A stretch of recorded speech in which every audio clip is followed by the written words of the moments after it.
Welcome, my little couch potatoes, to the comfiest courtroom on the internet. I'm your host, Llama, and it's time for dramatic testimony, overruled objections, and absolutely unqualified opinions. So grab your snuggiest blanket, some delicious snacks, and get ready to watch court with your internet besties. This is Couch Court with Llama. Good morning, couch potatoes. Good morning. Oh my goodness, I'm like a giant on the screen this morning. Oh my. All right, well, I made it somehow. Kind of. I don't really know what's going on over here. Ugh. Anyway, good morning. Happy Monday, everybody. It was a first day of school in my house this morning, so it's been fun. It was definitely a morning nobody wanted to wake up for. Anyway, hope you all had a great weekend. I did. Saturday, I had a family day. I got to hang out with my niece and nephew and my dad. So we had a lovely, lovely family day Saturday. And then I worked on stuff yesterday. That's it. That's my exciting life. That's all I got. That's all I got for you guys. Good morning, Lady in Gray. Yes, we should get Wendi today, which I'll be honest is what was really getting me out of bed. I was like, oof. Because I was like, Llama, why did you sign up to do this show so early in the morning? You're not a morning person. What were you thinking? And then I remembered, oh, we're probably going to have Wendi today. And that brings me joy. Good morning, Buffy Bot. Good morning. Hope you're doing great. Good morning, Pam. Good morning. Ready for day two of the Donna Adelson trial. I am so excited. You know what else brought me joy? While I'm all tired, putting on my makeup, I was thinking to myself, man, Donna's been up probably since like 4 o'clock this morning. Her morning probably sucks a lot more than mine, because getting woken up early in jail to go to court is a whole process that I've heard sucks a lot. So good morning to you, Donna Adelson. Good morning to you. Sorry about that, guys. Let's see. Make sure I have the video up. I've shared it because I am all over the place. Oh, why is my blue smoke monster all over the place today? What's that about? Is it the wrong color? Maybe. I think it was. That's pink. It needs to be purple. There we go. Maybe that'll help. It kind of did. That's okay. That's okay. Ready for jury duty? You got your coffee ready? Your diamond painting? What is your diamond painting? Like, is it like a landscape or, Buffy? You're like, man, I can't wait to hang out with Buffy. True. Always true. Because I didn't get to hang out with you this weekend. Oh, man. It's going to be a long day, you guys. It's going to be such a long day. Well, Friday we left off with, they're supposed to be doing motions this morning. Remember, the judge on Friday was very, very upset with the defense and them not knowing, what they wanted to do about objections and arguments that had already been settled. He was not happy. And so he was like, all right, we're coming back Monday morning, 8:30. So you guys can argue stuff. The jury's supposed to be in at like 8:45. Or no, I feel like they weren't until like 9:15, if I remember right. Because I was all like, yeah, I don't have to be until 9. And then he was like, nope. The rest of you need to be here at 8:30. I was like, oh, that makes me sad. It's actually Medusa. Love that. I am a huge Greek mythology nerd. So I love that. Very cool. Very cool. Good morning, raindrops and feathers. Hope you're doing well. Long time no see. Hope you're doing great. Good morning, Bells. Oh my goodness. Bells this early in the morning? What a rarity. I love that for us. Yes, it is so good to see you all here. Well, you guys, if you haven't yet, make sure you hit the like button. It lets people know that we're live. And this is where we're going to have a good time today. Even though I don't have it together, it's still going to happen because it's Monday. Lady and Gray says, and this judge is so even-tempered and was miffed at the defense in Donna. Yes, he was. Yes, he was. But no, I like this judge. He's, compared to Auntie Bev, okay, he actually knows how to run a courtroom, which is, interesting and fun to watch. And he seems like a nice guy. He buys snacks for the jurors out of his own pocket, he said. And so why would we not like him? He buys snacks. He likes snacks, which I don't have. Oh, no, I do have some snacks. I have some tortilla chips and Twizzlers today. That's what I got. Not super excited about it, but I didn't have a chance to go to the grocery store. Oh, we've missed you too, babe. That's okay. We're usually always here, so it's fine. Oh, you have appointments all day. Well, guess what, Bells? I will be here all day. Because I think the last time you had appointments was I was already gone for the day. And you're like, what was I supposed to do? Well, good luck with all your appointments, and you know where to find us. Pam says, OMG, he is so much better than Auntie Beth. She was so cringe to watch. I know, right? And just like when you see these other courtrooms, you just realize how unnecessary everything that goes on in that courtroom is. It's something. Well, they do have the seal up, so they must be in court today. Oh, I didn't realize they called this the matriarch mastermind murder trial. Who decides on the names for the trials? And how do I get that job? Just wondering, is there like a collective, like this is what everybody's going to call it? Or how does it happen? How do we get that job, naming trials? I would love that. Raindrop says Roadkill could be a better judge than Auntie Bev. Yeah, she is something. Something, that's for sure. You would be so good at that. Naming trials. I mean, I wouldn't have come up with matriarch mastermind murder trial. It's pretty good. It's a pretty good trial name. Yeah. Bravo to whoever has that job at Court TV.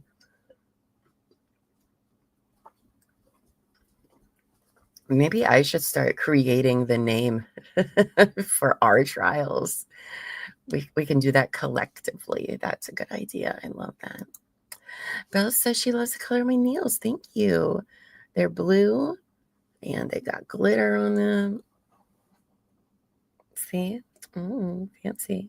That one messed up, of course, because every time I paint my nails, no matter how long I leave them set, no matter how long, every time, this nail will always get damaged. Every time. Every time. Raindrops says, I think the media helps name the cases. Oh, maybe. Probably. They probably do. But okay, how do I get that job? I would like that job, please. That's true. Buffy does love a good alliteration. It's one of her favorites. Kathy Baines, good morning. Good morning. 6:25. Ooh, girl. That's rough. I mean, it's 8:30 my time, and I'll be honest, if this was at 6:27, I would not be here. I love y'all, but nope, not doing it. Thank you. I'm glad you like it. Try putting them in ice cold water to set faster, but then my hands are cold. What am I supposed to do with that? No, I have heard that before, Bells. I'm lazy, so I don't do that. Raindrop says they help coin the names that will roll off the tongue and catch viewers' attention. Well, A+ for this one. Well, A+. The Matriarch Mastermind Murder Trial. Love that. You woke up at 5:30 a.m.? Ooh, goodness. Bells asked, did little Llama get off to school on time? Yes, he did. I'll tell you what, I'm so over school. Today was day one. Today's the first day. And I clearly was not at all interested in school this year because if it wasn't for little Llama's dad and little Llama being like, Mom, that doesn't really quite sound right, he wouldn't even be at school today. So, like, every year for the last 9 years, 9 years, they start school on a Wednesday. So I haven't bothered to look it up. I knew the 27th was the first day of school. Why wouldn't it be? Why wouldn't it be? It always has been. So then Saturday, I think it was, I was talking to his dad, and he was like, I saw on the calendar that they start on Monday. And I was like, what? No, surely they don't start on Monday. Why would they do that? They've always been on Wednesday. That doesn't make any sense. Sure enough, the one time in 14 years, he was right. They did start today. And I was like, oh man, crap. Okay.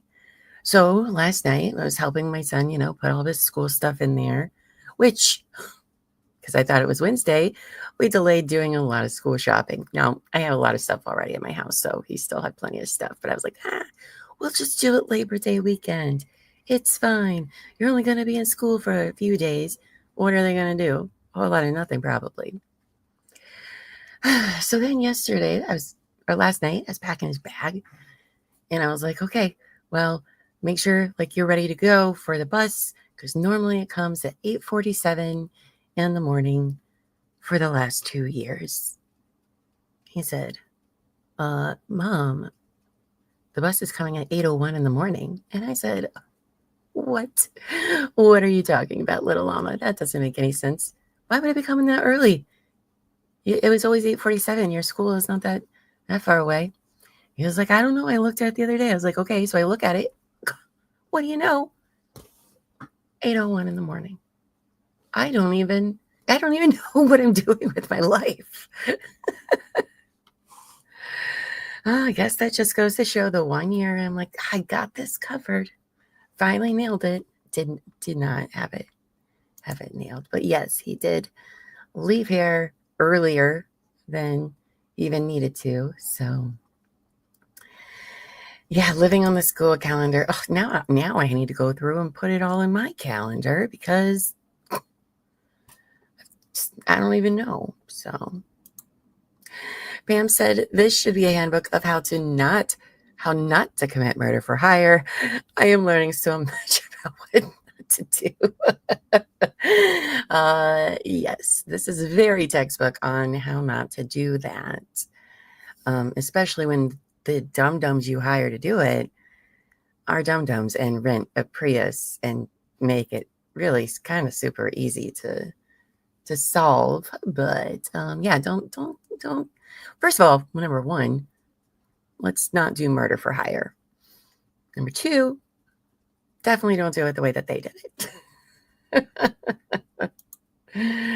Bella says, I'm so glad I no longer have to do school shopping. I know. I mean, and he's in middle school. He's in 8th grade this year, and it is so confusing. They're like, here's the supplies they need, but it doesn't say what they need for each class. And I'm like, how am I supposed to help my kid plan? And he has ADHD. How am I supposed to manage all this when I don't even know how school works? So we both read a schedule and we were both like, I don't know what this is saying. I was like, I guess you'll find out in homeroom. So it's Miss Shorty. Oh, hi, babe. Oh, wow. We never get to be on at the same time. But I love that. Is it nighttime? It's nighttime where you are, isn't it? I think. I don't know. You're in Australia. I don't know how time works over there. But good morning. So happy to see you. Are you excited for today? The lovely Wendi, I think, is going to be on today. Where's Lady in Gray? Is there anything on X predicting the lineup today there was yesterday? If so, and you can put it in our Discord, that would be great. You probably already have, and I haven't even looked at it. but if you could do that, that'd be awesome. Anyway, good morning, evening, late night, whatever. Leading grade number 1, don't murder anyone. No other rules necessary. Well, is it though? Good morning, motion to scream. Oh my gosh, I get you and Miss Shorty in the chat at the same time. And that's very exciting. Oh no, that was you. Wrong account. I've done that several times before. Wrong account. Well, that's okay. Once she watches this back, if she does, she'll be very excited and probably find that hilarious. How excited I was. And that I can't do time math. But anyway, good morning. Happy to have you here too. Motion to scream. It is, let's see, 4:30 your time, right? Isn't that what you said? Ooh, girl, that is dedication. Love that for you.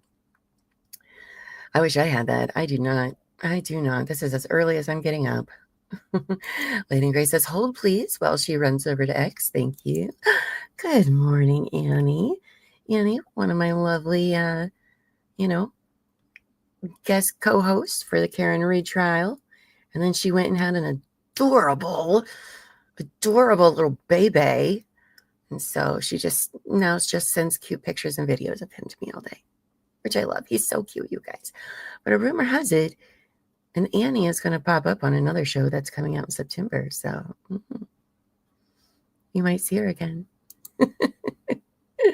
Oh, Buffy has rule number 2. If you do murder somebody, and don't get caught. No. Jail sucks. You don't want to be there. That's really the biggest deterrent, I think, is then having to go to jail. And I'm a very picky eater. I would never make it. I am a princess. My bed has all sorts of, comfy padding and everything.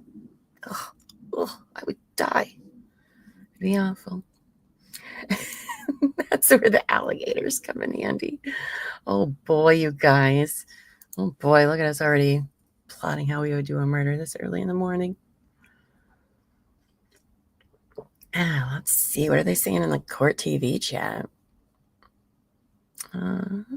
Okay, it seems as though Wendi has been spotted in the courtroom. Or courthouse, I'm sorry, courthouse. So, nothing else but that. Yeah, okay. Also, nobody looks good in bright orange. That's true. Well, except actually, my brother was wearing a very bright orange shirt the other day, and he was very tan. And I was like, it's the only time you can pull off orange. And I don't tan well, but also I don't go outside. So I definitely don't look good in orange, bright colors like that. It's like anything else. It's the cover up after plan where you get caught, because that's where the real laziness is. Once you realize, oh, crap, I didn't think this far ahead. So raindrops and feathers. Can I get a too long didn't read version of this case? I don't know anything about this. Ooh, girl. Okay, I will do my best. I did a stream last week where it was like 3 hours. I kind of talked about all the people and everything, but I'll do my best for you. Okay, babes? So this takes place in Florida. Victim, Dan Markel, Florida State University professor from Canada, but he's living there. He marries Wendi Adelson. They're married for some years. It's not great. It's not great. They have 2 kids together. Wendi and him end up getting a divorce. Not a good divorce. Bad divorce, right? Wendi has a hyper controlling mother. Okay. She's a grown ass woman, by the way, when they're married. They're like in their 30s or shit, right? But her mom, crazy. All right. Oh, by the way, they're like all millionaires. Okay. So a lot of money involved here. She wants Wendi and the kids to move with her down to South Florida because her and Dan are in Tallahassee, the panhandle part. We'll buy it. Okay. So they want Wendi to move down there. Well, the court says, Wendi, you are not moving away from Tallahassee. Don't ask again because it was with prejudice. You ain't going nowhere. Then Dan files a motion that he no longer wants Donna, the grandma, to be around the kids alone because she talks so much shit about Dan. She sends crazy, crazy emails and texts. It's insane, right? So Donna and Wendy's brother, Charlie, okay, Charlie has a girlfriend named Caddy Magbanawa, okay? They get this bright idea that they're just going to have Dan killed. That way, Wendi gets full custody and she can move down to Florida. All right, so Magbanawa, Charlie's girlfriend, talks to her baby daddy. And baby daddy says, all right, fine, I'll do it. Right? So then he asks his friend, Luis, to come with him to go do this murder. But Luis thinks it's a robbery first. Oh, we got the judge. So from the state or the defense or any objection arguing. There we go. Hold on just a second. Got to turn my booster on there. So basically they hired people to kill Dan, and the son's already in jail. Magbanawa's in jail. The two shooters are in jail. Adelson, but I am the one who prepared the proffer. Yes. When it's time to handle that part of it. I did hear him say Wendi Adelson. They can come in. They can come in, Deputy. When you come in, please take a seat. You're welcome. There's obviously a lot more to that. Wendi, as far as the proffer is concerned, that would be the counting the days. So with that's really not an issue. Who does for her to be arrested? We resolved all but one. State provided us with yes. Savage did a better job than I did. Objectionable. Ms. Kaplan agreed to withdraw that from the exhibit. But there's only one. Oh, we got closed caption today. Thank God. That is still subject to the foundation. Find your seats this morning. But yeah, we're basically waiting for Wendi, the ex-wife, sister, she's supposed to testify today. She has partial immunity. So anything she says during all these trials can't be used against her, but other things can. Anyway, so mom here, that's Donna, the old lady looking lady. Okay, good, I got it. So anyway, that's Donna. She, so far in this trial, has thrown her son under the bus and been like, nope, it was all Charlie. I had nothing to do with it. Oh, don't worry. The FBI wiretapped them. They sent in secret agent man to, try to get money from them to, see how the conspiracy was going around. And Mama Donna here, okay, her son ends up having trial. Charlie's trial, I think, was in 2023. She was not arrested. She was out. She tries to hop on a plane and go to Vietnam. Again, is not to be the cell phones out. You need to silence your cell phones or go ahead and turn them off. Oh, wow. Entirely. Also, as well, for the witnesses, no cell phones will be pointing at the witnesses. I've never seen a judge that close to the gallery. You need to step out while the witness is testifying today. We remain outside until that witness has finished with their testimony. Do we have any questions at all concerning conduct at the gallery while the trial is going on? And we love this judge. Pretty simple, self-evident, but there are no bad questions. If you have a question, please. And that is Dan Markel's mom. Also, as well, if you need to speak with each other, please step outside. Yes, it could, right. So that way there's no disruption or disturbances for the jury. Also, while the testimony is going on, not to do head nodding or any gesturing or any motioning that would indicate you're either agreeing with or disagreeing with what the witnesses are saying. I want to do an interview with him when this is over, but usually wait till they're off the bench. We have all of our parties present this morning, including the defendant who is present as counsel. Maybe if we email him, we'll be like, well, your device to assist your hearing. Judge Belden's very emotional, so maybe you should too. Oh, I wish I had bacon. Compliment the issue that we need to work through concerning the foundation. Do you have the witness available to do this proffer? Yes, Your Honor. Judge, you have a copy That is actually the copy of Doing a proffer 60. with Wendi. I provided a copy to the defense as well. This contains all of the divorce documents that the defense objected to Ooh, look at her last week suit. with Detective Isom. I love It that. includes one additional pleading, the grandma motion, as it's been referenced. There's previously. Harvey. That's tab JJ in your book there. So each tab represents a divorce filing. Good morning, And Michael. behind the divorce filing in each tab is the supporting documentation for that document to show that Donna Adelson was aware of that particular pleading. So the state is going to be seeking to introduce this exhibit. My understanding is the only issue in contention at this time is the JJ tab. So we will call Investigator Newland at this time to address that issue. Okay. Investigator Newland, if you can come up and take the stand. This is outside of the jury's presence. I think they're doing Please questioning. raise your right Yeah. hand and be sworn to the proffer. Do you swear or And, oh, affirm the no. testimony you're about to give? There's Kelly B. You may take your seat. You may inquire, Ms. Kappelman, when you are ready. Thank you, Judge. I just need about 30 seconds. Oh, and raindrops and feathers. Literally everyone involved is testifying.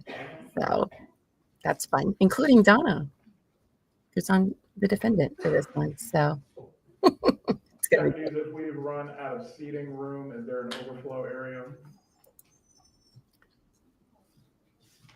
How does this sound for you guys? I don't think they have their mics on right now, so I think it's gonna change. I don't want to like blow out our eardrums. Yeah, they're all there. They're all going to testify. And so there's Donna trying to keep it together. He just told y'all to turn your Phones off, please. Just told y'all. Sir, please introduce yourself and spell your name. My name is Jason Newland, JASON, NEWLIN. How are you employed, sir? I'm an investigator with the State Attorney's Office here in Tallahassee. Were you asked to assist in assembling the notebook that's known Yep. as State's I remember, Exhibit yeah. 60?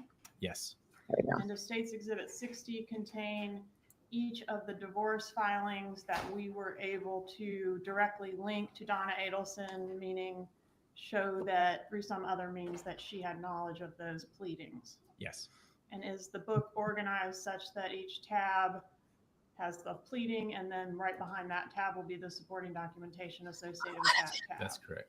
All right, I want to draw your attention to tab JJ, which specifically contains page 441 through O-Town. 456 of Dan Markel and Wendi Adelson's divorce pleadings.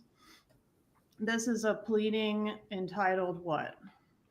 Former husband's counter motion for enforcement of MSA on parenting issues and motion for contempt and sanctions. And is this the motion that we have referred to throughout preparation for this trial as the grandma motion? Yes, Is that because this is the motion in which Dan Markel is seeking to limit or restrict Donna Adelson's contact with his children? yes, it Not is. like Okay, so the language, grandma says that the kids are reporting to him, grandma says, you're stupid, that sort of thing, that's what's in this motion. That's correct. Okay. And on what date was this motion filed by Dan Markel? March 26, 2014. Okay. And is there an email predating that filing in which Dan Markel sends Wendi Adelson the content of what ends up in this motion, the allegations that end up in this motion, and outlines them for her? Yes, And was that email forwarded to Donna Adelson? yes, it was. On what date was that email forwarded to Donna Adelson? December 17th, 2013. And is that email contained in State's Exhibit 60 JJ.2? Yes, it is. Right. And was there a response to Wendi forwarding this stuff to Donna? Yes, there was. And what was the response? Wow. All right. And is there another email the next day in which Wendi forwards the parenting coordinator's response to Dan's allegations of grandparental alienation? Yes, there was. All right. And is that what the email that's marked as JJ.3? Yes. And this is the one that for some reason when we print it out comes out in a big weird formatting block? Yes. Okay. But this email was sent from Wendi to her mother. Dear Mom and Dad. Yes. Okay. And on what date? December 18th, 2013. Okay. And that's addressed Dear Mom and Dad. That's correct. And that contains the same allegations that are later contained in State's Exhibit JJ. Yes. Okay. And when the motion was actually filed on 3/26 of 14, do you have any evidence as to where Donna Adelson was located at that time? Traveling to Orlando on her way to Tallahassee, Florida. All right. So she wasn't forwarded the actual motion. Not that we Right. can tell. Okay. And is that One consistent? moment. Turn off the phone. Uh-oh. Please continue.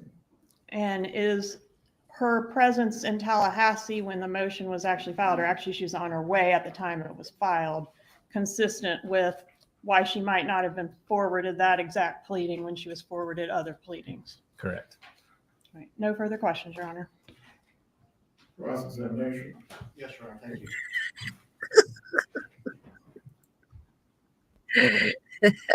Fair. I do prefer what's her name? Sarah over her, but they both know their stuff. Morning. Just like in The email JJ2 that is dated December 18th of 2013, that was sent to an email address shared by Donna Adelson and Harvey Adelson, correct? Correct. You don't know who responded wow, do you? I do not.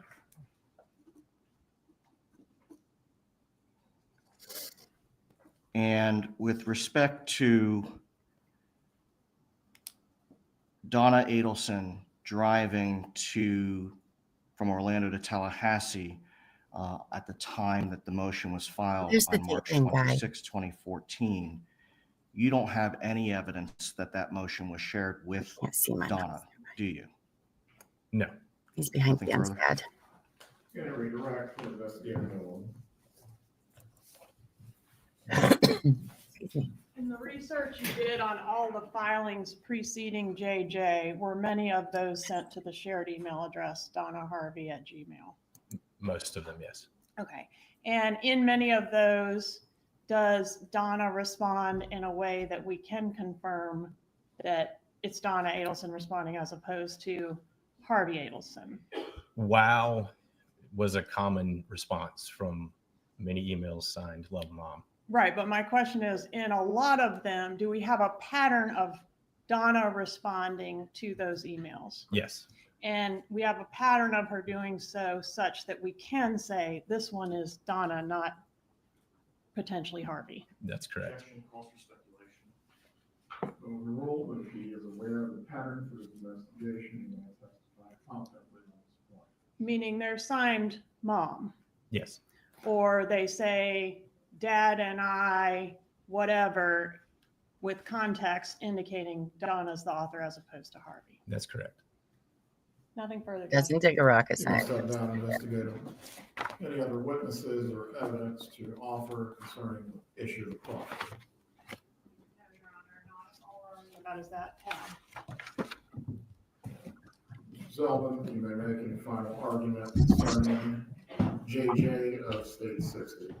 Thank you, Your Honor. Your Honor, it's the defense position that the state's argument is entirely speculative.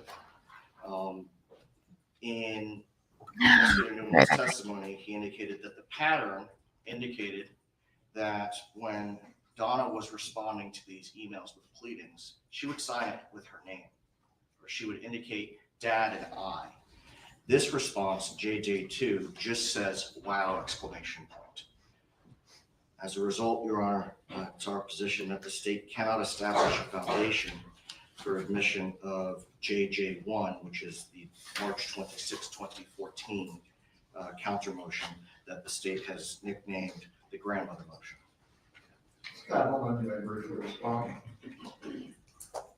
Judge, the email was sent to a joint email that we can prove was routinely checked and responded to by Donna Adelson. She routinely checked and responded to emails specifically in reference to this divorce, and the pattern and totality of the testimony will show that she was the one that was primarily engaged in receiving pleadings, giving feedback on pleadings, even drafting and editing pleadings on Wendy's behalf. So I think the fact that the email was shared, and if the defense wants to point that out and argue that maybe it was Harvey that responded to this particular email, then they're free to do that. I think that goes to weight, not admissibility. I think it's important that the second time the email was shared, it was directed to mom and dad, and it was specifically directed to Donna and Harvey, so not just to Harvey. The foundation for this item will need to be established. It sounds through multiple witnesses, both Investigator Newland and also for the testimony of Wendi Adelson. However, once the pattern has been demonstrated, I will find based on this can be admitted if the pattern in fact does show that both either Donna Adelson or Harvey Adelson would both respond from this email concerning matters of the divorce, and the communications do in fact match other communications that were made specifically by the defendant. Concerning the limiting instruction that was discussed on Friday, if the defense is still seeking this, the court would provide the instruction. This evidence may be considered for demonstrating state of mind, motive, or intent, unless you're seeking some other form of limiting instruction, specifically as the 60 JJ.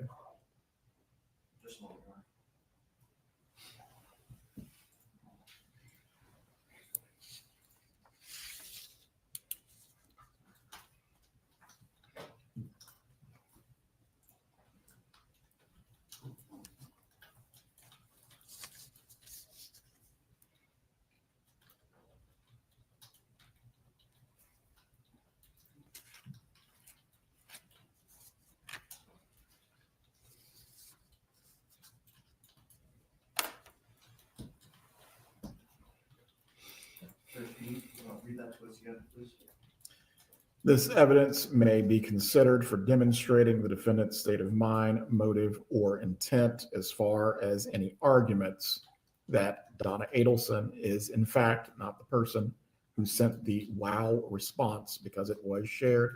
Certainly the defense is free to cross-examine on that point and present any evidence or argument in support of that position. But I am going to find that these matters being argued go to weight, not admissibility, if the pattern can be demonstrated by both the investigator and Wendi Adelson and their knowledge of these communications or investigation. That's, the defense appreciates that and agrees with the language. Very well. Ms. Keppelman, do you wish for State 60 to remain at the bench, or will you need it back for the moment? I have a copy, Judge, so if you'd like to keep it for your use, that's fine, or I can retrieve it. Right. I will just keep it up here then next to my trial notebook. Are there any other matters that we need to address before the jurors are brought in for this morning? No, Your Honor. I believe, as previously discussed before last week on Friday, as it relates to Wendi Adelson, if the defense is still seeking to take a proffer as to matters that would be both relevant and would not, at least in their review of the evidence, go to Mrs. Adelson's Fifth Amendment privilege, I will allow you to take a proffer out of the presence of the jury concerning that matter. Is Mr. Loro present so he understands what will take place? he's present, Judge. I think I told them 10 o'clock. All right. When it's time for her to take the stand, she will be testifying pursuant to the state subpoena and any immunity that would attach under the state subpoena. After that examination has concluded, the jurors will be taken out of the room so the proffer can take place. I believe Mr. Loro's position on this matter has been clear throughout as to anything but a state subpoena which confers immunity. He or his client intends to invoke her privilege against self-incrimination. As to that, he will be informed of the defense being able to take a proffer, since the proffer was not possible at the time the motion was argued. Again, depending on what the questions are and whether she will still intend to invoke the privilege at that time, the court will make a ruling.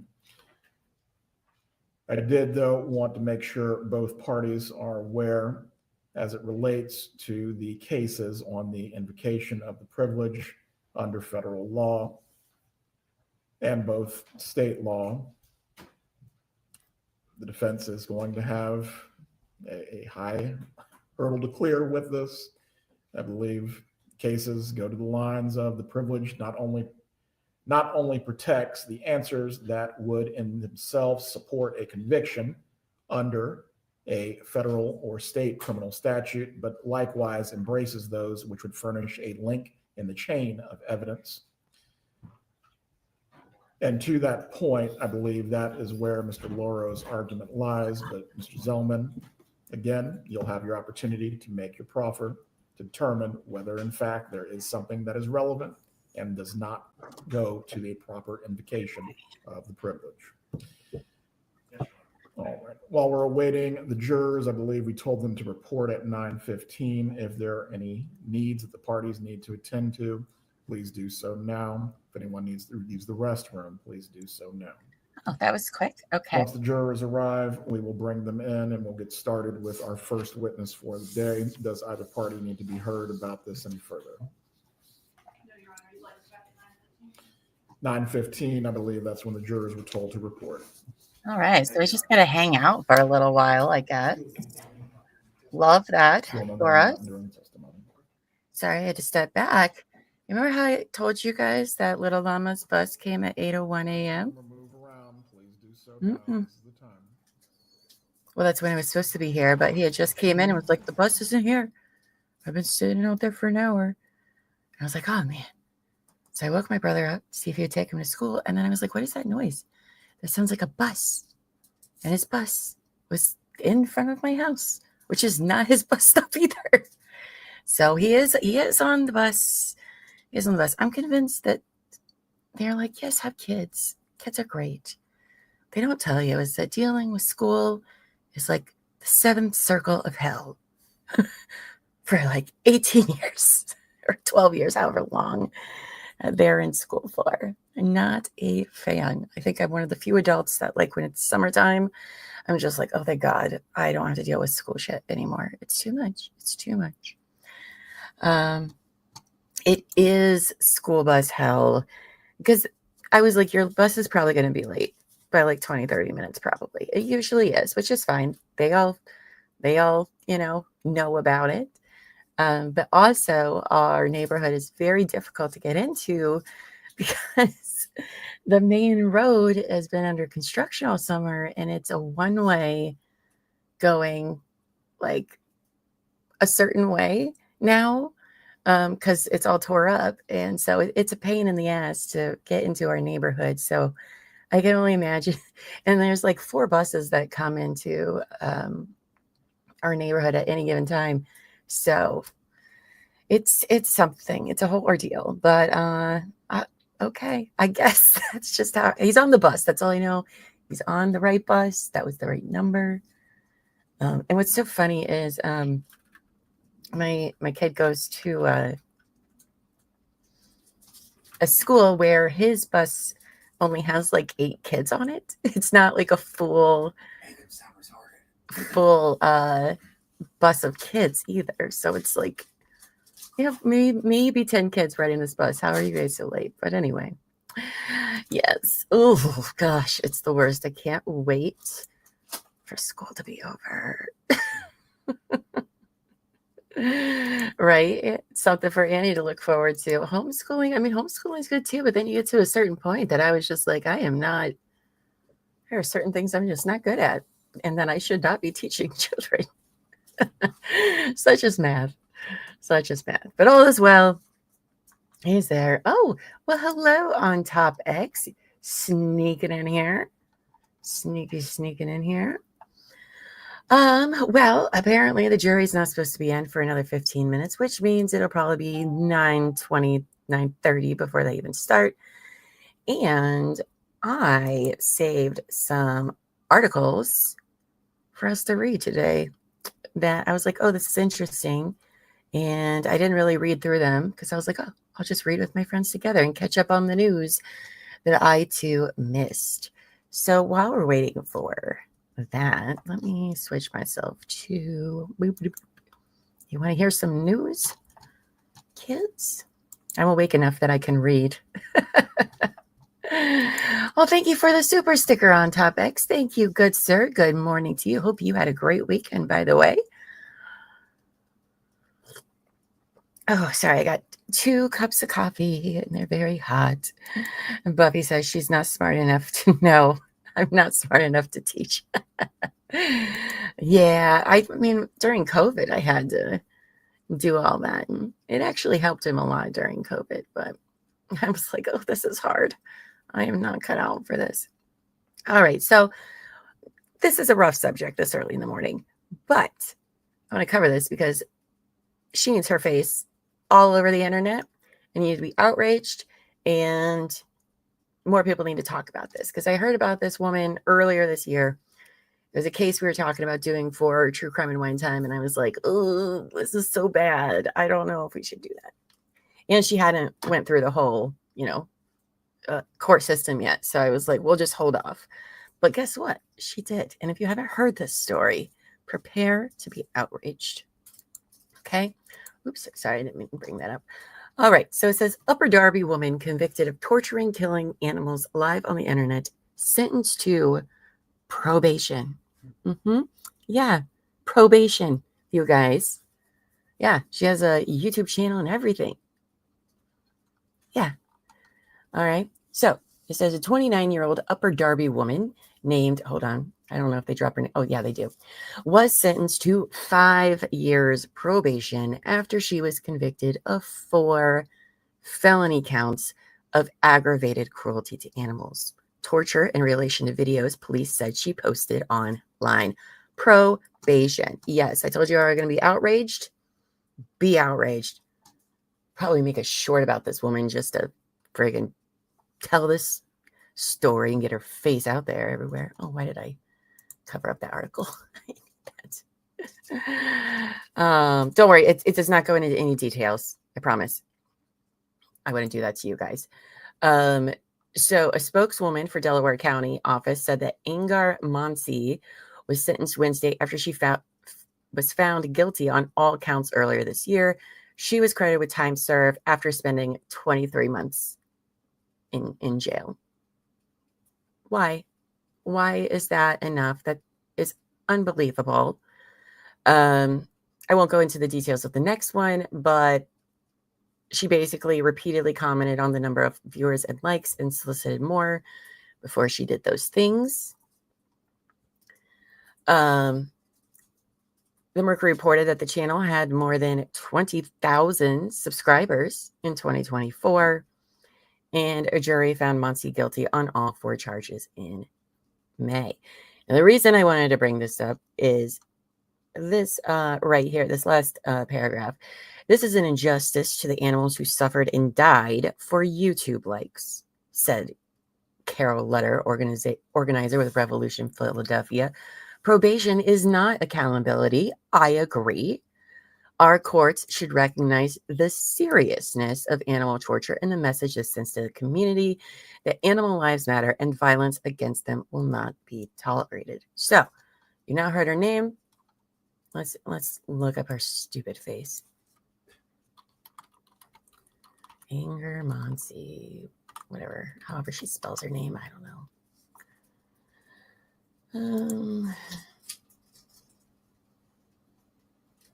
Oh, here we go. Here's our stupid face. I got one without the animals. I want to pop up there. Okay. Oh, well, it's going to show the other animals. Anyway, that's her stupid face right there. And all she got was probation. I'm going to stop sharing that, though, because I just saw the other pictures, and that's not great. Yeah, probation, you guys. Probation. It's awful. Yeah, it is awful. Sorry to ruin your day, but I figure, you know what? Let's start the morning outraged, and more people need to talk about this woman and how awful she is. Because with probation, it doesn't say anything about how she's not allowed to be on YouTube anymore. Oh, maybe that's part of the deal. I don't know, but Buffy says, "How did we get struck for John O'Keefe's right?"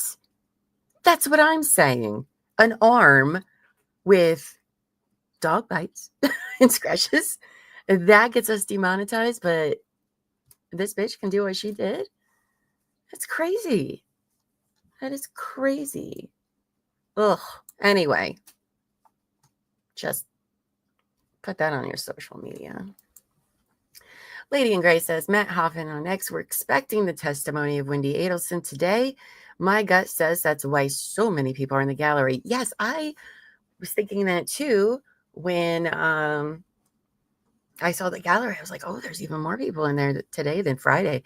Because Friday, it did surprise me that it wasn't as full. Because usually opening statements are, when a lot of people come at the beginning, the end. It's like church and holidays.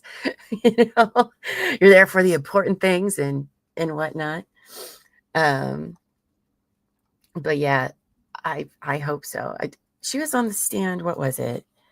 3 hours in Charlie's trial, I think. That's what I saw on the trial channel. It was amazing, by the way, you guys. If you did not watch Charlie Adelson's trial, the trial channel on YouTube does a lovely job of taking a trial, breaking it down. No sidebars, no lunch breaks, no other breaks. That's all gone. And then they break it down by each witness, so you can watch, whoever you want, which is also nice watching a trial because sometimes you fall asleep. And then you can be like, okay, I definitely didn't watch that person. So they did all of, I don't know why I just assume it's a she, but anyway, they break it all down. So you can watch Charlie's trial over there. Yeah, they are sick. Yes, it's icky. I don't love it at all, but that bitch sucks. I do not like her. But I think I have like happier news, maybe. Let's see. What's this one?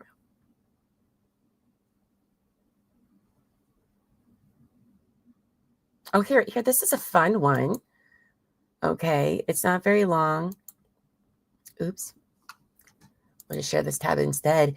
So apparently this was a police chase, a recent one.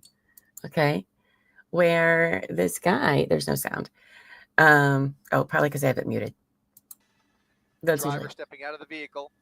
Is that Stu? This is not a live chase. And he's going to drop it right here. Banding. Oh, he's going to get gas. Yes. This guy's getting gas during a police chase. And look, the guy on the bike's just like, nothing to see here. Nothing to see here. I don't know. This driver nervously getting gas after feeling some degree of relief here, although you can tell he's still very animated. He's got his shirt covering his face, clearly aware of the helicopters, but pretty unaware of Do you guys love police chases? Because I do. He's pretty much on his own down there. Actually, There's that sounds like nobody Stu. pursuing him anymore. All of the law enforcement is pulled off. LAPD has abandoned this pursuit. California Highway I think that is Patrol has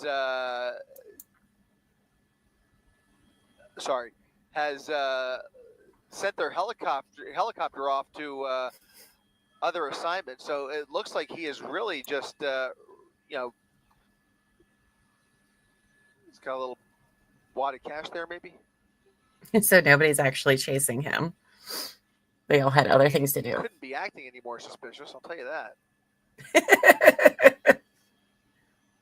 I want to know how you do commentary for police chases and get a ride in a helicopter. How does one get that job? I need to know.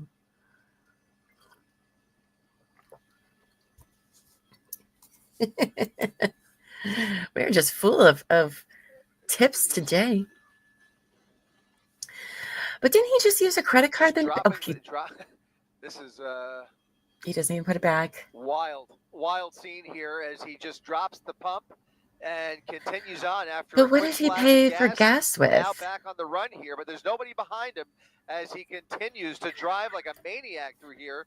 And now getting back onto Long Beach Boulevard. There's CHP now, just about 1 block behind him, with lights and sirens blaring, and to come out the other side of this overpass. Or he could pull the classic move. There he is. He's there he is. The other side. No, that's not him. He is now underneath. Oh, he's out. He's out. He pulled it. He bailed under the freeway, and the vehicle is rolling.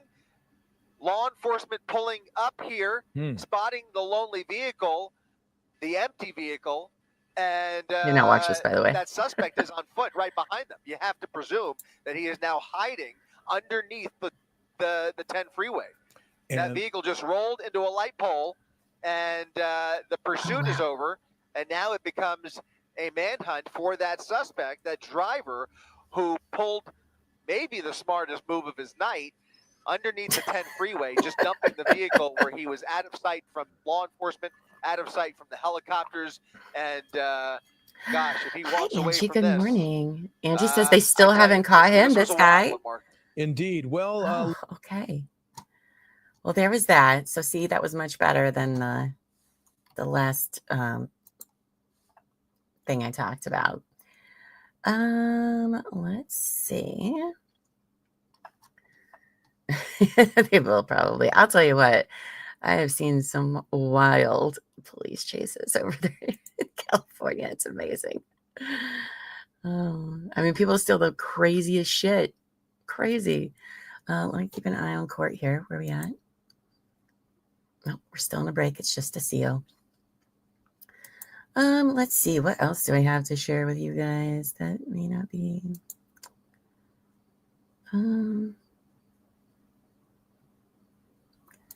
Oh, this seems interesting. They apparently, hold on, let me translate the website into English. So I don't know if you guys heard about this. It might be over by now. I'm not sure. But I guess we'll just allow necessary. So over in, where is this? I don't know. Sweden, maybe?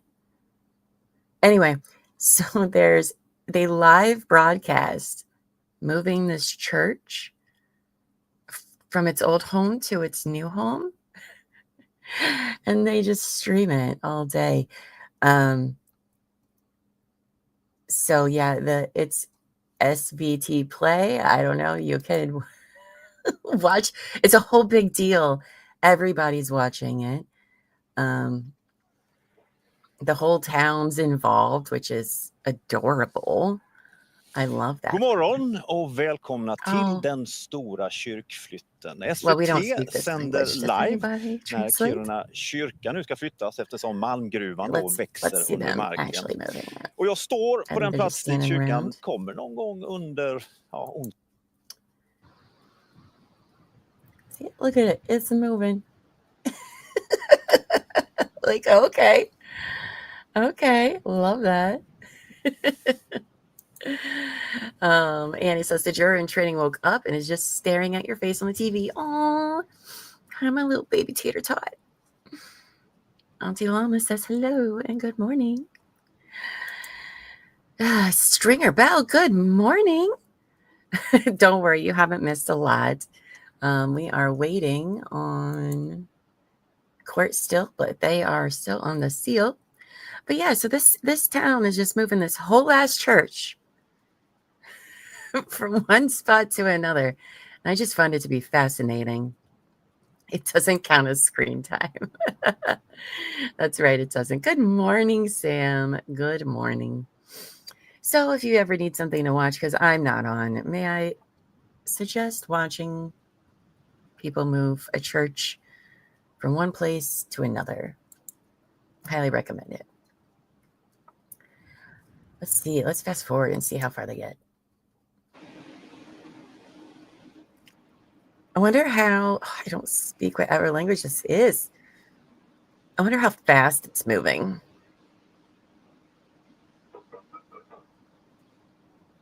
You can like slowly see it when you look at the tree line just moving. Anyway, I get entertained by some of the weirdest stuff. So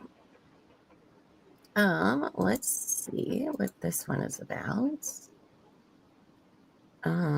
Oh, I did have something to read about. Oh, never mind. Court's here. JK, we're back to court. Anyway, the more you know with Llama. Yes, sir. Oh, need to stay.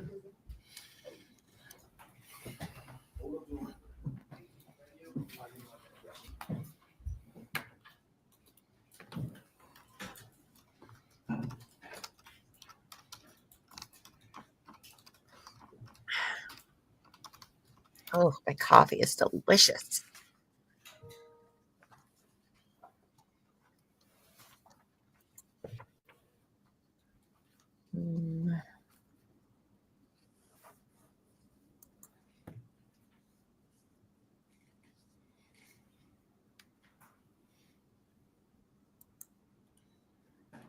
Okay, thank you, Lady in Gray, for looking on X for us. They haven't really said who would be on today, but it is highly suggested that it is Wendi. Sweden. Okay. The Kiruna Church, a historic wooden landmark, was relocated across the city of Kiruna to prevent it from being affected by the expanding iron ore mine in the region. Thank you, Angie.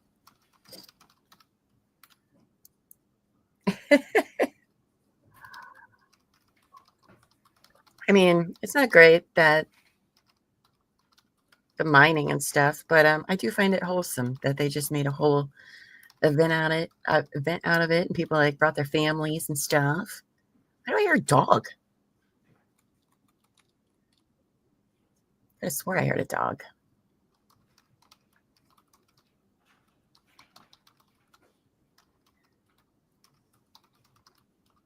Is the judge watching dog videos? Do you guys hear that little? Weird.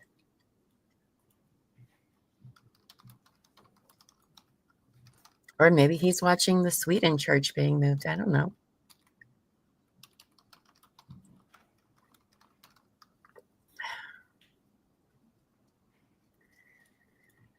All right. Let's bring the jury, sir.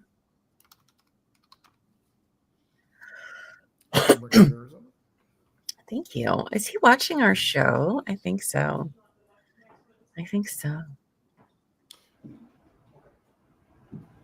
Like that llama, she's waiting. Can't make her wait anymore. She's been up way too early today. The parade to the bathroom continue. That's true. Yes, sir. That's right. I'm not even going to try to read that, Savage, but yes, for our Swedish viewers, that, and we love watching you move your church. Maybe. It does make me sad we don't get like a hear ye anymore. It's the only time I've ever heard that, ever. Oh, there's Donna wearing her grandma. Why does she got that face right now? What's with that? Her eyes seem Everyone huge. can be seated. Members of the jury, I hope you had a restful weekend and good morning. Good morning. By a show of hands, I just want to confirm that everyone has in fact complied with the instruction not to seek out any information about this case, and also you've not spoken with anyone concerning this case. If this is true, please raise your hands. And for the record, all 14 jurors have raised their hands. At this time, we are going to continue with the state's case. Ms. Kappelman, you may call your next witness. Thank you, Judge. The state calls Investigator Newland. Oh, that's probably the guy that was just on the stand, wasn't it? All right. Oh, I didn't have my Investigator, please raise your right hand, sir. Do you swear or affirm the testimony you're about to give in this trial will be the truth? I swear. You may take your seat. You may inquire when you're ready. Oh, yep, it is that guy. Okay.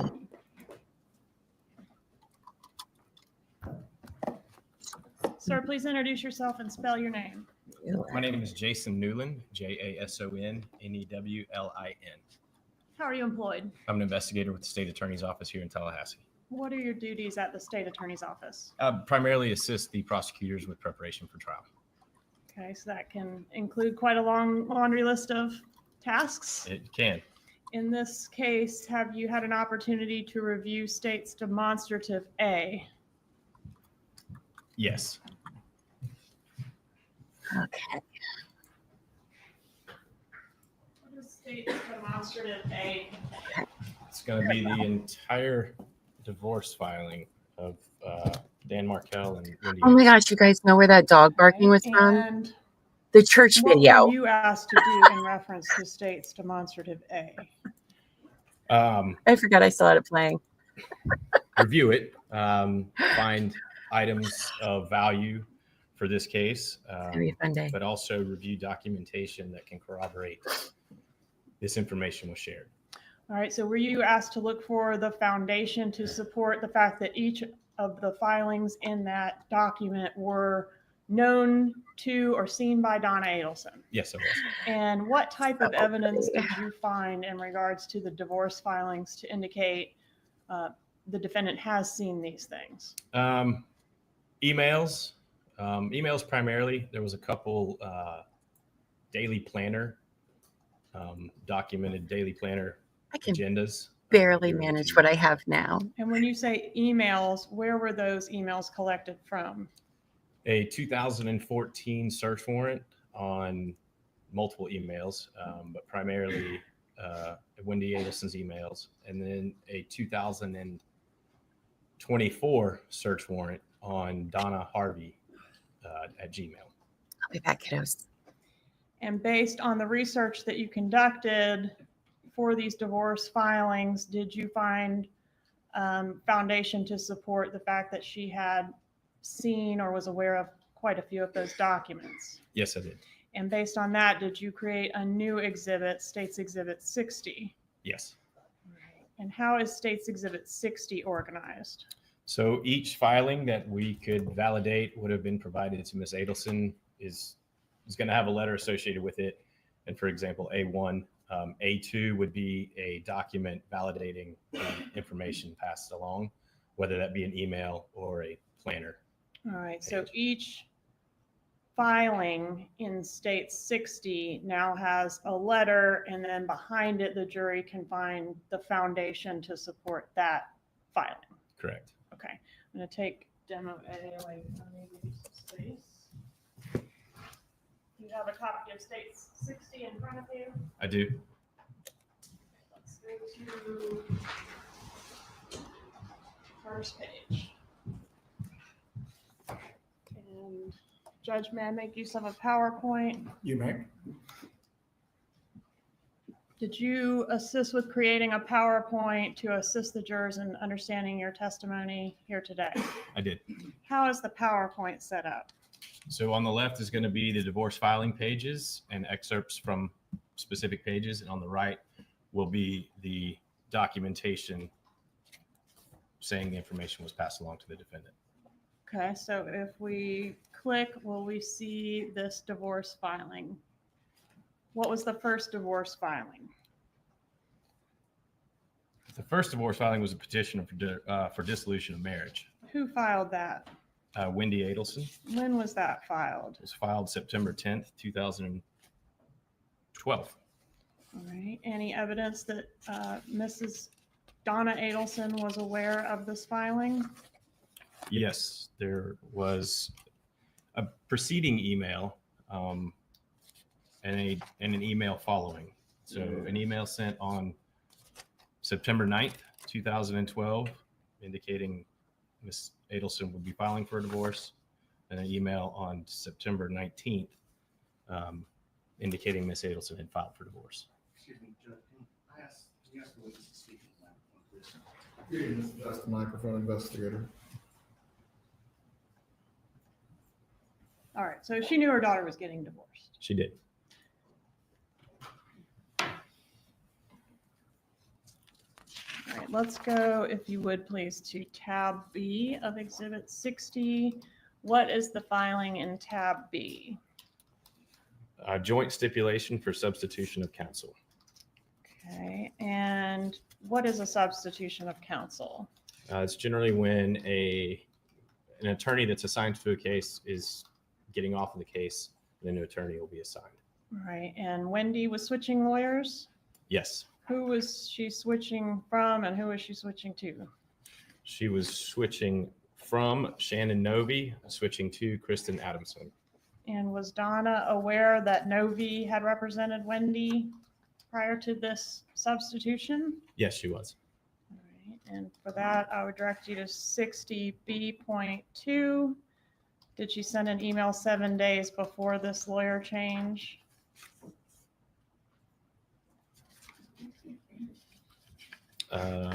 Yes. All right, Well, that's the defendant sent an email indicating that Wendy's lawyer was Shannon Novi. Is that right? correct. Currently, her attorney is Shannon Novi of the Novi Law Firm. Okay, and then was there a second email directing you to 60.B3 sent on July 10th of 2013? Yes, Okay, that's after the changeover of lawyers, right? that is correct. And what does she say in that email? This is going to be the July 10th B3. Gary Cohen told Wendi tonight that he thinks the offer should be made her attorney Kristen at mediation on the 18th of this month. Okay, and what about in the paragraph above that? Does she talk about why Wendi left the Novi Law Firm? She does. Okay, so acknowledging that the new lawyer is Kristen. Yes. Do you know who Kristen is? Kristen Adamson. Okay.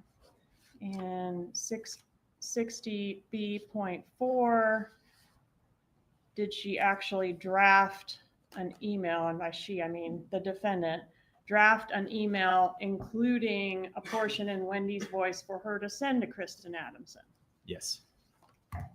And that email is dated what? October 18th, 2012. And what is the email entitled?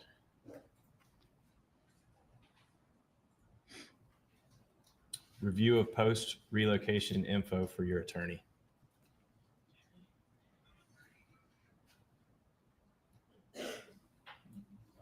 One more click, please. One more click. All right, and in that pleading, she says, I have been upset about this move since it happened in 2005, referring to having to live in Tallahassee, right? Yes. Okay, and that's the I in that sentence is Wendi, right? Correct. Okay, next. There are, however, 16 Christian, Catholic, and Baptist schools in Tallahassee with over 3,600 students attending them. If I remain in Tallahassee, the children will not be attending a Hebrew day school, nor be brought up kosher or religious in any way. That's not a threat, just a reality. Is that contained in that email? It is. Next slide. All right, so the boys stay with me, the mom, during the week and spend every other weekend, Friday evening through school, Monday morning with their dad. Okay, so this is arguments for relocation that are being outlined by Donna for Wendi to send to her lawyer, correct? Yes, that's Next correct. slide, please. All right, so let's move on to tab C. What is the pleading addressed in tab C? Sounds good. Wife's answer to husband's counter petition for dissolution of marriage. Okay. Hi, Semi Sharp. And so Hi. now on what date? Welcome. Glad to It was see you over filed here again. on December 5th, 2012. Okay, so we have Wendi filing another response, yes? Yes. And what is she asking for? Next slide, please. She's asking for, I'm sorry, bad question. Strike that. Was there any proof that the defendant saw this filing? Yes. The wife's answer. Okay. Yes. So we've got an email in here dated July 19th of 2013. It's marked as state 60.C2. What is that email? The subject is please forward 5 items. And there are 5 attachments to this email. It was on July 17th. Donna Adelson replied to an email, and then Wendi replied back. All right. So sometimes Wendi would just file a group of actual divorce filings and forward them to her mother. Correct. Okay. And in this case, she addresses the email, "Hi guys." Does that indicate she's sending it to both Harvey and Donna? Yes. Okay. Next. So that's where Donna is asking for the items, and then Wendi responds and sends them, correct? Correct. Okay. Oh, she's such a meddler. Next slide. All right, let's go to tab D. What is tab D? We love smart. Amended petition for dissolution of marriage and request to be allowed to relocate with the minor children. Hey. What does this indicate? This petition, does it indicate where she plans to go? It does. This is Wendi Adelson attempting to move the children to another part of the state. To Coral Springs, right? That is correct. To live with her parents. Correct. Okay. And States Exhibit 60D.2. Can you tell us about that email?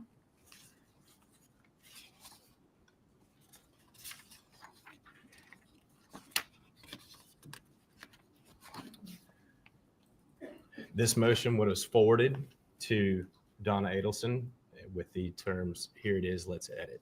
Right, so who sent it to Donna Adelson? Wendi Adelson. On what date did she send this to her mom? December 10th, 2012. Okay, so that's 3 months before the document ends up getting filed, right?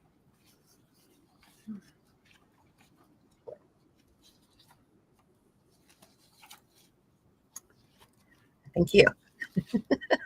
I'll do my best to remember that. Timmy, Jimmy, Remy. So before she files her motion for relocation, she being Wendi sends it to the defendant for edits. Yes. And does the defendant reply with some edits? Yes.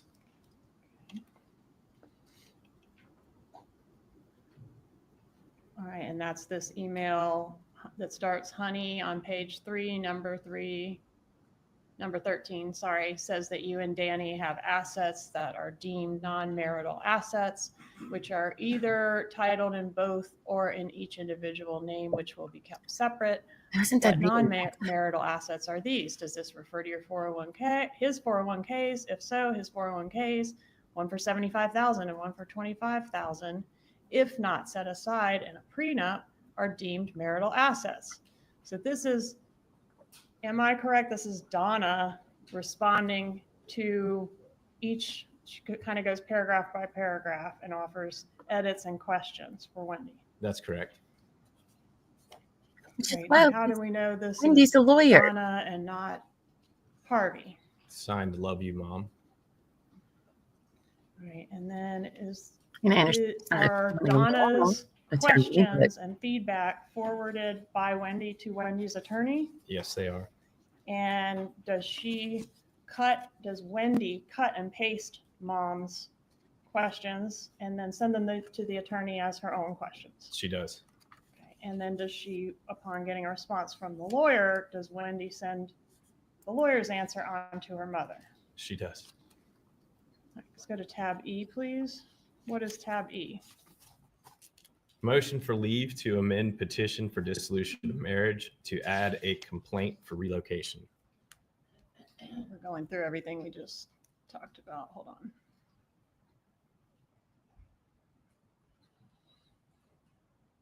All right, so E, motion to amend petition for dissolution of marriage to add a complaint for relocation. All right, so this is Wendi seeking to add the relocation issue to her initial petition. Correct. Okay, and was there any discussion from the defendant regarding the arguments for relocation in the context of the divorce? Yes, there was. Okay. And is that 60.E2? It is. What's the date on that email? It's going to be 5 days prior to the filing, so January 9th. Okay. And that is for your meeting tomorrow with Kristen. Correct. And Kristen Adamson, Wendi's lawyer. Yes. Okay, and how is this one signed? Well, let me back up for just a moment. Some of the contents include, obviously, at some point, whenever Kristen thinks it's a good idea, since this is a major bargaining chip for you. What was the major bargaining chip?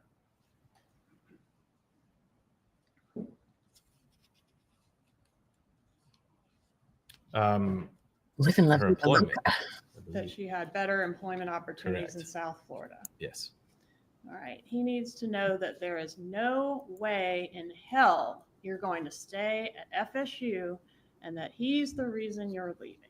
Is that what she said? Yes. And that's Donna's the author of that. Correct. Agreed. Okay. Let's go to tab G, please.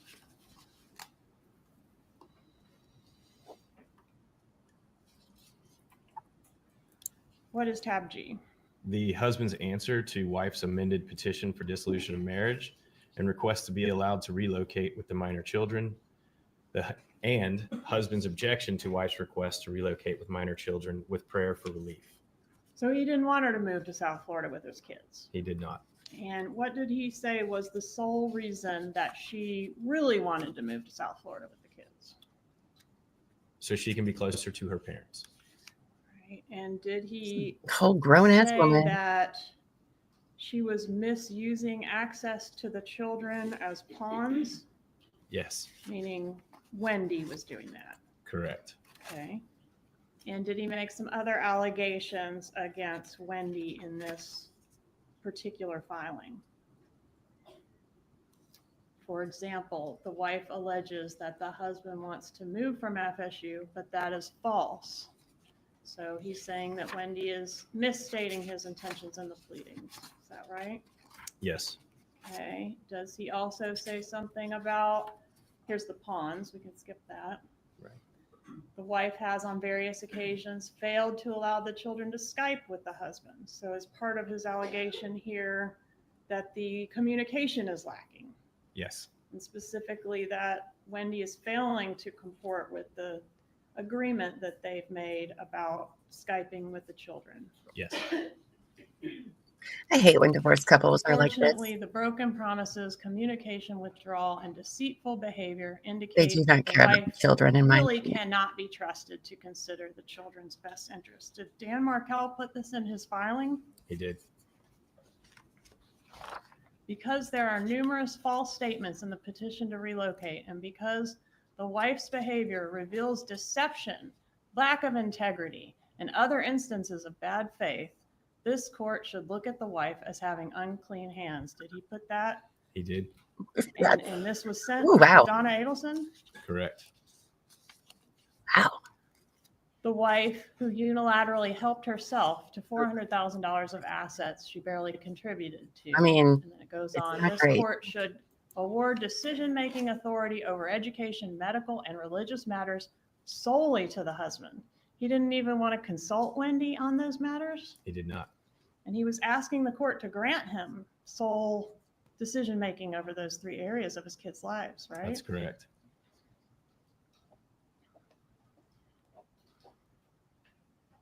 Okay, so do we have the defendant's response here?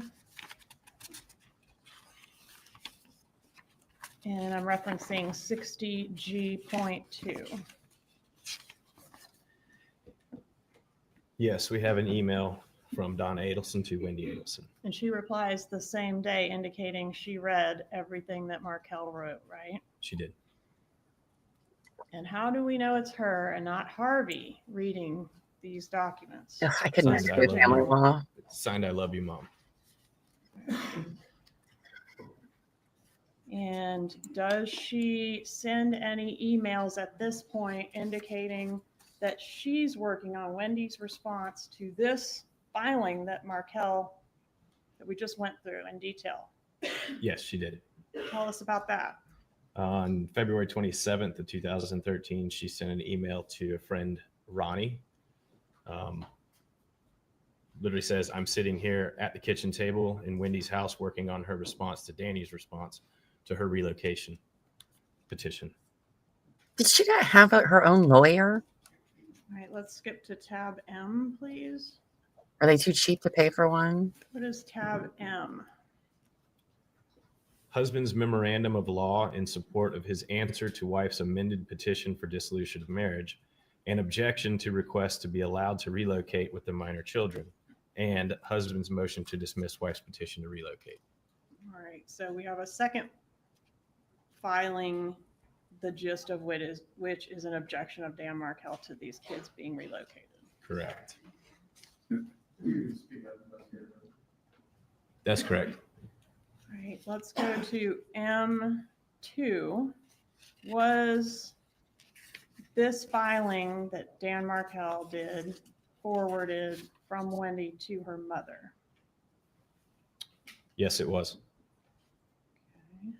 And it was forwarded on what date? May 2nd, 2013. So the same day it was filed by Dan Markel, right? That's correct. Okay, and the next day, does the defendant offer a response to the email? She does. And what is that response entitled? Info regarding his memorandum of law. Email. And how does she refer to his memorandum of law? It was 23 pages His long, 23-page right? rant. Yeah, okay. Obviously, his 23-page rant was insufficient, so he's trying to push the court to deny hearing your petition. Okay, what does she say about the efforts that Mr. Markel is putting into this divorce? Gibbers has made his divorce a full-time job to attempt to get what he's always gotten, his way. And what does she say is the most important part of Wendy's divorce? The most important part of your divorce is relocation. I sincerely hope your attorney understands that this is your non-negotiable. Lots of things are negotiable. That's one thing that you cannot let her think, okay, well, if it doesn't happen, it doesn't happen. She needs to hear from you how serious you are about this and how it will benefit the children and close-knit family support system, as well as your significantly better paying job with hours much more flexible than your current job. Okay, and does she say anything to disparage Dan Markel in this email? She says, Danny thinks he's a very important person, and as always, he and his needs come first. Does she call him a narcissist? She does. Okay, I might have gotten ahead of you, but if you'll read what's up there, please. Only an idiot like him would write that. He should be the only one consulted for making decisions regarding the health, education, and religion of his children. Okay, keep going. Mr. Markel has become a religious zealot over the last few years since the birth of our first son. Skip forward. This is also to show the congregation what an attentive father he is. And attentive is in quotes, right? Yes, it is. She doesn't think he's an attentive father, does she? No. Okay, what does she say about the schooling opportunities for the boys in South Florida? He's indoctrinating them, not teaching them. If he truly cared about religious school for them, then clearly one of the 37 Hebrew day schools in Dade, Broward, and Palm Beach County would be a better choice for our boys. All right, next, please. Okay. Does she say the word bribe? Donna Adelson. Yes. Okay, what does she say about a bribe in this email? Another bribe to get him to allow relocation should be the offer of plane tickets, since he does have family that would allow him to use their homes to stay in. Okay, next, please. What does she say about the legal fees? And isn't he also supposed to pay some of your regular legal fees? This bastard has not paid 1 cent toward your bridge gap alimony. Loving, caring. father that he is. Yes. She doesn't think he's loving. No. Your Honor. What is the objection? Counsel is testifying. I'll withdraw. Stay, please. Tab Fair. O, please. Fair objection.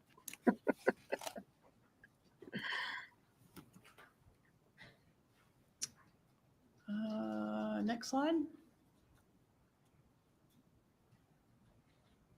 Okay. Okay, so here we've done something with the exhibit to avoid duplication. Can you explain that to the jury, please?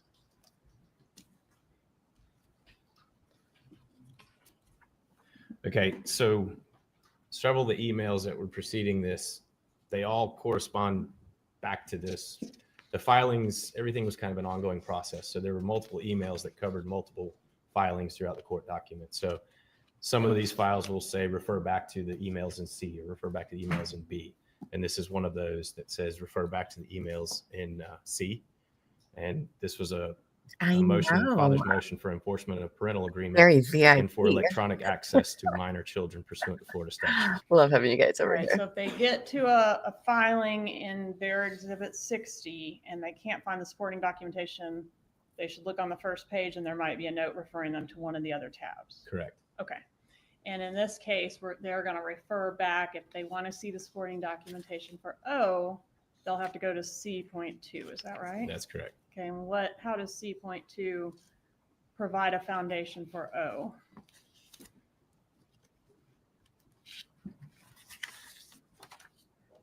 It is one of the petitions. It is one of the attachments that was forwarded in that email. All right. And that's the C2. It's not up there right now, but that we've seen where there was a batch of documents forwarded from Wendi Adelson to Donna Adelson. Correct. Okay. Tab P, please.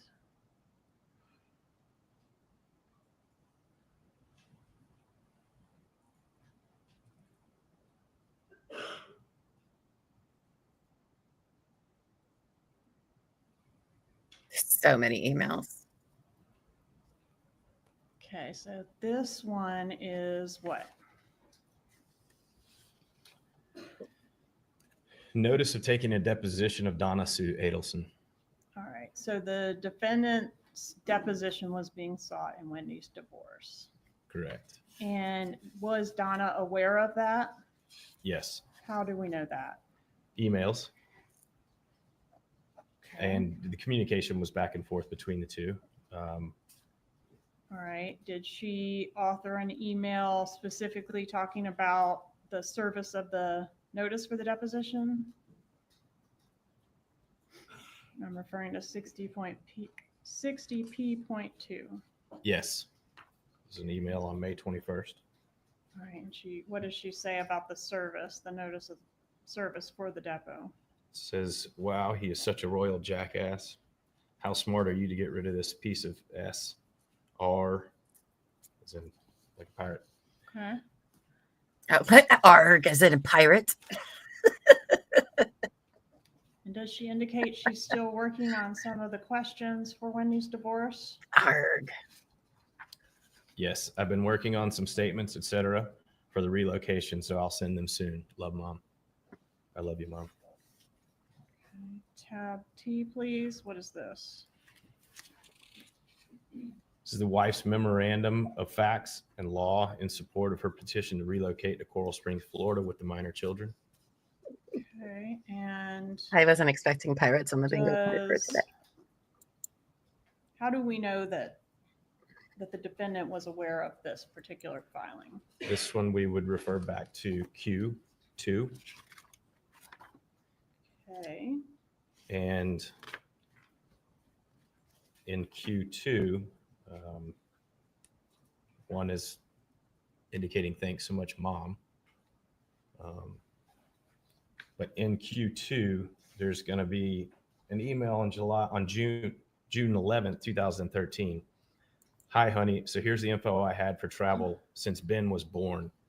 And there's a list from 2009 travels, 2010 travels, 2011 travels, 2012 travels that Donna Adelson would have sent to Wendi Adelson, reference Dan Markel's travel. So what's the purpose of documenting Dan Markel's travel? Essentially to say he was absent most of the time. I'm going to object to the investigator offering his opinion. Overruled, the investigator may answer these questions based on his review of these documents and investigation in this matter. You may continue. Specifically outlined in detail by Donna Adelson and present in Wendy's filings that Dan traveled too much to be a present father. Correct. And in support of that, does Donna here send Wendi a detailed accounting for every trip that Dan Markel has taken since the birth of their first child? It does. Wow. I should keep track. And we don't know how it is that she came to possess this information, or do we? She kept track of a lot of things. Okay. It's a crazy person.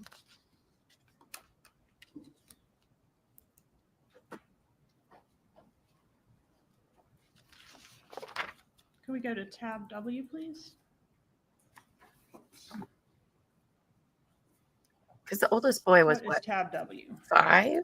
Husband's reply to wife's memorandum of law in support of her petition to relocate to Coral Springs, Florida with the minor children. And what does Dan say about the wife's pleadings? It's fundamentally inept. The wife's pleadings are vague, filled with rank and obvious falsehoods, and the legal analysis is fundamentally inept. Does he mention her parents as well related to this line of argument? For the preceding reasons, the petition should be dismissed with prejudice and costs forwarded to the husband.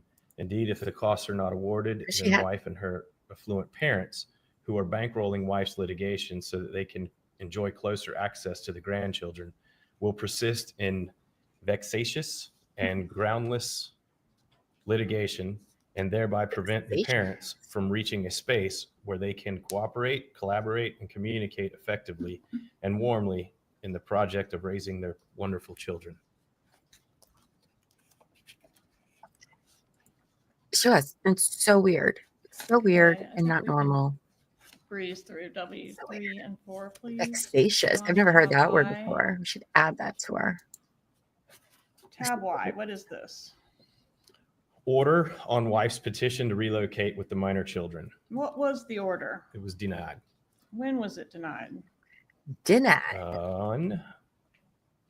It was filed June 21 of 2013. It was actually denied on June 20th, though. All right, so signed by the judge on June 20th, filed with the clerk the next day. Correct. Okay, and it denies relocation. Yes. With prejudice or without prejudice? With prejudice. Don't see prejudice referenced in this motion. Okay. For order. Does the defendant acknowledge that this relocation order has come down? She does in an email to a friend.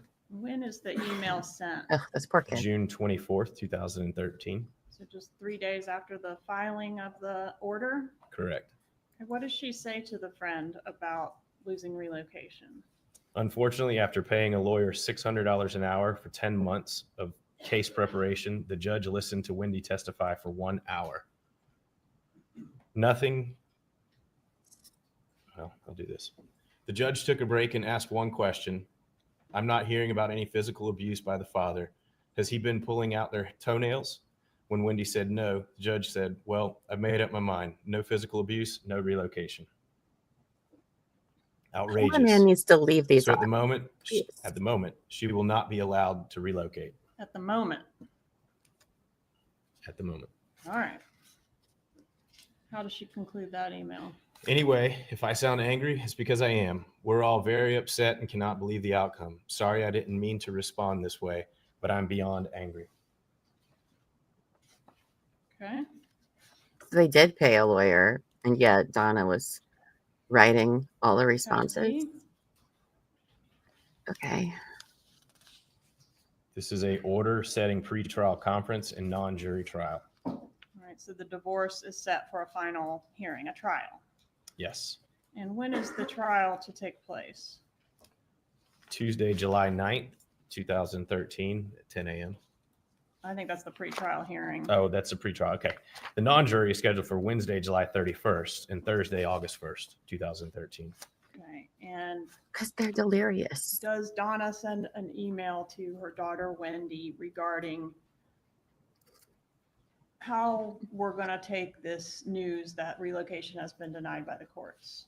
Yes, she does. And does it say it's behind us, it's over, nothing else to fight about? No, this says never, never, never give up. It's time for action. Hold on just a moment. If you look at the bottom of that slide, Why do these people put their middle name and everything? trigger to hit play. It's weird. Go ahead, sir. It's time for action. It's time to take control of your life and not let Jibbers think he's just won anything by having you remain in Tallahassee, 8 hours away from the only family you have, and lose out on what will be a job that will afford you and your children advantages that they will never otherwise be able to enjoy. Let's show this F what will make him absolutely miserable.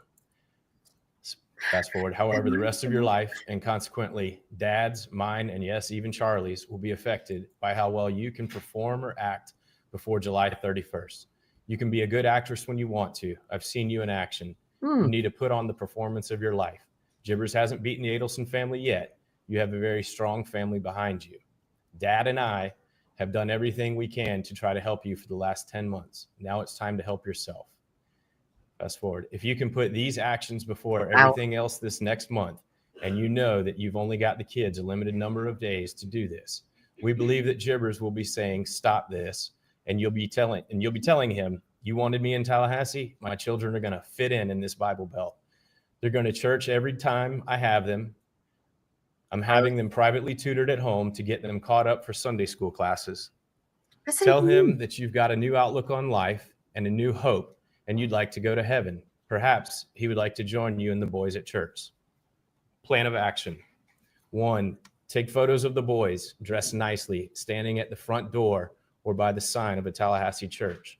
Then change your Facebook status photo to this one so everyone will see this. Perhaps a line under the photo with new beginnings in Tallahassee might be nice. Okay, that's great. 2, make arrangements to get the boys caught up with a private tutor, a teenage Catholic church member who will come to the house to teach the young men about Jesus. If you don't have time to arrange for this to happen, I'll happily do it for you. 3, let Jibbers know that your children will be baptized in the Catholic Church. Let him know that the Catholic Church is a big part of your life now with the boys, and you'd like him to be part of it. As long as he wants you to remain in Tallahassee, the boys will be involved with you in church-related activities and ceremonies. Disgusting. Let him get used to it. I've already checked this out, and a baptism can be arranged within 2 weeks. 4, I'm looking into summer camp programs for the boys. We will pay for it. 5, register them for toddler classes at church. I've looked into this, and even if they don't go, we can show Jibbers that they are enrolled for the fall semester. And you cannot tell anyone this is an act. Take control from him. Get to him psychologically. He's going to want you to stop this. We plan to make a financial offer to him to allow this relocation. You need to work this plan, and we'll help you through it. We'll help you through it so that it may affect how much we will offer him. Maybe he'd be willing to let you relocate if he knew his children would attend a private Hebrew academy like Donna Klein in Boca, or perhaps he'd like them to invite him to a Christmas party at their other Sunday school, in quotes. And then she says, it's crazy. I know you would never want to think that you didn't do absolutely everything you could to try to come down to your family. We don't want Danny to continue his religious influence over these children any more than what he's already done. If he keeps this up, they won't want to eat in your non-kosher home. As they get older and more involved under Jibbers' religious influence, they will be able to request which parent they want to live with. Don't allow Jibbers to have this power and control over them. then in reality, he's going to have the same control over you. Oh, yeah. Dad and I is referred for the person. Again, this is not about time for you. It's time for you to show us that you can put on the performance of your life for the next few weeks. You know, this is all about fucking over Dan. She doesn't give a shit about those kids. We send this letter with our love and only the best intentions, Mom and Dad. Right, and you mentioned this as we were going through there, but there's a reference to Dad and I in the text, right? Correct. It's horrible. Can we go to tab EE, please? Diabolical, disgusting. Motion to enforce marital settlement agreement and to show cause why the former husband should not be held in contempt of court. And what does Wendi Adelson allege in this motion to enforce the marital settlement agreement? Require the former husband to immediately transfer to the former wife the remaining amount due to her. So she's saying he hasn't paid up. Correct. There's still time. Okay. And is there an email prior to this filing indicating that Donna Adelson was aware of this upcoming deadline? Or I guess the deadline had already passed at this time, but the deadline, the fact that he had not made payment, and the possibility of Wendi taking him back to court. Yes, the email was from October 15th. The filing was October 30th. I think so, but I don't think they're practicing. Can we go to GG, please? Or at least it wasn't as big of a deal to them as it was to Dan. What was filed in GG?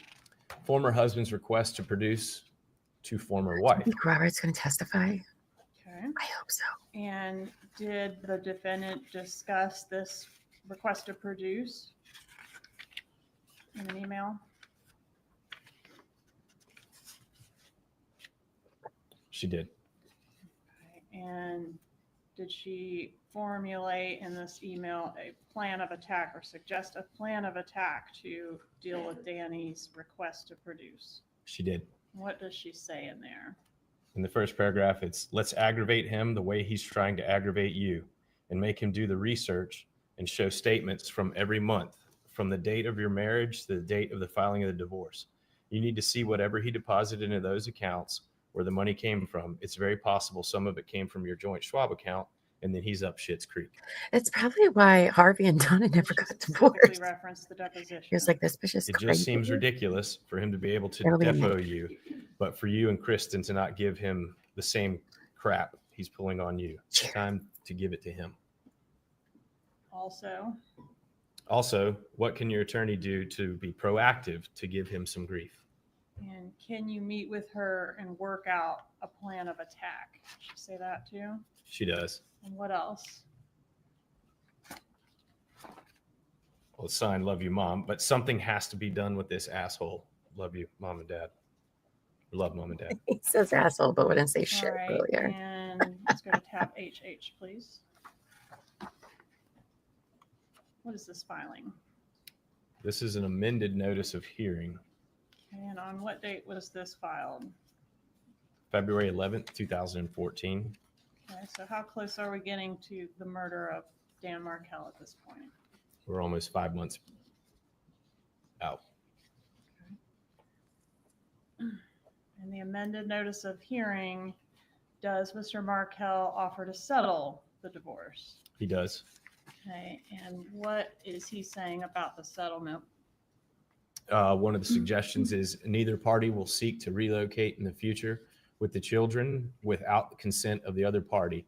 If the offer above is not accepted by the deadline, then fast forward, Mr. Markel will file his motions and memoranda and supporting documents that detail how Ms. Adelson failed to disclose substantial assets in violation of the Florida rules and the master settlement agreement.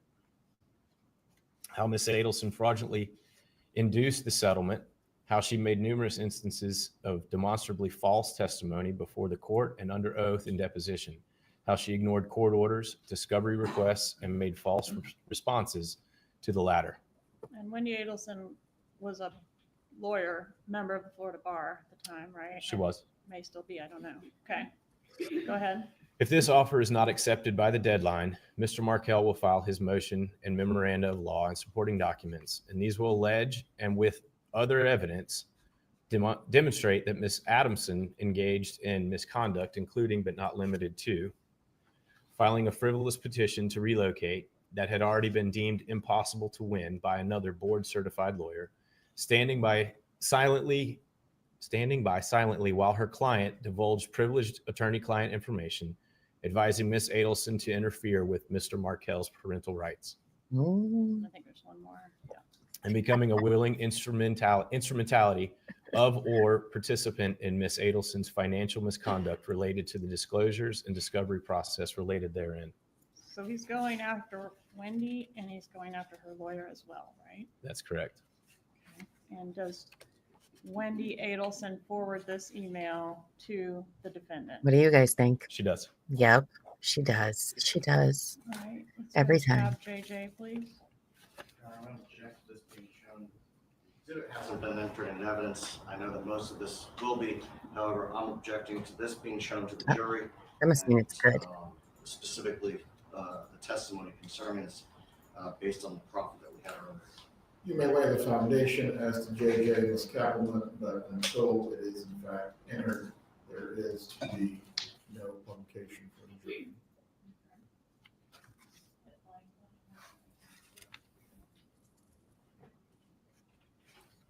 What is the document in JJ? The former husband's counter motion for enforcement of MSA on parenting issues and motion for contempt and sanctions. And is this the motion that includes the allegations, grandma says you're stupid? Please have the foundation for giving the contents of the document. Ms. Kappelman, objection is sustained. Are you familiar with the contents of the motion? I am. Okay, and are the contents of that motion present in an email that was dated before the filing of the motion on 12/17/13? I'm referring to JJ.2.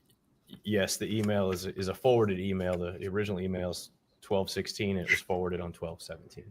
Okay, so who sent the email on 12/16? Hopefully. Dan Markel sent the email to Wendi Adelson and their parenting coordinator. This guy's going to be here for a while. And then you say it was forwarded. Who It was was it forwarded forwarded to? To donnaharvey@gmail.com. Okay, and that was on 12/17/13. That's correct. And did someone respond to the email? They did. And what did the person say? Wow, with an exclamation point.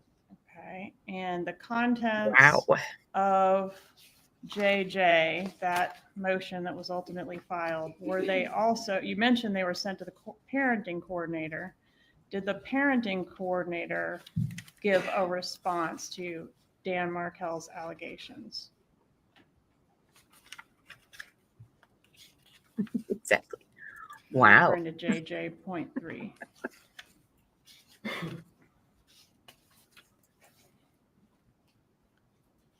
Yes, this is another one of those convoluted emails, but yes.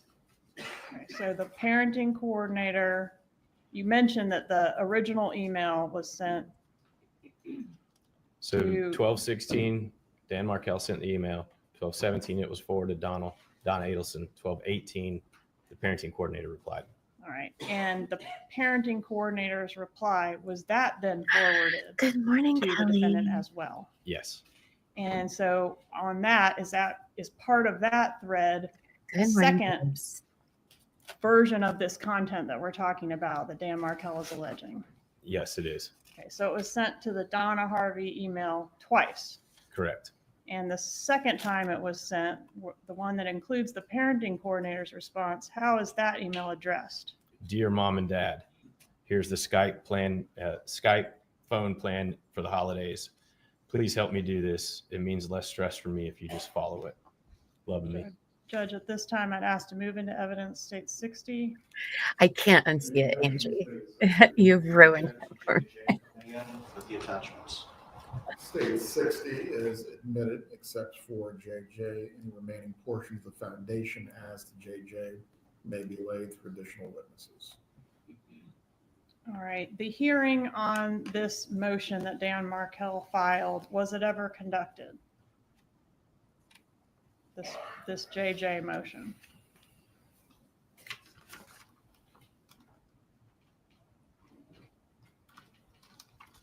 I believe it was. The grandma motion was heard? I'm trying to figure out the dates here. It's like, no, it was not.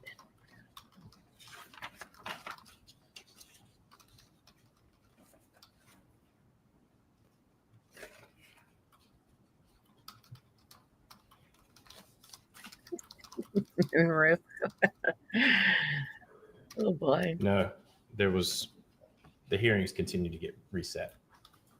Okay, and what prevented the hearing from occurring? Objection, Your Honor. Lack of personal knowledge and lack of foundation. Well, the rule, if the witness through his investigation is aware, he may answer the question. As to his knowledge. I look at her smirk there. Mm-hmm. Eventually, Mr. Markel was murdered. Before the hearing took place? Yes. One moment, please, Your Honor. I very much enjoy her pantsuit.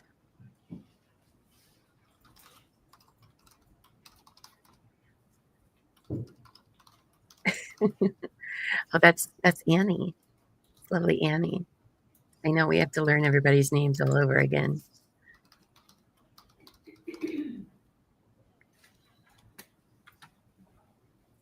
Stupid YouTube.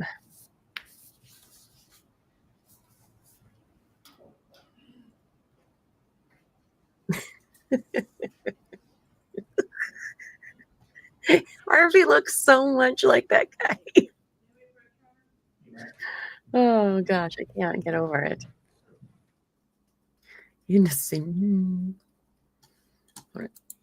me download this, and we'll share it with the class. Oh my goodness, I can't even. She said, after I mentioned, oh, Miss Shorty posted this on Twitter as well. Apparently, everyone seems to think that he looks like. Don't worry, we won't miss anything. I promise. You guys, it's the same person. It's amazing. It's so freaking perfect. All right, don't worry, we haven't missed anything. We'll go back now, maybe. There we go. Right. And also a puppet, so it makes sense. It checks out. Yeah, it's just amazing.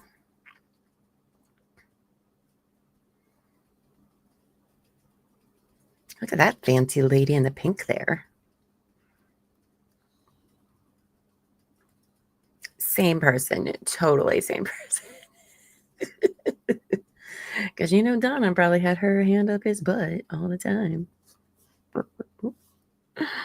Oh, it's amazing. Did you just first name me? How dare you? I'm just kidding. Cross-examination. You're acting like you're one of my besties or something.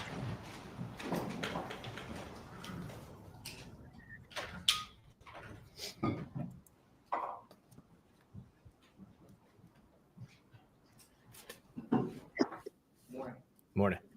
Okay, so I want you to turn to B. And I think it's okay. 4.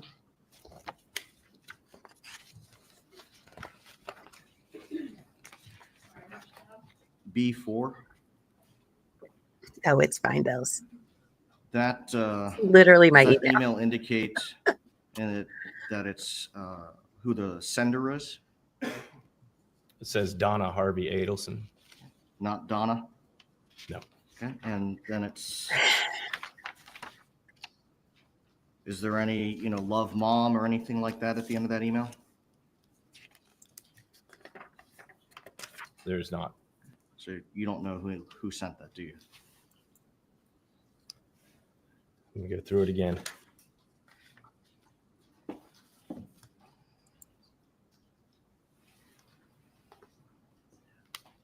I get it. It's his only argument. But, like, sir.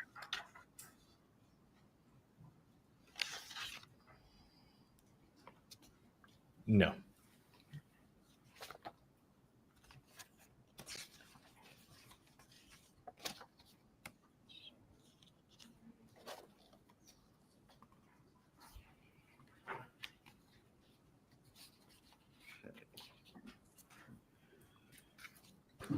Then I want you to turn to JJ2.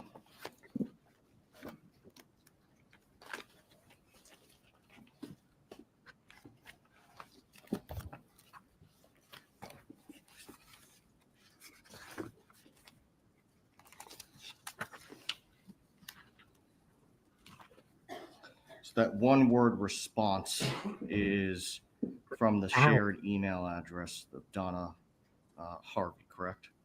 That's correct. Isn't it true that emails from Donna Adelson are much lengthier than a one-word response? They generally are. So he's throwing her husband under the bus. I want you to turn to Y2.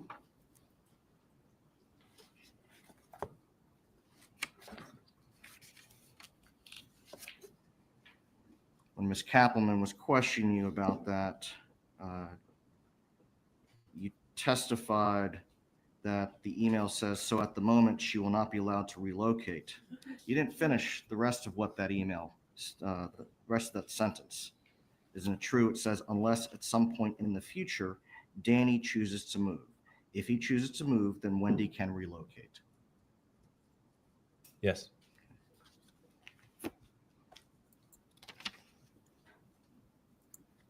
She does. Now the June,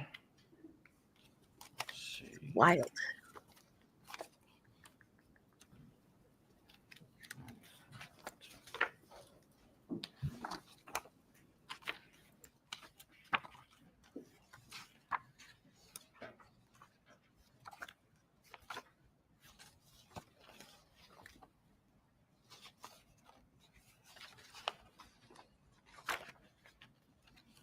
Did we ever figure out who the older lady and young kid that were just denied by Harvey was on Friday? Denied, does anybody know? It's been driving me my crazy. client sent that lengthy email. I believe it's at Z2.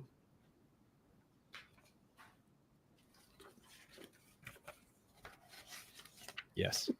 Isn't it true that although my client made these suggestions, that Wendi Adelson later responded and said, I'm not doing this? Cheers. I do recall an email from Wendi saying, Mom, I'm not doing this. Just a moment, Your Honor. Mm-hmm. Yeah, the ones that were sitting, they came in the late afternoon, I think it was on Friday, and they sat in the same row as Harvey. It was an older woman, and then a teen-ish. Redirect examination. Did relocation happen for Wendi and the boys? After the murder. Where did they move after the murder? A couple blocks away from Donna and Harvey Adelson. Well, they moved in with Donna and Harvey Adelson for about a year, and then permanently to a location a couple blocks away. No further questions. Can I step down, Mr. Newman? Will he be recalled again by the Family state of or the defense paralegal? That's Potentially, weird. Judge. he remain under subpoena? All right, done with this. Members of the jury, does anyone need to take a restroom break before we proceed forward? Please raise your hands if you do. Very well. Please call your next witness. State calls Wendi Adelson. Yes! Yes, guys! Yes! Here we go! Yes! Yes! Who's excited? I'm excited. You can't tell. This is what we need. Oh, man. Okay. You put this in. I'm going to go run, refill my coffee real quick. Okay.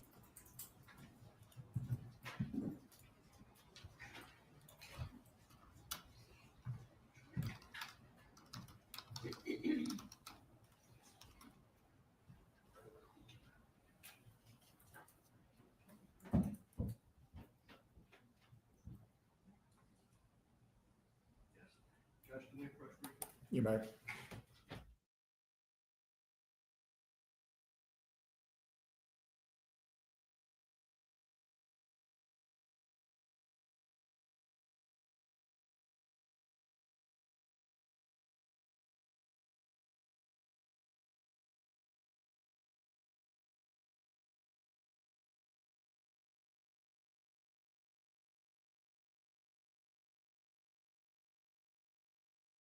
We will, in fact, need to take a brief break. The bailiff will take you to the jury room. We anticipate getting started very quickly within the next few minutes.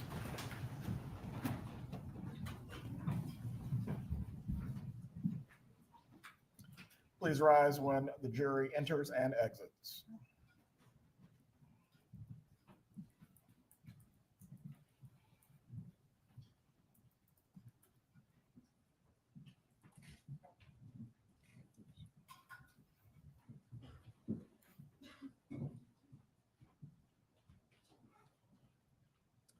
Everyone can be seated. Mr. Lauro, I had not forgotten about you, sir. You may come up to make your statement.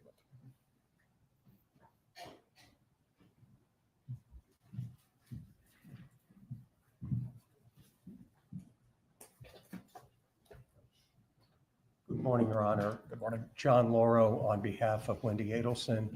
Your Honor, we previously filed a motion to make a brief statement before Ms. Adelson testifies.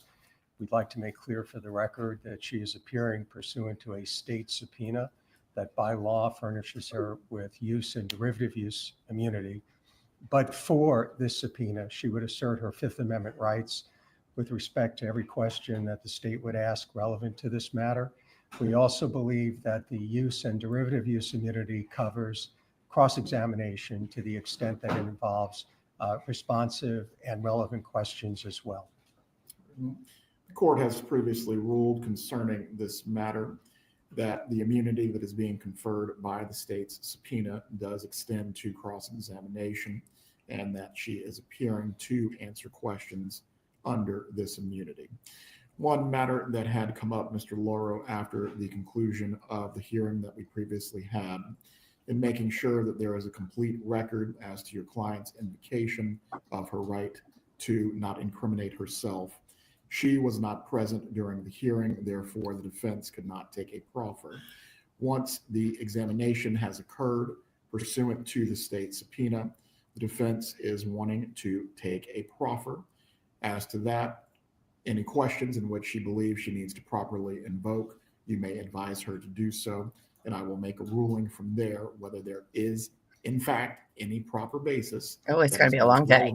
And would not go to the right of self-incrimination. Ultimately, you may advise your client concerning these matters as it relates to the defendant's proffer out of the presence of the jury. Do you need to be heard in any way concerning this? No, Your Honor. We'll just need a brief moment to consult, obviously, after we hear the proffer questions. That's fine. Yeah, thank you, Your Honor. Does either party need to be heard further before the examination begins pursuant to the state's subpoena? Yes, sir. There you are. You may take your seat, Mr. Lauro. You can bring go. back in the jurors when they're ready.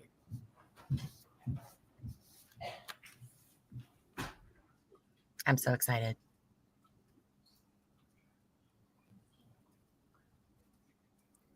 I know, right? I'm hoping.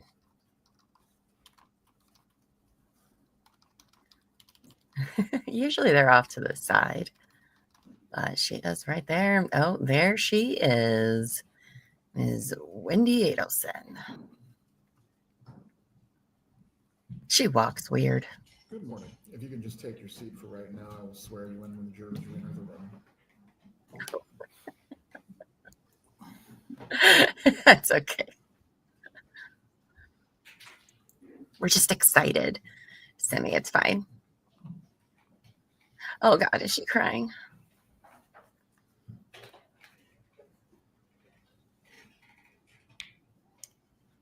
I believe even though the jurors indicated they did not have to go to the bathroom at this point, if we are once again dealing with the needs of 14 people, they might be in the bathroom. So wait for the knock.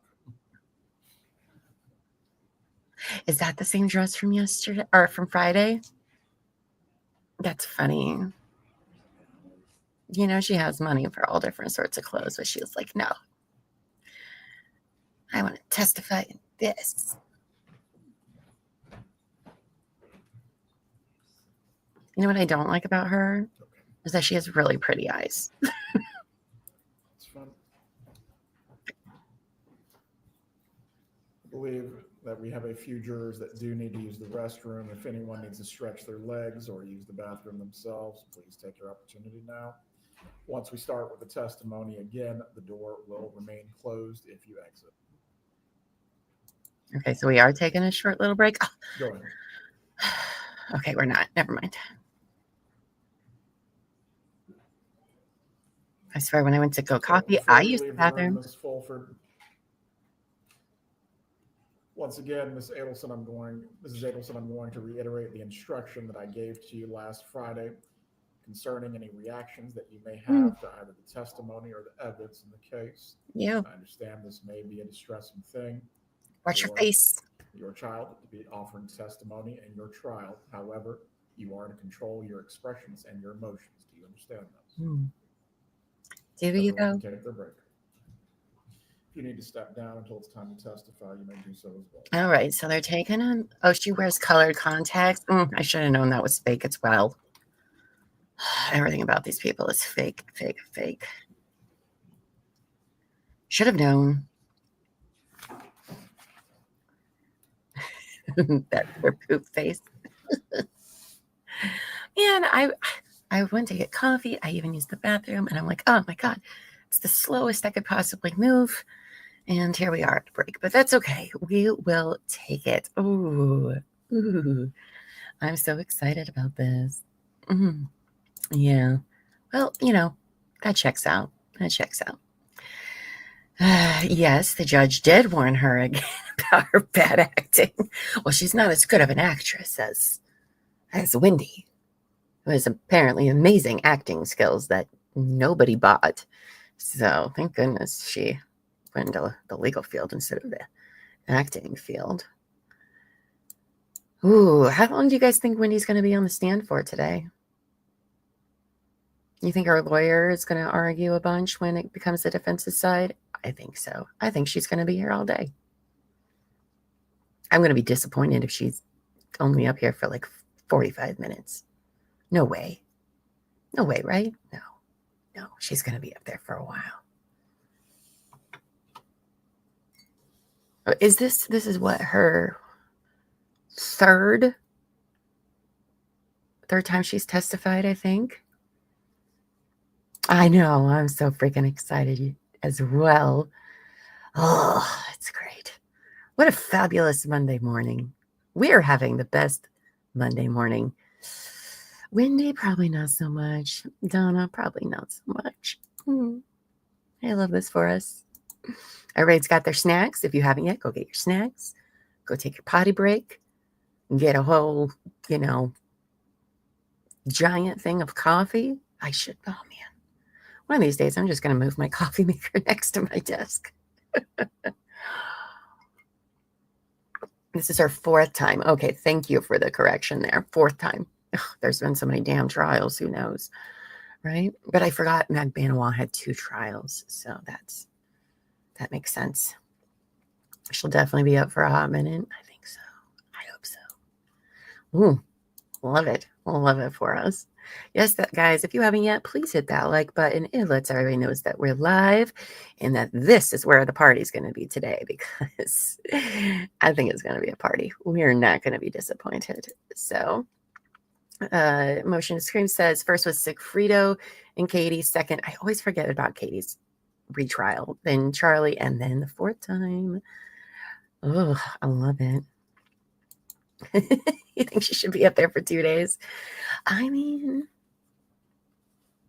I'd keep her up there that long. Why not? Do you guys think Charlie's going to testify too? I want all of her kids to testify. Well, we obviously have Wendi. I also want to hear from Charlie, just because. I also want to hear from Robert. That's the 3rd sibling that a lot of people don't actually know about. And that's because he has nothing to do with his fucking family, because he knows that they suck. So he has nothing to do with them. And so I just would love that for Donna. I would love that for her. Oh, okay. See, I heard motion says Charlie has been moved to Leon County, so he is expected to testify. I heard that he was moved, but I wasn't sure if it was a rumor or not. And yes, oh, I'm so excited. I love how every single person involved is going to testify, and I love that. That doesn't happen very often, like at all. Bring the elf. Sarah, what's her last name? Derman? I don't remember.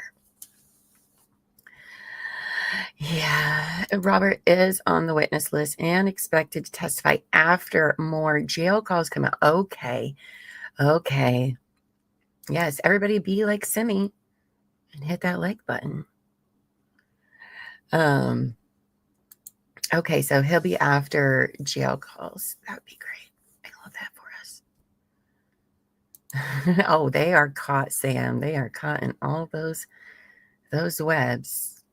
I mean, you guys have to think, like, Harvey definitely had to know about all this, even after the fact. It's. I just wonder what they're waiting for sometimes. Well, Wendi, I understand waiting, right? Because it's nice to have her testify. So she got partial immunity because of that. But Harvey, I mean, he went to some of those meetings that Donna and Charlie had when Secret Agent Man became involved. I'm just saying, I'm surprised. Everyone should just be like Simi in general. Yes. Oh. Yeah, I do think but it's been 11 years. It's crazy. Simi said, in my opinion, no way Wendi didn't watch the prior testimony over the weekend. Mm-hmm. If not her, then her attorney or someone did and told her they threw her under the bus. I mean, she may not have. We'll give her the benefit of the doubt. Mm-hmm. But her lawyer definitely did. And that's fine. The lawyer can. But her lawyer has definitely been taking notes. If he's a good one. So, but this isn't a family that makes a lot of good decisions. So, has that guy been her lawyer this whole time? Because she's had this deal for a while. Or is he like a brand new lawyer? Does anybody know? You should watch it. Are they good? Yep. All right, guys. Sorry to pop you down. They're coming back in.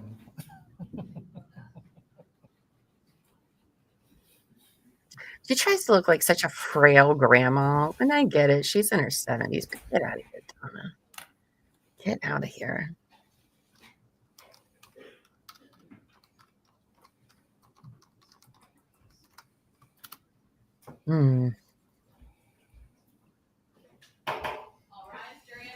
Is she wearing a bumpet? It looks like she's wearing a bumpet. I've noticed one thing in the audience is they like big hair in Florida. Tallahassee, Florida. I did not know that. I think with the humidity, it must be a nightmare. You can be seated. Please raise your right hand to be sworn. Oh. Do you swear or affirm the testimony you will give today in this trial will be the truth? You may be seated. Please adjust the microphone as you need to so you can be clearly heard. You may examine. Please state your name and spell your name. Wendi Adelson, Wendiadelson. Ms. Adelson, where are you from? I'm from Coral Springs, Florida. And you live in another state now currently, right? I do, yes, ma'am. All right. How are you employed? I'm an immigration attorney. How long have you been an attorney? Since 2006. And you're here pursuant to a state subpoena, is that correct? Yes. And that subpoena confers a type of immunity on you. Do you understand that? I do. Okay. which means that nothing you say here in court pursuant to that subpoena can be used against you at a later time. Do you understand that? I do. Okay, but it doesn't necessarily mean you could never be prosecuted. It just means that what you say in Just a court reminder. cannot be used in any future prosecution. Do you understand that? Yes. Just reminding you. Okay, I great. want to ask you about your ex-husband, Daniel Markel. Is that a fair and accurate photo of Mr. Markel? Yes. When did you meet him? We met originally online. It must have been the fall of my first year of law school, so 2003. Okay. And this is the fourth time. When did you marry Mr. Markel? We married in February of 2006. Were you living in Tallahassee at some point as a married couple? Yes. When did you move to Tallahassee? We moved to Tallahassee my final year of law school, so that would have been in the summer of 2005. You tell Terry. And we were here from 2005 till 2006. We spent a year at the University of Miami from 2006 to 2007, and then came back to Tallahassee from 2007 until 2014. All right. And during the time that you were living here in Tallahassee, did you live over on Trescott Drive? For some of the time that we lived here, yes. And when your first child was born, were you residing at the Trescott Drive residence at that point? Yes. Okay. I think I have a photo of that here. Is that the Trescott Drive residence? Yes. Mm. And how many children did you have with Mr. Markel? We have 2 children. What were their ages at the time of their father's death? It was 10 days before my older son's 5th birthday. So he was 4 turning 5. And our younger son was 3.5. The boys are 14 months apart. And did there come a time when you and Mr. Markel separated? Yes. When was the separation? It was in the fall of 2012. Whose decision was it to separate? It was mine. How did your ex take that news? Well, we talked about it many times before it actually happened, but when the separation became official, he was very upset. And even though there were problems and issues and discussions, it was a surprise to him when it actually happened, right? It was. Okay. And was part of the reason for the separation your differing views on how to raise the kids pursuant to the Jewish faith? I'd say it was a very small part, but it was a part. Did you consider your ex to be a religious zealot? No, I didn't think he was a religious zealot, but I did think he was using religion as a way of controlling me. Okay. Did you think he was more devout in his faith than you were? I don't know that. I feel like devoutness has to do with maybe a relationship with God, and I don't know that his was more strong than mine, but he was more observant of kosher rules than I was. Okay. Can you explain for the jury what those imply? For those Sure. that don't know? So keeping kosher has to do with separating milk from meat, something like you can't eat a cheeseburger. And it has to do with the ritual way that animals are killed. So certain meats would be considered kosher or non-kosher. And then things like shellfish are not allowed, or pork would not be allowed. And so his beliefs changed over time. We used to have bacon, and then bacon became a no later on. All right. And those rules were something that he was wanting to impose on the children, correct? Yes. Okay. And you were less interested in those kosher rules? It was less important to me. All right. Were both you and Mr. Markel raised within the Jewish faith? We were, yes. He does live up to his name, doesn't he? Separated from Mr. Markel, did you move out of the marital home while he was on a business trip? I did, yes. Where did you go when you left the marital home? I went to another property that I had rented for the boys and me. Was that at 3303 Aqua Ridge Way? Yes. Was that located in Leon County? Yes. What was the custody arrangement? Broad terms are fine for this time frame during the separation. I think we were just trying to figure out how to make it work. We didn't have any formal custody arrangement at that time. I remember his parents came to town that weekend, and I made sure that he had the boys that weekend. We were just trying to figure out how to make it work until we had something formal. Was the arrangement roughly 50-50 or something else? It would have been roughly 50-50. Okay. And were you mixing it up during the week, or was it a week on, week off situation? It wasn't week on, week off. We didn't settle into that until the first summer, or maybe the second summer. I don't remember. That was more of a summer arrangement. But it was 50-50 and definitely a mix during the week. Okay. I'm gonna publish what's been introduced into evidence as State's Exhibit 60. Your petition. Was your mom, Donna Adelson, involved at all in drafting your divorce documents? No. Did she ever make any edits to any of the filings that you made pursuant to your divorce? I think she made suggestions, but I had an attorney, a very good attorney, helping me through the process. So she wasn't editing legal documents. Did you ever forward any of your mom's suggestions to your lawyer? I probably did. And when you did that, would you attribute them to your mom, or would you just forward them along without noting whether they were your questions or your mom's questions? I honestly don't remember.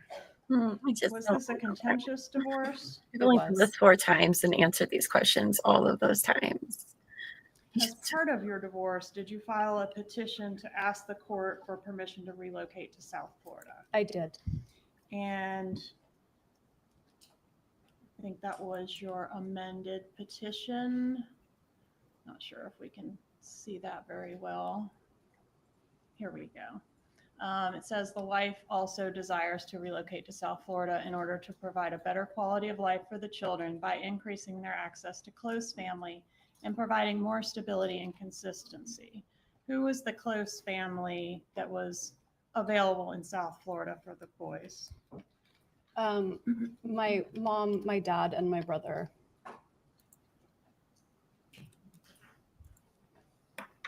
I know. Why did you want to move to South Florida? I had very unstable employment in Tallahassee. I had a wonderful job, but it was on grant money. So year to year, I never knew if I would still have my job. I had a job offer that was very good in South Florida. And the assumption was that Danny was always going to be at a different school, a better school.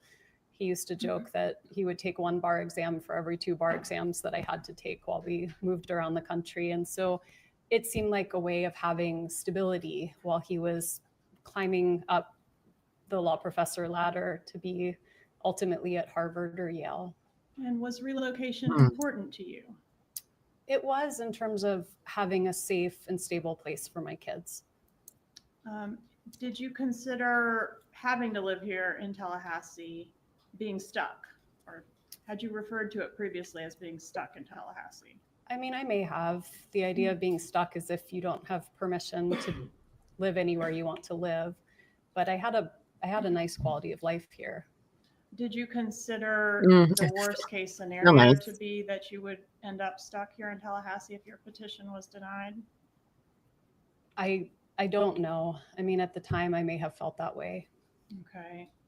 Might you have sent an email to a friend on March 24th of 2013 indicating, quote, "I do fear that the worst case scenario that could happen is that I will be stuck here in Tallahassee"? It's possible that I sent that. Could it refresh your recollection to review that item? I'm happy to. It's on tab 6 on one of those binders in front of you. Let me see. Right? She moves around all over the place. It's going to be this one. Interesting.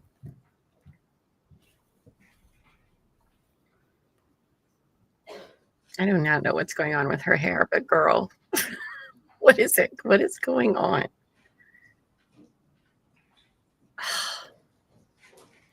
Oh yeah, this what the fuck is right.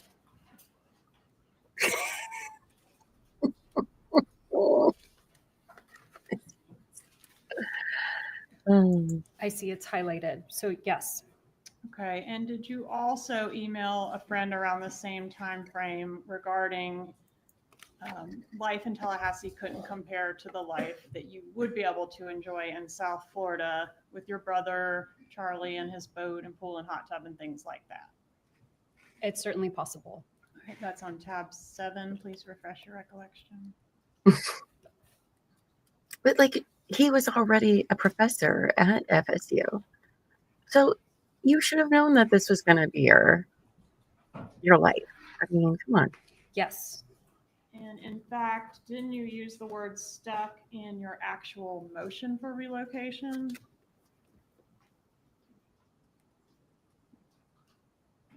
Let's see if we can get there. Here, the wife is merely stuck in Tallahassee until the husband decides that the time is right for him to leave. So my attorney did write that, and that sounds right. Did Tallahassee feel claustrophobic to you? Well, at this point in time, Danny was making lots of unplanned announcements to my I've been office watching that where lady's we worked face together. So all morning. I would see him at work. I never knew when he was showing up. So I'm sure, this is 12 years ago that's how I felt at that time.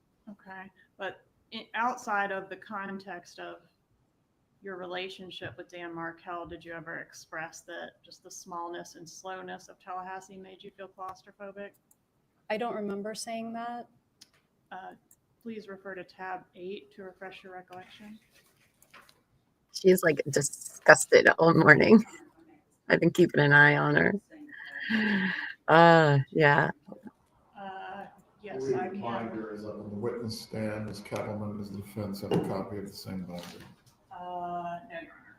I'll show them the tab. Please do.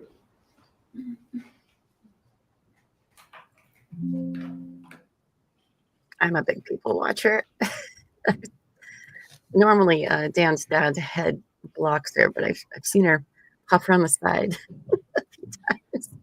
That's a dense one. Were you able to find it? I did. I found it's part of a sentence. Can I read the whole sentence? Sure. I hate it. Tallahassee feels claustrophobic at times, given its smallness and slowness, and the fact that my friends cycle through here with transient regularity. So yes, at that moment in time, that's how I was feeling in 2013. And relocation was pending at the time that you were feeling that way in that moment, right? Yes, ma'am. Okay. And relocation was also very important to your mother, wasn't it? Yes. All right. And did you have some discussions with your mother about relocation? I did. And was that during that time frame when it was pending? Yes. Okay. And do you see your mother in the courtroom here today? Yes. Could you please point her out and describe what she's wearing? My mom is on right. I can't see her clothes from here, but she's directly across from me.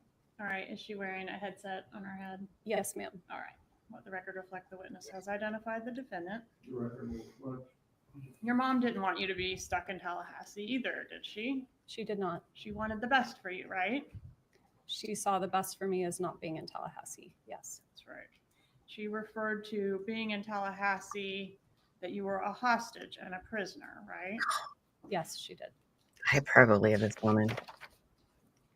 She's a hostage and a prisoner, living her nice life in Tallahassee. It's better than most of ours. Continues.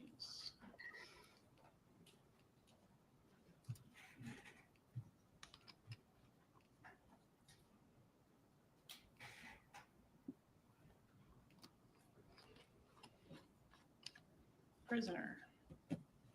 Close enough. God, they're so dramatic. I feel like a peasant here. Did your mom express concerns that as a Tallahassee native, the judge presiding over your relocation motion would underestimate how much better it would be for you to live in South Florida? She did. All right, let me ask you a few questions about your parents. Your mom is Donna Adelson. Who's your dad? My dad is Harvey Adelson. Alright. And where did your parents, I think you said they were in Coral Springs back in 2012? Yes, Is that ma'am. right? Okay. How long had they lived in the Coral Springs area? I was born there. So from, I think they started living there when my oldest brother was born. So since the early 70s. Is it fair to say they had deep roots there in that area? Yes. Can you describe the relationship that your mom had with your kids during the time frame we're talking about? So separation to murder time frame? It was very close. My mom taught my boys how to read. She taught them how to play chess. It was very close. Were your parents employed during that time frame? Yes. What kind of work did they do? Her My dad 4-year-old was a play chess? dentist, and my mom was the office manager for the dental practice. All right. And what about your brother, Charlie? Did he have a role there as well? He was a periodontist, and so I believe at some point he purchased the practice. I don't remember what year that was, but he would sometimes work from my dad's office and sometimes work from other offices around South Florida. Was the dental practice, the family dental practice, a successful business? I believe it was. My family never discussed money or finances with me, but I believe it was doing well. Did you discuss your marital problems and resulting legal issues with your mom? I Talked did. about relocation, but in general, you did talk about your woes with your mom. I did. Okay. And Everybody be like you said you Simone. did send many of your divorce pleadings to her. Is that right? I did. What about your dad? What was his role in reference to your divorce pleadings? I don't remember exactly. My parents have a shared email, so when I send an email to one of them, I would send it. It was being sent to both, but I don't know who was reading what or at what time. Is it fair to say they were both welcome to read whatever you sent to that email address? Yes. And both welcome to reply as well? Yes. Who would reply more frequently, your mom or your dad? To those My mom types? would reply more frequently. Who took more of an interest in the day-to-day ins and outs of your litigation? Probably my mom. Is your mom overprotective of you? Yes. Is your mom an emotional person? Yes. What about your dad? Is he emotional as well? I think so. Okay. Did you previously say he was more of a straight shooter and mom was more emotional? I think so, but I think women tend to be more emotional and men tend to be less emotional.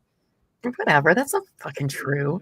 I am going to admit State 60 JJ at this time.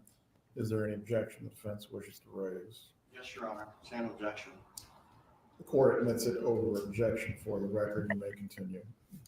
And I think that's the same exhibit that's in State 64AA, Judge. It's not necessary to have duplicates, but because of the way the evidence came out in this trial, that is present in State 64 as well. States 64AA is admitted as far as the final record. If you wish to remove one, you may, but both are admitted for the record. Thank you, Judge. All right. Is it fair to say that your mom, the defendant, is a controlling person? I don't think my mom is a controlling person. Did you say at one time back in 2013 that your mom operates with emotional subterfuge? I may have said that. Would you like to refresh your memory? I can. It's tab 45 in the binder in front of you. She's great. Don't worry, bitch. I know where it is. Don't look there. Okay, great. Thanks. I got it all planned out for you. Sorry, I need to watch my mouth this morning. Sorry, I'm just so excited. I'm very emotional. Is it highlighted or is it just in the, it's a long. I'm an email, so it's fine. No. I do like her glasses. Page 3.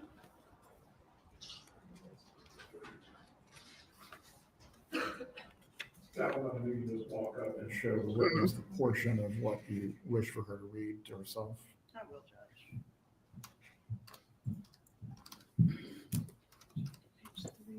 This is 3, I think. It brings out the cursing words in everybody, right? It's fine.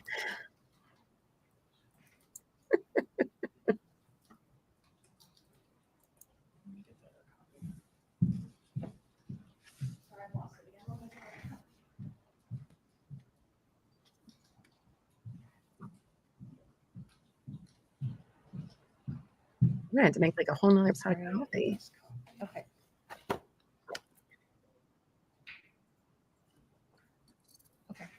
So the question was, did you previously say your mom operates with emotional subterfuge? Yes. What is meant by that? I honestly don't know what I meant at the time. But not that she's controlling. I don't think that's what I meant. Did Dan Markel have a hard time understanding some of your mom's behaviors? I don't remember that. Well, did she think you incapable of driving to South Florida by yourself with the kids? This is back when they were little. Yeah, I don't think she thought I was incapable, but I was breastfeeding and it was helpful to have someone with me. So what was her practice to avoid you having to do that? One of my parents would come with me for the long drive. So they would rent a car, come up here, ride back with you, and then follow the same procedure. It'd be broken already. They would drive with me if I was down there, back up, and then rent a car to come home. And did that procedure occur the week before the murder? There was a visit the week before the murder, correct? I think it was 2 weeks before. Okay. And on that trip, is that how it was handled, where they rented a car and came up to get you? Yes. Did your dad think that was necessary, or was that a mom thing? No, my dad probably thought it was more necessary. Okay. And did your dad make a practice of supporting whatever your mom wanted? Is that kind of the general rule? Yeah. Was she the dominant force in the household? I mean, I think my dad had more of a quiet strength, so it's hard to say who was a dominant force. I think they were both equally strong in their parenting. Okay. Did you previously describe this back in 2013 that your mom was the dominant force in the household? If you need to refresh, it's tab 97. Okay.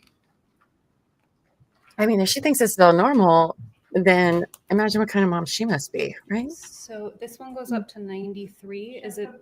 Check the very back. Saying. I'll just approach this. Oh, okay. Thank you.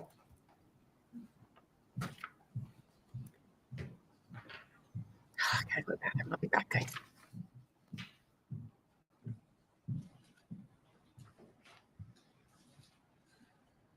Yes. You did say mom was the dominant force in the household. Yes. Did your mom ever try to micromanage your life? Yes. Your career? I don't know about my career. I chose to be a lawyer. It wasn't a very popular choice in my household. Yes, and there were different types of areas of law that she would have preferred you practice. Do you agree with that? I actually think they were really proud of what I was doing. Not to suggest she wasn't proud of you, but she was encouraging you to pursue a different type of law that would be more lucrative. Do you remember that? I do, yeah. And what about your dating life? Did she meddle there? Yes. Did she create a dating profile for you on Match.com? I don't know if it was Match.com, but I do remember a dating profile at some point. That she created for you? I didn't use it, but yes. And conducted searches for men in the Miami area and sent them to you? I think this was when I was living in DC, maybe. Okay, let's go forward a little bit here.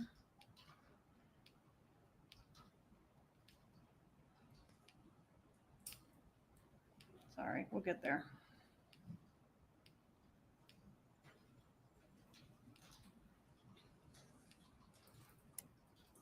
Okay, so here we have an email dated January 17th, 2013. For the record, this is 64I.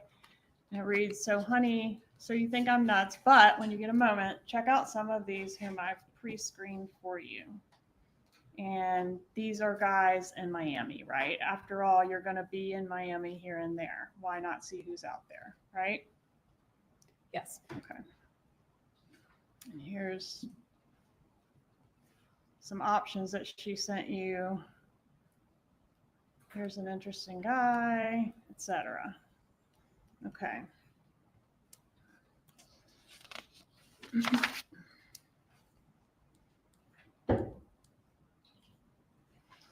Did you ever feel like your mom was walking all over you?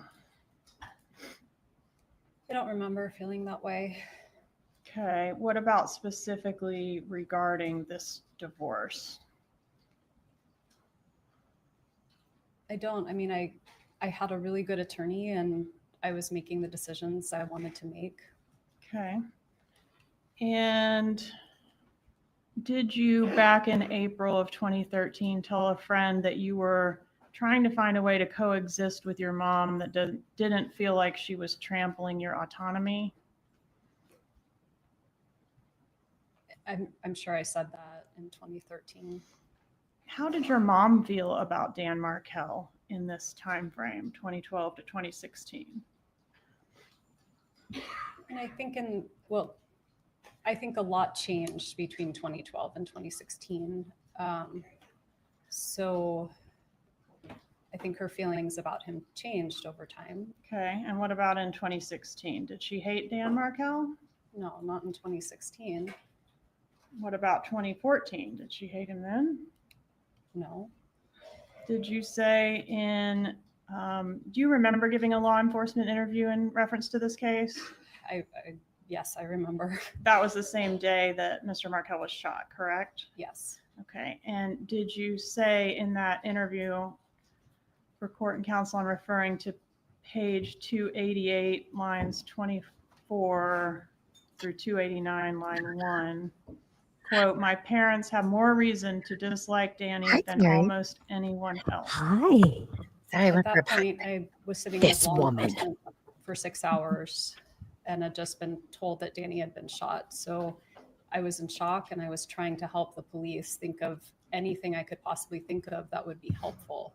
And are you suggesting that after 6 hours you became fatigued to the point that you started saying things that weren't true? No, I didn't say anything that wasn't true. I just was in shock. I just kept talking and talking and talking. When your mom is really upset about something, does she talk about it a lot? Yes. And when she talks about it a lot, and I'm referring you back to this time frame, does she talk to your brother Charlie specifically a lot? My mom and Charlie have always talked a lot. Okay. Like weirdly a lot. And was Charlie kind of like your mom's problem solver? I don't know about that. I kind of feel like it was where she would help him more throughout childhood and adulthood. She would help him solve problems, not really. She definitely did a lot for him, didn't she? She did. She helped him with his business. She helped him with his personal life, his finances, his bills, remember to pay the whatever. Weird. She was like still mothering him into adulthood, right? Yes. He was a man-child, yes. But as far as meddling in your life, did your mom feel that Charlie could make more progress with you than she could on items like who you were going to date? Hi, Honestly, RTC. I would just be guessing about that. Okay. Long time no see. Hi. At the time of Dan Markel's murder, was the defendant, your mother, very angry at Dan Markel? Before he died? Yes, ma'am. Yes. And you hated him too, right? At certain points, I was very frustrated with him. Did you refer to him as an STD? I don't remember saying that. Tab 5. Let me show you the receipt. Okay. Oh my gosh. Oh. This mother and children relationship It's weird. is a problem. It's weird. It is weird. We need to It get a looks like I made that therapist analogy. on to give us a Danny tape. is an STD. One wrong mistake, marrying him, and this will never go away. Is that what you said? I did. Did you share that kind of sentiment with your mother? I don't remember ever saying that, so I don't think it's something I said very often. And this was said in an email on February 26th of 2013, correct? It was. Approximately 17 months before the murder? Yes, I don't think it was an email though. It looks like it was sort of an iMessage. One of the mods will help you. Did you ever refer Switch to it. your ex-husband as the Dark Lord? I don't remember saying that, but I certainly might have. Did you refer to your ex-husband as Gibbers? I did. What is the meaning of Gibbers? Gibbers was just a silly name that a friend helped Congrats me come up to with all of our new to members. basically make him feel less scary. It was nonsense. Did it Scary. reference Jew in boots? That I don't remember. It wasn't a friendly name, right? It was a silly name. Did you ever say that you silly. hated Dan Markel? I don't remember saying it, but I certainly could have. Tab 31, please, to refresh your memory. Oh, look. Oh, that's not right. Welcome. Welcome, member. Congratulations. And yes. I said that I hate him in this moment. Okay. And did you say in that email, that same email, quote, I hate my children's dad? I did. And do you agree that email was sent approximately 15 months before Mr. Markel was murdered? It was in April of 2013. Just forgot a membership. Maybe someone needs to turn that off Yes, ma'am. on his profile. Approach with what I've marked. It's okay. We'll have a Jasper camp soon. So 56 A, B, C. both figuratively and literally. Asked you about the. He learned how to open the nickname. back Did gate, you guys. have that nickname stored in your cell phone as Dan Markel's contact name? But I did. I can show you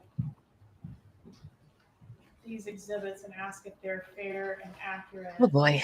Contacts 56A. Who is that a contact for? You know. It's my mom's phone number. So that would have been, it's a picture of Ben as a little guy and my mom. Okay, so fair and accurate contact Yes. from your phone for mom at that time. Yes. Okay, and 56B, That's my dad. and that's his phone number. It is. 56C, Buddy. That's my brother. Charlie. Yes. Okay, fair and accurate phone number for him at that time. Yes. And then 57 is that the contact you had in there for your ex-husband, Dan Markel. Yes. Judge, at this time, I asked to move into evidence 56. I don't drink bourbon or whiskey, but now I'm contemplating getting a bottle just for the Case try. 56 and 57 are admitted at this time.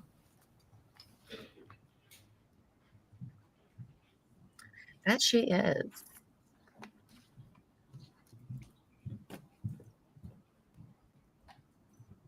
Yeah, oh, she's got the whole thing memorized. Did Amazing. you ever refer to your ex-husband, Dan Markel, as an emotional terrorist?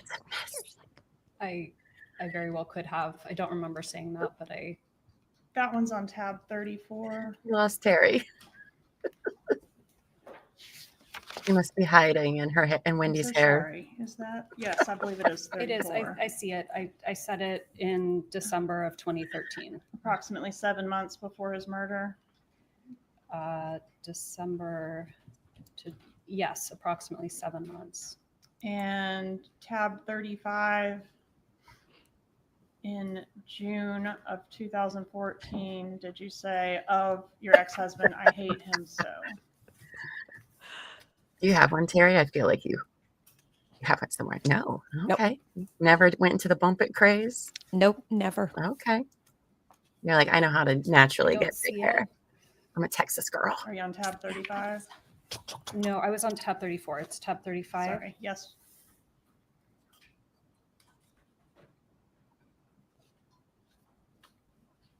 I did write that.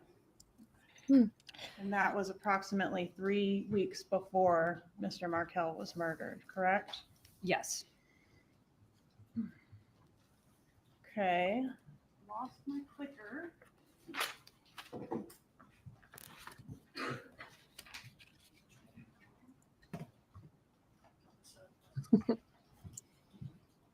You watch all 4 trials. That's like collecting them all. All right, next I want to ask you about. I love that saying, by the way, Cindy. Mr. Markel's response to your petition to relocate. Is it fair to say he was adamantly opposed to that motion? Yes. All right, and you all fought over things large, of course, but also very small, like in this pleading, a tennis racket is mentioned, right? Yes. And Eddie.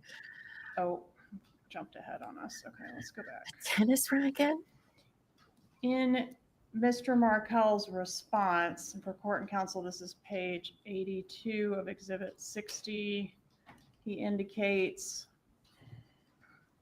the husband affirmatively alleges that the wife helped herself to non-marital assets, including money and stocks owned prior to marriage, as well as numerous personal non-marital belongings of the husband, such as luggage, bicycle, tennis racket, and family heirlooms.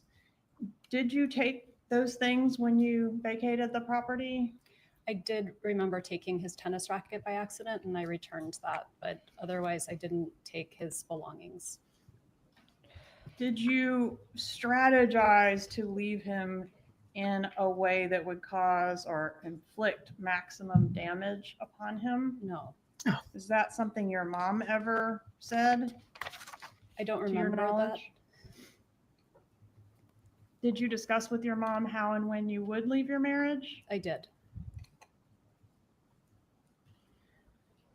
Do you recall a November 2nd, 2012 email where Dan Markel was saying to you, let's put all this aside. This is all about the kids. Let's act toward each other in a way that they can be proud of. Did he say that to you?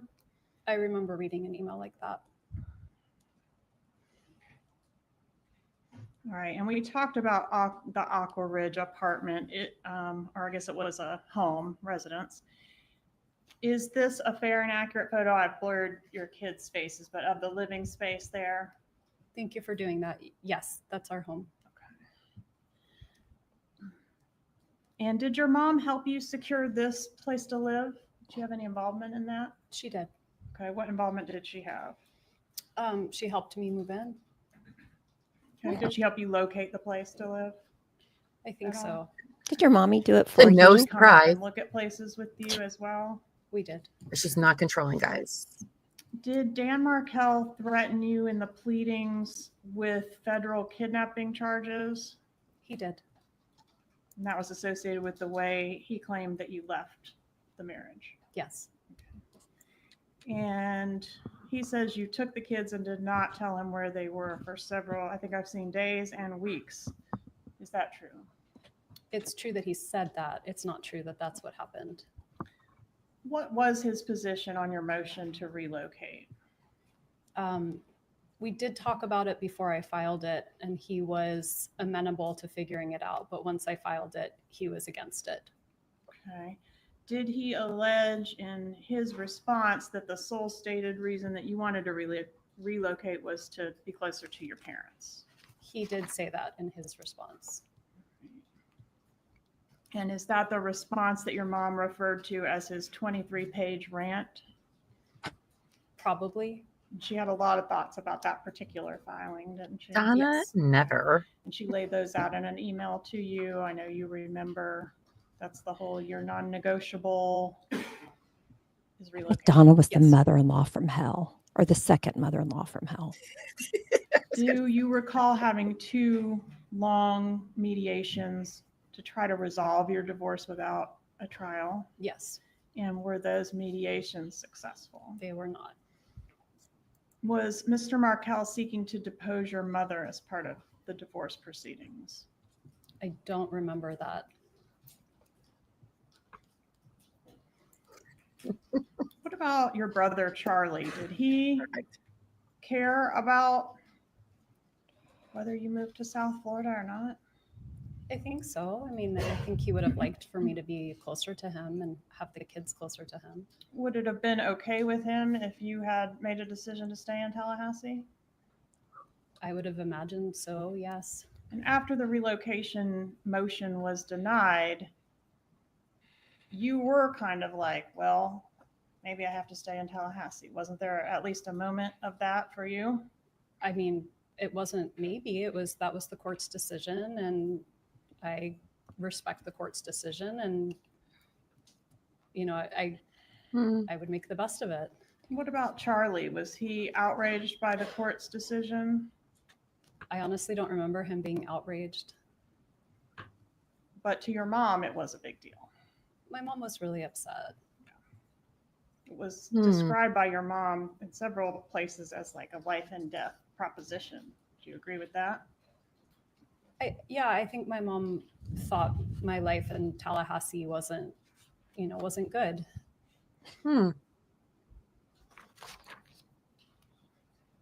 Outrage, yes. My headphones keep cutting in and out. Is it my headphones or is it the stream? Is it true that you never would Mine have are doing the left same thing. Dan Markel So- without your mom's suggestions? Overruled, she may answer the question based on her own knowledge. I would have left Danny regardless of anyone else's input. I was very unhappy. Did you ever write that you would have never left him without your mom's suggestions? I don't remember saying that. Please refer to tab 41 and see if it refreshes your memory. Right? I think it's weird too. Yes. I mean, me and my brother are close, but and I'd help him out, but okay, so it's definitely my headphones then. Okay. I done with mine too. I do say here I wouldn't have done it on my own. Do you specifically reference your mom? I say my parents and brother's suggestions and support. Okay.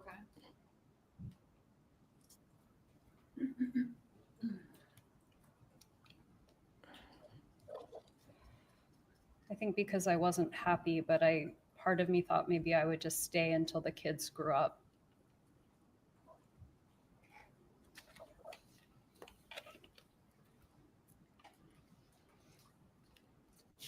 Just one moment. I've lost my place a little bit.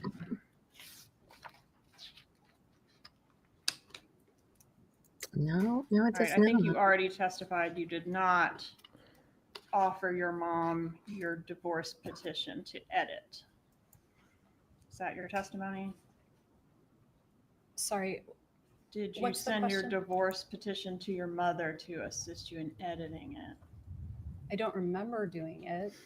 Okay. And did your mom also pretend to be you to Mercer University to help you complete your divorce affidavit? I have no memory of that. I think Charlie could give shit. Pop out here of this email from your mom. Obviously, I pretended to be you contacting these financial institutions. Is that something that she would normally do on your behalf? Pose as you? I had very little understanding or involvement of my financial situation, and so that might have been an account that my dad had created for me or that had like co-signatory authority. So that's possible. Okay. Can't wait for them to bring that up. And here, did you forward a letter that was written on or sent to you on December 19th of 2013 from Dan Markel, where he was kind of wanting you back and making a lot of concessions? I'll stop coming home late, etc. Do you recall that long email? Did you forward that to your mother? I very well may have. And do you recall she replied with sort of a paragraph by paragraph breakdown of that, Dan Markel email? So I see that here. I mean, I I certainly didn't remember, but I see that there's a response here. Okay. I think I've got her responses. Did you respond to her? Very nicely done, Mom. This is great. It looks like I did, yes. And then we go to L.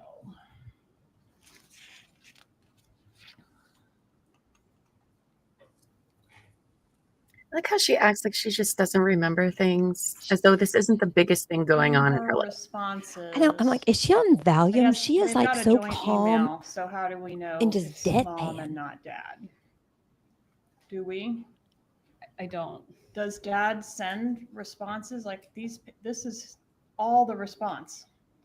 Would Harvey detail like that in a response? No, but it could be that my dad and mom were talking and that she was the scribe, right? That they were, that it reflects both of their thoughts and that my mom's the one writing it. And many of the emails are signed Mom and Dad, or they reference Dad and I feel this way.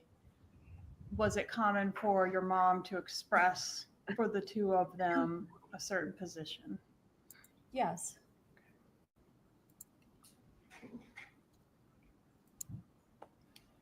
And in this particular email, so this is a little confusing, but she responds paragraph by paragraph, K3, K5, K6, referencing Dan Markel's email to you and refuting each paragraph. Hey, Maud, do you want to drop the email command for Dave? Please and thank you.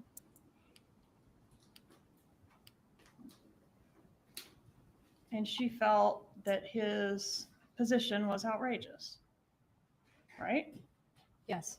And she thought his religious practices were extreme, didn't she? She did, yes. She was extremely concerned about the well-being of the children in reference to his religious practices.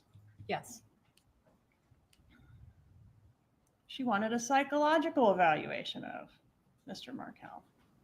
Yes. He didn't need a psychological evaluation, did he? Honestly, I don't remember. Was he an extremely intelligent, accomplished law professor? Yes. So, no, probably did not need one. Did your mom ever call Dan Markel any disparaging names around this time frame? She did.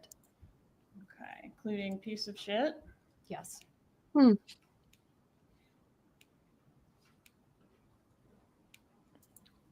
Asshole? Yes.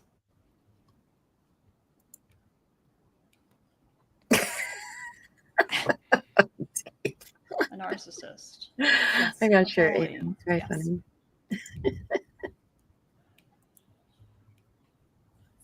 Oh, Simone, I'm sorry. I just saw your nightclub pictures. I will put those all together and share with the class tomorrow. Sorry, I hadn't checked it, so it's exciting. We're dog. Did your mom help you prepare for your meetings with your divorce lawyer? My mom offered help, but I don't think I needed help preparing for meetings with my divorce lawyer. Who was your divorce lawyer? Kristen Adamson. Your mom, in an email dated January 9th, 2013, indicates that she thinks the job opportunities that you had in South Florida was a major bargaining chip in your divorce. Did you agree with that? Did I agree with it at the time? Yes. I don't remember. Jeez. And she did a lot of work sort of making arguments to that point, didn't she? I believe so. And did you forward your correspondence with your lawyer to your mother? I did. Publishing 64. I'm going to skip to J. She wanted to be kept informed, right? Yes.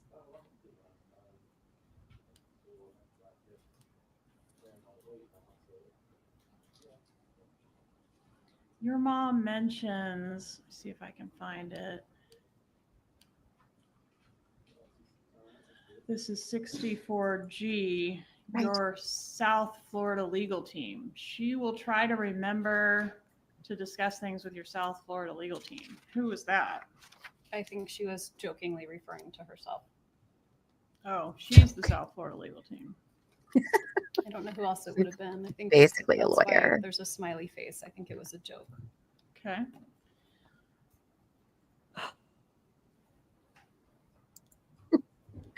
Mine too. We should have an eye roll counter. Break that thing too.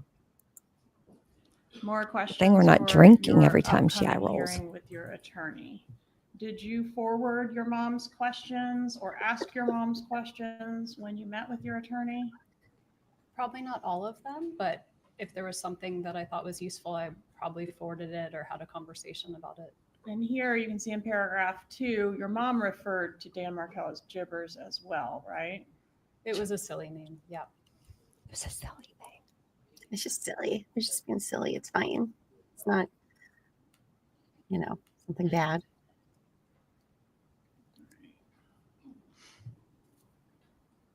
Let's go to the order denying your petition to relocate. Was your mom aware that the order was filed? Yes. Okay. And this is language from the order denied with prejudice, meaning you can't re-raise it, right? Right. You can't refile.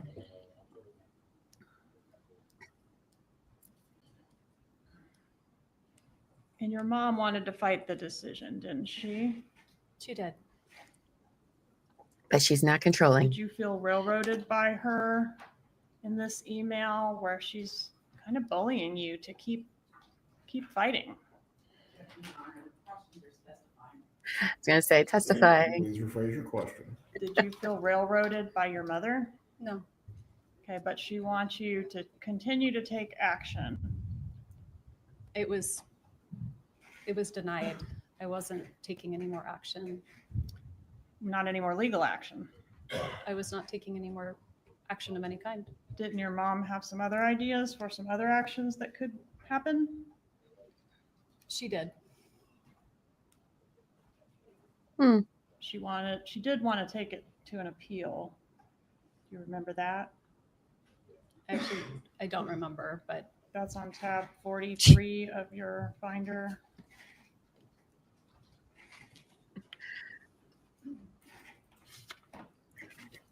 I mean, he's been married to her that long. Yes, I see. Okay, but she also wanted to develop this plan of action that could be implemented between the time you learned of the relocation denial and your final hearing in court to maybe strong arm Mr. Markel into agreeing to the relocation. Do you remember that email? Yes. Okay, and she had some ideas for how to do that, right? Yes. And she said Gibbers hasn't beaten the Adelson family yet. Yeah. Yes. Okay. So what was her plan of action? What did she suggest you could do to get Dan Markel to relent and let you take his kids to South Florida? She suggested that I pretend that the boys had become Christian. Is that something you would ever consider doing? No. Yes, she did. Yes, RTC. She was going to pay for them to get instruction on the Christian faith, right? That was what she said. And she said she looked into it and she could get them baptized in a couple weeks. Do you remember that? I don't remember, but I'm sure it's here. Do you remember her imploring you to put on a good act? I do.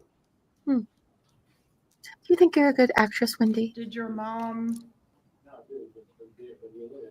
Do you have any acting training? Do you know why your mom would Google how to teach an actress emotion? I don't know. Did she ever share with you or forward you any tips on how to oh my God, I love bring it. emotion or fake emotion? Not that I remember of any kind. All right. What about a financial offer? Was that part of it as well? Yes. What was the financial offer to be? I think it was $1 million. Who was going to pay the $1 million? My mom, my dad, and my brother. And they were going to pay $1 million. You didn't have to pay any of it? I don't remember having to pay any of it. Okay. I do. And they were going to give Dan Markel $1 million for what? $333,000. Okay. Did you ever make that offer to Dan Markel? No. To your knowledge, did anyone make it to him? I don't think so. Would it have worked? I don't think so.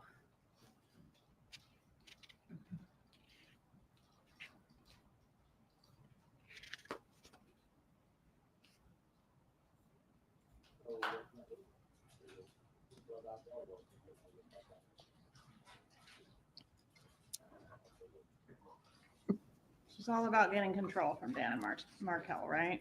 Yes. Mm-hmm. She is. And you told her these ideas were crazy, didn't you? I did. I will not be introducing my children to Christianity. I truly believe it will backfire. As the counsel testifying to stand, please make sure you're asking open-ended questions to the witness. Ms. Kaplan. I'm reading from State's Exhibit 64V, which is in evidence. Please proceed. Did you say it would backfire? Yes, those are my words. And what did you mean by backfire? I don't remember, but I can read there below what I was saying. Did it have to do with this will give him ammunition to pursue things in court? I might have meant that at the time. Did your mom respect your decision not to use her suggestions? I mean, she had to have, right? I'm a grown up. Mm. Really? Does she treat you that way, though? Mm. She kept pushing, though, didn't she? Oh, this is fun. She was suggesting other ideas. Okay. January 27th, 2013 email 64W. Charlie brought up a good point when he said that Americans were dropped behind enemy lines during World War II wearing Nazi uniforms to get what they wanted. They had a job to get done, and they did what they needed to do to accomplish it. You have a job to get done and a very short time frame to accomplish it. If you dressed your kids up in Hitler youth uniforms and brought them down here, I could care less if it was an act of defiance and would show gibbers that he's not in control. Did she suggest that to you? Yes. Let's dress the kids up like Nazis. It's a great idea.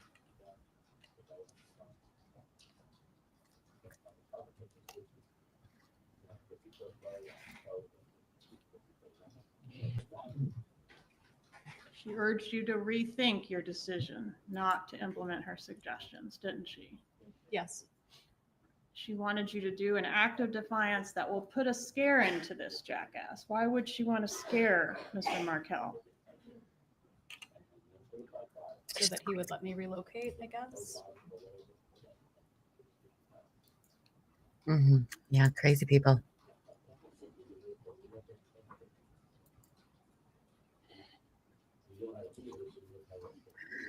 Oof, belly.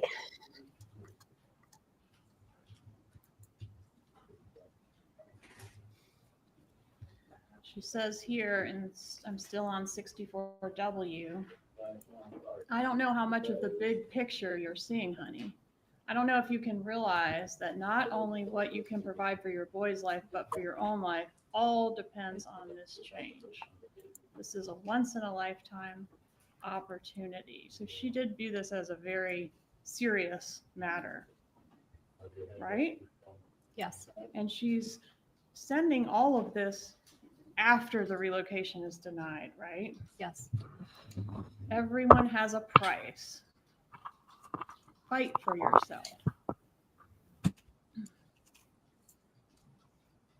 Okay.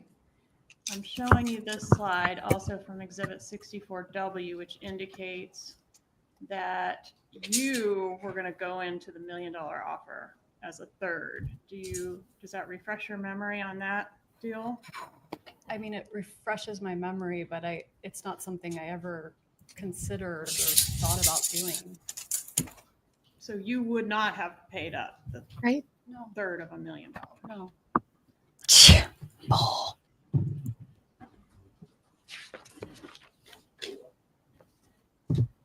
Wild. Moving on to 64X. This is an email in which your mom expresses opinions on several items, including the marital home, the parenting schedule, alimony, child support, health insurance. Did you want her opinion on all these things? I mean, I don't remember, but I think we always want our parents' opinion on things, even if we don't take it.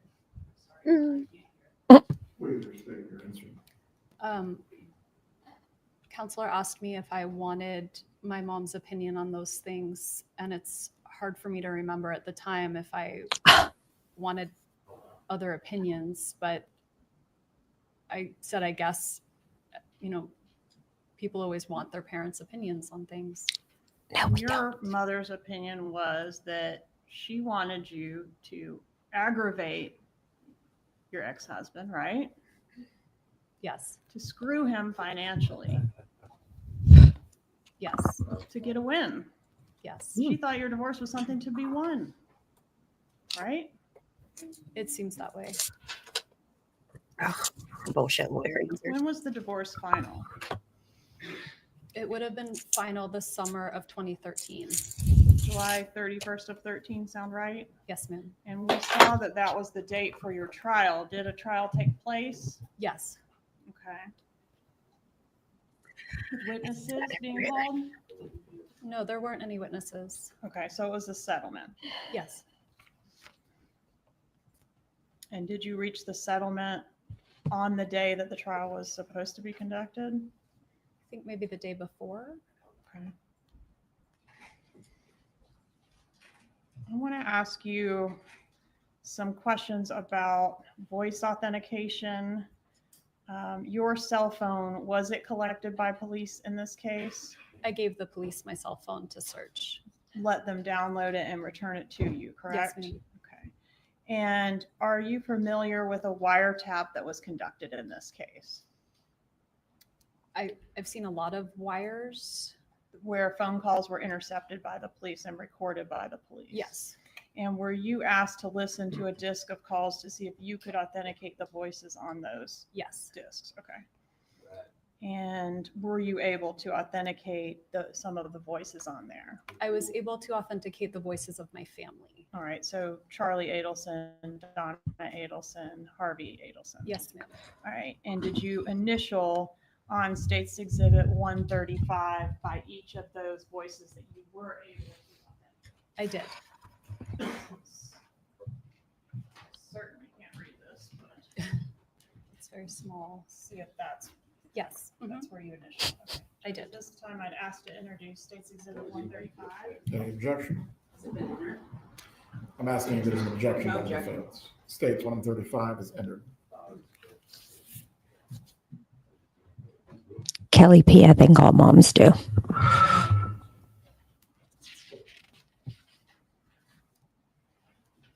After the divorce was final, was there any more litigation between you and Dan Markel? There was. All right. And who was the first one to file something after the divorce was final? I don't remember who was first to file. Because you both filed some things afterwards, right? Well, Danny was supposed to pay me for the deal with our settlement was I was supposed to take my name off the title to the house, and he was supposed to pay me half the value of the house. So I went that first week and took my name off the title and then just waited. And when I reached out, when it was time for him to pay what he owed, he said, I'm not going to pay it. And I asked why, and he said, I have my reasons. And so my attorney had to file to enforce the settlement agreement because otherwise he was going to be held in contempt of court. the court had given him a deadline to make the payment, and he didn't make it. He didn't make it. So you filed a motion to enforce the settlement agreement. And he filed a counter motion saying, well, I'm not paying because she's in violation for all these different things. Remember that? I do. And then he accused my attorney of committing fraud. Right. One of his big complaints was failure to facilitate the communication agreement, where I guess you all had some type of agreement to provide Skype calls with the kids to each other when you didn't have the children. Do you remember him complaining about that? I do. I remember if I was 1 minute late, he would contact the parenting coordinator and complain that I was in violation. That was a pretty regular complaint of his in this era of these filings, wasn't it? Yes. Okay. And when he sent an email, for example, 64N, let's see if we have that.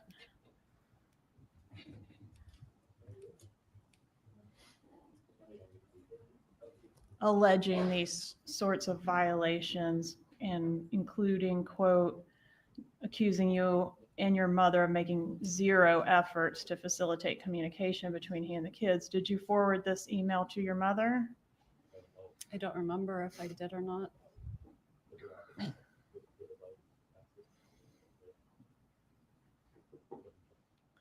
And during this time period, did Dan Markel send you quite a few emails pleading with you to play nice? For example, March 7th of 2013, Wendi, I really regret that things have gotten to the place where they are. Do you think we could try to resolve more issues directly with each other to prevent so much of the unnecessary tension and cost? Things like that. Yes. Okay. But then you didn't seem to be able to actually play nice with each other, even though it seems like maybe that's both what you wanted, at least at certain points. I was always trying to play nice. Shit. Well, you were threatening to hold him in contempt of court. I wasn't threatening to hold him in contempt. That's what my lawyer filed. That's what happens Well, when your lawyer represents you, doesn't she, Mrs. Adelson? She does, but I wasn't threatening him. What would you Did you call cease it? all Skype communication between Dan Markel and the boys on March 12th of 2013? I don't remember that, no. Tab 54, please.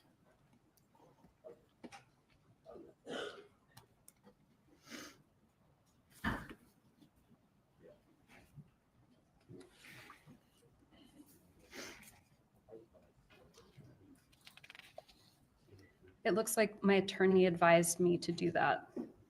Did you cease all Skype conversations between Dan Markel and the boys? Again, I don't remember. It's been a very long time, but if my attorney advised me to do it, then I probably did it. Okay. And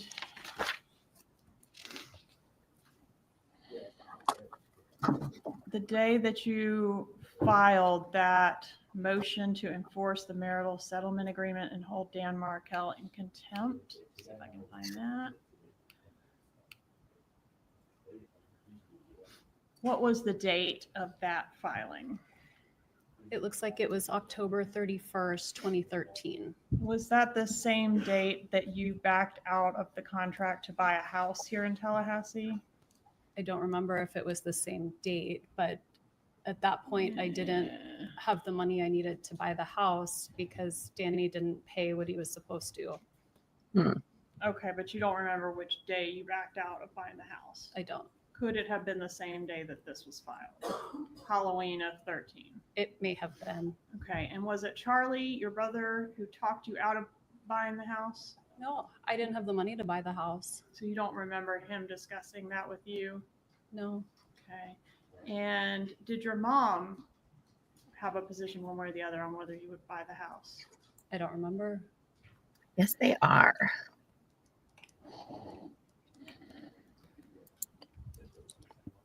The image that I just had up there, was this image sent to you on October 31st? How did this get onto your cell phone dated October 31st? It looks like something my brother would have sent me at some point. I don't remember if it was what day it was, but I remember seeing that picture. Okay, do you have any reason to dispute the metadata associated with it on your phone? No, ma'am. Okay, and you recognize your brother in this photo? I do. I got 2 bottles chilling in the fridge. Katie. If only I didn't have a dentist appointment and a meeting.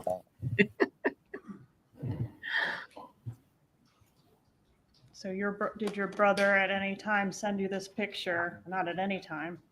Did your brother on October 31st send you this picture and basically tell you not to buy the house because you weren't going to be living in Tallahassee much longer? I don't remember him ever telling me not to buy the house or that I wasn't going to be living in Tallahassee. I really wanted to buy that house.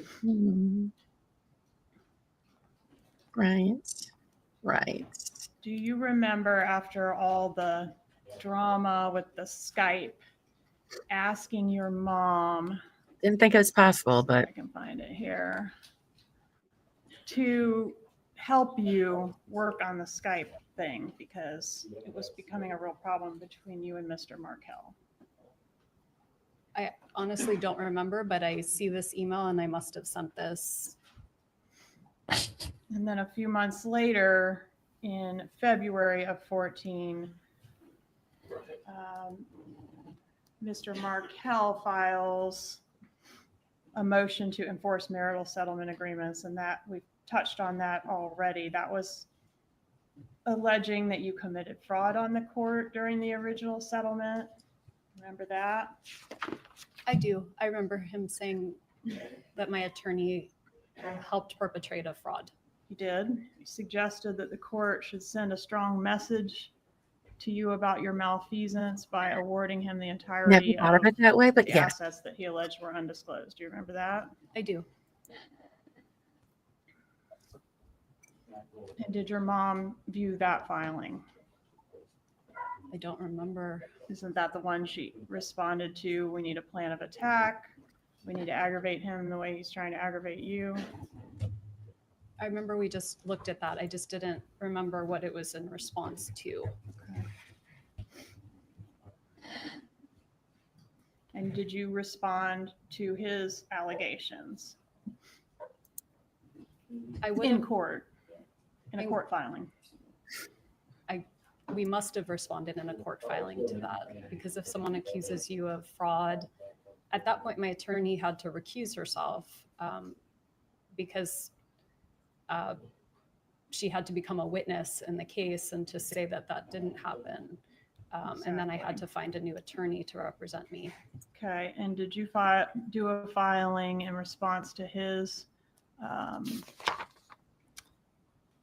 counter motion to enforce the marital settlement agreement, alleging, and this is page 439 for court and counsel, that a vast majority of the former husband's motion contains allegations that are redundant, immaterial, impertinent, and scandalous.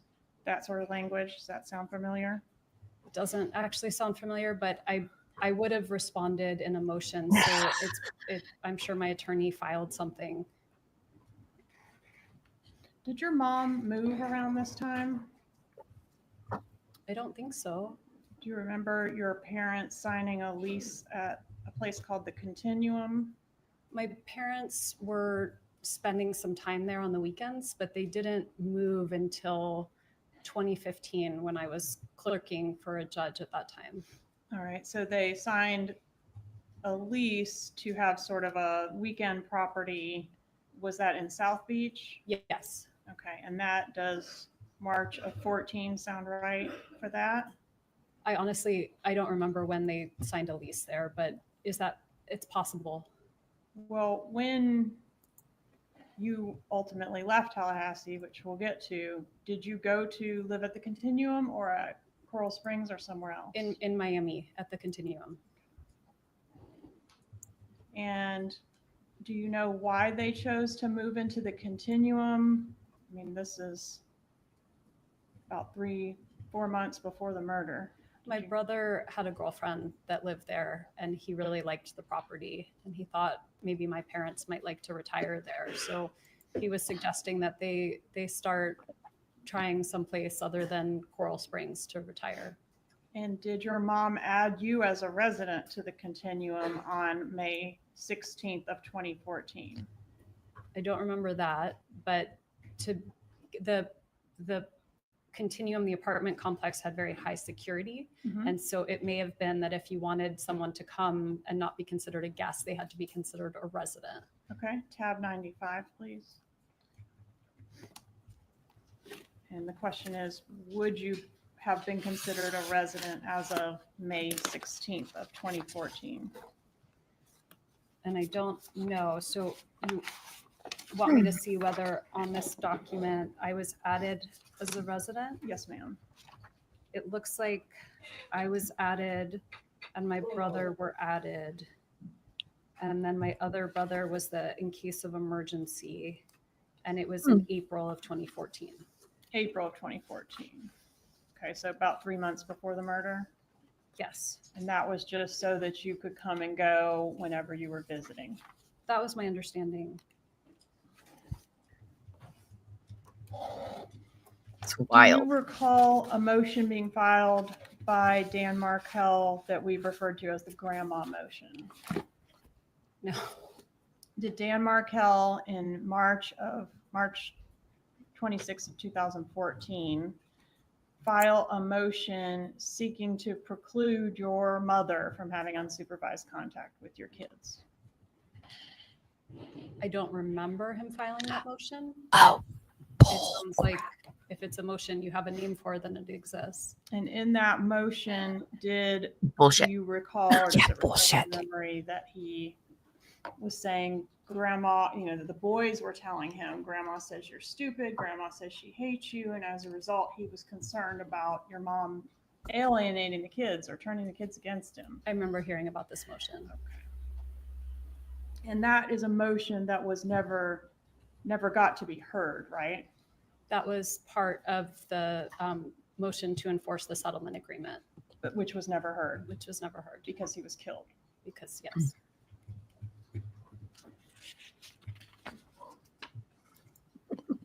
And do you remember why you didn't forward your mom the actual motion that was filed in reference to that? I don't. Okay, if you will check tab, see if you can find tab 98 in the back there, please. And this is like one of the most traumatic times of your life. Yeah, I And don't. you don't remember shit? Get out of here. Half your family's in jail. And you don't remember why they're And you've been to there? how many trials? Ask the same questions. And she acts like it's brand new information. What? Oh, a I have grandma tab motion. 98. Okay, does it Never. refresh your recollection as to the question, which How'd I know about it? is, where was your mom on the day that the relocation was filed, which for your reference was 3/26/14. So this email is from 3/25/14, Mm-hmm. and it looks like my parents were coming up. It says coming on Thursday, and this was written Tuesday the 25th. So my guess is that they were coming on Thursday the 27th. And was it their practice to typically stop in Orlando and spend the night on the trip up to Tallahassee? I don't remember. Okay. I don't remember.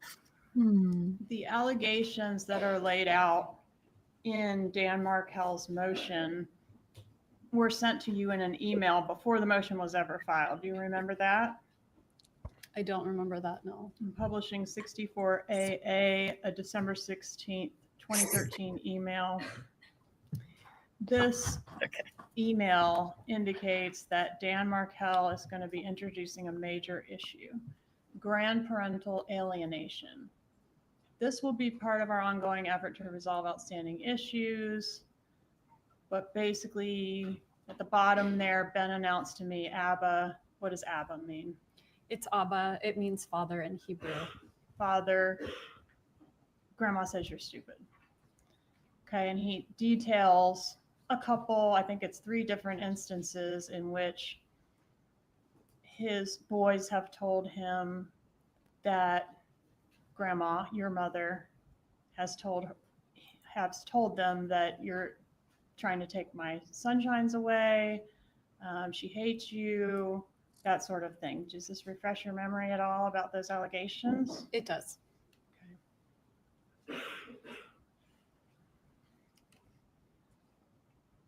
And this email, you did forward this email to your mother. Do you recall that? I don't recall that, but it makes sense that I would have. And your mom responded to it, or someone responded to it. Wow. Do you remember that? I was shown that email yesterday. There's that lady. Okay. And you forwarded that email not only to your mom, but to a total of 12 different people. Do you remember that? I remember being very surprised that he was trying to accuse a member of the Florida bar of fraud and going to all these lengths to avoid paying money that he owed me. Okay. And is that the reason why you sent it to the 12 people? It was pretty shocking what he was doing.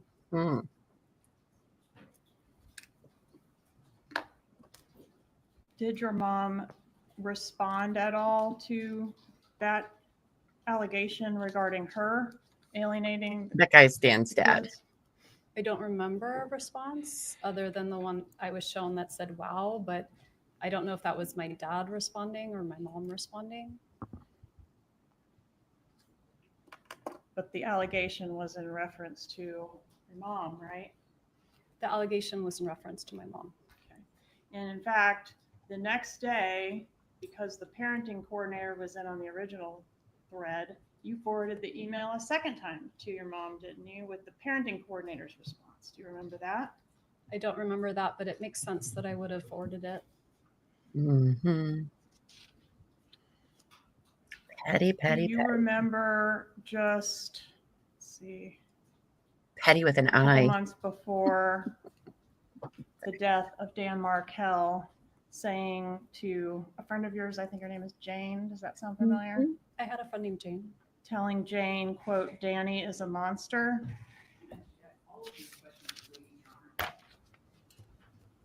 Overruled, the witness may testify based on her memory.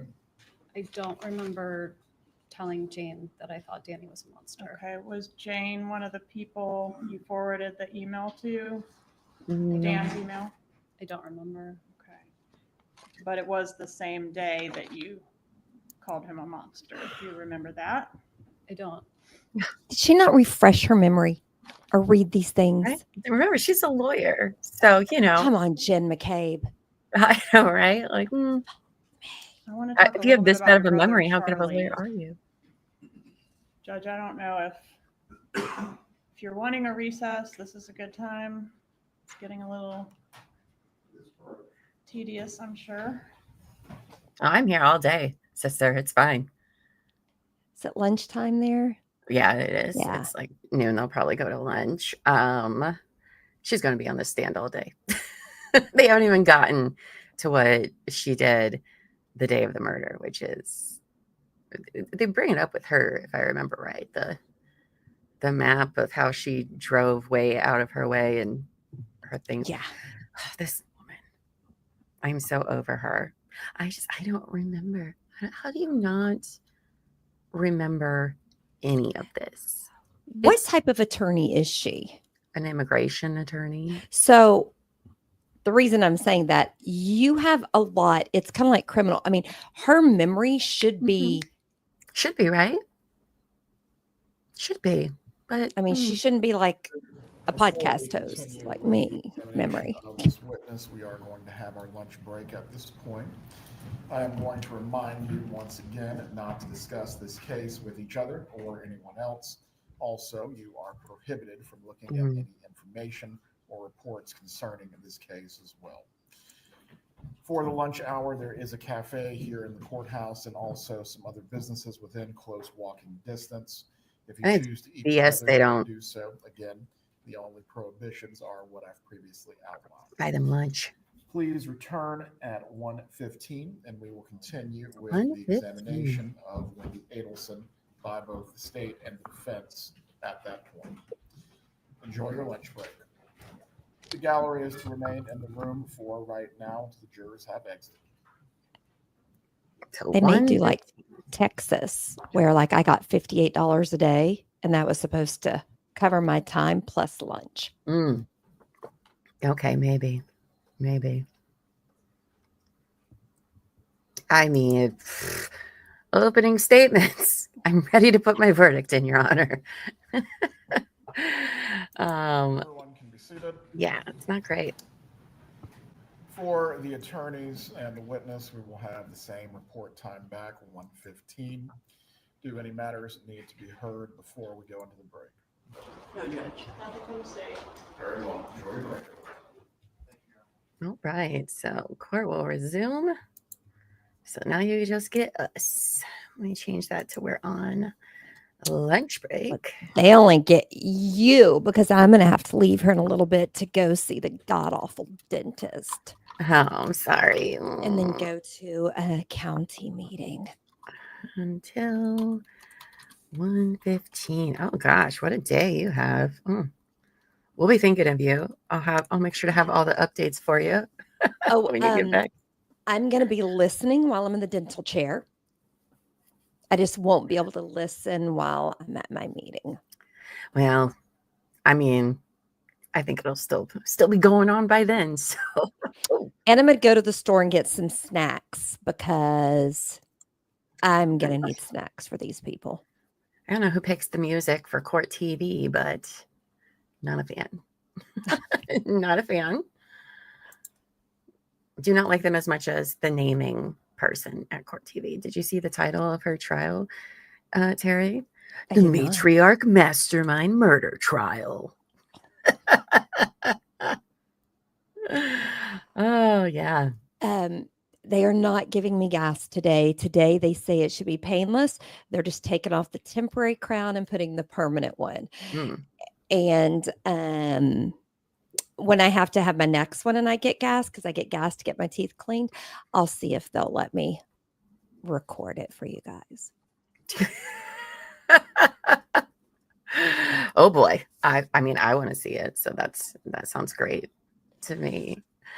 And Kelly, sending you hugs and all of the good vibes.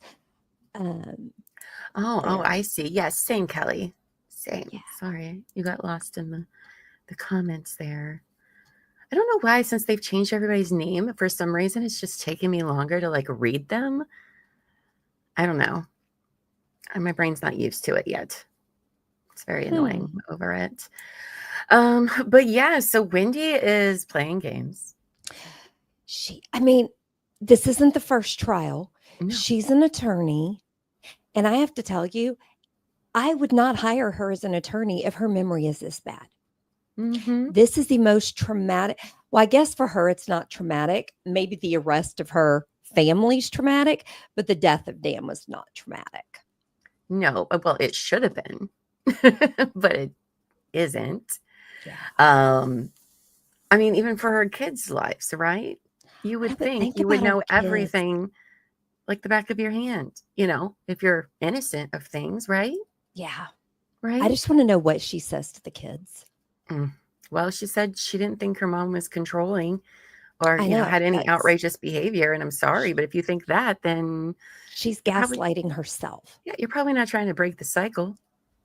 I mean, as a mom with adult kids, I can say one of the things I had to learn is to not give my opinion if not asked. Yeah.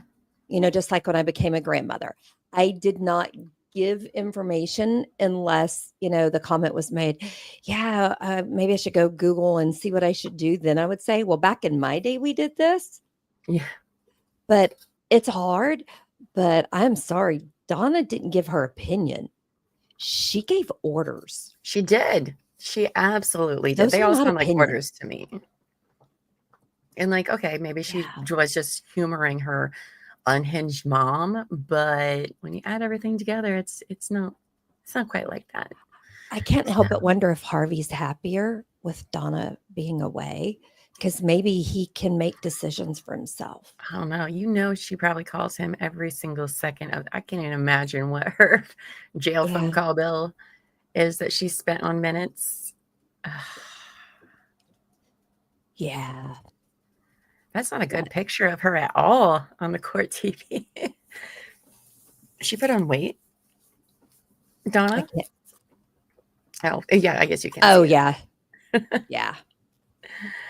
Yeah. Okay. The picture that you have on the background, I am cracking up.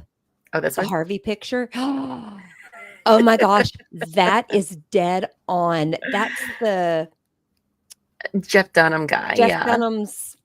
Yeah. I can't think of the character's name. Walter. Yeah, it's literally the same person. That is the same person. Even the eyebrows are like, oh my gosh. Man, his frown is almost as bad as that one lady's that's sitting behind Dan's dad. Have you seen her? She has the biggest frowny face I've ever seen on another person, even next to him. Yeah, there's a woman sitting behind Dan's dad. Yeah, she has on bright red lipstick, but her entire face. So she has the big marionette or whatever it's called. Marionette lines. It's funny. Yeah, but I'm going to just say Wendi is a problem for me. And I worry for her children because they're going to need some therapy after being raised by her. Oh, I'm sure that they're very much denied access to like a lot of the internet.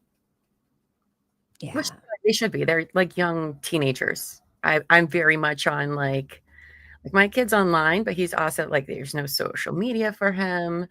You know, I mean, yeah, he's 14, and I don't even have a whole family sitting in jail because they killed my ex. Well, and then as Monkey Butt learned, setting up a YouTube account under a fake name and then going to Mama's show and commenting and telling me it's you gets you busted. That's at least she's not good at it, right?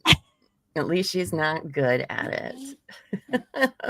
You need that picture to scare away the rats. Oh, that's a good idea.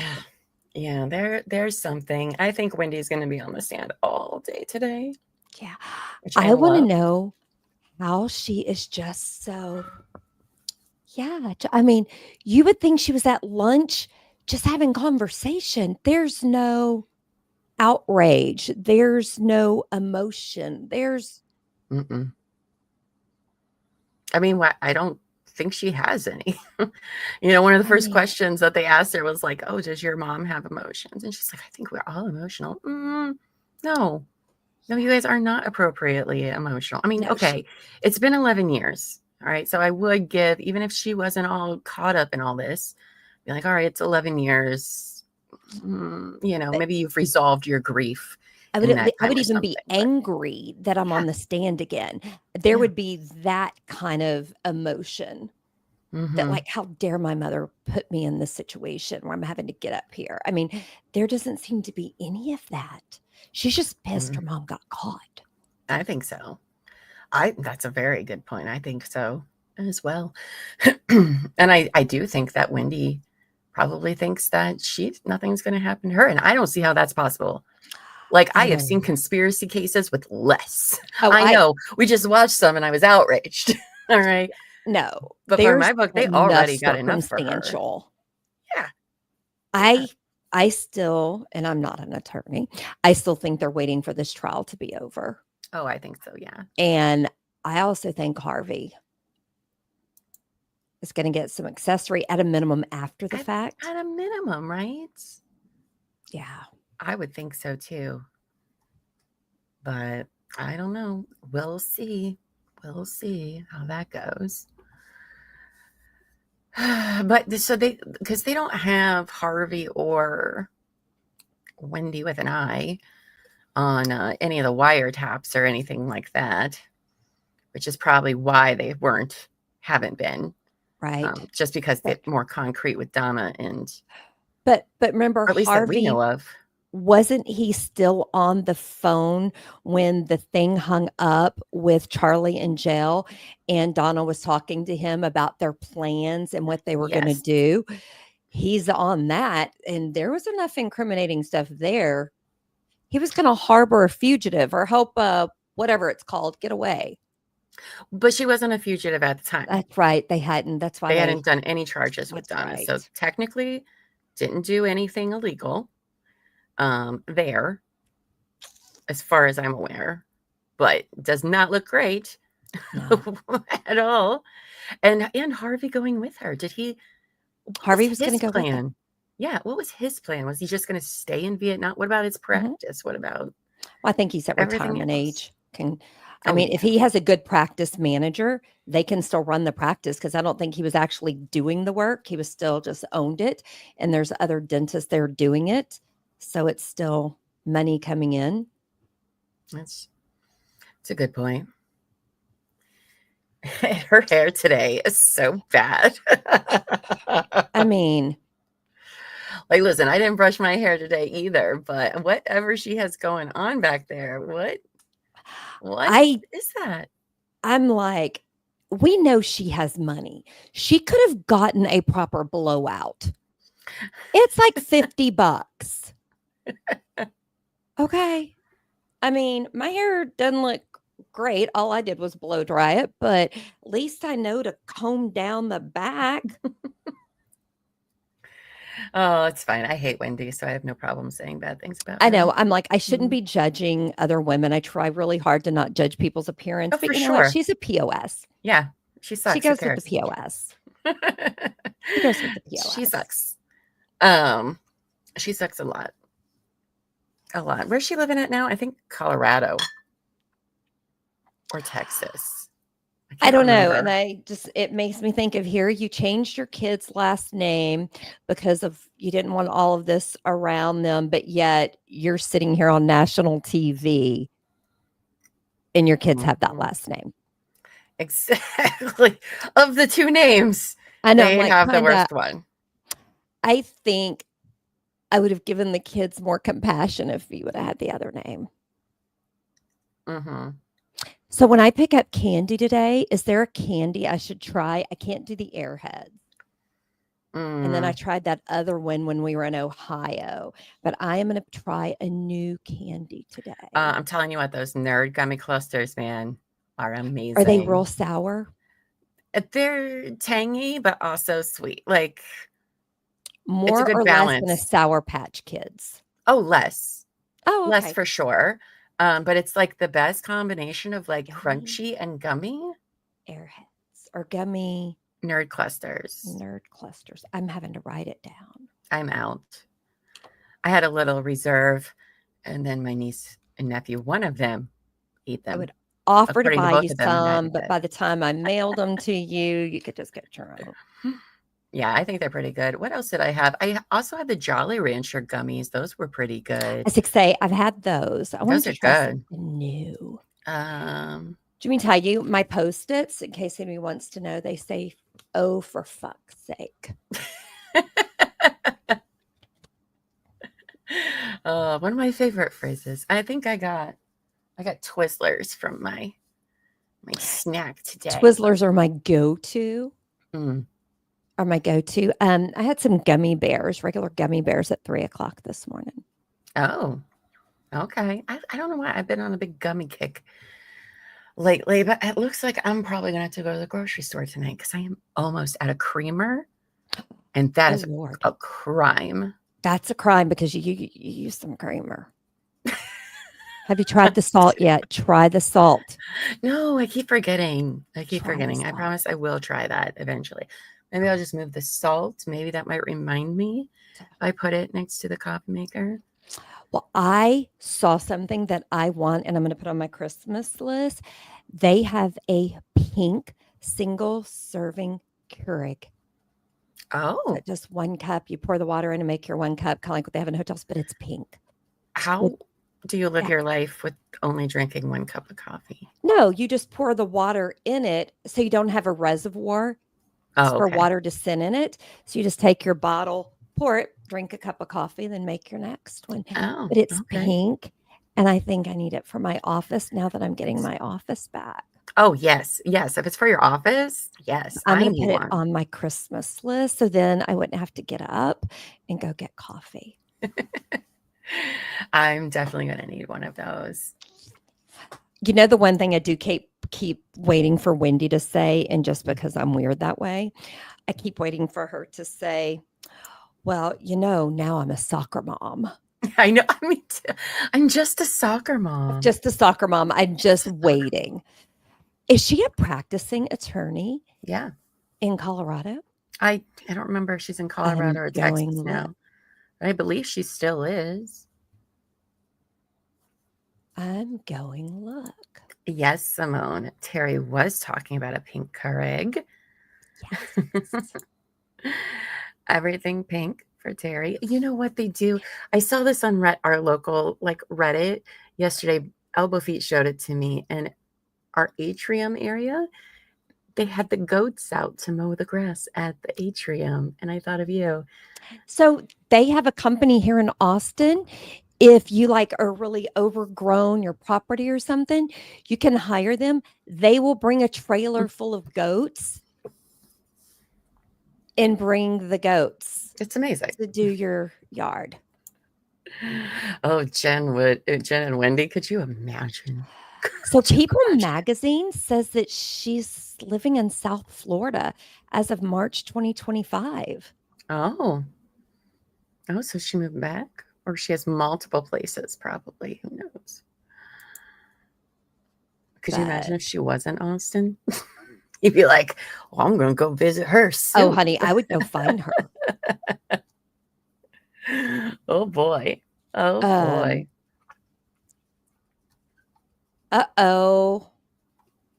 Another place just said that she did move to Texas.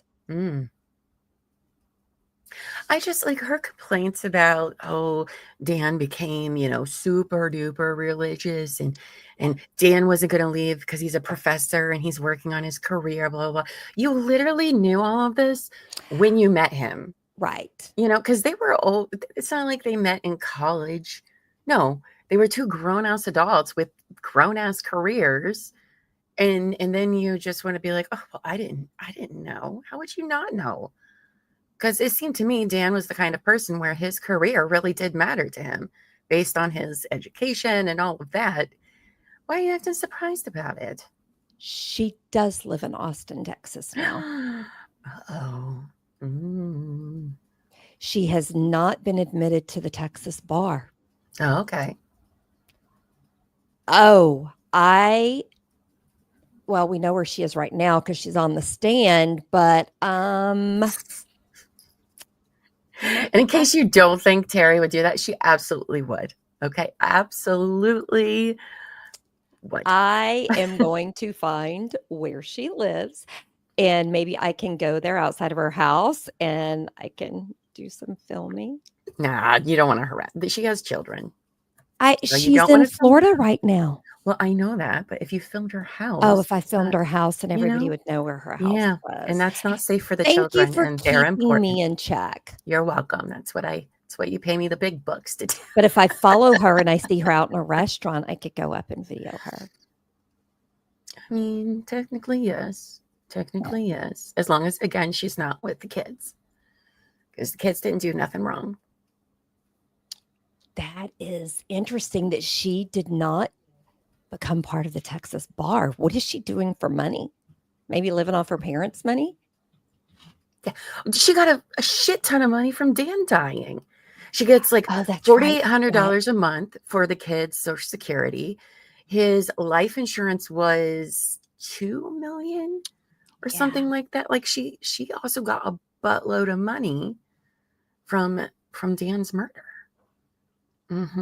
So, plus, however much money she already had from the family, because the summer that Dan was killed, she had $300,000 or something like that, $500,000 in her account. It's savage. Plot twist, she moved back to Tallahassee because it's a slower pace, small town feel. I mean, right, they acted as though this place was beneath her. Yeah. What? Ugh, that's the worst. Oh, she's with a millionaire currently. Of course she is. So she is. See, that's why I wondered if she had a boyfriend or something, a sugar daddy. Ooh, could you imagine? Well, I did just find an address for her in Austin, Texas. I do find Wendi to be nefarious. I do. I don't trust anything she says ever. Because I'm sorry, she had to have known. Definitely had to have known the whole time. Oh, do you think Jeff's going to come on the stand after her? Jeff was her boyfriend that she tried to blame it on, but it didn't pan out because she's a dum-dum. But wouldn't you? Why would you date her after that? I mean, this new guy, I don't know. So people date Casey Anthony. Wow. So people are strange. I wonder about the world. I wonder about the world. Yeah. See, exactly. I mean, I can do matchmaking, but I would have to look at and say, yeah, there is no help for you. I mean, maybe he's not so scared since half her family's in prison, maybe. Maybe. But you can't convince me that Donna doesn't try to orchestrate things from prison. So, yeah. 100%. Well, lovely people, I am going to go to my meeting and then to the dentist. Okay, well, enjoy. And I will be listening in my ear, and I will see you later tonight, Llama. Yes, babes. I will be there. I'll be like, fine. But I'll be there. I know. And I will see everybody else later. All right. Good luck with the dentist, Terry. Bye, guys. Bye, babes. Dave, don't tell me to be good, because that just means I have to be bad because I don't like doing what I'm told. That's true. Okay. You have to play the opposite game with her. That's all right. We'll see you in a bit, Terry. Okay. Bye, guys. Bye, babes. Sankoda checking in on what's going with the trial so far. Well, Wendi Adelson is on the stand. So that is where we are on that. She's just being a lot like, I don't remember. I don't know. Oh, I guess I must have said that, as Georgia's bringing out on the receipts in an amazing way. She doesn't even look at anything when she was like, check tab 5 or whatever. But it's most likely she's probably going to be on the stand for the rest of the day, I would imagine. But since we don't, do you guys want to play the game? Do you guys want to play the word game while we wait? Because we still got another 40 minutes. But I do have the word game up, kind of. Oh, no, I accidentally started it when I wasn't supposed to. What does this button do? Yes, I would like to end this match. Thank you. All right, let me get rid of all this crap I have on my page here. Here we go. You guys want to play some words on stream? Let's do it. Use our brain powers for lunch today while we wait in anticipation. Now, if you guys didn't join us when we played this on Friday for the first time, you guys can play along. So it's going to list a bunch of letters. Some are fake letters. Some we have to guess the letters, but you try to make out as many words, they're anagrams, right? You're trying to make as many words out of these combination of letters. All you have to do is write them in the chat. And if you get them right, your name will pop up on the board. And that's all we have to do. I think it's pretty fun.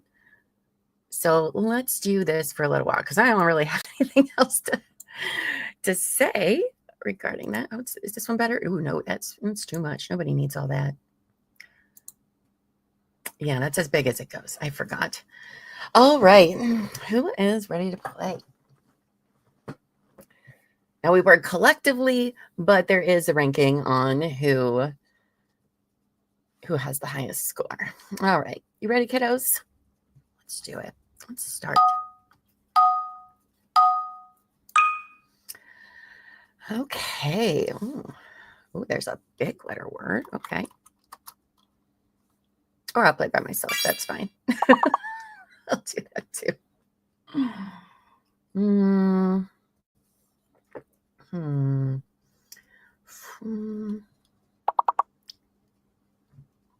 Apparently no words want to come to my mind right now.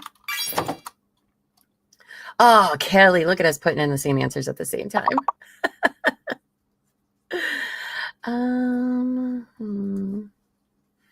Nope, that wouldn't work. Nope. We're not doing hot. We're going to need some help, guys. You're going to have to come and help us. Is flume a word? Let's see if flume is a word. Nope, apparently flam or flume is a word. I want it to be... I'm feeling kind of dumb right now. Are you guys? Because I am. Like, I don't know. Lady in Gray. Oh, found more. Okay, good job. I don't think we're going to make it. Hall. Oh, that's a good one. Raul. Are we doing names? Hula. Oh, good job, Kelly. Oh, that's amazing. Good for you. Apparently, Rawl is not one. Herf. Is herf a word? I don't think so, but all right. Well, it's okay. It's just our first round. We got to warm up. We'll just call it a warm-up round. It's fine. Okay, let's restart. I can't do one of the other ones because she already left, so I can't get the code for the match one. But maybe we'll try the match one tomorrow. So we have Kelly in the lead. Well, that round's over, but Kelly, good job. You picked some good ones, followed by me and then Savage. So let's try again. I agree. They should show the words after. It makes me mad they don't. Make some weird stuff. Is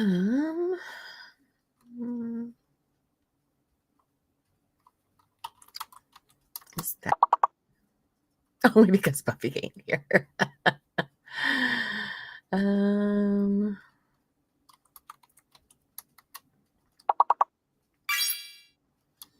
Oh, land. Oh, there's no D. Loin.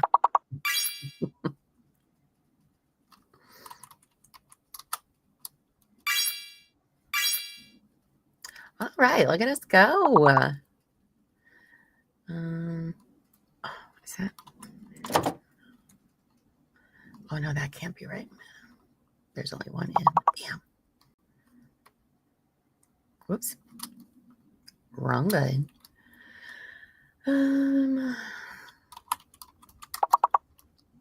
Let's see.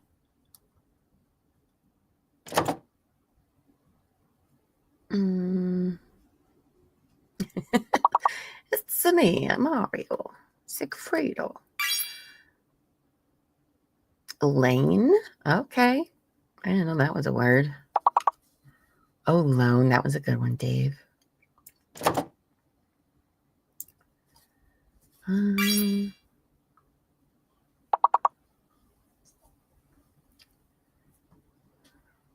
Oh, right in front of our faces.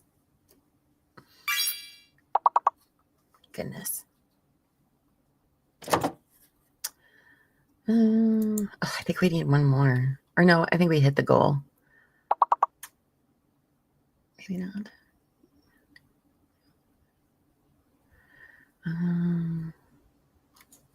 Did we do it? Oh, Sam's playing too. Hey, Sam.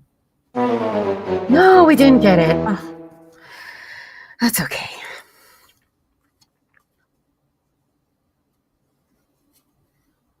Gotta make sure to adjust the settings so I don't have to just autopilot. All right. Oh, look at us all tied there. Okay. What? Okay.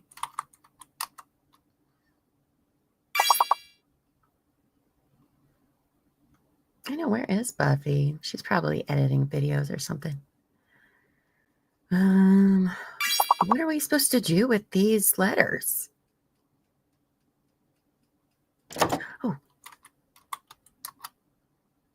Oh, Kelly already did taxi. Good job. Welcome back, Sam. Welcome back. I don't even... Oxtail, look at you, Dave. Saving the game over here. Oh, my goodness.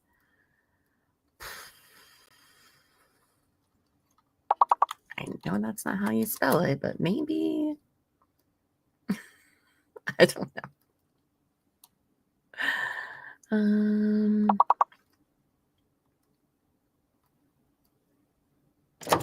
I don't know any of these words. Toil, good job.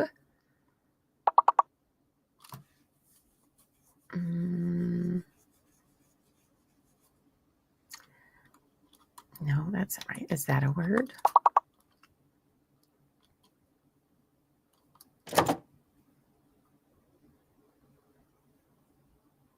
That.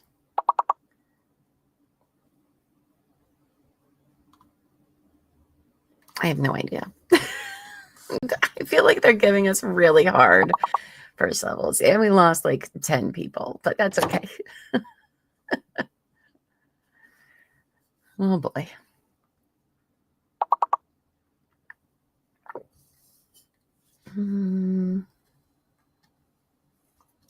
I know, right?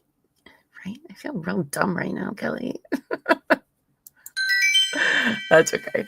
Oh no, we did pass. That's probably thanks to Dave. Thanks, Dave, for getting the big word for us. Yep, Dave is in the lead with 13 points, followed by Kelly with 11, and me and Lady in Gray tied with 4. All right. I'll just press the continue button.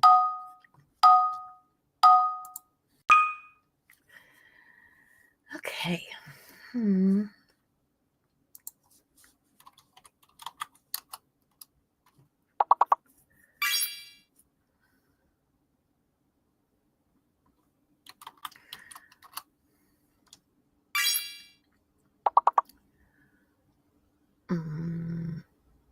When do they put in the fake letters? I don't remember.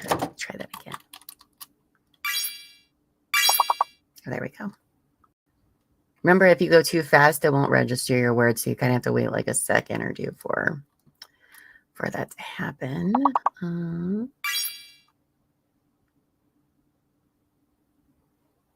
Oh, we are a good one. Love that. Oh, Dave already put here. Okay. That's fine. Nope. 6-letter word.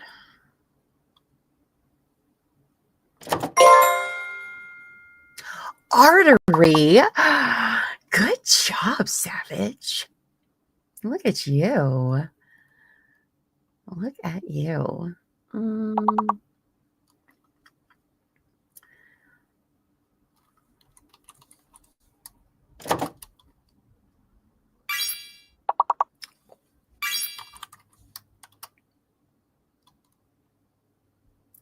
Oh, motion. Good job.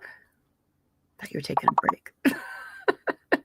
You're like, yeah, but this is funner.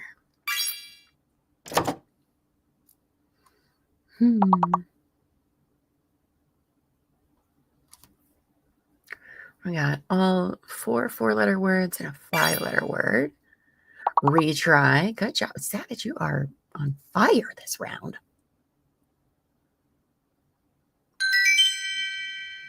Well done. We got 2 stars. All right. So we got Dave in the lead with 24 points, followed by me somehow at 23 points, and Savage in third with 22. It's kind of a close round, you guys. While that's going to be continued, I'm going to go potty, but it will start. Okay, back to editing. The struggle is real, motion. The struggle is real. I'm going to go potty, and you guys can just play. I don't have to do anything. So I'll be right back.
All right, I am back.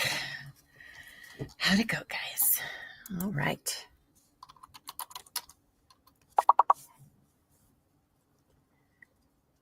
I was gonna say, is it not doing any of our answers? Oh, this must be the one's a fake letter. I don't like that.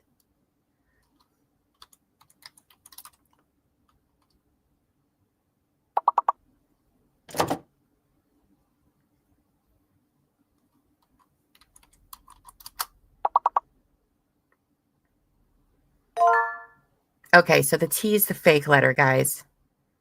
T is definitely the fake letter.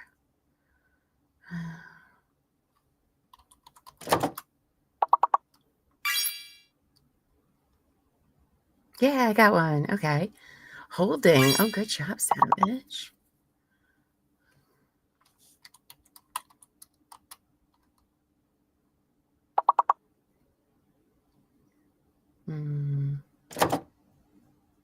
Long is not one of the words? How not? Kelly. How is... Try this again. Oh, there, it accepted it that time. Okay.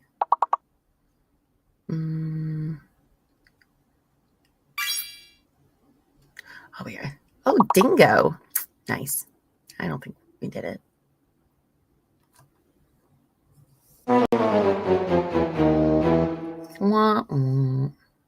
That's okay. We got further that time. Level 9. You guys got to. Good job. Savage Cashew won that one with 91 points. Wow, look at you. Followed by Dave with 36. And then somehow me in third. That was good. Good ones. Good job, guys. All right.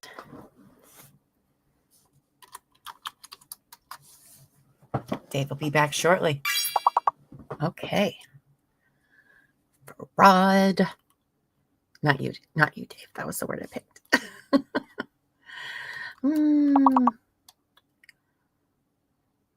No. Is nard a word? No.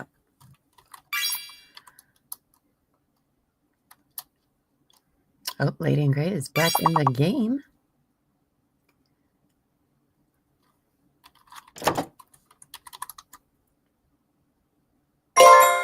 Boom! Yeah! I got the big one. Okay.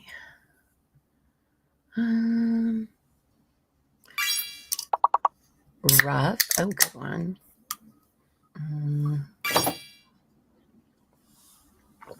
Ferran. I don't even know what that means.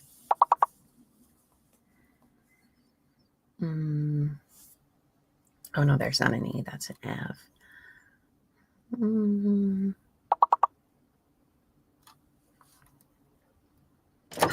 Keep thinking there's an E, and there is not.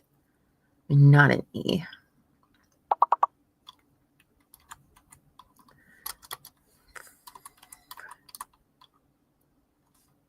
There's no Y either. Llama, get it together.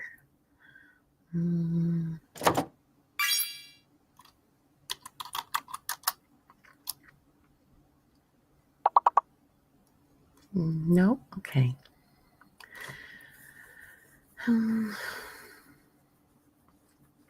I think we made it. We did make it. Good job, guys.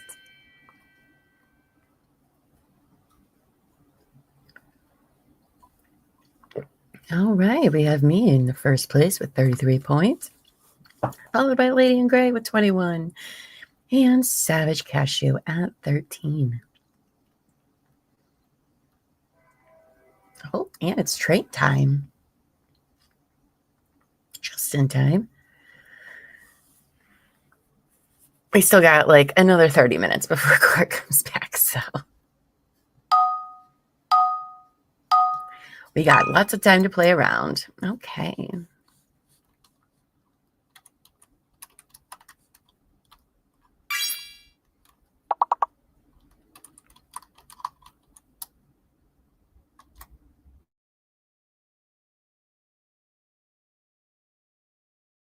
Things lagging.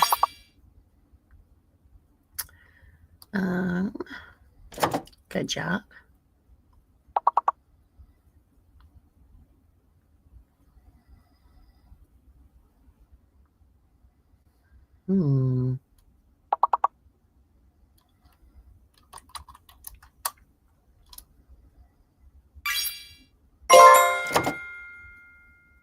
Oh, look at you. Turn. Okay.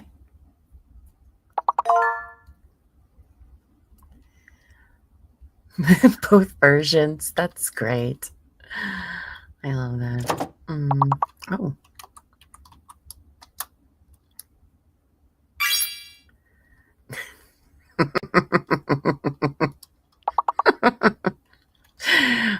Good job. All right. We just have one 5-letter word. Okay. Nope.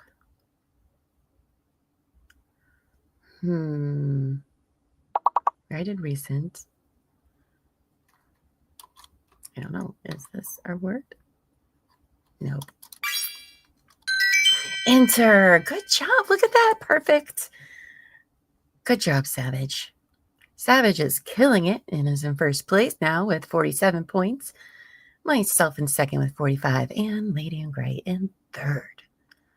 Yeah, you really knocked it out of the park that round. Good job. Glad somebody's brain is working.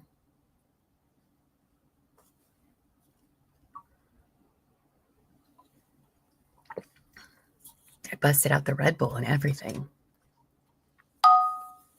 Okay.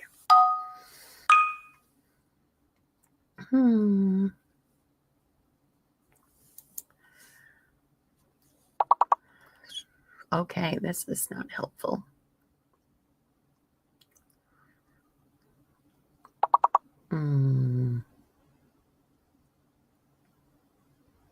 One of the letters is fake. It's probably the X, but...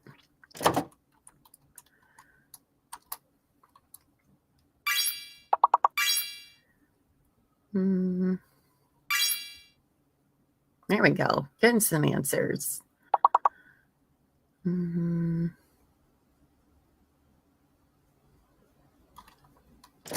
we put that in? No.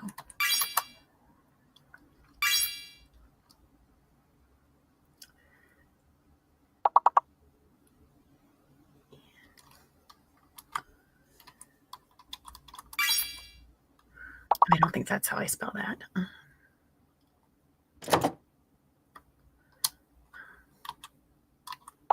Is there 2? Oh, there's just 1 in. Okay.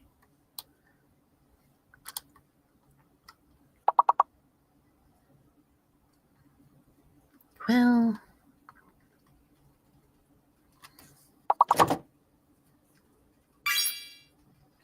Awful. Oh, so good.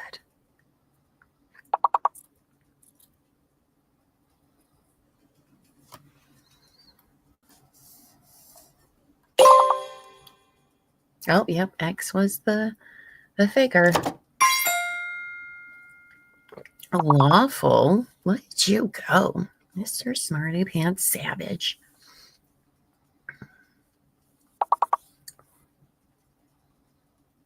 Oh, we just beat it. Thanks to Savage holding the team. Carrying the team on his shoulders, he is. All right, Savage Cashew in first with 87 points.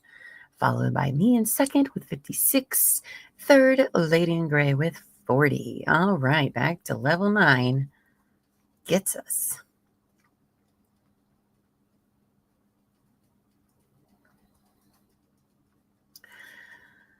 Oh, boy. I should have had Terry sign us up for matching one too while she was around. Damn it. Mm-hmm. Okay. And one of these is a fake letter.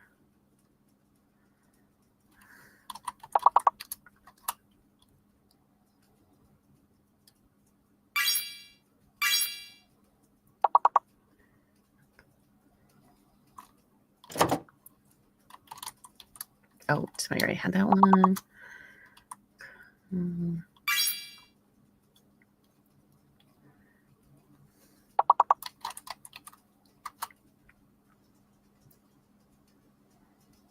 Okay, it does not like proper nouns. Okay.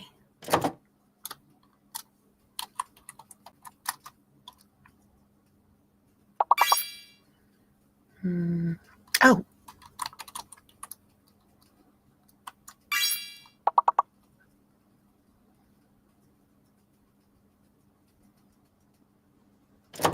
Okay, why didn't it take? Oh. Fine.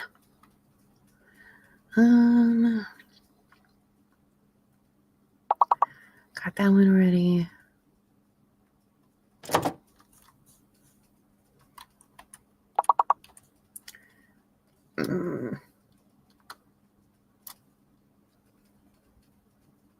Oh.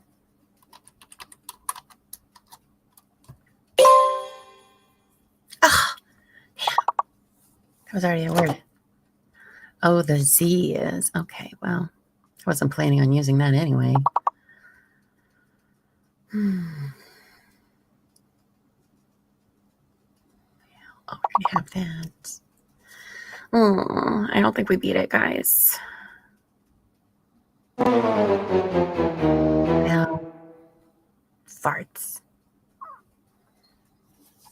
That's okay.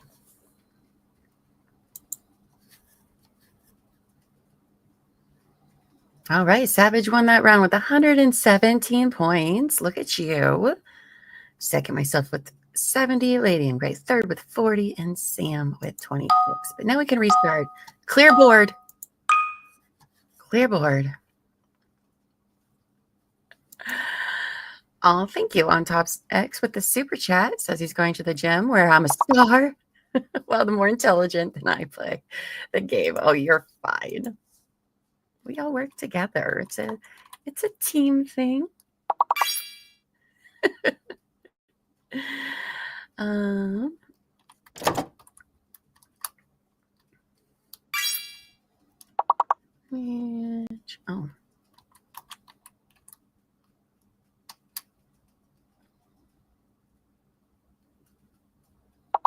Okay.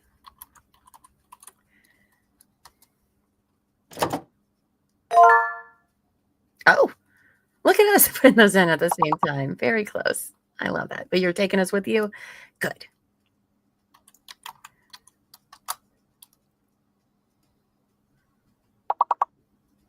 Why is grab not a word?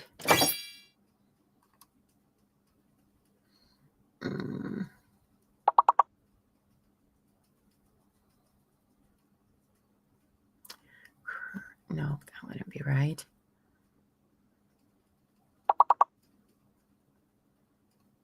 I'm going to try grab again. Oh, Savage already did grab. Stupid me. Oh, Bear, look at you. Look at that. Well, good news is we've already passed level 1, so loving that.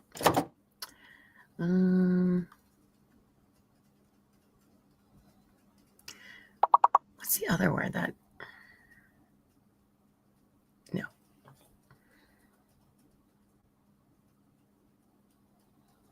Oh, I think it's because you put your guesses too close together. So you have to wait like 2 seconds or something like that before you put in another word. Otherwise, it cancels it out for some reason. All right, myself in first with 22, followed by Savage in second with 17, and Sam in third with 6. Good job, team.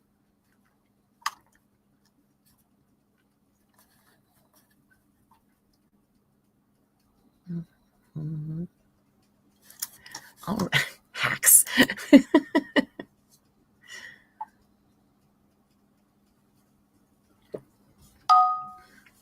All right.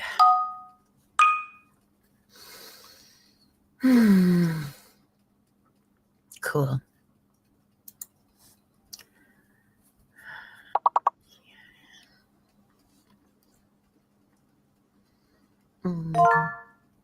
Oh, look at you, lady in gray.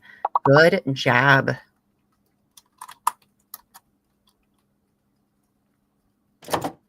Okay, that didn't work. Okay.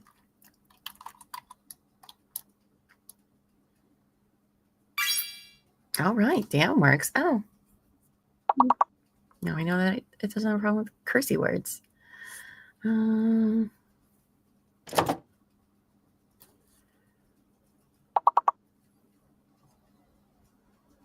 That's not great. A bit on the struggle bus here.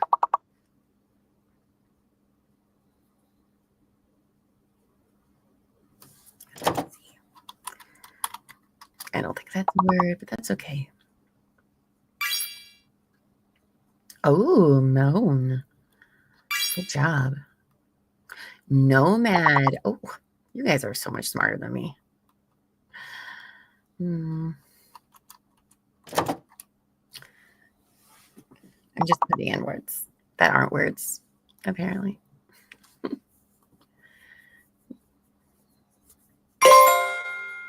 Comma. Look at you.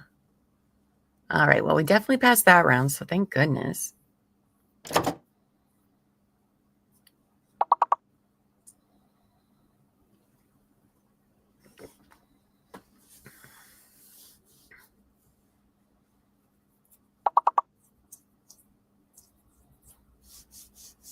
It's all over my arm. Mood. We got 1 star. That's fine. We'll take it. We'll take it. Oh, Lady in Gray is in first place now with 31 points, followed by me at 29, and Savage in third with 25. Oh, wow. You just came out of nowhere, too. Okay. I can just fast forward. We don't have to wait now that I'm back.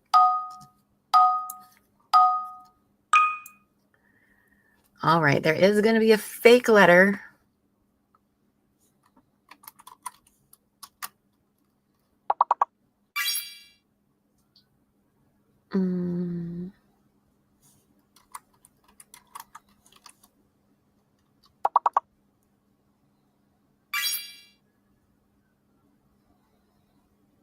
Oh, is it not going to accept my cupcake?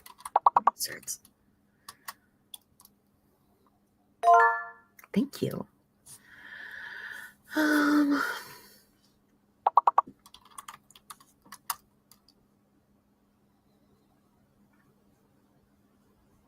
Okay, the delay must be pretty bad.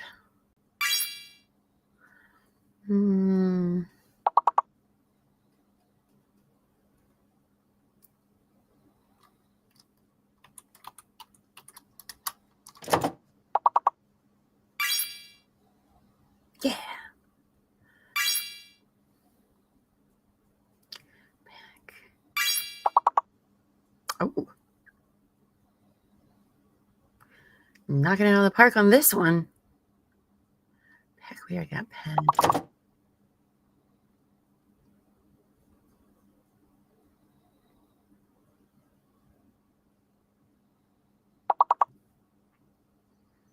We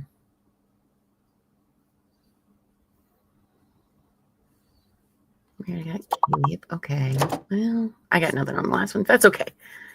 We beat it by a long shot, so it's fine.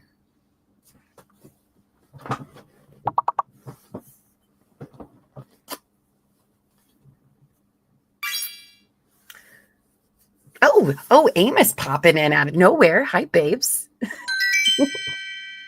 She's like, I heard you were playing my game. Oh, look at that. 3 stars, guys.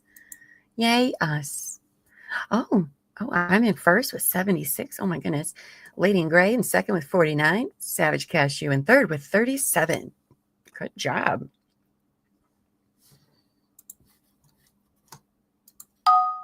You just woke up. Damn, girl. Okay. Well, Wendi Adelson's on the stand. That's what you missed this morning. Oh,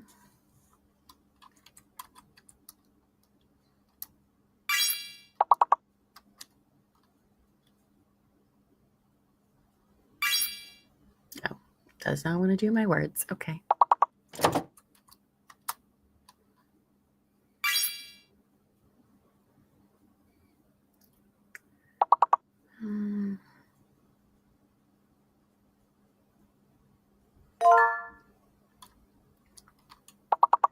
Oh, define. Good job.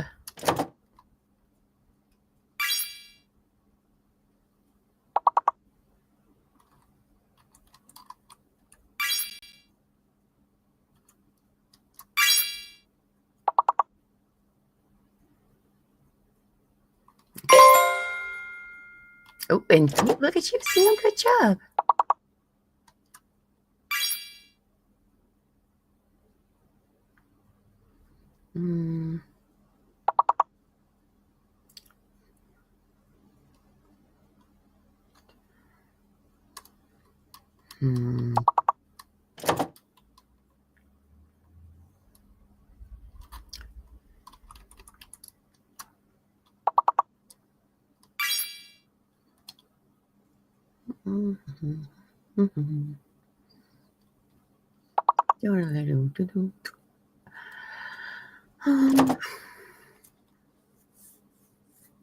Well, we beat our goal, so now the rest is just for funsies. Do we already have that one? Yes, we do. Okay. Oh, they didn't go with the last one of denied. Oh, we didn't get 3 stars? Okay, fine. All right. First place with me with 93, followed very closely by Lady in Gray with 91. Third place, Savage Cashew with 56. And a close for fourth with Sam and Amos at 36 and 34, respectfully. All right. Oh, some of these letters are fake. Okay.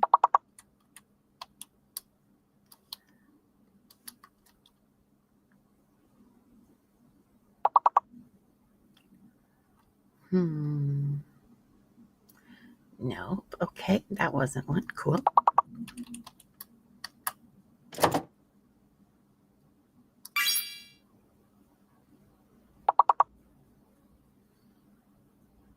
Okay, so I think one of these E's is the fake one. Oh, no, that's not right.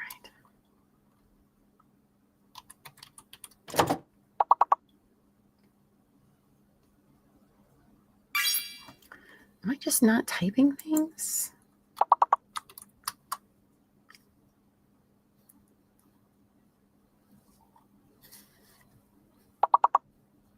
Okay, so it's just, oh, there we go.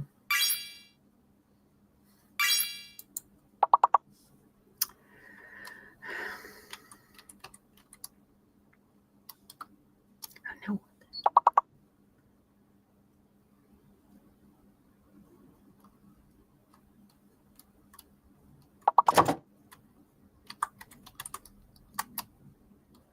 Oh, there was already a sword. Damn.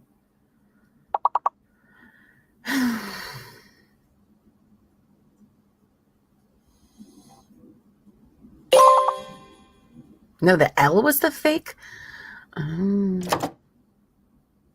Okay, well, that doesn't explain then why. Oh, now it'll take Seer. Okay, so it's just being finicky. Okay. Oh. Oh, no. I don't think we beat it. We didn't. Wah, wah. That's okay. That's all right. Clears the board. again. So now you watching, I know some of you are watching, you can join in on the fun by being in chat. All you got to do is put the answer in chat. You don't have to do anything else. All right. Well, it looks like I won that round with 97, followed very closely by Lady in Gray. And Amos got third in 58, with fourth being Savage with 56. Very close, guys. Very close. All right. Cleared the board. Oh, well, hello. Hello, Lainey Sang. We did have Miss WTF around, and Simi was around too. Hope you're doing well. We are just playing a little game for funsies. Feel free to join in on the fun. All you have to do is type the word in the chat, and you can get on the board. So, oh, damn, Lady in Gray already had coin. Nope.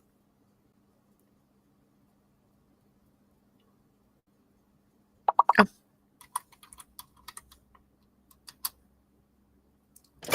Yeah, okay, that worked.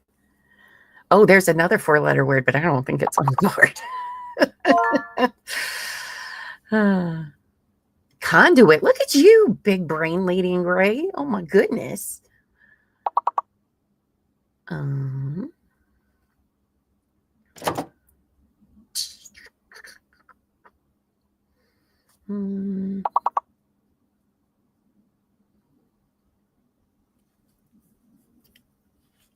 Let's see what else we got there. That's not a word. Undo. Good job. There she is. There's Miss WTF. Editing, doing her best to stay on track while we're all distracted over here. Oh. Is it gonna? I knew it wasn't gonna take don't. Damn. Well, we are. Induct. Look at Banshee. Oh, there you are. Hello, Mama Llama. Hello. Yeah, the letters they have at the top, you just try to type in chat what words you see. We got enough time to play one more round. And do give yourself a little bit of a space in between your answers. Otherwise, it won't register it. But they brought the seal up, but they're not going to be there. So, oh, I forgot to announce the scores for that. I'm sorry, guys. I was so excited. Okay. My bad.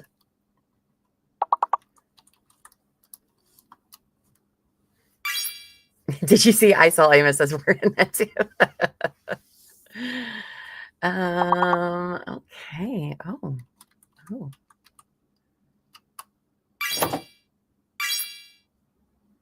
Look at that.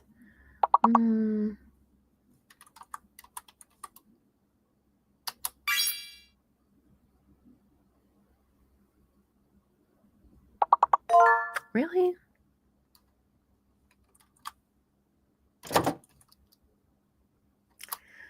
Yeah, the minimum's 4. Between 4, we got a bunch of 4-letter words, 5-letter words. We have one more 6-letter word left. Ooh, reuse. Good job, guys. Oh my.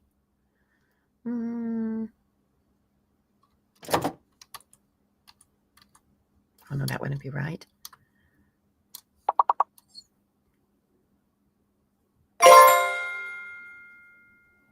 Oh.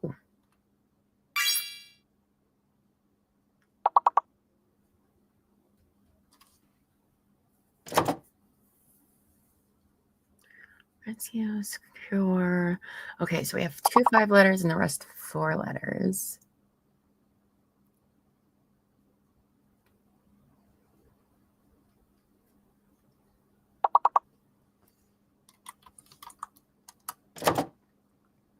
Secure's already on the board, Lainey. Savage guessed that one. Ruse, good one. Good one, though.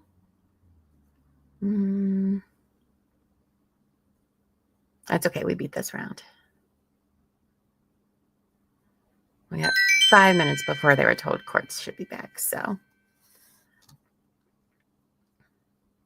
All right, first place, me with 25 points, followed by Savage Cashew with 20. And in third, Amos with 10. It's just first round. It can change at any time. Oh, let me click continue because we don't got time for countdowns. If we get too far, we'll just have to call the court and be like, excuse me, we're in the middle of playing a game. Oh, why did I put in that one? Stupid. You did make the board. There you go. Ah, Amos got to Hunter first. Good job.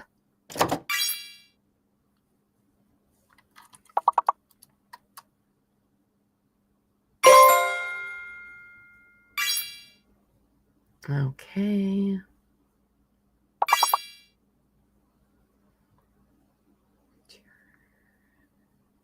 Oh, no, that one was on there. Damn it. Okay.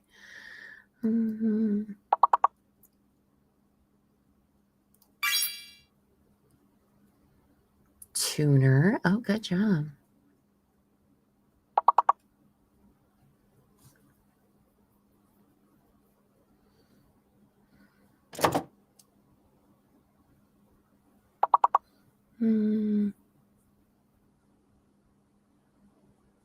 I know, right? This one's hard. Rent. Good job, Savage.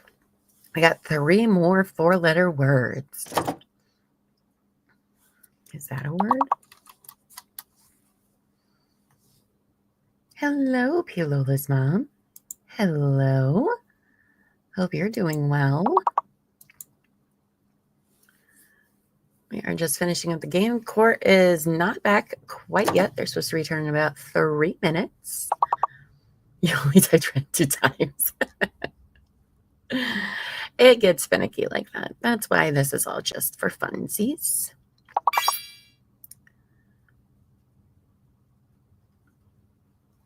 All right.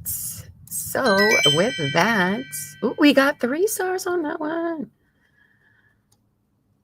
All right. First, we got me somehow with 39 points, followed very closely by Amos with 38. Savage in third with 28, with others on the board. All right. Well, we can do one more round probably. And unfortunately, we'll have to cut it short. Don't worry, I have eyes on the courtroom. So actually, let me unmute it. Okay.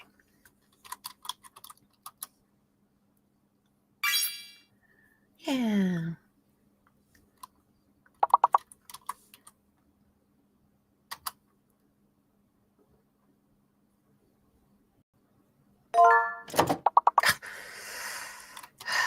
I think I wait long enough, and then I don't.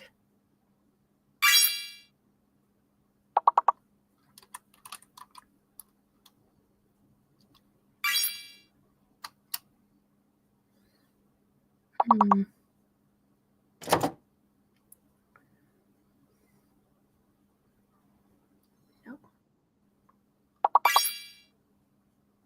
What was that noise I just heard?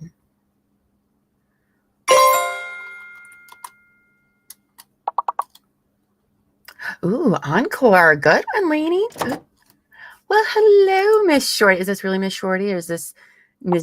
WTF psyching me out this morning? Good morning. Miss Wendi Adelson is on the stand, and they should be returning in a minute.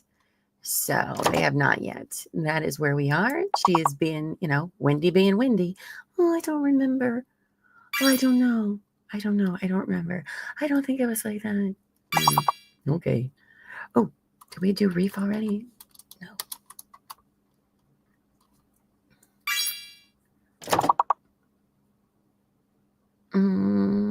It's the OG Shorty. Okay. Am I getting the sound from the courtroom, maybe? Or are my headphones being weird? I am not. All right, we got time for one more anyway. So first place, me with 66, followed by Amos with 65. 1 point difference still. Wow. Savage Cashew in third with 34 points. Good job, team. Good job. All right. This is probably going to be the last one, you guys. But, you know, they'll have to call the jury in and put her on the stand. So, oh, one of these is fake letters. Oh.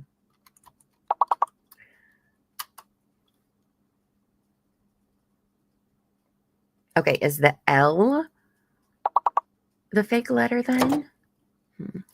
Let's see. I'll try another one with an L. Take one for the team. All right. Yep, it's definitely the L. Yeah. Season. Good job. Now, let's see. When I find the fake letter, all I can do then is look at that letter. Every time. I'm like, oh. This one's hard. How about this one? Oh, okay. I'm not doing great. Oh.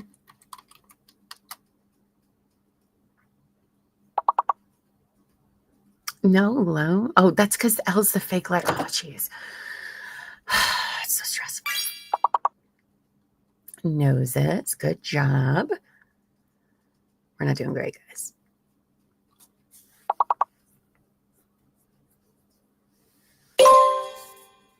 Yep, it was. Oh. Oh, we already had sane. Damn it. Well, that's okay, kiddos.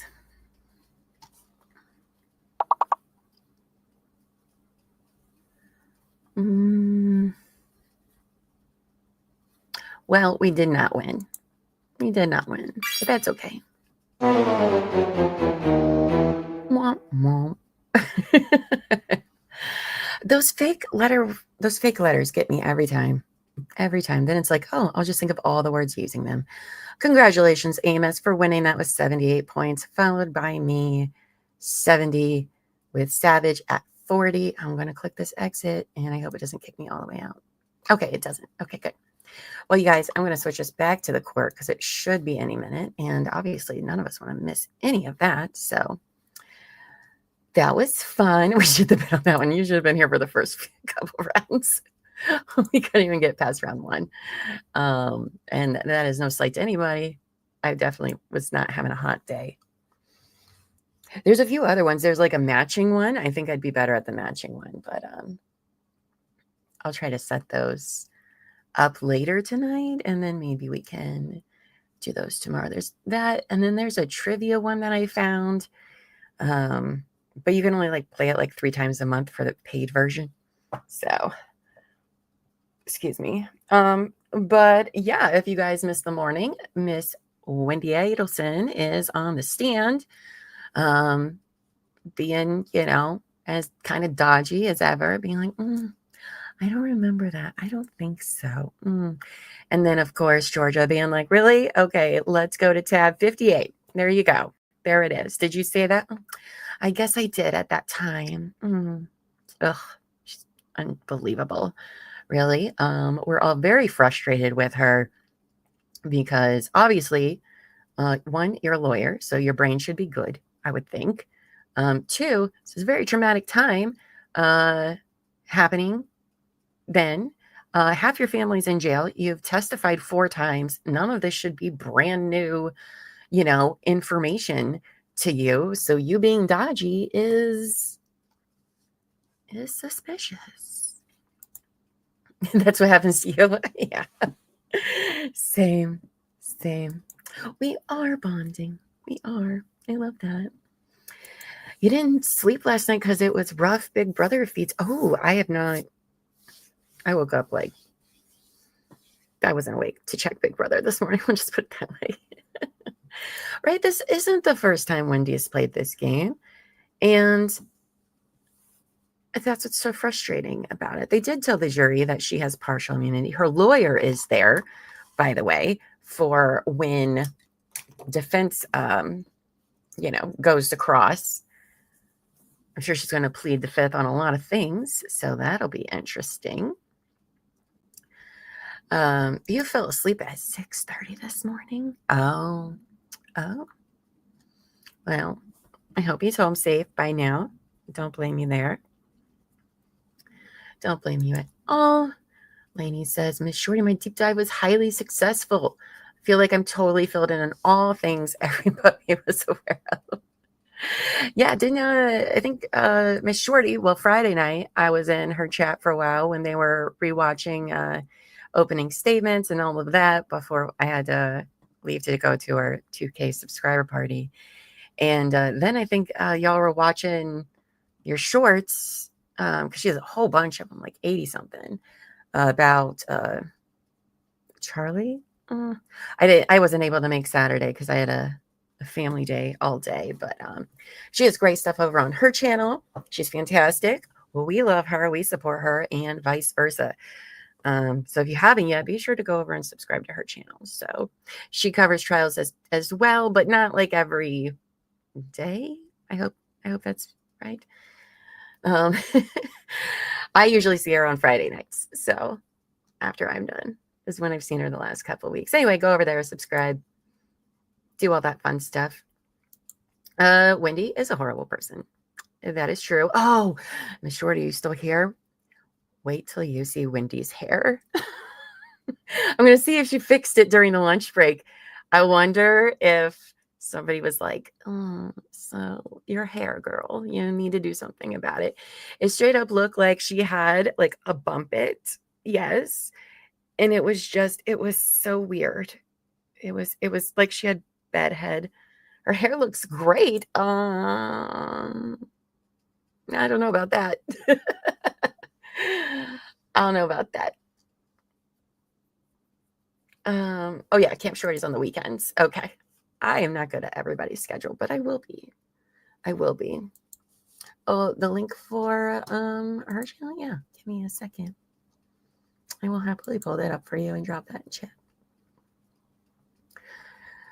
All right, they're a little late. Unlike this judge to be a little late.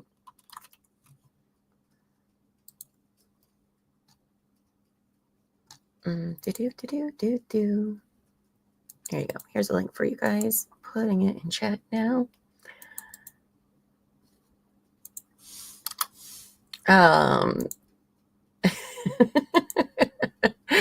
You can't bump it. Yes, it very much is like that. I love it. And her hair's all parted, all. It's not good. I mean, I don't really care so much about, what I look like, even though I'm on screen. But if I was in court, and I was her in this situation, just saying, it's rough. Okay, I do have it unmuted. Are we live? Am I? Okay. Just making sure that I was live on the feed too. Oh, you are being sarcastic. Yeah, I have a good feeling she's going to be on the stand for the rest of the day. They haven't even gotten to the day of Dan's murder yet. They're still talking about, divorce and all that. And you guys, she does not think her mom is controlling. Not one bit. Nope, that's what she said. Say nope. Oh, yep, that's right. When you do go over there, make sure you hit the notification button. So that way when you know when she goes live. That is the seal. It's better than some of them. It's more colorful than some of the others. I don't know what the flowers are about. I assume there's some sort of Florida flower.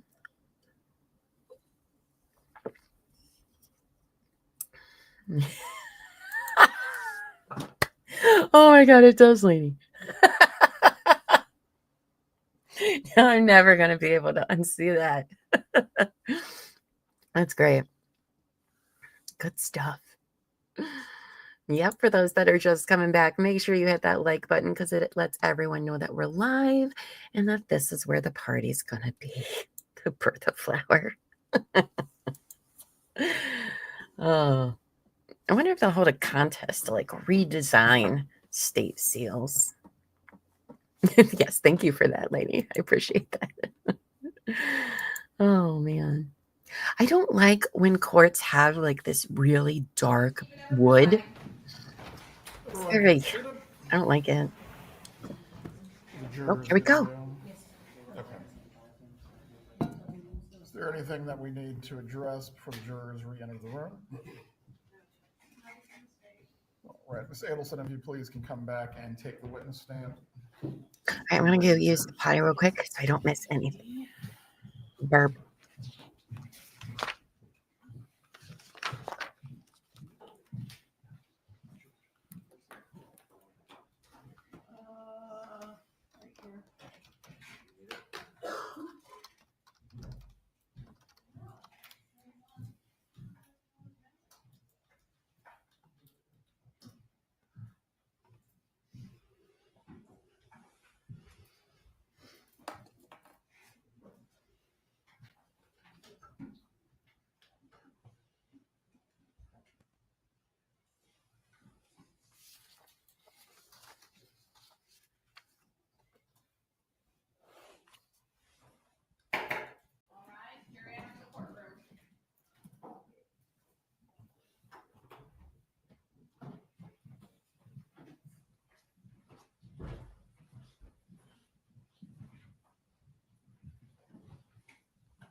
Everyone can be seated.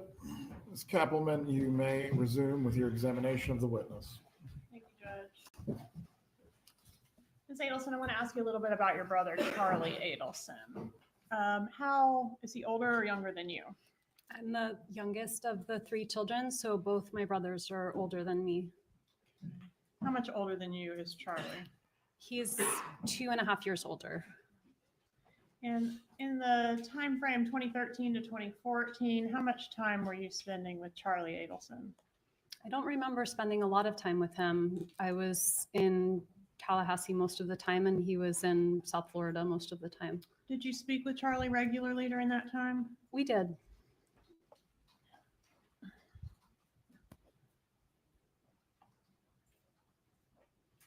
What type of lifestyle did your brother have around the time frame 2014 to 2016? My brother was a single guy. He was dating lots of people. He worked really hard till early in the morning till late at night, sometimes 6 or 7 days a week. Worked hard, played hard? Yeah, I think that was kind of his lifestyle. Did he like nice things? He Fancy did. Cars? He liked nice cars. He liked nice food. Did you, during the phone conversations you had with your brother during that time, did you talk much about your marital problems? I mean, to be honest, I don't remember, but I'm sure we talked about it. Is it fair to say during the year or so leading up to Mr. Markel's murder that your brother did not like him? I think that's fair to say. Did your brother joke about hiring a hitman to kill Dan Markel? He did make that joke. What was the joke specifically? My brother had bought me a TV as a divorce present, and he would make the joke that the TV was cheaper than hiring a hitman. Did you ever tell Jeffrey Lacasse about that joke? I may have mentioned that joke to Jeff Lacasse. Who is that? Jeff Lacasse was someone that I dated after Danny and I got divorced. Had he met your parents? I think he may have met them once, but not in any kind of formal way. Just my parents were visiting and he might have said hi, something like that. Did your parents express any opinion about him, whether they liked him or not? I don't remember them really taking notice of him. Do you remember sending a text back in May 28th of 2014 that saying, quote, "My parents are not into him," referring to Jeff? I don't remember sending that text. Right?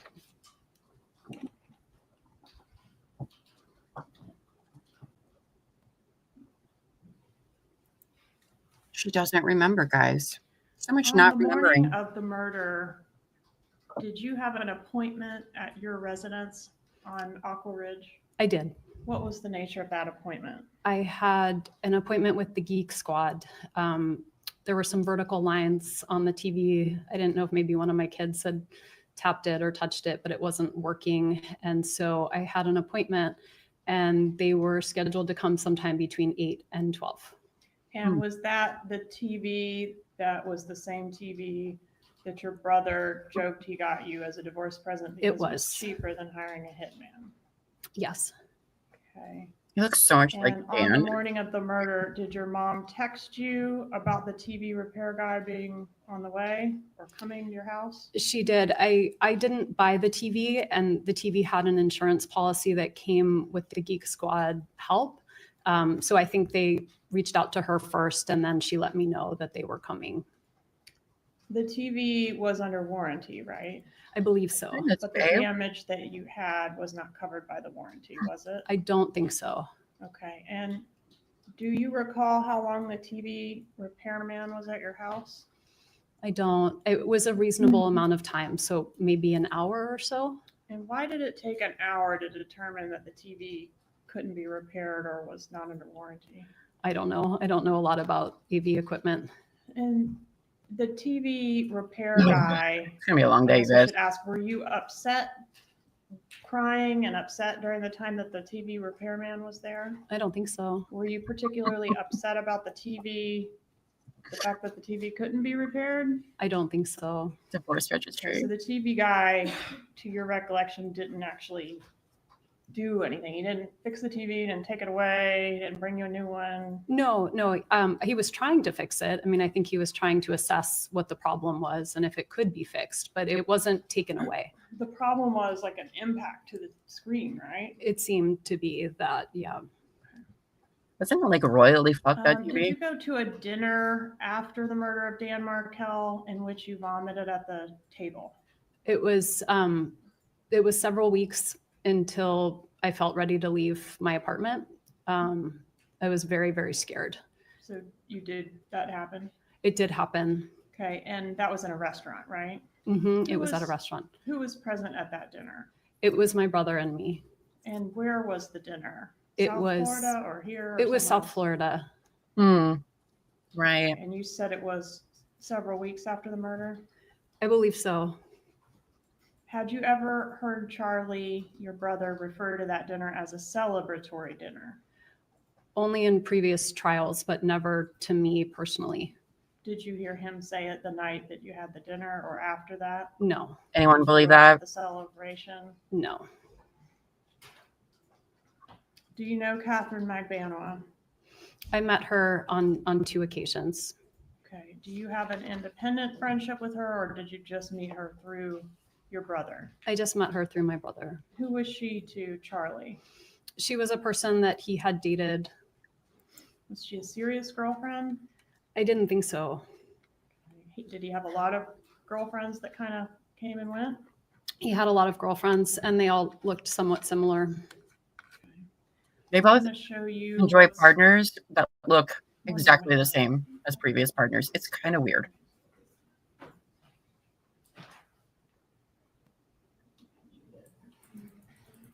Like Katie and June, who we'll see, they look a lot alike.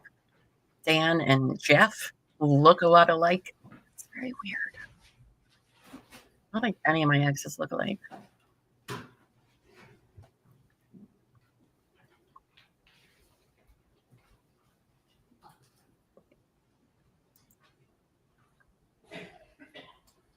It's interesting.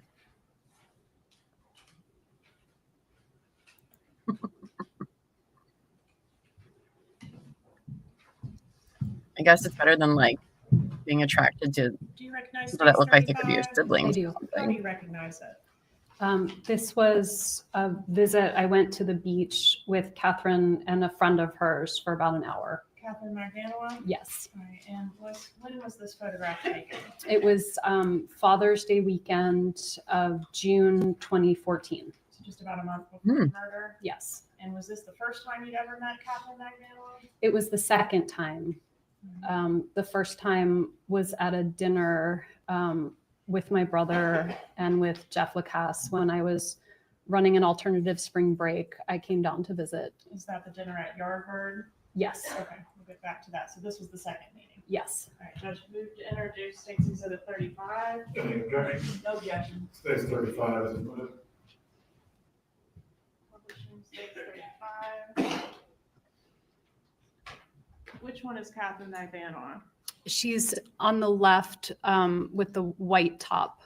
Okay, and that's you in the center there? That's me in the middle. And this photograph, was it taken near your parents' residence? In It South was. Beach? That's our big card Very close. there.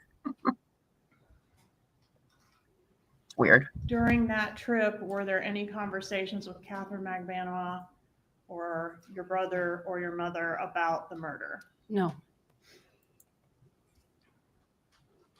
Is Catherine Magdanoa the girlfriend that your brother had in this time frame leading up to the murder?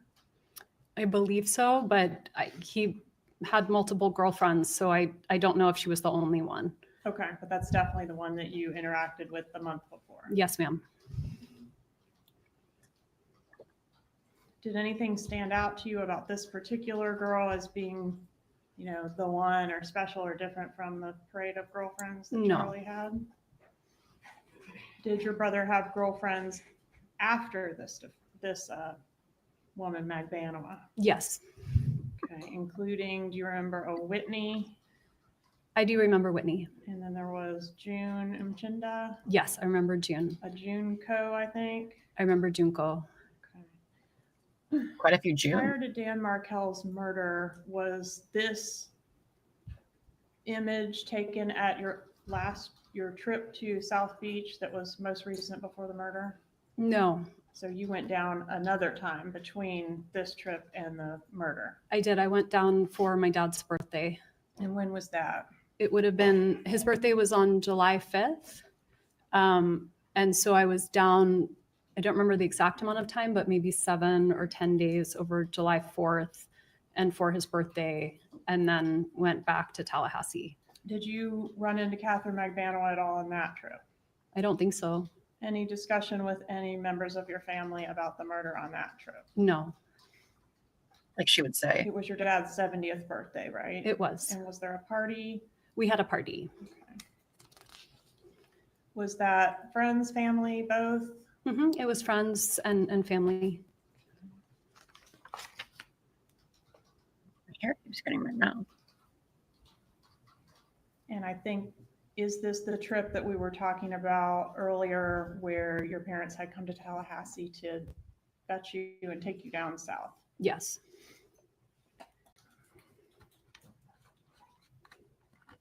Was there any discussion on that trip about any other relocation strategies, I don't have any memory of that. like bribing, converting to Christianity, any of those things, It had been, I think, about a year since.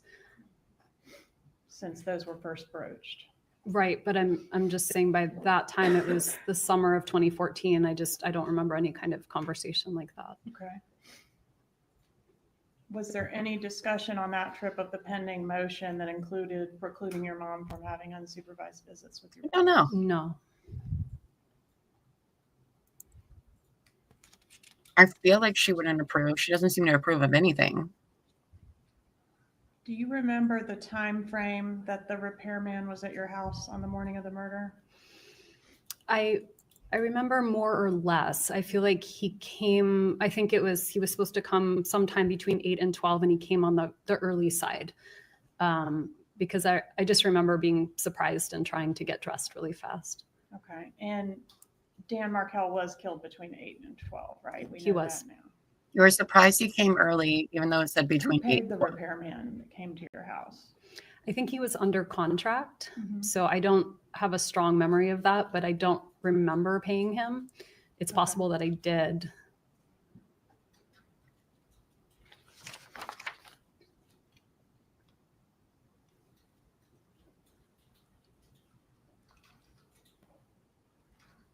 ask you a few more questions about Mr. Lacasse. You said you might have mentioned the joke to him about TV's cheaper than a hitman. Did you ever use the term TV as code for the murder in any context? No. Did you ever hear your mom do that other than the recordings in this case? No. Come back, RTC. So she didn't talk to you about the TV? No.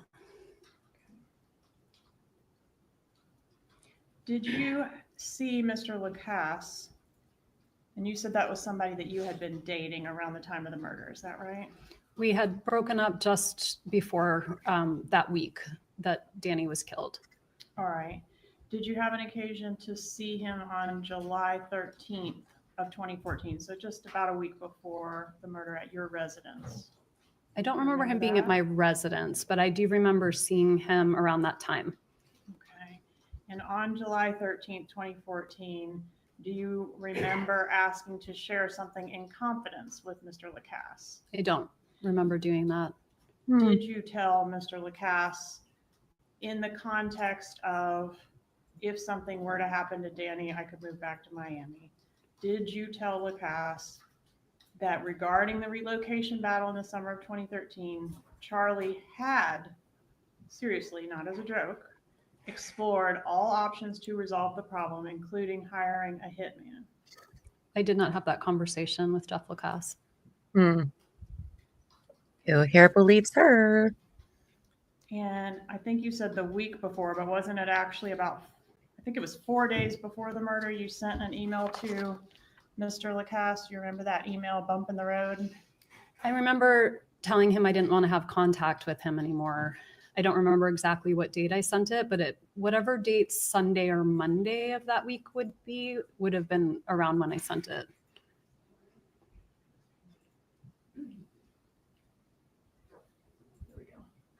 Look at that lady's Does this refresh your memory at all? It does. Okay. These are interesting. And so you weren't officially breaking up with him so much as asking for a certain period of time without contact. Is that right? That sounds right. Okay. And then your plan was to reach back out to him and figure things out one way or the other? I mean, I think I was breaking up with him, but I have a strong aversion to conflict. So this was probably my way of not breaking up with him without breaking up with him. Okay. And I want to go back to the day of the murder. We know about the TV repairman left about, did you say about 9? The truth is I don't really remember, but something like 9 or 10. Definitely before 10 or by 10? Yes, that's my best memory. All right. Where did you go after the TV? What was the next place you went after the TV repairman left? So I was home, I think, for a couple of hours first. I was doing a little bit of work. I was talking to some friends. I think I ate breakfast. And then I left probably close to noon or a little bit after noon. I was meeting 2 friends who I would frequently meet on a Friday to have lunch with. And so I went to run a few quick errands and then meet them for lunch. And on your way to meet the friends, did you have an occasion to go down Trescott? I was trying to turn down Trescott. That's where I used to turn and take just the road I was used to. But there was yellow tape up. And so when I tried to turn, I couldn't turn. So I made a 3-point turn and kept going on Centerville. And so you encountered a police roadblock at that location? Yes. Okay. Couldn't go any further because there was a police car and some yellow tape, right? Right. You were able to see that from the intersection there, or you actually turned onto Trescott? I tried to turn and then I couldn't go through. So I turned around and kept going. How far down Trescott did you proceed before you turned around? Just until the tape. Okay. Are we going to bring up the map to see why this makes absolutely no sense? One of you or your ex-husband had the kids the night before he was killed? The night before they were with Danny. All right. So it was his responsibility to take them to preschool that morning? Yes. Who was supposed to pick them up from preschool that day? I was supposed to pick them up. Had you talked to Dan Markel or your children that morning before you encountered the roadblock? I hadn't talked to the boys because I wouldn't have talked to them, they didn't have cell phones, they were little. So I only would have spoken to them if I had gone to the preschool and seen them, but I didn't do that. So I hadn't talked to the boys. I'm sorry, what was the second part of the question? How about Dan? Did you speak to him that morning? What was the second? We didn't. We had plans to talk. We had traded some text messages and emails, and then I called him and he didn't pick up, and that was the last contact. Did you attempt to call Dan Markel when you encountered the roadblock? No. Did you attempt to call your kids' daycare after encountering the roadblock? No. Did you notify anyone that you observed the roadblock?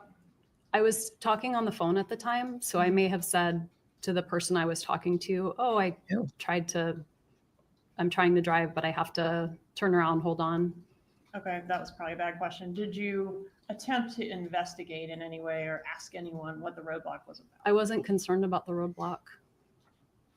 Was Mr. Markel scheduled to leave town the day after he was killed?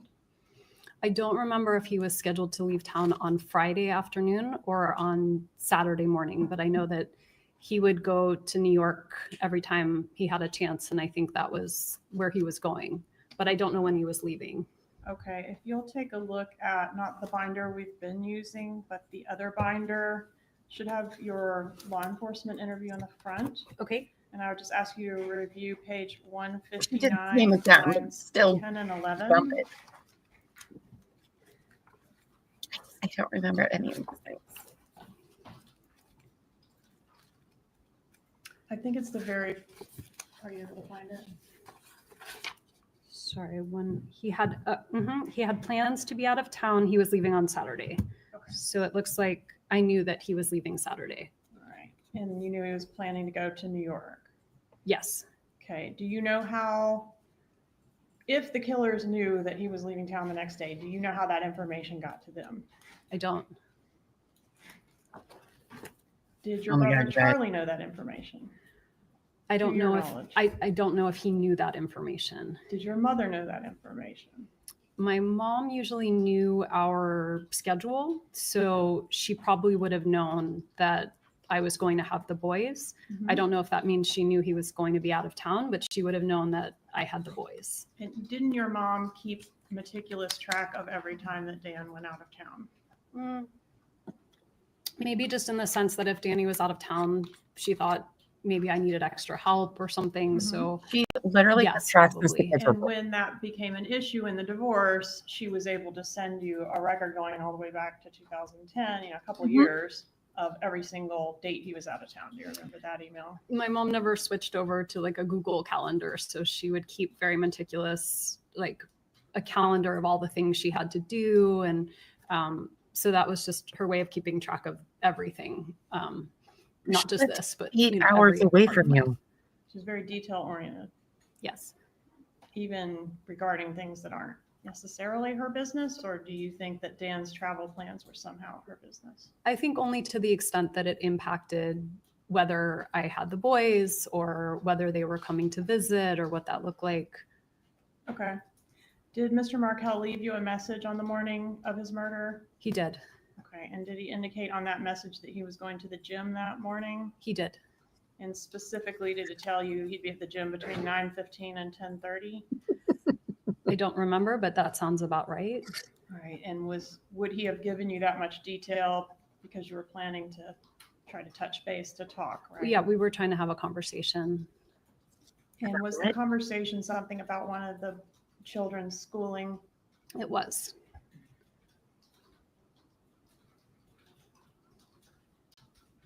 Did you talk to your brother Charlie on the morning of the murder? I did.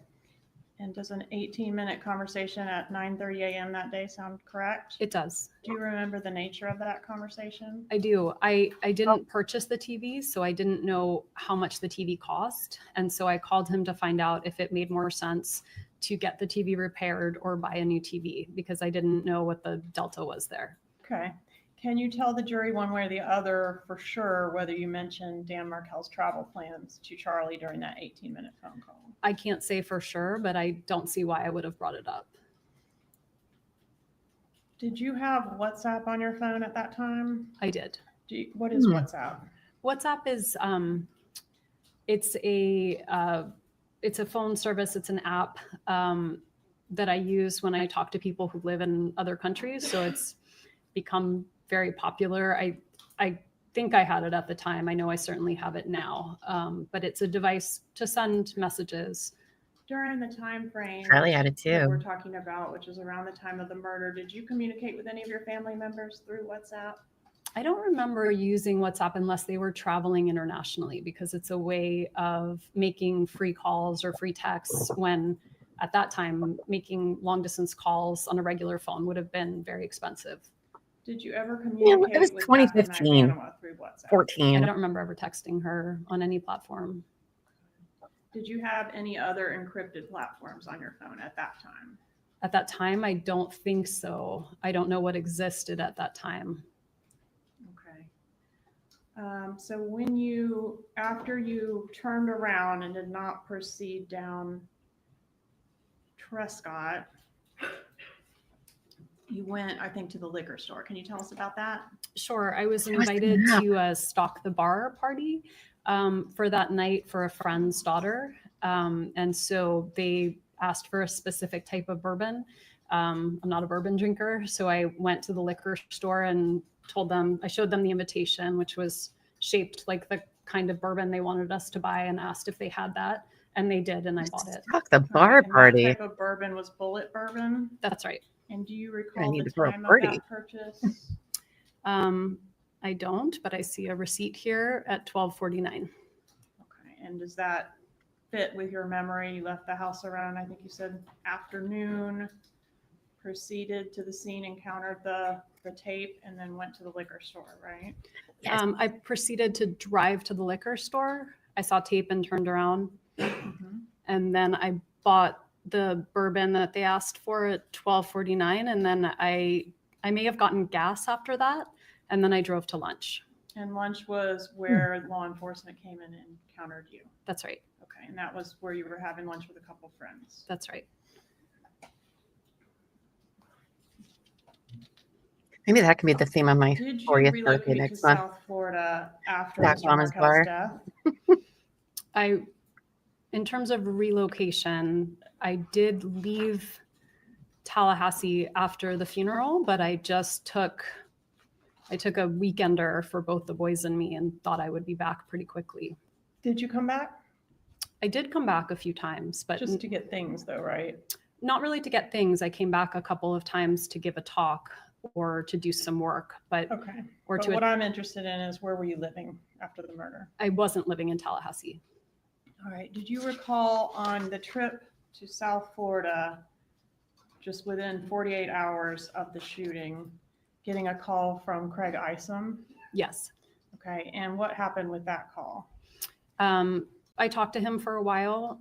He mentioned that he might want to have DNA samples of the kids. We were already halfway down. We'd been in the car for about 4 hours with the boys. Who's the And we in that sentence? I was with my parents Okay. and the kids. Yep. We talked, the call broke up, and he never followed up. Was it like you're breaking up? I told him I was having a hard time hearing. But were you faking that or was it really breaking up? I was not faking that. And did you send your lawyer to him after that, shortly after that? I told him he could talk to my lawyer. He never followed up. Your lawyer called them. Were you happy to be out of Tallahassee when you were able to return to South Florida? No, I was not happy. Did you send a text message on January 1st of 2016 that's contrary to that? At that point, it would have been a year and a half after I'd been living somewhere else. So I don't know what text message you're referring to, but at that point, you were happy to be out of Tallahassee? it's not a question of happy to be out of Tallahassee. I was trying to build a new life for myself, and I didn't feel safe here anymore. All right, let's take a look at tab 96, please. 96 in the old one or the new one? The old one, please. Okay.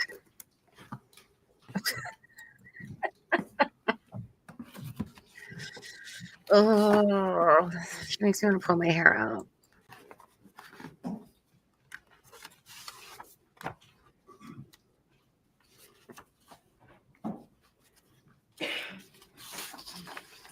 Okay, I see it, but it says unknown, so I don't know who I'm talking to. Well, that's not the question. The question is, did you say, so happy I don't live there?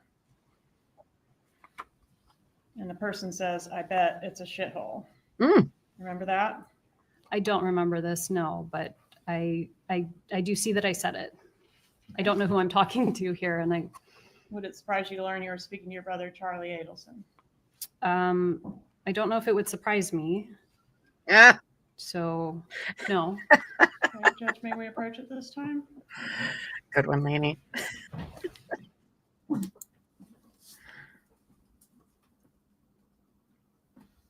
God, she's insufferable. I don't remember saying that, but, just going about my business. By the way, they're not showing the map yet of where Wendi lived compared to Dan, and the restaurant. She took the longest way possible that would be past Dan's house to go to a liquor store and then up around to have dinner instead of just going like, boop. Very suspicious. Very suspicious. So, Zigzag did nothing wrong. Ugh, somebody's going to have to bust out those rolling papers soon. That's all I'm saying. Jeez. I'm also sad our super frowny face lady is not in. Oh, she must be sitting somewhere else because that lady in the pink was behind the Markels earlier. So she paid good money. Oh, yeah, she is lying. And she knows too, because of the amount of years that this has been, that, it's reasonable to think somebody's memory has, faded or whatever. Oh, I'm going to need it after this.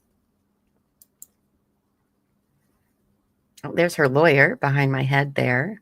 That's Wendi's lawyer. Where's Charlie? Charlie's in jail. He's in the Leon, I think it's Leon, I don't know, county jail. He is on the witness list. So I'm very excited to see that one too. She's so petty about everything. Petty with an I. Petty Wendi with an I. But, well, I don't remember it, but that's what I said. Oh, I don't know. I'm over it. And she's always dodgy, but...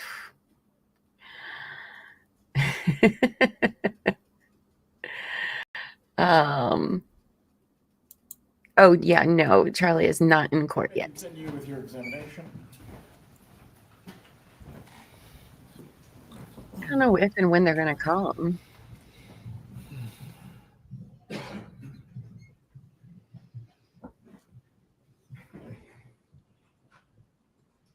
I mean, I definitely think they're going to call him because her whole defense is this is all Charlie. Dan, did you change your children's names after Dan Markel was killed? About a year after I did. In what way did you change their names? I changed their last name and I changed my older son's middle name.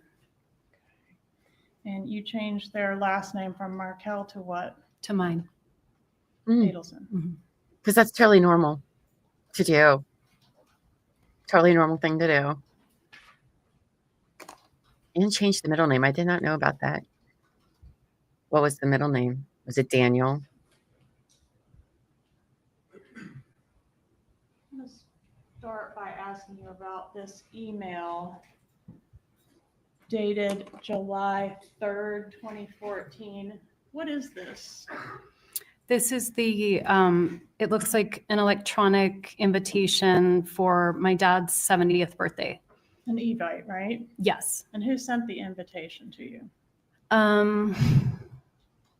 Well, it looks like it's through the postmark. I mean, who sent the party invitations out? I don't remember if I helped with the Evite or if my mom did it. So I don't know if I sent it to myself or if it's from my mom. Would you have sent it to yourself? I'm a little better with tech stuff than my parents, so I might have helped them put together an Evite. Okay. I don't remember. Who does it say is the host of the party? Oh, my mom's the host. You asked who sent the email, and I didn't remember. But my mom is the host of the party for my dad. And to whom is the party invitation sent? So rude. It's sent to me and my two children. Okay. And this was sent on July 3rd, 2014, before the murder, correct? Yes. Okay. And then back up just a little bit here. This email, do you recognize this one? Are you able to read it okay on your screen? I can read it okay. All right. Who sent this email? This is from, it says my mom, but it says Harvey Adelson. So again, I don't know which parent it's from. Okay. If it was from Harvey Adelson, would he say Lincoln is going to be attending Shabbat with his grandpa, Harvey Adelson? I mean, it seems more likely somebody else would have written with his grandpa, but I don't know. I kind of write those things sometimes, like Lincoln will attend something with his mom and say my name. I know it's awkward to say it in the third person, but I don't think it's impossible. Okay. You know how bad I am at banners.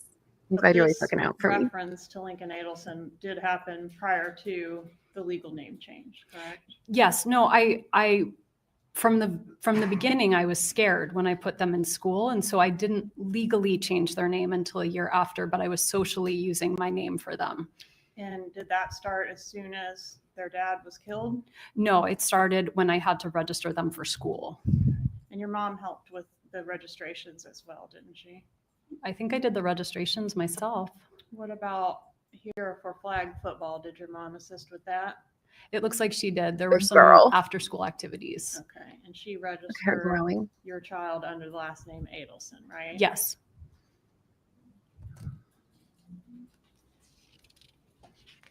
I mean, just to sit there and tell me that you were scared for them. You just tried to eradicate all of Dan's existence in their life. That is wild. Where was Dan Markel buried? In Toronto. Were you or your children in attendance at his funeral? No. Why? It's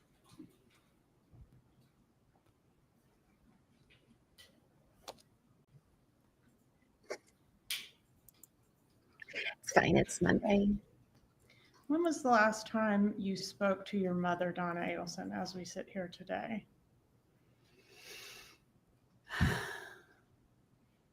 November of 2023. Okay. Ooh. And so she hasn't given you any information or advice about how to testify in court, has No, she? ma'am. No. What about, you did offer testimony in November of 2023 as well, right, on a related case? Yes. Okay, October. And did your mom, when you spoke to her in November of 2023, offer you any advice or thoughts about how you should act or behave or what you should say in court? Yes. She did. She did. And what was that? I can't tell you I remember exactly, but she was hoping I would be supportive of my brother. Okay. And do you know what her thoughts were afterwards? I do. Okay. And what were they? She was devastated. She didn't feel you were supportive. No.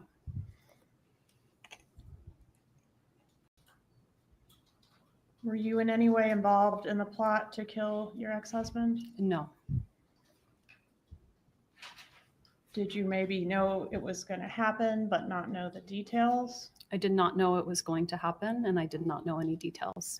Did you provide any information, even unknowingly in hindsight, that you think could have been used to assist the murderers? I don't think so. I didn't provide any information. What information do you have regarding your mother's involvement in the plot to kill your ex-husband? I don't have information. But you do admit that your brother said he looked into hiring a hitman to kill Dan Markel. I don't. I admit that my brother made a tasteless joke repeatedly about buying me a TV because it was cheaper than hiring a hitman. But then someone did hire a hitman who did kill Dan Markel, right? Yes, that happened. Your family.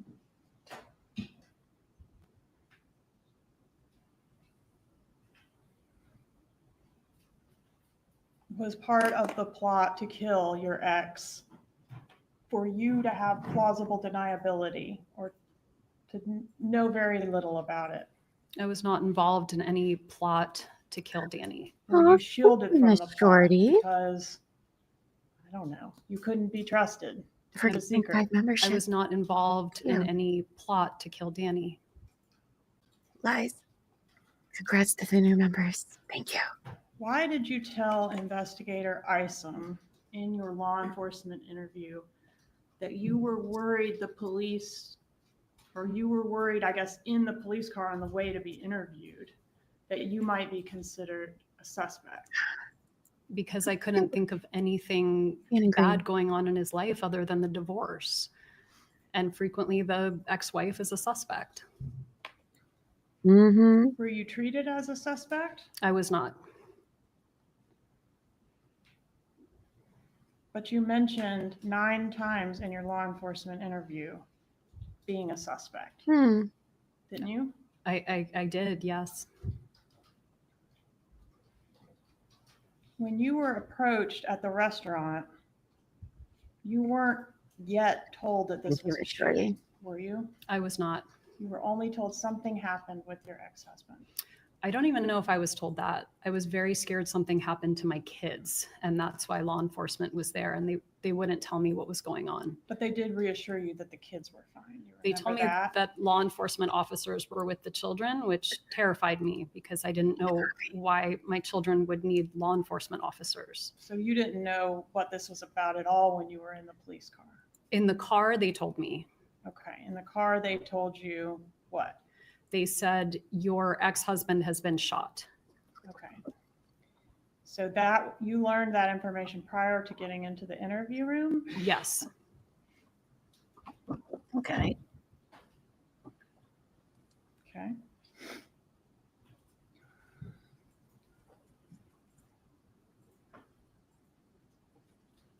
Do you remember allowing law enforcement to take possession of your computer in that interview? I told law enforcement to search my phone, search my computer, search my house, search my car. I was trying to be helpful. Do you remember saying that it was okay for them to take the computer and keep it even though you had work things on there because you didn't think you would be going back to work? I remember thinking it wasn't important. I couldn't imagine my life fell apart.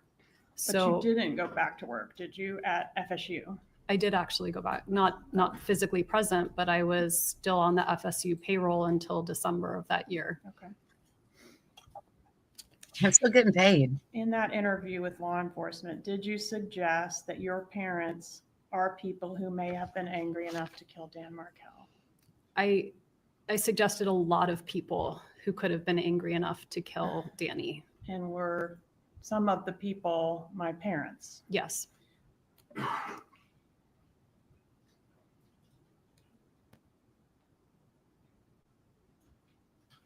But you said in the interview that you didn't think they were capable of it, didn't you? I did.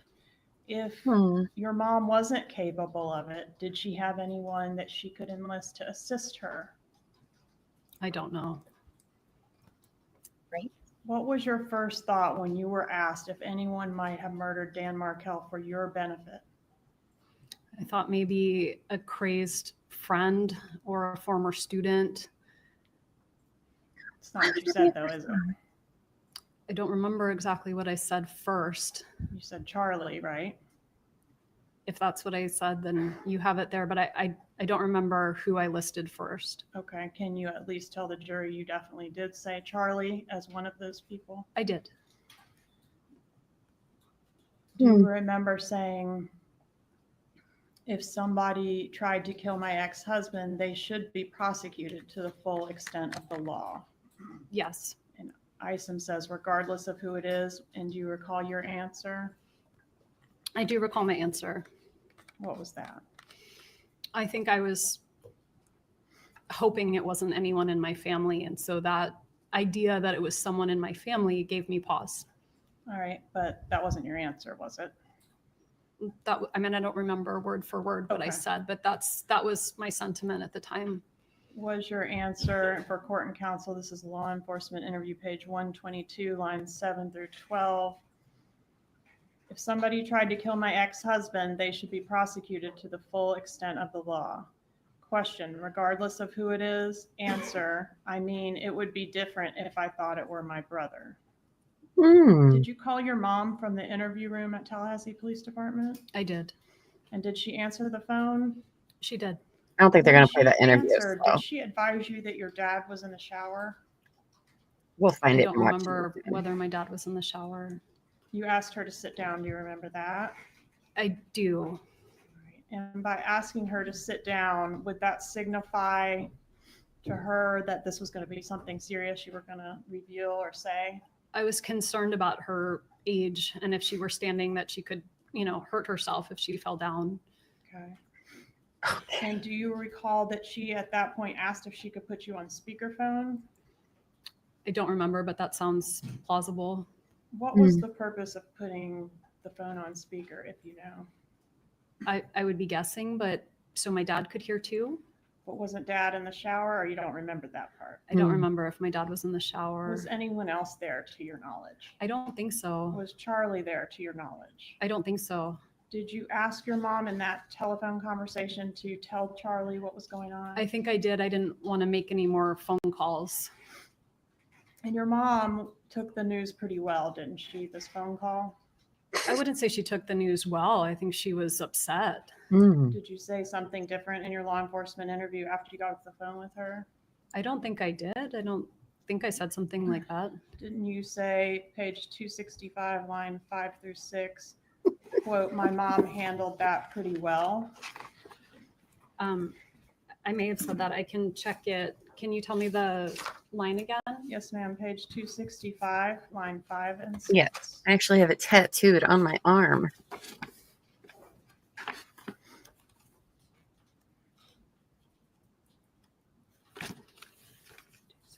I don't know. I wouldn't said that. Oh my God. Yes, that's what I said. Oh. And then page 280, line 22 and 23. Did you also say, well, my parents sounded really surprised, so that's at least a relief? What a weird Yes, I see that here. No further questions. Just one moment, Your Honor. I mean, to say that about your family that lives 8 hours away, the fact that they're even close to the list is wild and suspicious. I don't see Miss Frowny Face on that side. Oh boy. Oh, we got her. Oh, I forget. Miss WTF, are you still around? Gosh, on Miss Shorty's show Friday, you had found an article about this lawyer, and I don't remember any of the details. I know she used to be a judge. I was so shocked when, well, Miss Shorty's around too, when you guys were talking about the attorney that looks just like Donna. She's a hot mess. I did not know that when you guys were reading that. And I was like, I was sitting there typing my stuff for one of my shows. And I was just like, what? No way. Yeah.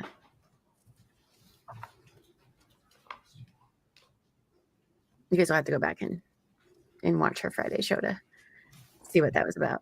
Good afternoon, ma'am. Good afternoon. I represent your mother in this case. You've never spoken to me about this case, correct? I have not. I guess the best place to start is where you left off with respect to the comments that you made regarding your mother taking it well. When's the last time you listened to that call? I haven't listened to it. You listened to the call I had with my mom. I've never listened to it. Well, from the interview room, you've never listened to your interview? I have read the transcript of my interview, but I never listened to my interview. You don't recall the shock in your mother's voice when you told her what had happened? I do think she was shocked. You could hear that over the phone, correct? Yes.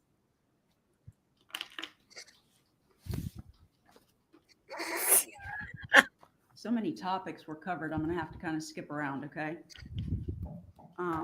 Katie Magbanawa, Catherine Magbanawa, I guess people call her Katie. There was a picture of you with her at the beach, and there was another young lady there. You recall that? I recall the picture, yes. And that was Father's Day weekend, I guess, of 2014. Yes, ma'am. And I think your testimony was that really you only knew her with Charlie. Is that right? That's right. Was Charlie at the beach? No. Your mother wasn't there either, was she? No. And then I think you mentioned that you had a dinner with Katie? And my brother. Okay. Was that before you went to the beach? It was a different time. Do you recall if it was before then? It was before, okay. But several months before. Several months before. Mm-hmm. Okay. So if this was Father's Day, when do you think you actually met her for the first time? I think I met her when I was doing the alternative spring break. So that's usually March or April.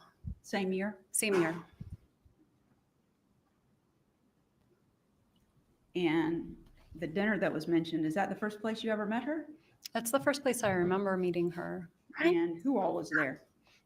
It was my brother and Katie and Jeff and I. Mr. Jeff Lacasse. I'm sorry, how you pronounce it? Lacasse. Lacasse. Are you kidding me, woman? Your mother was not there. No. I'm just saying, Donna is getting the defense that she deserves. This lady does not have her shit together. Okay. I want you to, it's been 11 years, so a lot I'm sure has happened to you in the past 11 years. Is that fair to say?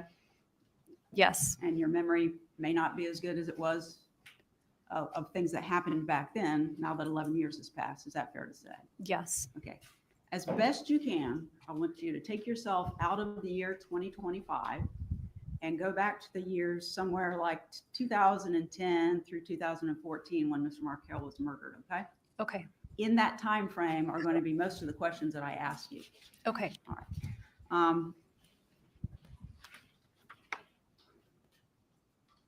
I think you testified you had a brother, Charlie, Yes. and you have a brother, Rob. Yes. So that was a 5-member family. Yes. Okay. And Rob's the oldest. Yes. Charlie's the middle. Yes. And you're the baby. Yes. Okay. And you grew up in a household where, was your mother working when you were younger? No. Okay.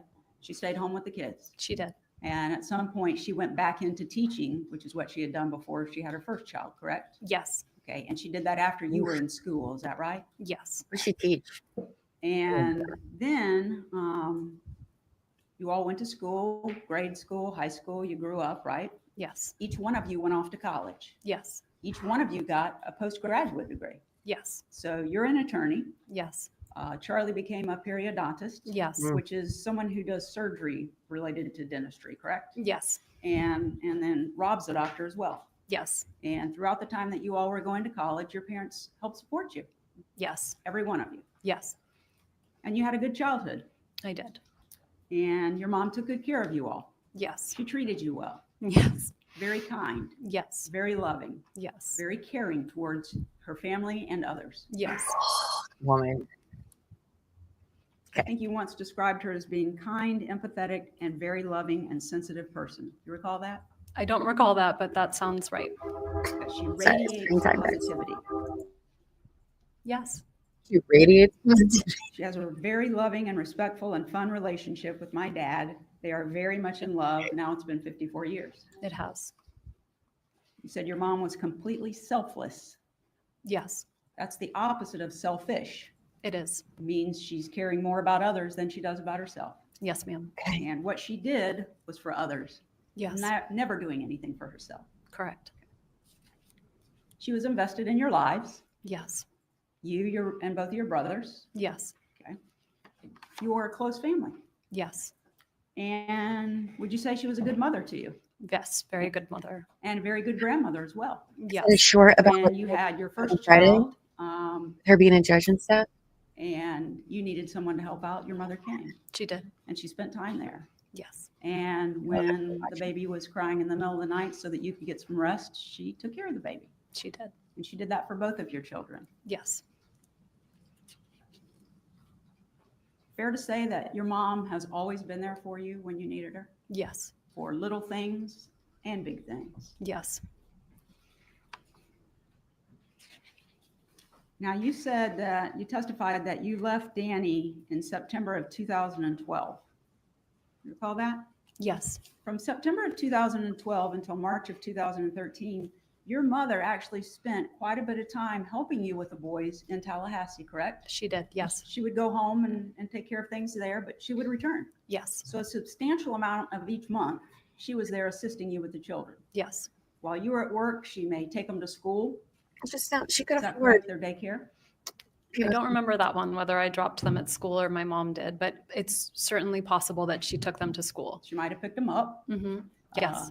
She did some housework, cleaning up around the house. Yes. She bought groceries. Yes. She cooked. Yes. She cleaned. Yes. She was there for you because you had just left a marriage where you had a partner helping you, and now you were adjusting to being by yourself, correct? Yes.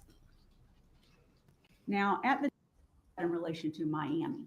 It's Broward County, so it's the county north of Dade County, which is where Miami is. And in Broward County, that's like where Fort Lauderdale is? Yes, ma'am. Okay. And their dentist practice that they had that's been referred to Adelson Institute. Yes. That was located in Broward County, correct? It was, yes. Not far from where your parents lived. Yes, in Tamarack, so close to Coral Springs. Okay. And at some point, they got the place down in Miami, right? Yes. So what they were doing was they would work Monday through Thursday and stay at their home in Coral Springs, right? Mm-hmm. And Yes. then they would go and spend the weekend at the place in Miami. Is that right? I don't think every weekend, but some weekends. Some of them. Okay. Yeah. And you visited there. I did. Maybe I should move that over a little bit more. Oh, there we go. Oh, man. Good job, Llama. Finally using that brain today. Now, when your mother would come up to assist you or just to visit with you and the children and Danny, did she drive typically or fly? I think sometimes drive, sometimes fly. Okay. And that's Most of the time drive, I think. most of the time drive. And that's almost an 8-hour trip, correct? It is, yes. And at the time that this occurred, your mother would have been, when Danny was murdered, she would have been, let's see, 64-ish. That sounds right. She's 75 now. Is that yes? Yes. And sometimes she would rent cars, is that right? Yes. As opposed to driving her vehicle. Yes.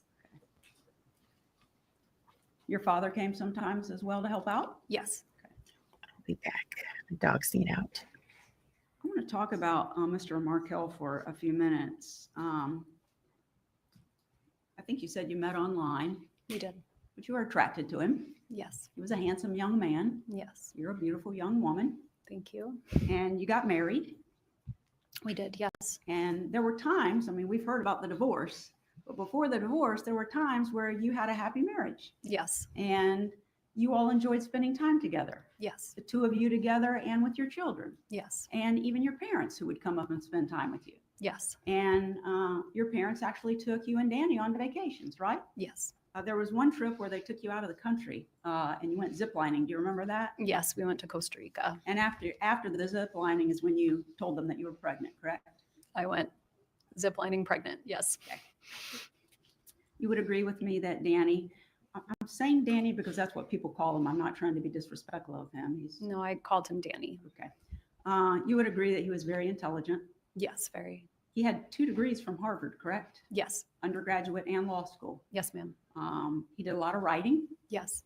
And at the time that he was murdered, he was a tenured professor at the College of Law here at FSU, correct? Yes. And becoming tenured is not like an automatic thing. You have to work towards that, right? Yes. It takes a lot of time. It does. A lot of effort. Mm-hmm. He put in a lot of work to gain that status. Yes. And he traveled to go and speak at different places, right? Yes. And he was well respected by his colleagues. Yes, very. Okay. And after he had children, those became the love of his life, didn't they? Yes. And even after you separated, I think you would agree with me that Danny made a great deal of effort to get as much time with his children as he could. Is that fair? Yes, absolutely. Even when it was your time to have the children, he would go to their preschool and visit with them there. Yes. He wanted to talk to them on the phone when he didn't have them. Yes. And he wanted to Skype with them, correct? Yes. Okay. And that, I'm sorry, I'm old, but that involved like a computer where you can see each other while you're talking. Is that right? I think now it's something you could do on the phone, but back then you needed a computer. Okay. And you assisted with that? I did. Not necessarily the schedule he wanted. I'm sorry? You didn't necessarily keep the schedule that Danny wanted for Skyping, right? I did try. You tried? Yes. But that was one of the things you two bickered about. It was. Okay. And during the time that you were with Danny, your mother was always kind to him, wasn't she? She was. Before you got married to him? Yes. While you were married to him? Yes. While you were separated? Yes. And after the divorce? Yes. And there's been a lot of testimony and a lot of pictures put up, lots of things highlighted about the ugly things that your mother said about Danny during the course of the separation, the divorce, and the follow-up litigation, right? Yes. And you shared, as you've testified, some of the pleadings that were filed in your case. Yes. And some of the pleadings weren't very attractive towards you, were they? No. They described things that were derogatory towards you. Is that fair? Yes. And the communications that you had with Danny during the separation leading up to the divorce and some thereafter were pretty critical of you, weren't they? The communication on paper, which Right. was very different than the communication in person. Right. But the paperwork was critical. Yes. And you shared that with your mother. Yes. And some of the things that he said to you in writing, whether they were communications or in the pleadings, upset you. Yes. Some of it was very upsetting to you. Yes. And you shared it with your mother, and then she became upset. Yes. And she said bad words. Yes. She called him a lot of bad names. Yes. She said ugly things about him. Yes. But not one single time did she ever suggest in writing or to you personally that Danny deserved to be harmed, did she? Never. Never said Dress he needed children to up be like killed. Nazis. Never suggested any harm to him in any way. Never. And those things that she said to you in the emails, the communications, I assume that you all thought were between yourselves, you never shared those with Danny, did you? No. And during the separation, well, during the time you're married, we've already established, but during the separation, if Danny needed help with the children, your mother assisted him, didn't she? He had called her and asked for help at various times, and she did. And after the divorce, the same thing, correct? He would call and ask for help, and she would help.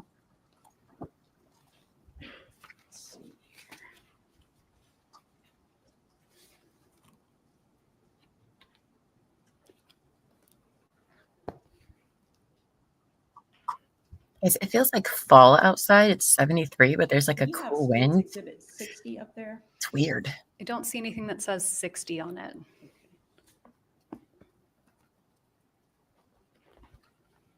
I can't use this book.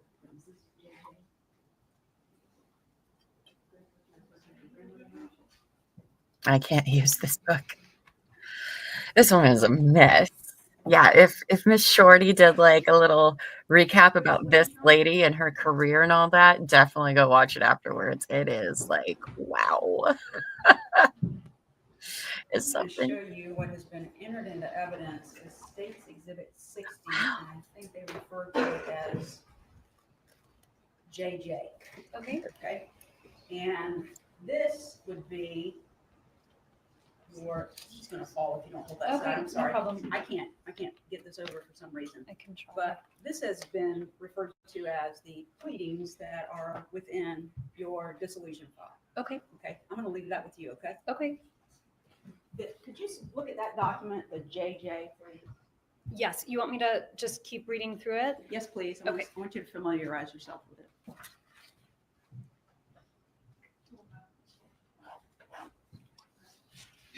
Those are a lot of binders. I love to see it.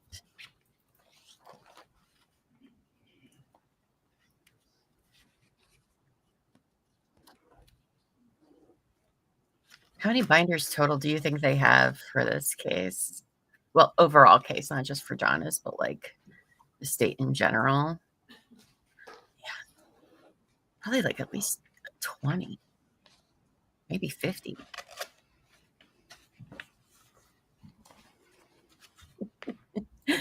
I'm still reading through it. Should I continue to read to the? You don't need to read every word. If you would just familiarize yourself so that you can recall the substance of that pleading. Okay.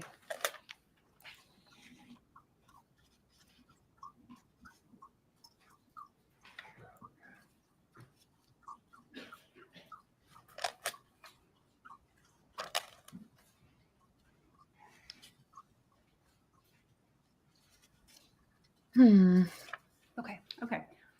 Prior to you filing your petition for dissolution, do you want me to come and get that? No, it's okay. Okay. Prior to filing your petition for dissolution, what kind of experience did you have regarding divorce proceedings? I'm trying to understand the question. Yeah, so sure.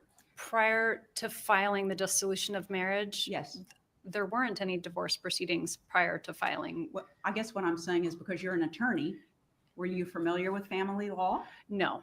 Had you participated in any helping anybody with their dissolution of marriage? I had not. Completely unfamiliar with the process? I was unfamiliar with the process. And that pleading that's before you, are you back on the front page of that? I can get back to the front page. Thank you. I'm on the front page. Okay. And could you read for the jury what the title of that pleading is? Yes, ma'am. Former husband's counter motion for enforcement of MSA on parenting issues and motion for contempt and sanctions. Doesn't say grandmother motion, does it? No. And in fact, the overwhelming majority of that motion relates to Danny's complaints about you and parenting issues, correct? It does, yes. And in fact, what they call the grandmother part of that motion is really Danny complaining about you not meeting the requirements of the right of first refusal, correct? That's correct. Because his complaint is that if you gave him the right of first refusal, some of the times he could take it and the children would be with him instead of the grandmother. Yes. It wasn't actually suggesting that from this point forward, your mother could no longer have anything but supervised visitation, correct? I didn't see it that way. Okay. And in any event, your mother never saw that motion, did she? No, she did not. May I approach? I'm going to take the book. I don't know if I'm going to give it back to you or not. That way it's not going to fall on you. Okay.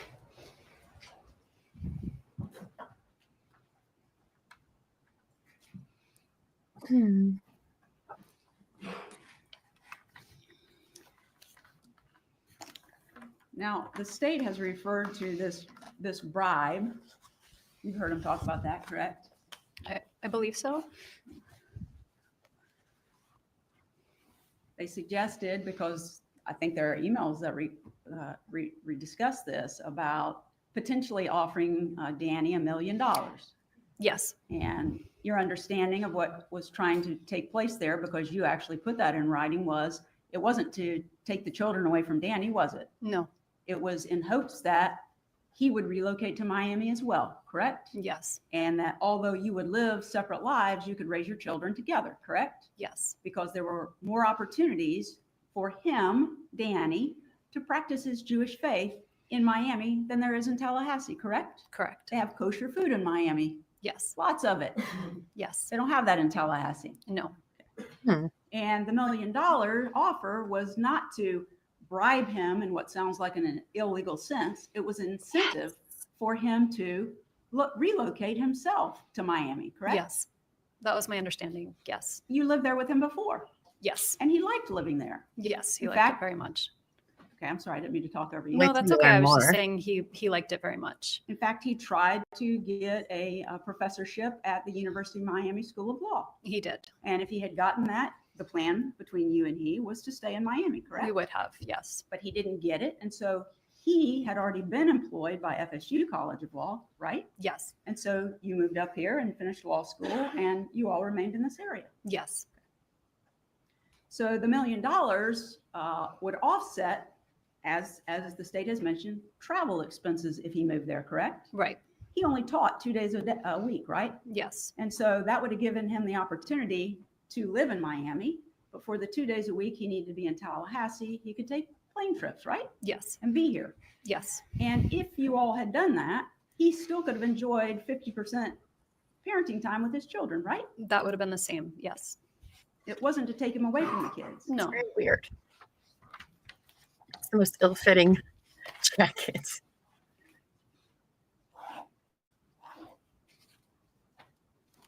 She's a real piece of work. We're going to talk about relocation more than once, but I just want to make sure I understand how that all came about.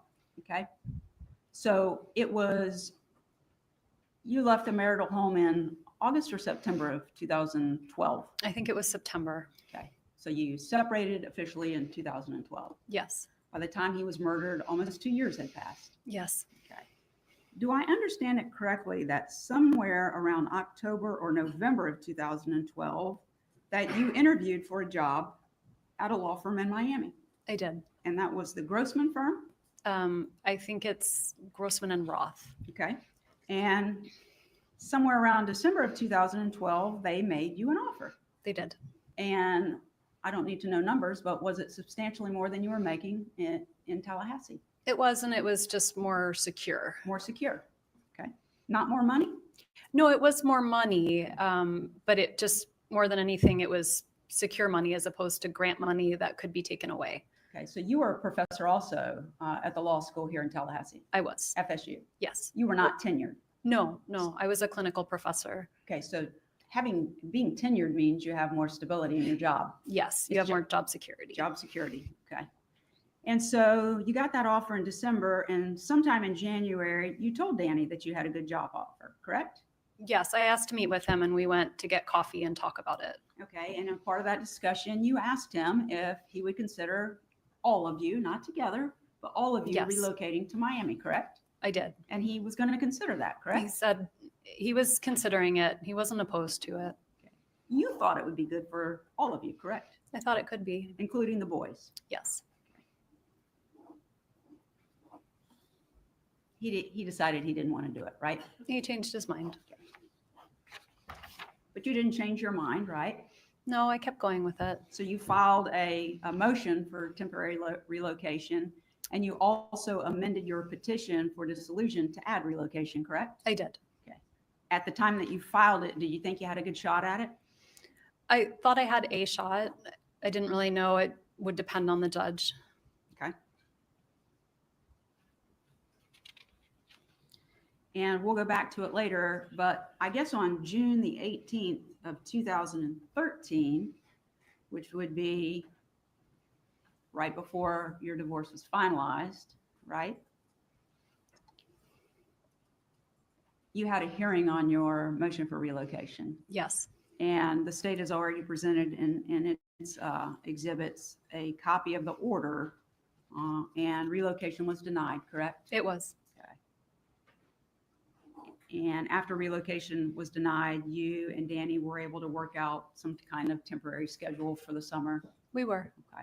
And then you proceeded forward, and there's been discussion. There was a mediation that did not resolve your divorce, but within a few days thereafter, you did come to an agreement with Danny, correct? We did. You agreed to all of the issues in the dissolution of marriage, right? Yes. Including how you were going to share time with him. Yes. Did her mom accompany her? In the dissolution proceedings, from the time that you moved out of your marital home, that you would actually take the children's custody completely away from Danny so that he couldn't see them? No. Did you always want them to be a big part of his life? Of course. He loved them and they loved him. Yes. I changed their names.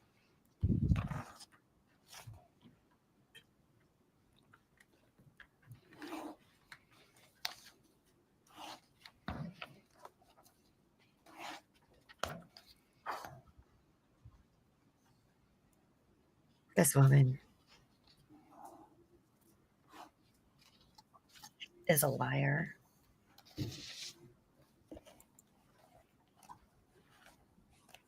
Hide behind all of her legalese, but we know what it means.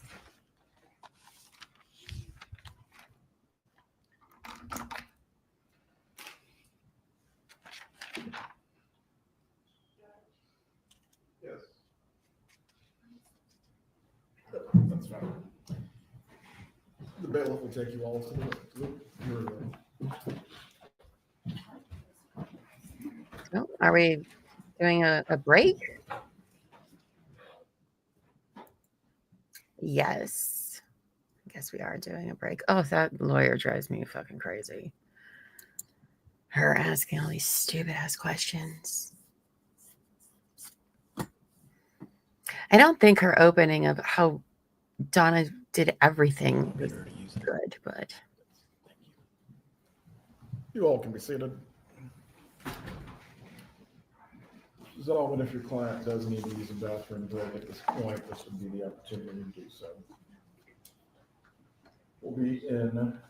We'll take a 5-minute break. Hopefully the jurors will be ready at that point. You can step down if you need to. I'll wait. Thank you. I'll wait. All right, 5-minute break. And Wendy's just going to wait. How many of you are as annoyed as I am? I'm kind of annoyed. I'm very annoyed. Very annoyed. She has this partial immunity that they worked out with her, and she's still pulling all sorts of shenanigans, in my opinion. In my opinion. I don't buy any of her BS. Not at all. And I'm so curious now, what is Charlie going to say? You know, because how much can Charlie actually say? Because he is going through his appellate process. So you can't really, you gotta be really careful what you say, obviously, because he can't really admit to doing anything, I would think. Even though he's found guilty, you still, if you admit that you did it, then that ruins some certain appeal arguments, I suppose, maybe. I'm not sure. I'm not sure. The mailer reminds me of the angry guy from Inside Out. A little bit, huh?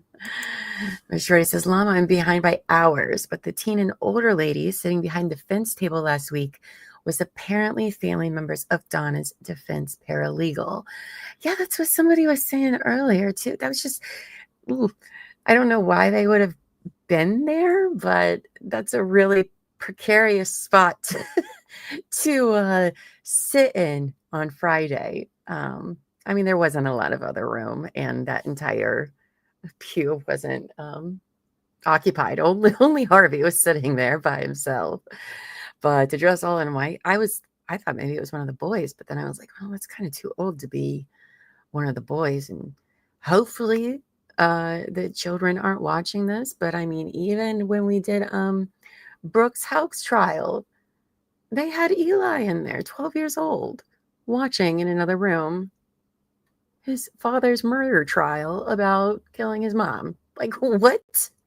So people do that. I don't agree with it. WTF says Charlie is still appealing, so I doubt he'll roll on anyone. He'll probably still keep up the story.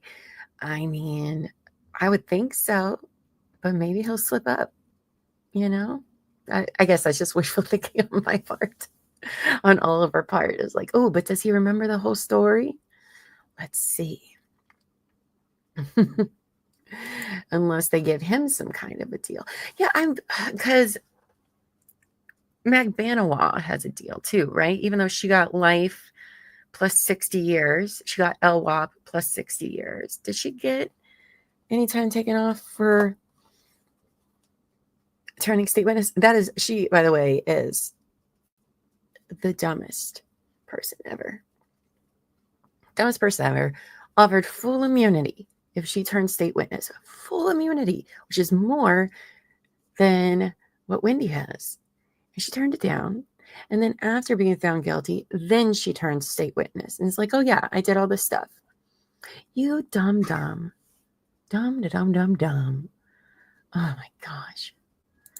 Oh yeah, aren't they supposed to, no, Super Charlie. Aren't they supposed to argue too that Donna was saying, oh, it was the Latin kings the whole time? Oh gosh. Yeah, and they were dressed in white, which was something.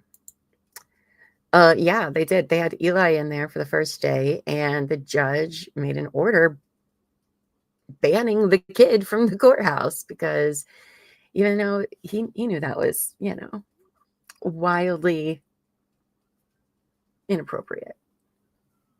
I mean, I know sometimes people have to take their kids to court for other matters, you know, because they don't have people to watch them or something. I mean, I've been to the courthouse and sometimes there's kids there and then, you know, it just is what it is. But that was just, oof.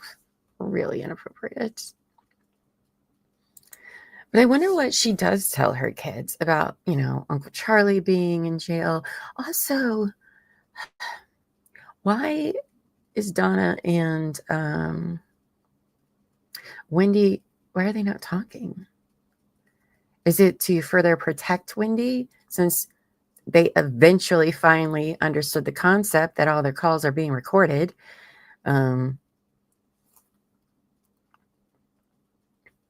Yeah, most don't. Like, I've only ever seen kids in like traffic court or, like really low level, not super serious stuff. So I've never been for more serious stuff. So I guess I can't say that they're not in there, but I don't think so. Oh no, Wendi just took the stand on your screen. Oh, well, stupid time math, living halfway across the world. Gosh, I think I'm going to have to make another pot of coffee. I'll be quite honest. I am. Whew. I need to get a third wind or something going on. But yeah, so this attorney, I can't remember her name right now. Miss Shorty put out a short. That's fun to say. All about her former career as a judge. Yep. She was a judge for a certain point in time. I think she, what's the word? Took herself down. You know what I'm talking about. Go watch her short and then come back if you need something to do. That's fine. I'll allow it to go watch her short right now and come back and tell me all the things about it. Because it's a shorty short. That's fun. You know what else I love? This is just me fangirling over here. It's really all it is. But I do enjoy the songs that you guys have over there in Camp Shorty.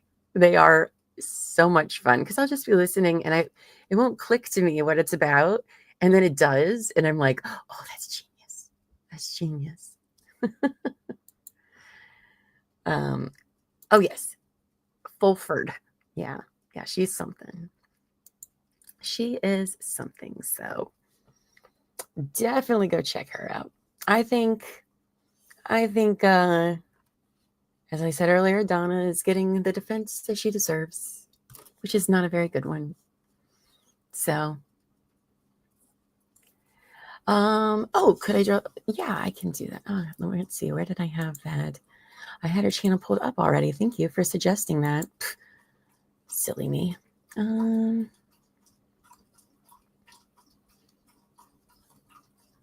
think I have to refresh it.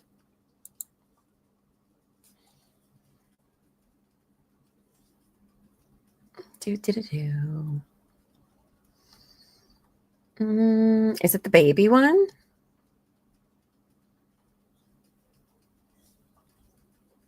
Oh, Angie's already got it. Okay. Sure, it's all your songs. I love that. They're good. What's Camp Shorty?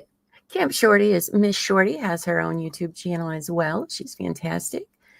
We've just run across each other the last couple weeks and spend our time fangirling with one another like a couple of weirdos. But she does true crime as well. She's pretty great. She's Australian, so that's great. And they have a lot of fun over there as well. She's covered the Adelsons for a very long time, so I think she's certainly much more informative than I. I don't know, your name is too long to type.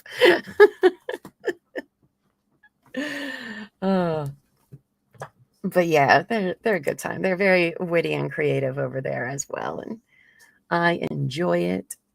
I will say it's kind of annoying though, being on the other side of the chat.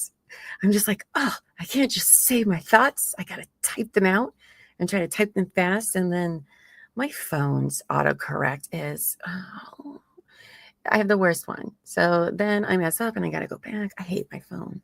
I've had it now for like a year. I hate it.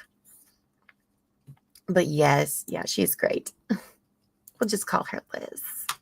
I do think your @ handle is very funny, but quite long, quite long. But yeah, we got our mods in here. We got her in here.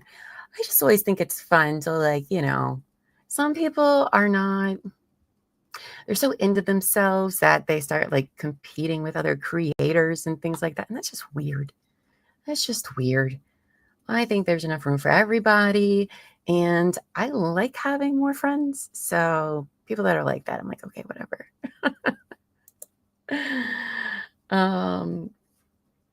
Let's see. Oh yes, those little baby things, because they were doing those during Karen Reed. Well, I don't know if you guys were, but I my staff shared some of the Karen Reed ones with us, and we had a good time with that.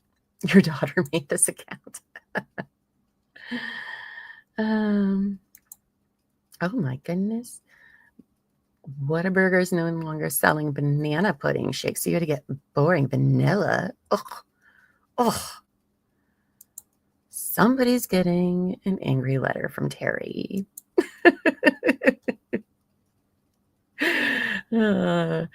I wouldn't want to be on the other side of that strongly worded email. Yes, rising seas raises all ships, right? Love that. Love that. This is the longest 5 minutes ever. Big people problems. Yeah. Ugh. How dare they? Sheets. Do you guys have sheets in Texas and stuff? We have one. Maybe tonight, actually, I might make elbow feet. He hasn't been around today in chat. He must be very busy. But they have raspberry cheesecake milkshakes. Oh, they're so good, you guys. They're so good. So if you go to Sheets, get a raspberry cheesecake milkshake. You won't regret it. I had to pee with cups. Oh, God. She's insufferable. Insufferable. So guys, on the lineup for this week, besides Couch Court every day, yes, Sheets the gas station rest stop. I don't get anything else from there. You come in when I'm talking about Sheets. You know I'm always talking about food all the time.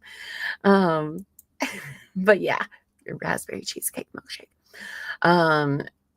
Oh, they didn't charge you. Okay, maybe take back what you said about the boring vanilla milkshake. Besides Couch Court this week, we do have True Crime and Wine Time with me and Terry this Thursday at 8 p.m., where we are going to be doing part two of the Aton Pates story. Turns out we're probably going to do 3-parters. But if you didn't miss, or if you missed last week's episode, last Thursday, Aton Pates, the name may sound familiar, it may not, but the story of the kid on the milk carton might ring a bell. So we covered part 1 of that last Thursday, part 2 this Thursday, and then next Thursday will be part 3 because it is actually very relevant. So even though it's from a case from 1979, it is very relevant today. So, but no spoilers as to why. The Church of Ohio Sheets. Yes. Okay. Please remain standing, and the jurors will come out in just a moment. Also, yeah, let's talk about her lawyer's suit jacket. Like, did she get that at Goodwill? It's like, oh, well, I need a jacket. Let me just get that.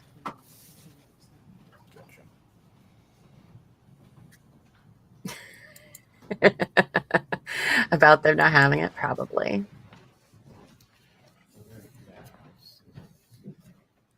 Yeah, if Donna wasn't in jail, you know she'd have colored hair, and then they would have looked exactly the same. Everyone can be seated. Oh. Ms. Fulford, you may continue with your cross-examination. Thank you. So sad.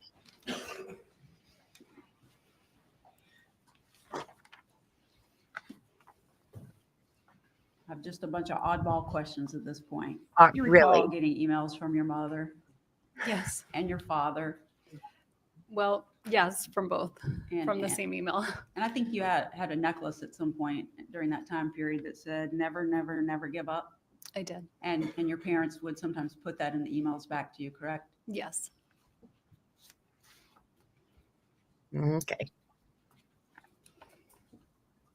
I need to know if you recall this. Your parents, you had mentioned when they went out of the country, used the WhatsApp to communicate with them because it was free of charge. Yes. And you could call them free of charge? Yes. And you could message with them free of charge? Both, yes. Okay. And when your parents would go out of town, do you recall that they had a routine where your mother would take her phone, but your father would not get the plan to travel with? Do you recall that? That sounds right. Okay. And wasn't that because if you called the Adelson Institute and you got the answering machine, it was an old-fashioned answering machine, right? Yes. And what it gave out if you reached the answering machine was your father's cell phone number. Yes. So he didn't want to be contacted when he was out of town, and that's what people would get, right? Yes. The birthday party that's been mentioned for your dad, it was his 70th birthday. It was. And although I don't think it ended up being a surprise, your mom was trying to plan a party for him where he knew his children and grandchildren would be there, but she was trying to surprise him with the friends. That's right. Okay. And you might have helped her with some of those preparations. I think so. And she planned it for several months, right? Yes. And I think one of the things that you got involved with was a caterer that was going to be used to cook paella. I'm not sure if that's how you pronounce it at the party. It's pronounced paella. I think I remember on the night of, I speak Spanish, so I spoke with him in Spanish because I don't think he spoke much English.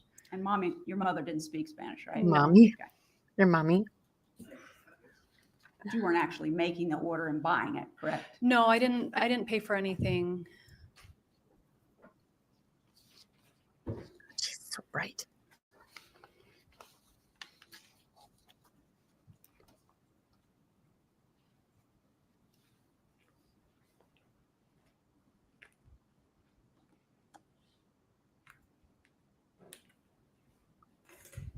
How'd they get a golf cart in the lake? That's very confusing. I'll have to look into that golf cart thing more. I'm sorry. It's still Harsh. Adelson, correct? Yes. Okay.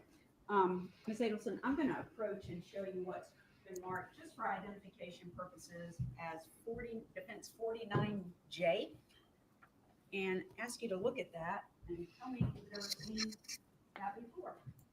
I have seen this before. Okay, and that's an email that your father sent to you regarding the appointment that he had made for the TV to be repaired, correct? Correct. Okay.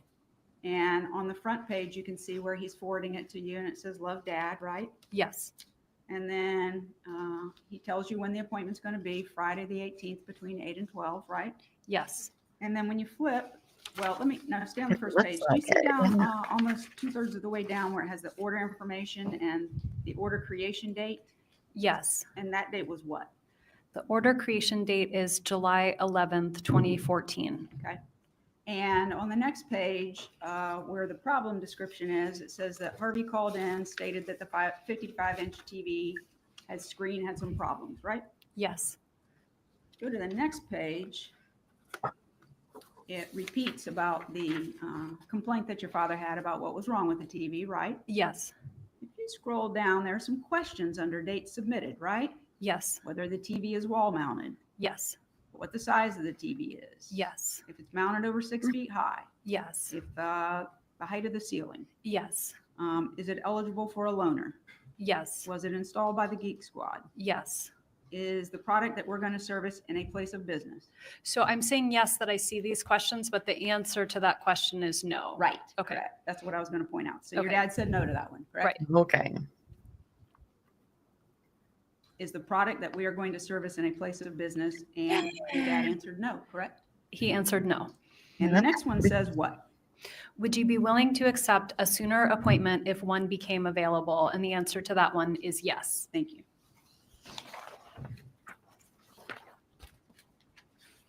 May I approach?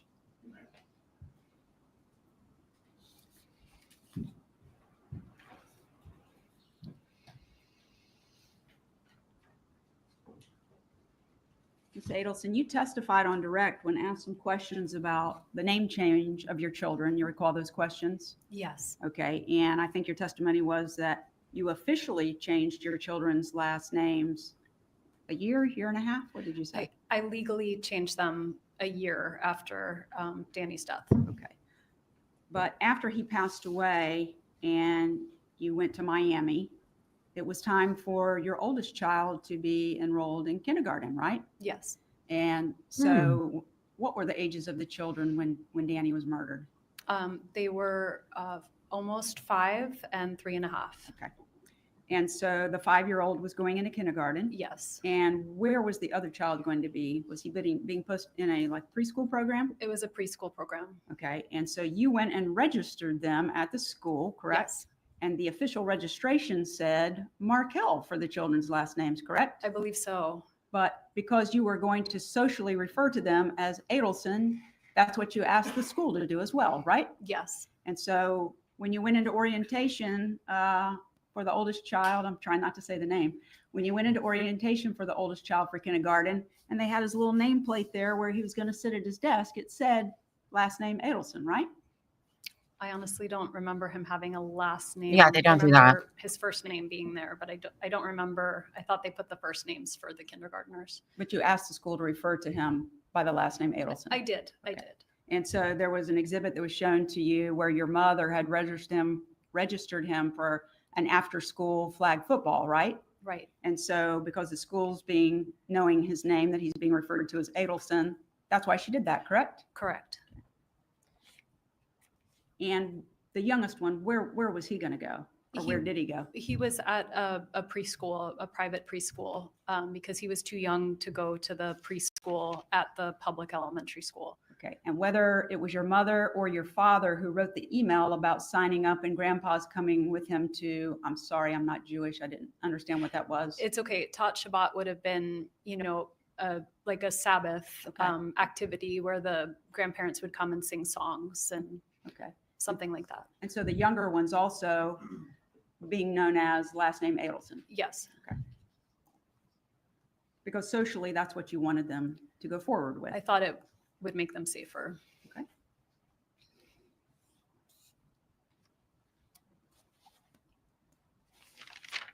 Your family name is associated with murderers. Ridiculous.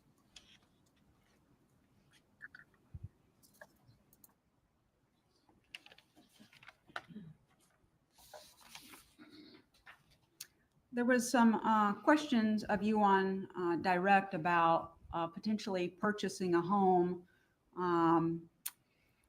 after the divorce was final in 2013. You recall those questions? I do. And it was suggested that Charlie convinced you not to do that, right? That was what was suggested. But in fact, the reason I think you stated was because you hadn't gotten your settlement yet from Mr. Markel. Right. I didn't have the money to purchase a home. And so even though you had been interested in it, you had to notify your realtor that it wasn't possible at that time. Okay.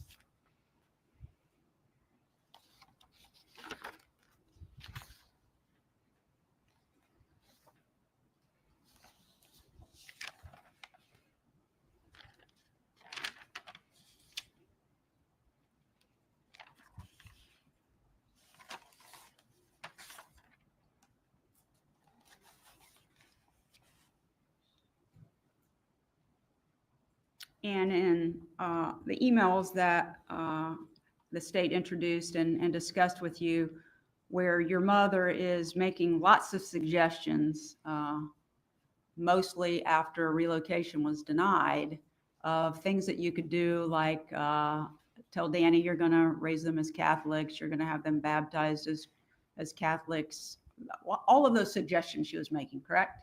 Yes. She wasn't actually suggesting you do it. She was wanting you to use that as a means of negotiating with Danny, right? That's my understanding. That if he thought maybe you were going to do these things, he would reconsider the issue of relocation, correct? Correct. Cool.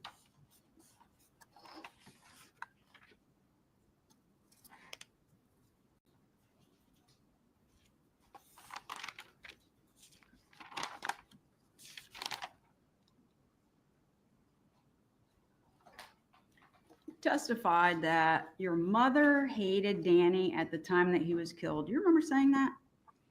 I believe I said that. But the week before he died, your mother was babysitting for Danny, wasn't she? Yes. And nothing but pleasantries between the two of them. That's right. And in fact, really she actually made him banana bread specifically the way he liked it, right? It was his favorite. Without nuts, but with chocolate chips. That's right. But you think she hated him? I think she was mad at him. Mad at him. There's a difference between being mad at someone and hating them, isn't there? There is. I think you testified that, and there may have been an email that suggested it, that you would have never left Danny if not for your mom and maybe brother's suggestions. It's over the top and disgusting. Did you say that? I don't think that was exactly right. I think it was, I probably wouldn't have left. Kind of suggesting that maybe I would have wanted to, but wouldn't have had the strength or wherewithal to leave on my own. Okay, isn't it true that each year, maybe not every year, but many years, yourself and Danny would, when you finished the school session here at FSU College of Law, you would go down to Coral Springs or Miami, whichever they were at, and you would spend almost 2 weeks with your parents, right? Yes. And that would be yourself and Danny when it was just you, right? Yes. And then after you had the children, all of you went down there, correct? Yes. Well, in fact, what really happened was in the summer of 2012, when you decided that you were going to leave Danny, Danny was down there with you, correct? Yes. And the children were there too? Yes. And they were young. How old were they? In 2012, they would have been 2 and 3. Okay. And Danny was there, and you actually asked your mom if she'd go out to coffee with you. You remember that? So yeah, I'm gonna go make some coffee. And you told her then that you were going to leave Danny and get a divorce, didn't you? That sounds right, but I don't remember that. Okay. And in fact, she suggested counseling to you, and you told her you guys had already been in counseling and it didn't work. Isn't that right? We had been in counseling and it hadn't worked, but again, this sounds like something that could have happened, but I just don't remember the coffee. Okay.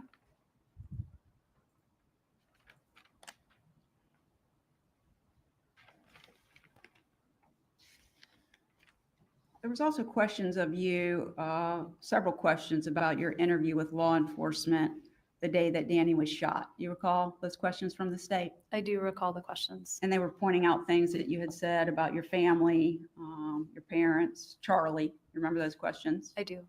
Isn't it true that when you were interviewed by law enforcement, what you said initially was that Danny's parents were going to think that you're the one who did it, right? I did say that.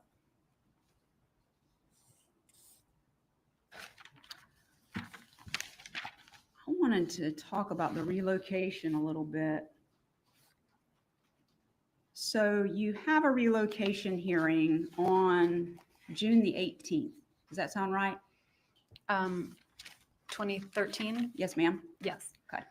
And leading up to that hearing, you notified your mother by email that because she was going to be testifying in court, she would need to wait outside that hearing, correct? I don't remember that, but that if she was supposed to be a witness, then she couldn't be present for the hearing. May I approach, Your Honor? I'm going to show you, oh my goodness, I can't read that.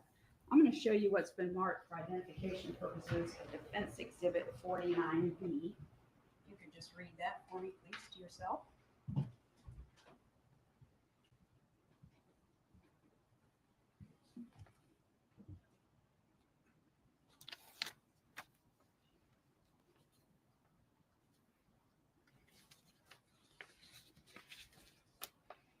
Do you want me to read to the end? No, ma'am, I'm just looking for where you told your mother, get you to agree that you said to her, because you are testifying in court, Mom, you won't be able to sit in on the hearing with me. Is that what you said? Yes, okay. But I can have Dad there. Okay. Yeah.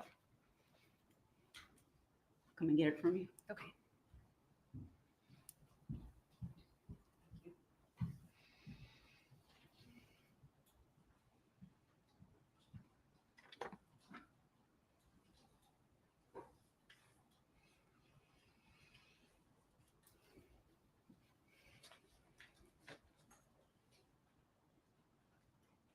Okay. And that coffee is on.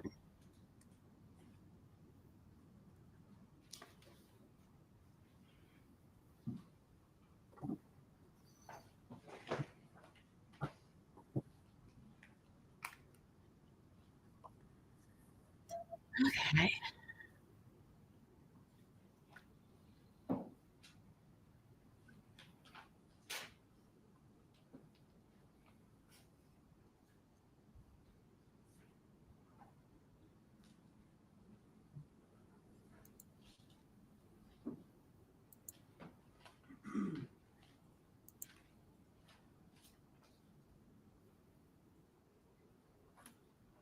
What are we waiting for?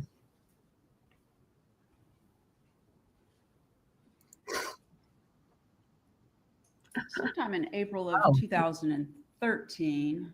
So that would be not long before your divorce was final. You took a trip. I don't know if you were speaking there or someone else was, but you took a trip out of town with a gentleman named Miguel. Do you recall that? I don't recall the trip, but I was seeing Miguel at the time. Mm.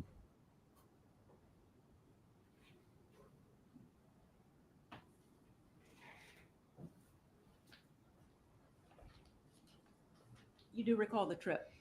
Well, I was seeing Miguel at the time, but I don't know what the trip was in April of 2013, and I don't remember that. Can you tell me where we went? Yes, ma'am. I'm going to get that. Okay.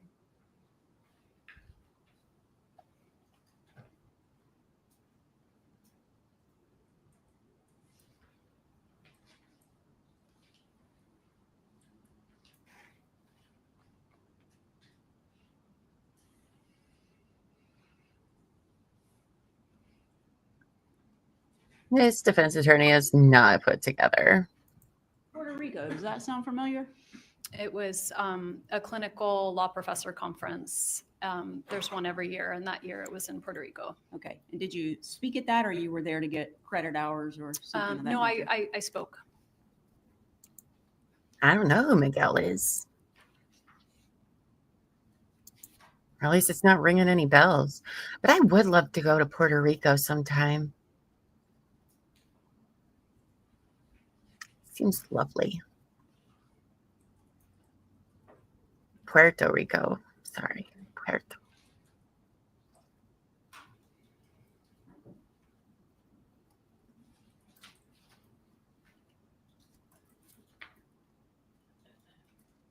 Those chips were good, but they look crumbs all on my face. I'm going to now show you what's been marked for identification purposes as Defendant's Exhibit 1E. And it's dated April the 28th of 2013 and addressed Dear Renee. You don't need to read it all, but would you familiarize yourself with your communication there, please?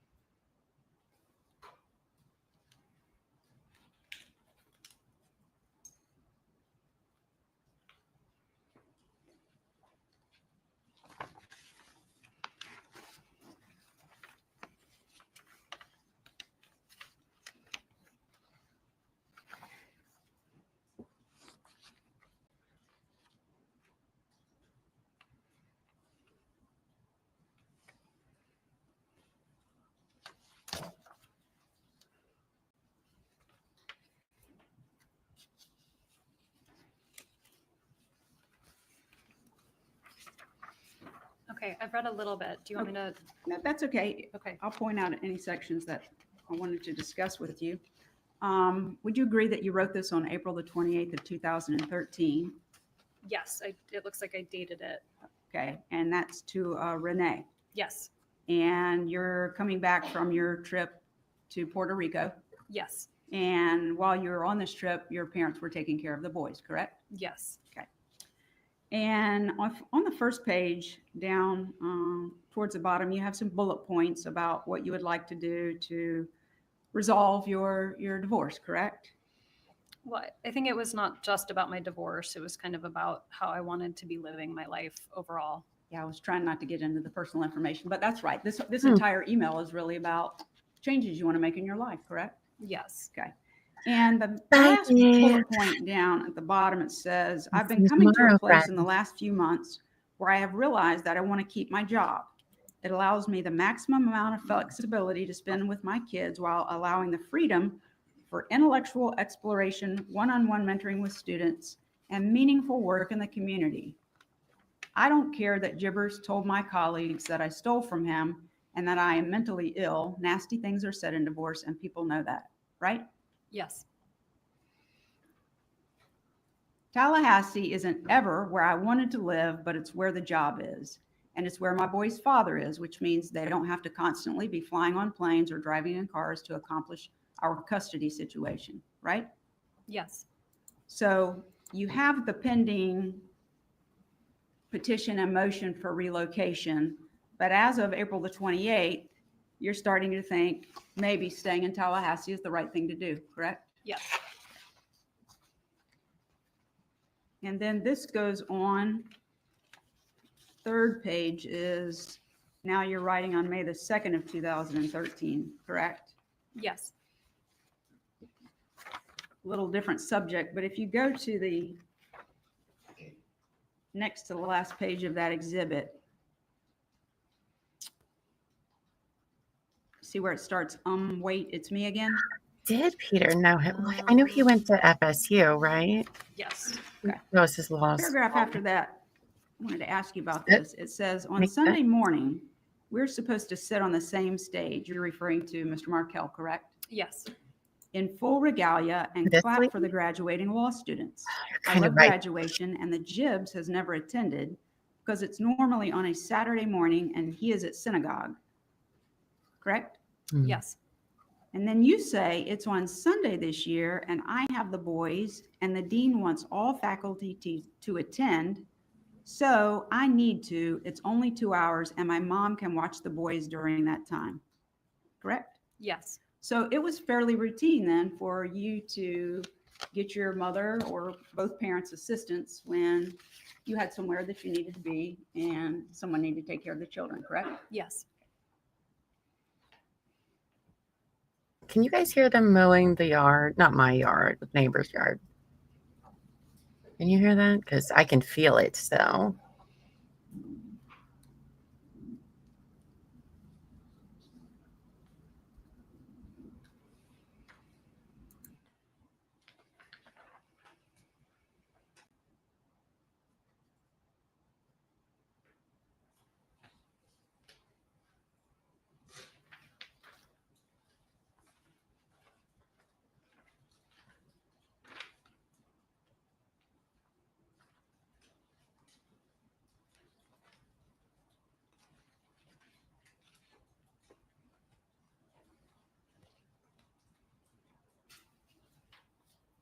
Sorry, Judge, I have so many papers up here.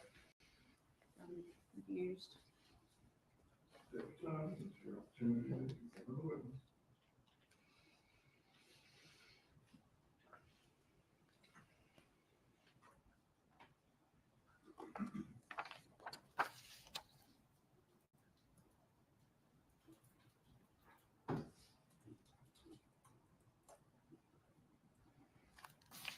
May I approach?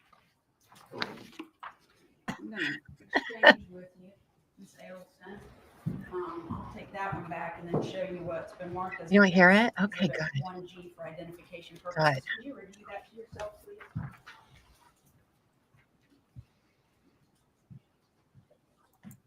Isn't that annoying? It's like, excuse me, we have things to do.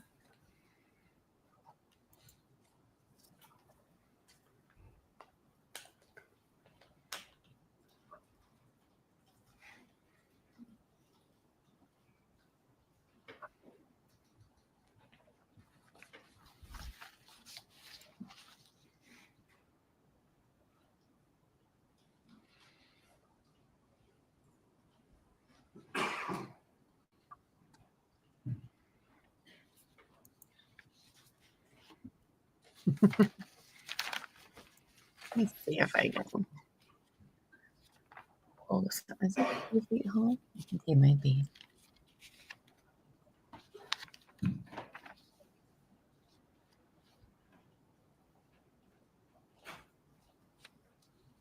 Oh. So you're not complaining. I had a run-in with a contractor last month. I'm good for a long time. Ugh, what a kerfuffle. Okay. I'm not sure if this was to Renee or not. Yeah, you mentioned Renee. So this is on June the 4th of 2013, correct? Yes. And we're approaching the hearing date on the relocation motion, which is set for June the 18th, right? Yes. And in here, you're expressing some concerns over what you've been through in the divorce. But you said, and I think the state referred to this, that Mr. Markel had sent you a long message about how you could be doing all of the divorce stuff so differently in the spirit of love and joy, where we get together and talk about our vision for the boys and for our future. And I won't say what you said after that, but at this point, you're kind of agreeing with him. You want to do it peacefully, right? Yes. Okay. And you talk about the one alternative is you could call Gary. Now, Gary is the gentleman who was kind of offering you a position in Miami, right?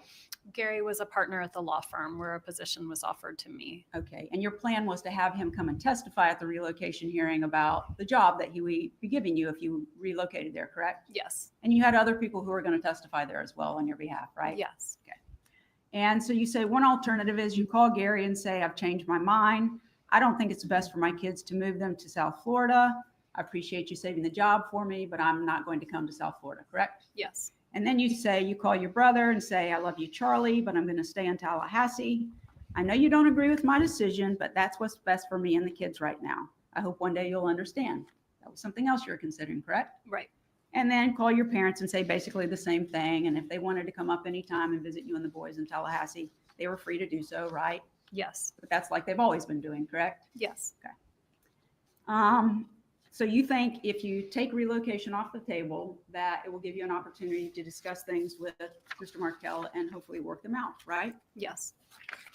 On the next page, you talk about what the alternative vision is, and that's what you currently have planned, which is to have Gary fly up to testify at the hearing, right? Yes. Your mom would testify, right? Yes. They would fly up and spend days with you, correct? Yes. You expected at that time the hearing would last 1 to 2 days, right? Yes. And you were concerned that you would go through all of that, spending more money, being more stressed. And then you say, for the chance to save face with my family and to be given an opportunity I don't actually want, to live with them in South Florida. That's what you said, right? Well, I say an opportunity I don't actually want with all of my heart, but maybe part of it, okay, to live with them in South Florida. All right. And then you say, so I am willing to put myself through all of this just to keep up appearances with my parents and brother that I want to be living down in South Florida or down south with them, even though I don't want to. That's what you said, right? I say, even though I don't want to give up my current flexible job where I get to spend maximum time with my kids so I can be with them.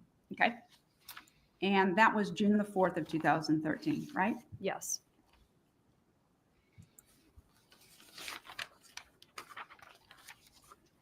And what you end up choosing was the second alternative, correct? I went through with the hearing. Okay. And I think, let me find it.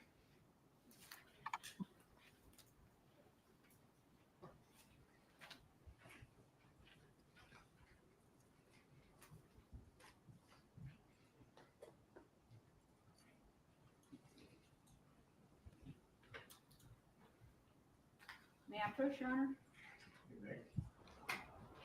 I'm going to show you what's already been introduced into evidence as State's Exhibit 60. Let's see if I can figure out their lettering system. That would be Y. I'm going to take this. I don't understand when lawyers try to sound inept. I would be embarrassed. I was embarrassed for 2 days, 2 whole days that I pronounced Adelson and Markel wrong. 2 days it haunted me. To review that. Yes. And a lawyer just going in So front of you the went like, into this "Oh." hearing and Gary ended up coming, correct? He did. And he testified, right? Yes. And you gave some testimony, correct? Yes. And what happened was the judge kind of called a timeout, right? I don't remember a timeout. At some point, she wanted to speak to counsel. Is that right? I'm sorry. I don't remember that part of her speaking to counsel. And Do you remember the judge making some comments about the children hadn't been harmed and since he hadn't pulled out their toenails? I do remember the toenail comment. Yes. So she wasn't leaning towards relocation, correct? No. Okay. So even though you had other witnesses, I did. you didn't proceed with the hearing. It's right? okay. It's fine to laugh about. Well, I think we had the hearing and the judge decided. You didn't call all your witnesses, did you? I don't remember. If you look at the order, it says order on wife's petition to relocate with the minor children. And then it says what the court orders and adjudges. Court does not find that the wife has met her burden of proof that a relocation is in the best interest of the minor children. You see that? Yes, number one. Yes. And your mother actually stayed outside for the testimony of that hearing with your dad, correct? I don't remember, but I remember asking her to stay outside if she was going to testify. Okay.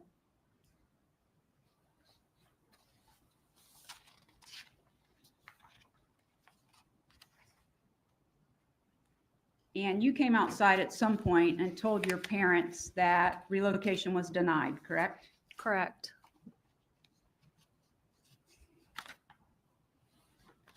And it's after this hearing, when relocation is denied, that those truly ugly emails that your mother wrote were written by her, correct? Yes. May I approach? Actually, if you keep that for a second. Okay.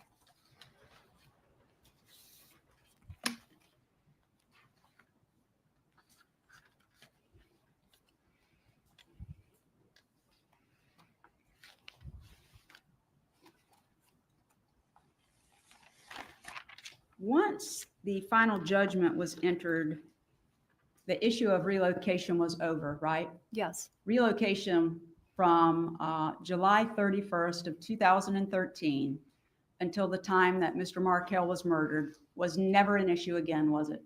It was never an issue from the day it was decided on July 31st, 2013. That's when it ended. Certainly after the final judgment, correct? Yes. And that's the end of the discussion about relocation, right? Yes. No more plans about how to get relocation. That You the missed issue's you today, decided, babes. correct? It was decided. And you're green. Did you notice you got gifted a membership? I don't remember if it was by Terry or Miss Shorty, but welcome to the member team.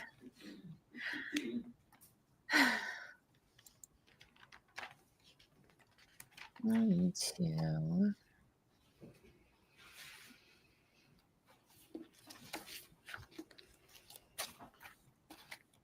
Ms. Adelson, if you look at that order that's entered by the court, besides saying it's denied, it says something pretty important, and I think the state pointed this out in its opening.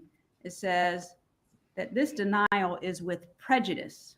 Yes, ma'am. Of the wife's petition for request to relocate with the minor children. And you're a lawyer, so you know that with prejudice means this is done. This topic in this divorce is over. Yes, with prejudice means it's a final decision of the court.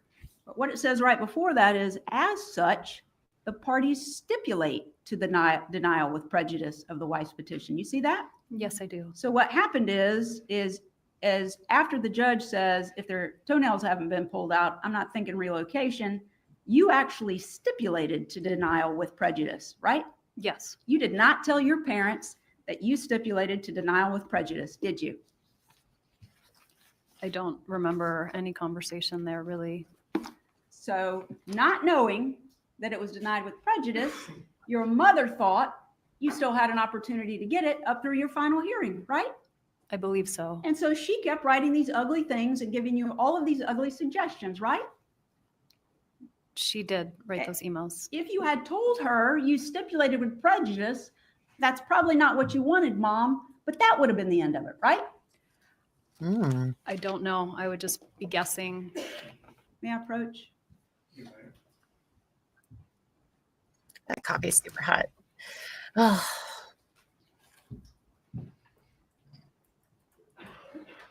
Well, if you'd just be guessing, after she thought it was finally over on July the 31st, there were no more emails suggesting you do things like she suggested between the hearing date on June the 20th and the final hearing on July the 31st, did she? Can you help me? What is the question? So sure. So your mother doesn't know when you get out of the hearing on June the 20th that you've stipulated that this is a forever decision. So she writes these ugly emails, right? She may not have understood that it was a final decision of the court. It was a decision of the court because you stipulated to it, Ms. Adelson, didn't you? I did stipulate to it. And she didn't know it. She thought you had up until the final hearing. So she's marching along, trying to come up with more suggestions of how you can pressure Danny and get him to agree for you to relocate, even though you know it's dead, right? Donna doesn't seem like the person I knew that it was a final decision. And after July the 31st, when she thought it was a final decision, she wrote no more emails suggesting you do these crazy things to still try and get relocation, did she? I don't remember the dates of the email, but. And you testified when you got up, when the state was asking you questions, after you said your mother hated Danny at the time that he was killed, which you've clarified now that she was mad at him, not that she hated him. You testified you hated him at the time he was killed, right? I don't remember testifying to that. Well, then we'll need to take a break, Judge. She actually didn't say that. I do. Maybe I'm pretty sure. I'm pretty sure she did not outright say that she hated Dan at the time. I think she said something like, I wasn't very fond of him or something, but I don't believe she ever actually said those words. I hated him. But I could be wrong. Oh, that coffee's still too hot.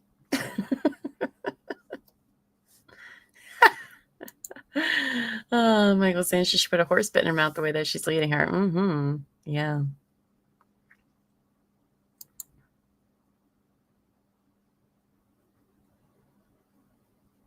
Hmm.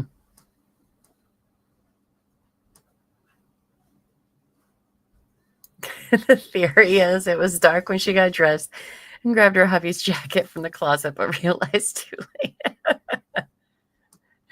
She does look like one of those little babies that you guys like to make over there.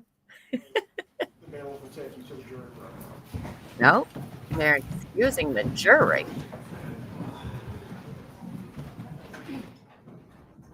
I must say her line of questioning with Wendi was confusing and weird. Lady, though, is confusing and weird as well, so. Oh, boy.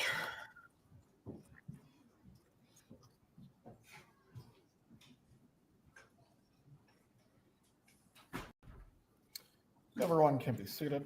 Mm-hmm. Right. Oh, and Wendi steps out. I believe the defense is talking to their client, but then we'll go into recess in just a moment. Yeah.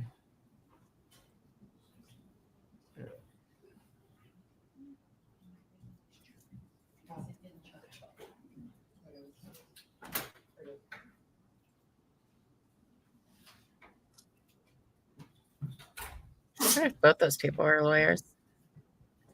Wendi is not done quite yet because I'm sure Georgia has some cross she wants to do with her. But defense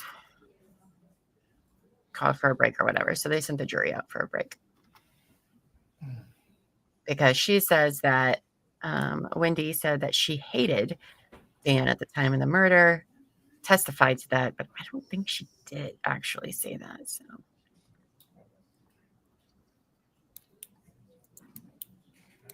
well, maybe. I mean, I have in my notes some references too. Right? Like, you don't know how to walk in high heels. Ms. Fulford. As to this issue, are you seeking for the court reporter to review something, or do you wish for me to instruct the jurors to rely on their memories? We have an alternative resolution. If we may just have 1 minute, please. Go ahead. Now, see, that's our lawyer right there.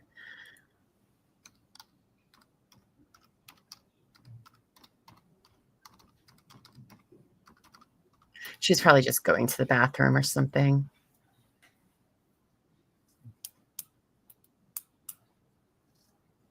Because I'm pretty sure the male and female there in the same row as Harvey, I think they're both like lawyers for her or something. Wow, how is this coffee still so hot? I feel like it's never this hot in the morning.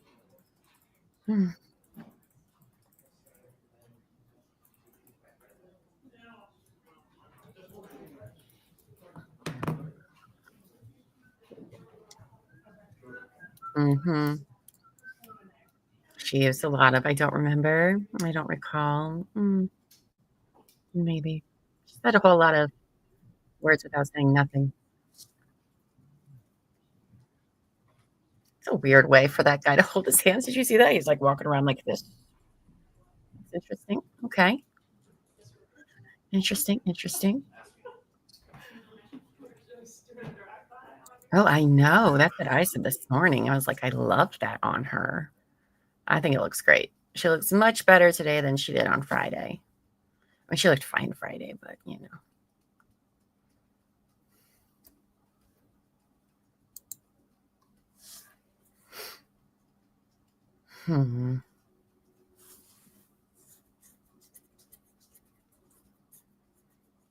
I wonder what he's thinking.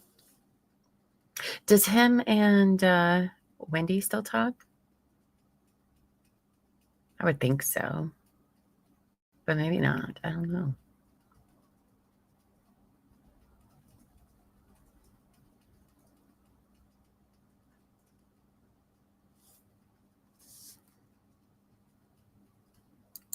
Oh no, it's a whole outfit. She looks really nice in it. I like it.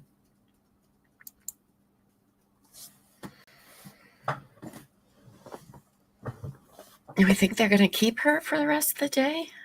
Are they going to have another witness afterwards? This judge likes to keep going. He is all by himself too. I won't lie. It makes me a little sad. And then I kind of have to remember, like, oh, don't get caught up in that llama. Did they talk about the wedding meal being switched? To me, that shows at least indifference and no respect for Dan and his family. I don't think so. I don't think they brought it up, though they could have at the time I stepped away. So I'm not like 100%. Like I was surprised they did not bring up the map of how she drove. Let me see if I can find that for you guys. Wendi Drive. Oh, Adelson's probably important to put in there too, huh? Drive map.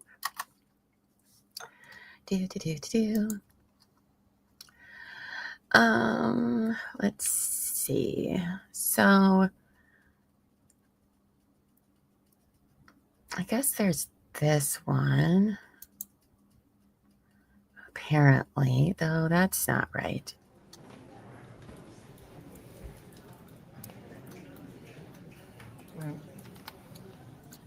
We're going to take a 10-minute break at 3:40. We will resume after the jurors have used the restroom and everyone is ready. Mrs. Adelson, if you need to use the restroom, this is your opportunity as well. It's literally 3:38. So you're giving them a whole 2 minutes? Okay, let me, here I downloaded a little thing to show you about Wendy's travels that morning. So, all right, we'll pull you down and add you up.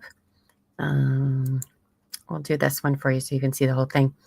So apparently Wendi lived up here at 3303 Aqua Ridge Lane. Okay. And then down here at the bottom, well, you can't see my mouse because that's not how that works. But 2116 Truscott Drive is Dan's place. And she was going to have lunch with her girlfriends at Mosaic up here in the top left, and she had to stop to get a bottle of booze. Now, right beside Mosaic, as you can see, which is like very close to her house, is what? What is that? Oh my gosh. Not one, but two liquor stores. What? Wow. But no, she doesn't go that way. No, she drives all the way from her house, all the way up here, down towards Dan's house. Okay. Because she decides to go to ABC Wine and Spirits. And instead of just continuing to go straight, she wanted to cut through Trescott because, as she said on the stand, it was the way she was most familiar with, because this seems like a complicated area to drive in. It does not. It does not. So just so happens to be at the time, shortly after the murder of Dan. What are the odds of that? What are the odds of that? It's suspicious, right? It is very, very suspicious. She has no reason to be down there. No reason. When you got two right where you're going. Right where you're going. And apparently she was not dressed like she was going to have lunch or something like that. But do you guys find that suspicious? Because I do. I very much do. You know, especially when you're going to buy booze at 10 in the morning. And I don't think Bullet is very rare. I don't know. I've never tried it, but I don't think it's like some, exotic bourbon. I don't know if exotic bourbon's even a thing, but you know what I mean. Yeah, it's definitely something. Yes, you guys, if you missed Miss Shorty's tea on Jackie, the lawyer, defense attorney for Donna, she has a short that just rolled out. You guys are going to want to hear the hot goss about her, about Judith. So it is something. I was shocked when I heard it. The shock and the horror when I heard it. Oh my gosh, Llama, why did you just do that out loud? That's embarrassing. Who has to drink at 10 a.m.? I mean, no, she said she was going to what they call a stock the bar party, which I have never heard of, where they put out what kind of liquor they want and you bring the liquor as gifts, apparently. I've never even heard of this, though I don't hate the idea. I don't hate the idea at all. Maybe that'll be the theme of my 40th birthday next month. I don't know. But yeah, apparently that's why she was stopping down there. She had an invitation and everything, which they sure do talk about a lot of invitations. Maybe it's just because I don't really have any friends that I don't get excited to stock the bar parties or invitations. I don't know.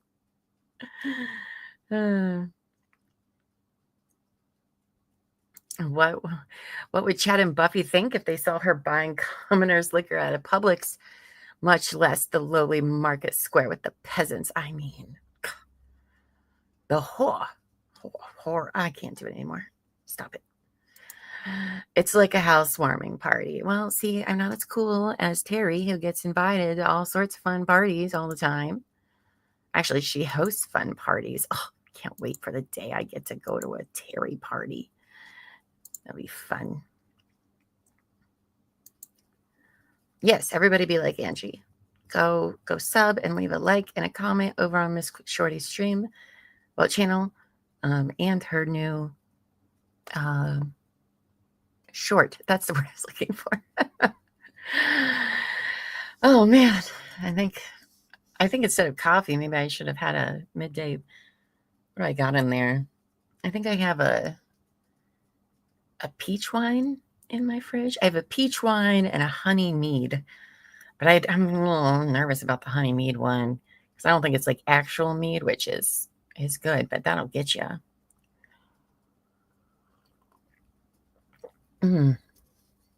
Oh, an aristocrat party. Oh, these people are insufferable. Hello, 80s. Welcome back.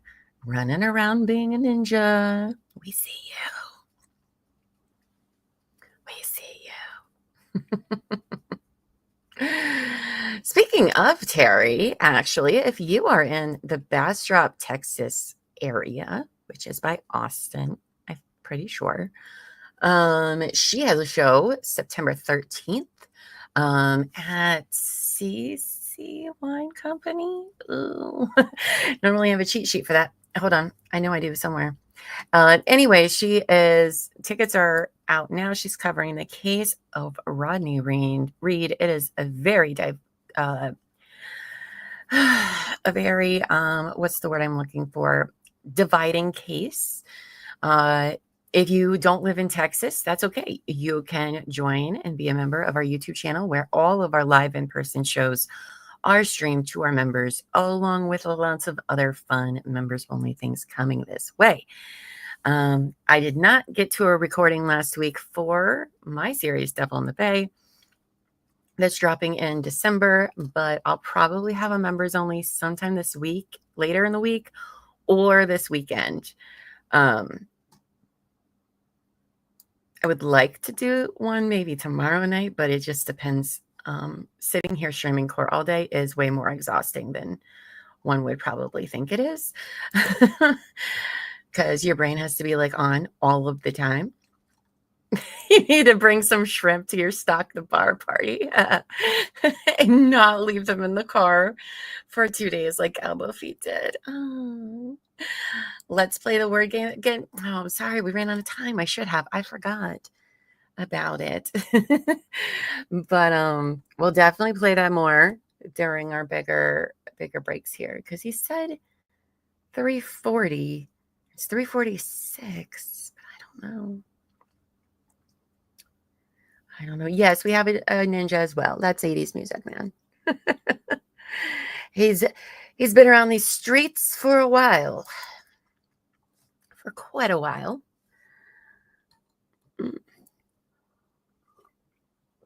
The word game is fun.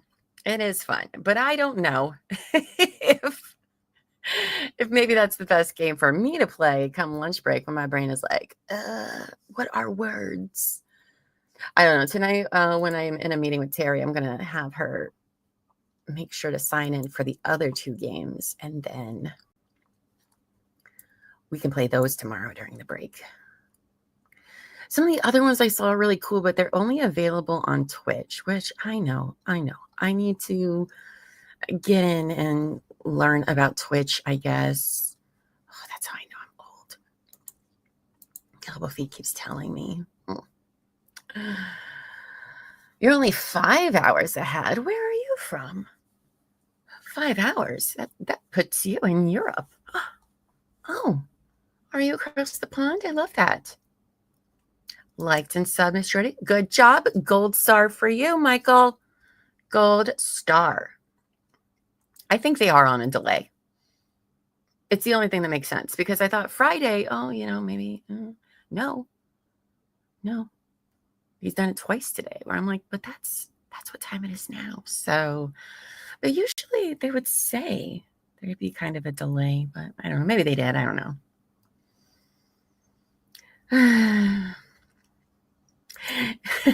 Yes, Camp Shorty is very much like Llama Land. You love all the snark, the side eye, the eye rolls, the cursey words. You'll like it there for sure. Ireland. Oh, I love that. Oh, that's awesome. That is awesome. I always find it fascinating. Now, I don't know why I find it fascinating, because if I could watch trials in other countries, I would too. I mean, gosh, there's been some Australian ones specifically that I wish I could have watched. What's the one that's going on right now in Australia? Sure, you'll know. She was a reality show contestant or something like that. And she dismembered her boyfriend, or what was his name? Story? No. Oh, see, I get so much information put in my brain, I forget. It sounds very interesting. I do need a map to put pins in there. I love that. I love that idea. Northern Ireland. Okay. Okay. That's awesome. That is awesome.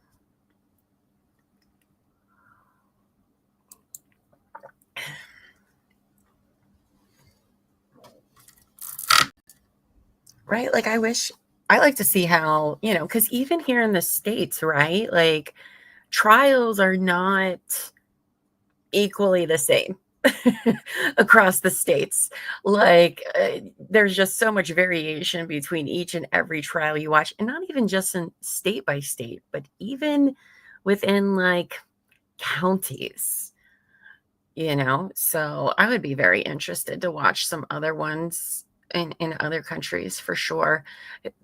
Though on YouTube, I have seen some. I don't know what country they're for though. I want to say like a South Asia country. I'm not sure. But I don't really understand what's going on. So they don't speak English there. But they seem very passionate when I've tuned in. I'm just like, oh, this is different. I think it's very interesting. Oh, goodness. You were, Lady in Gray. You were gifted a membership. What was that, Friday? I was in the chat. I don't know if you're still in there or not. But I saw your name pop up, and I was jealous. I was like, that bitch. I'm just kidding.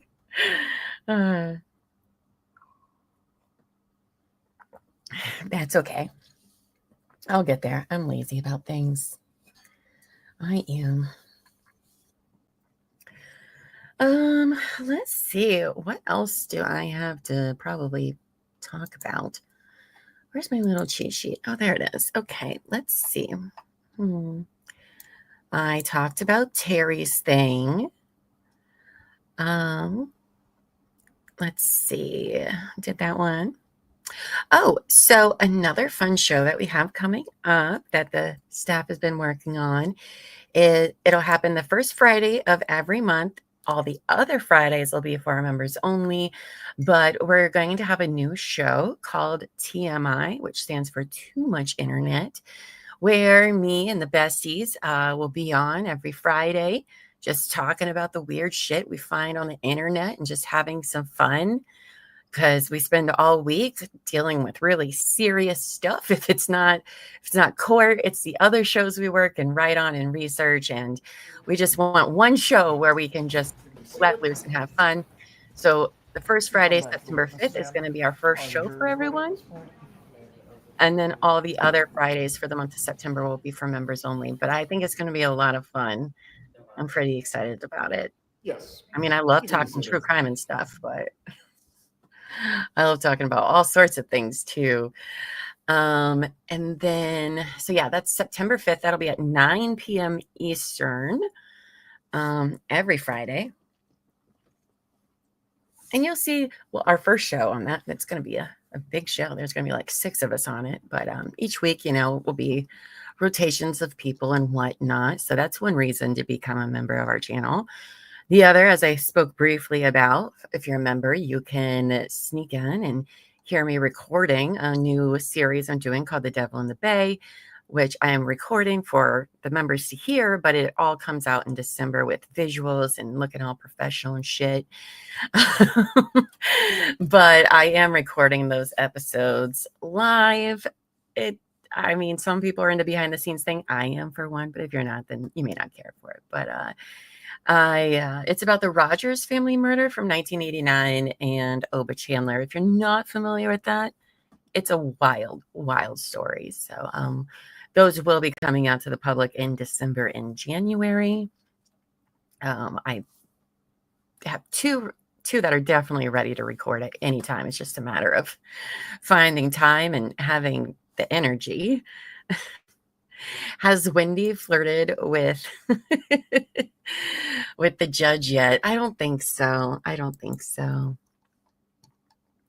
And let's see. Terry is coming back with Midday Missing on September 1st, next Monday, Labor Day. She gets to come back and do Midday Missing. If you don't watch that show, I love it. I do. It's very sad, of course. But I like mysteries. But she tries to focus on cases that do not get a lot of attention because, they're either people of color or they had lifestyles that people deem, scandalous. And so they don't get on the news because they may have had a drug habit or were a sex worker. And here we don't believe that anyone should be disqualified for being looked for. So she tries to bring those cases and get them the attention that they deserve because nobody deserves to be missing like that. And, sometimes she has families of missing persons on for interviews. Those are always, I always cry during those. I usually am behind the scenes for those and just crying the whole time. But no, it's a wonderful show. Now that will start the week that we're back on Donna.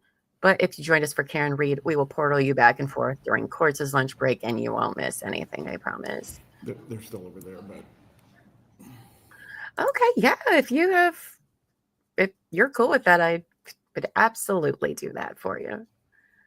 You can bring them in. As long as you're not going to copyright me, I'm good. I thought it was great. I was like, at first I didn't catch the lyrics, and then I did, and I was like, oh, this is fantastic.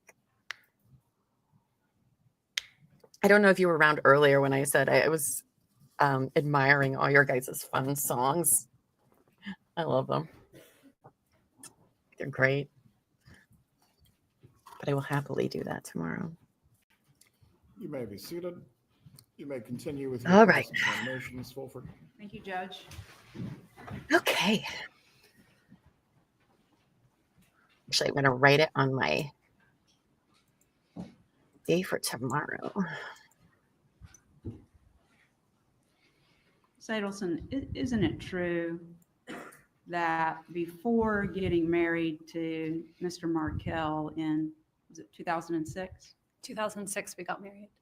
Isn't it true that you've stated that you knew on your fancy wedding day, when you were all dolled up and feeling like you were an actor in someone else's show, you knew it on your honeymoon when you were enjoying the vacation but not thrilled to be there with him? You said, I'm not sure I liked him, let alone loved him, but I was eager to start a life with someone and he wanted to do it with me. Recall saying that? I don't recall saying that, no. I have placed in front of you what's been previously marked as Defendant's Exhibit 1B for identification purposes. It's towards the bottom of page 3.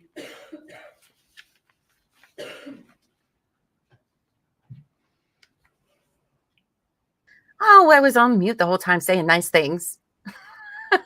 I was just saying y'all are very creative over there, and I love it.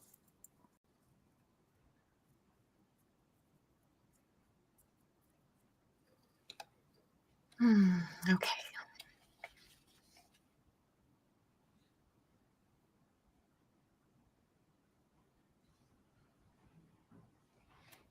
I see that I said that in 2013. Ms. Adelson, you would agree that when Danny Markel was murdered on June the 18th of 2014, your little boys lost their father for the rest of their life. On the day that he was murdered was July 18th, and yes, my boys lost their father. They're growing up as 11 years have passed without his influence in their life in any way. Isn't that correct? I wouldn't say without his influence in any way, but yes, they've grown up without their father. He's not here to give them advice. He is not. He can't come to any of their functions, sports, anything else. Correct. They're not eating kosher like they would have with their father. They are not. They don't have him at all. They don't have his last name. They don't have him in their lives day to day, no. Because on July the 18th of 2014, he was brutally murdered in his driveway. Isn't that true? That is true. And you testified on direct that anybody in your family that had anything to do with it should be held responsible. Isn't that correct? Yes. And that includes you, doesn't it? Anyone who's responsible. Redirect examination. Interesting questions. You said you were an actor in someone else's show. Whose show was it?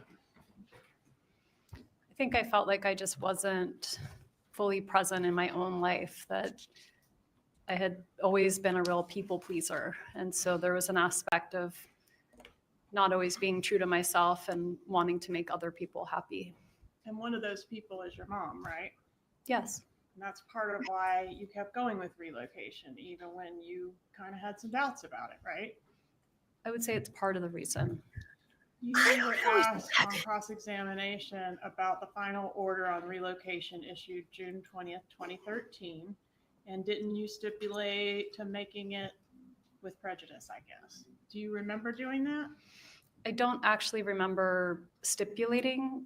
I mean, I see it in the order, but I don't remember actively saying anything or participating in a stipulation. In fact, when you testified about this previously, didn't you indicate you didn't know what with prejudice meant?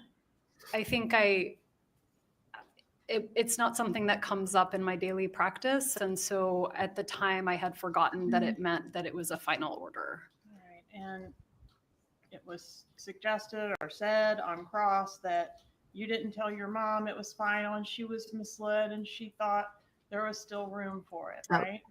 That is what was said to me on cross. I'm going to approach and show you what I've marked as 64JJ.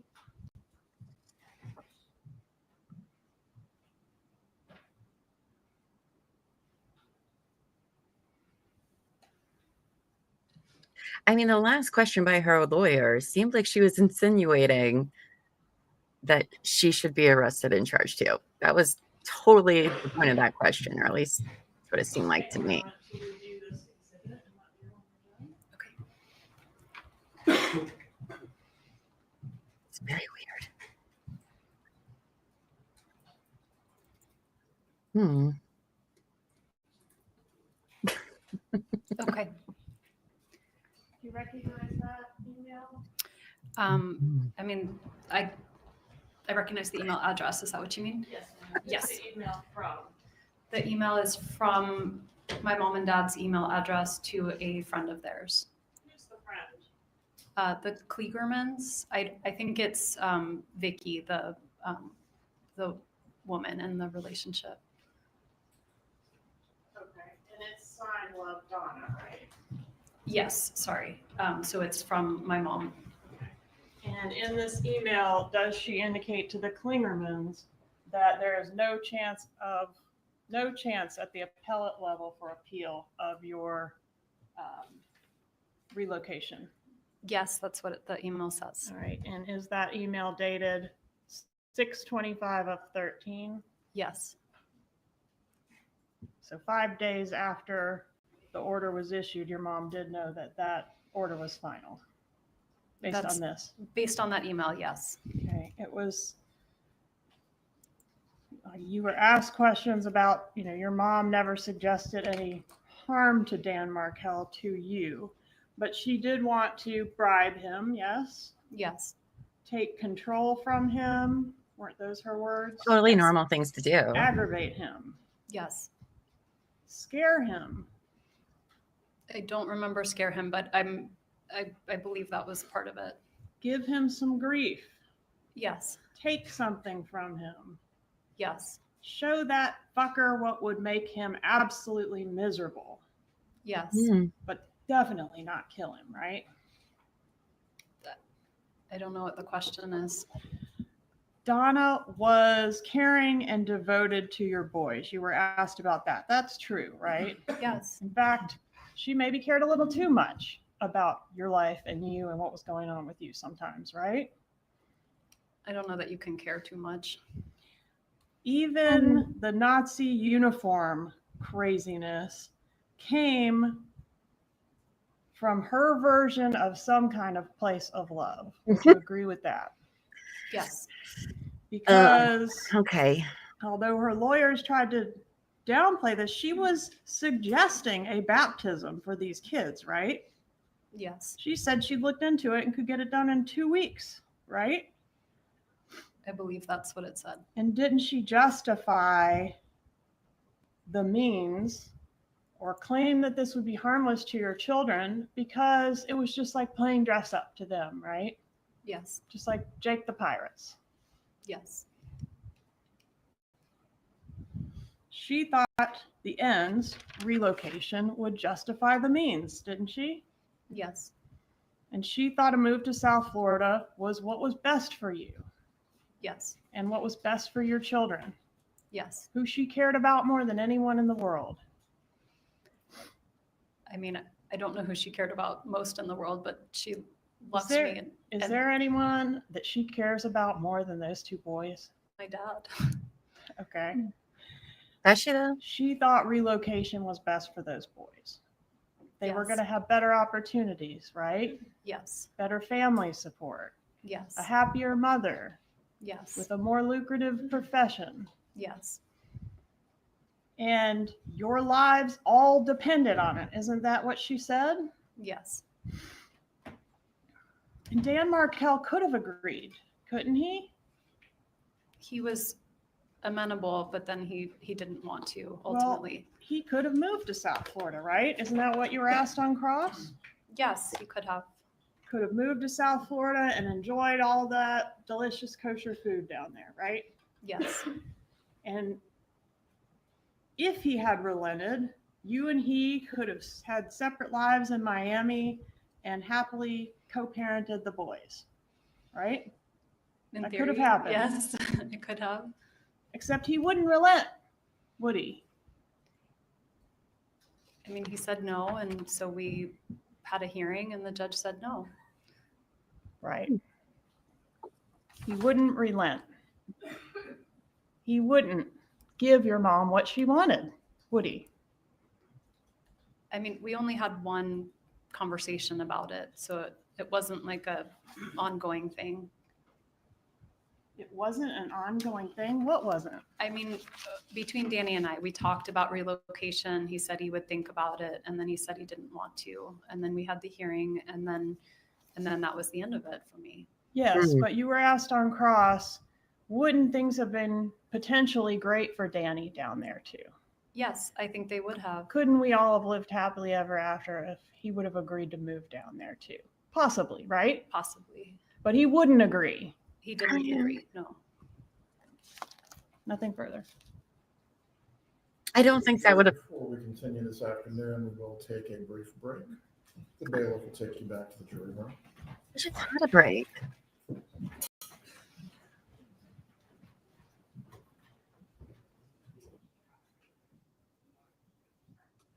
We just had a break, Your Honor.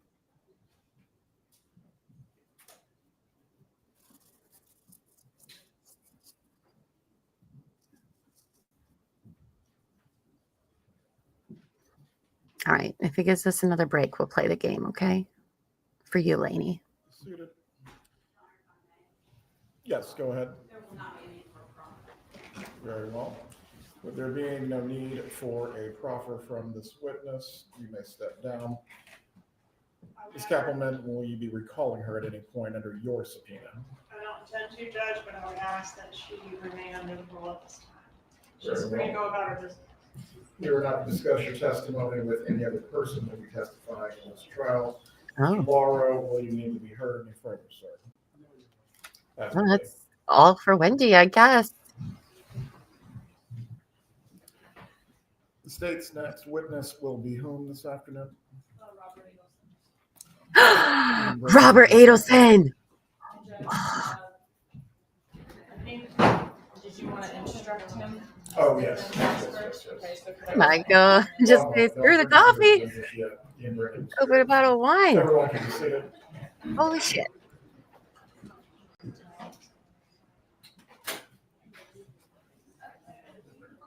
Oh, man. Oh, my gosh.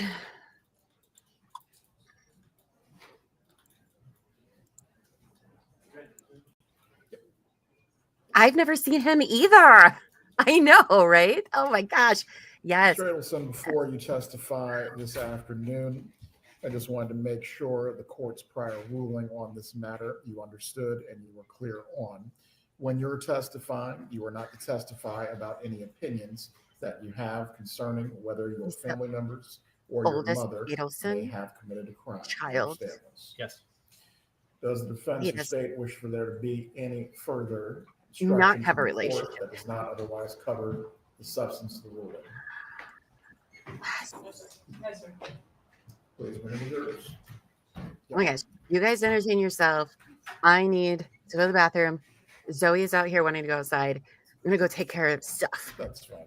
Before this comes back, okay? So for everyone in the gallery, again, as you are watching the evidence and testimony, please remain quiet. If you need to speak with each other, please do so silently or step out in the hallway. There should not be any murmuring happening whatsoever as the witnesses are testifying. Please bring them in.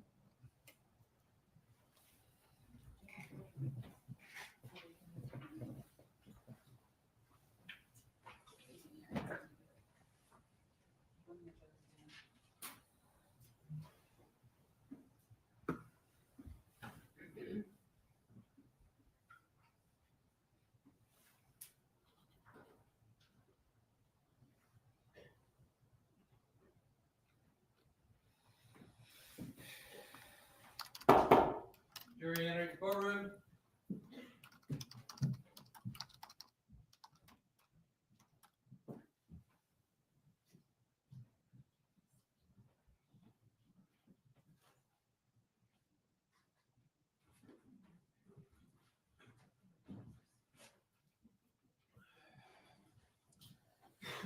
Mr. Adelson remains standing. Everyone else can be seated. Please raise your right hand to be sworn. Do you swear or affirm the testimony you're about to give in this matter will be the truth? I swear. You may take your seat. Please speak loudly and clearly. You can adjust the microphone as need be. Ms. Dugan, you may examine. Thank you. Could you tell us your name and spell your name for our court reporter, please? Sure. Robert Todd Adelson, Adelson. Thank you. And what state do you currently live in? New York.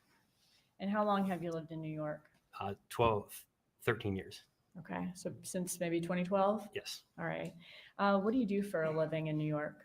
I'm an ENT. Okay, so ear, nose, and throat doctor? Yes. And how long have you worked as an ENT? For 20 years. How do you know the defendant in this case, Donna Adelson? She's my mother. And Harvey Adelson's your dad? Yes. Wendi and Charlie Adelson are your siblings? Yes. Okay. And where did you grow up? In Coral Springs, Florida. Is that a bit north of Miami? Yep. About how long of a drive? About an hour north of Miami. Okay. When y'all were growing up, did you all, the five of you, live in the same house as a family? Yes. And who's the oldest child? I am. Okay. Who's the middle child? Charlie. How many years between you and Charlie? 3 years between Charlie and I. And then who's the youngest then is Wendi? Yes. And how many years between Charlie and Wendi? 3 years. Okay. When you were 18, did you move out of the Coral Springs house? Yes, when I went to college. Okay. And did you go to college at University of Florida? I went to Tulane. Oh, thank you. Okay. Did you live in Gainesville at some point? I did, yes. Okay, thank you. So after you went to college at Tulane and then went on to med school, went on to residency, throughout those years, did you continue to talk to your parents and your siblings on a regular basis? Yes. And would you see them a couple of times a year? Yes. When you were in school, would you go home for the summer? Yes. Based on your personal observations throughout your life, of your parents and of your siblings, who is the leader in the family? Who tends to run the show? I think my mom. Okay, so Donna Adelson? Yes. Would you describe Donna Adelson's personality as being more controlling or more laid back? I think more on the controlling side. What about, is she kind of a more assertive person or a more passive person? A more assertive. What about your dad, Harvey Adelson? What's his personality like? I think he's more passive, more go with the flow. Okay. So they're kind of opposites in that way a bit? Yeah. When you and your siblings were growing up, was Donna Adelson a very involved parent? Yes. And when I say involved, as far as with your life and with your friends and with school and with that type of thing? Absolutely. Did she have certain fixed ideas throughout your life of certain things she wanted to happen in you and your siblings' life? Yes, absolutely. Was it acceptable if you decided to not to not do those certain certain things that she was fixated she wanted you to do? Was that acceptable to her or no? No, I think she had certain sort of rigid, fixed ideas or impressions for what she wanted for us. And, if you went along with that, things were fine. If you didn't, things were not fine. Did she have strong opinions about who you all married and what you all did for a living and those types of things? Yes. And you're obviously a doctor. Was that an acceptable profession to her? Yeah, that was okay. Okay. And was that one of the reasons you became a doctor? Yes. Okay. How involved was Donna in yours, Charlie, and Wendi Adelson's life after you grew up, became adults, and had kids of your own? I think still involved. Was she more involved with your life, Charlie's life, or Wendy's life, would you say? You're probably more involved with Wendi and probably to a lesser degree with Charlie. Okay. And then would you be she's the least involved with your life out of the three? Yeah, probably because I was older, but sure, I agree.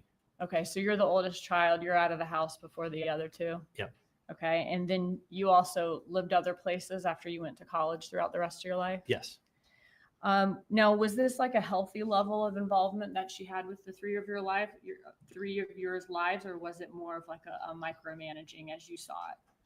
I think it was certainly between over-involved and controlling. It probably lended itself more toward controlling, but there's in various realms, more or less. But I think certainly that was a tension.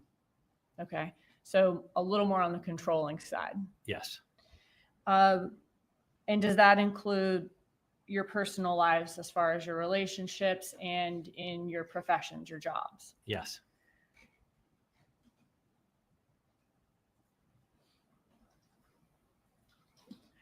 Was it Charlie who always needed more attention than the other two children? I think so, yes.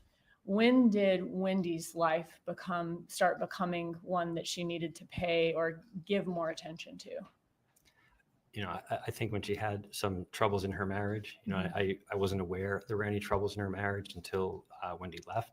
But I think around that time when she had two young children, I think that was when she became more involved. And I was, at that point living, pretty good distance away. Okay. Were you living in Philadelphia at the time? Yeah, but first in Philly and then in New York where we live now. Okay. And so Charlie always got a lot of attention, and then Donna also started giving her attention also to Wendy's life once Wendi starts going through the separation or divorce. Yeah, I agree. Okay. From your interactions with Donna Adelson through your whole life growing up and even as an adult, would you describe her as someone who's mentally sharp, thinking about things from all angles, or is she someone who's a little more gullible? Yes, sir.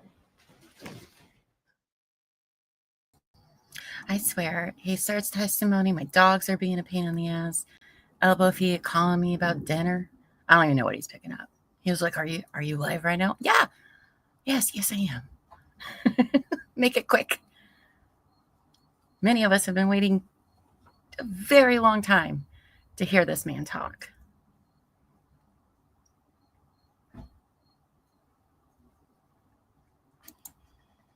He is not a fan. He is estranged from his family. If I remember right, I don't want to confuse this with another case. I'm not sure. But is he the one that had like an Indian girlfriend or something like that? And then Donna was like, no, you're going to marry this person instead. And that didn't work out. And then he went back and actually married the woman that he was actually in love with. That's his story, right? I read too many stories in a week. Oh, there's Zoe wanting to be let in. Of course she does. Oh my goodness. Yeah. Okay. Thank you. Right back.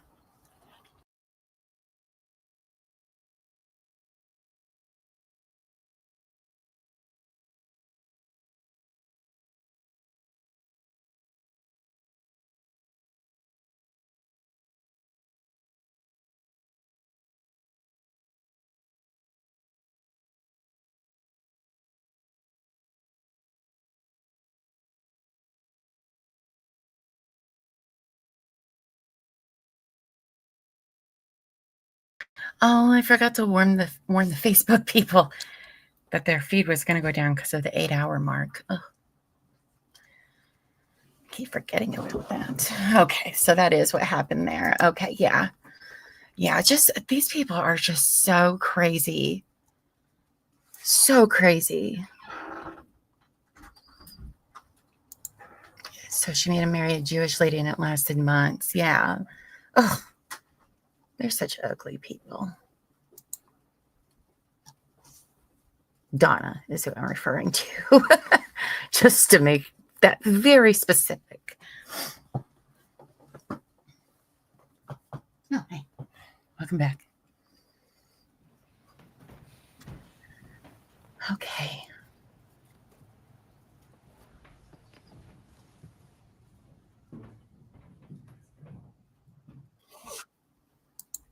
He did find his way, and I commend him for that.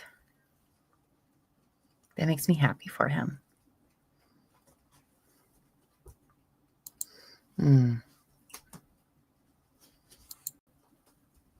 Oh, they live in New York? Oh, I thought they lived in one of the Carolinas.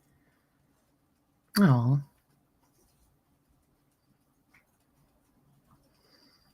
Oh, Donna.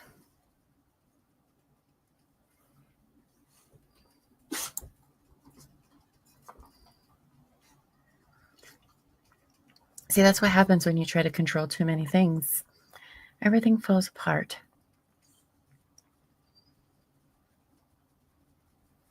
Comes back to bite you in the ass. Because now your one kid's in jail for the rest of his life. Your daughter, TikTok goes the clock, probably. And then your oldest son wants nothing to do with you.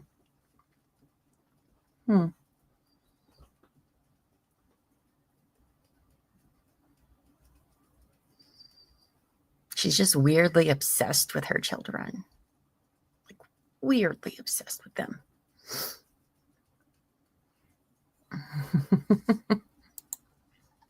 Oh, yeah, while we're on break, let's go back to the defense's last couple of questions to Wendi. For some reason, Judith comes back with an attitude. I guess she remembered to what her job was because she spent like a whole freaking hour talking about how great, Donna was and all of that never happened. And she comes back and ends her question. And you said that whoever was involved needs to be, tried to the fullest extent of the law, including you. That is wild. Wild. I don't know where that came from. It's like a whole different lawyers. Objection is sustained. You may continue with your examination.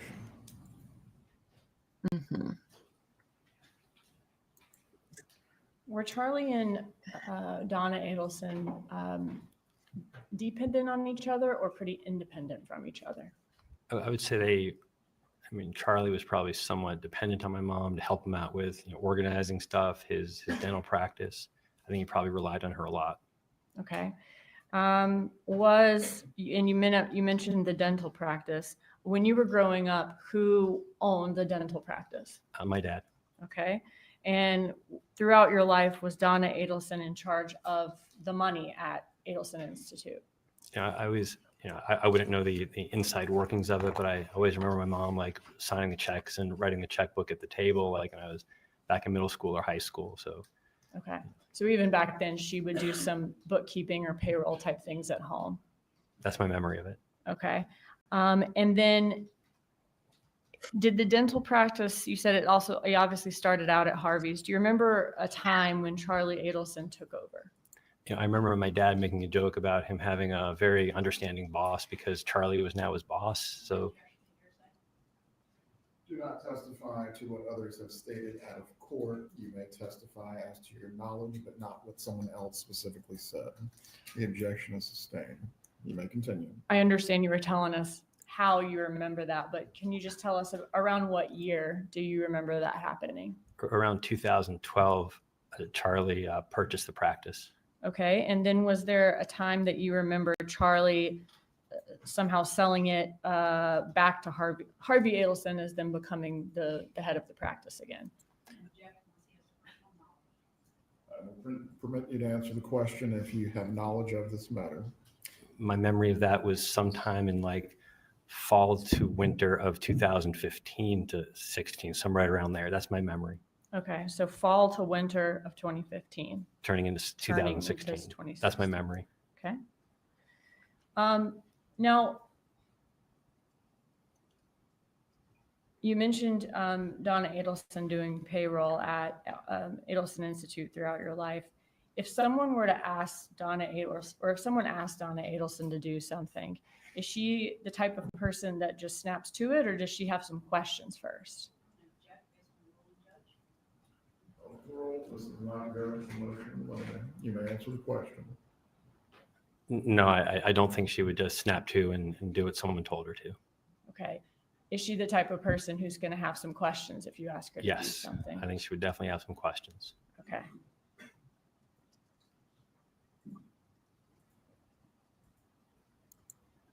How did Donna Adelson feel about Dan Markel when he and Wendi first got together and were headed towards marriage?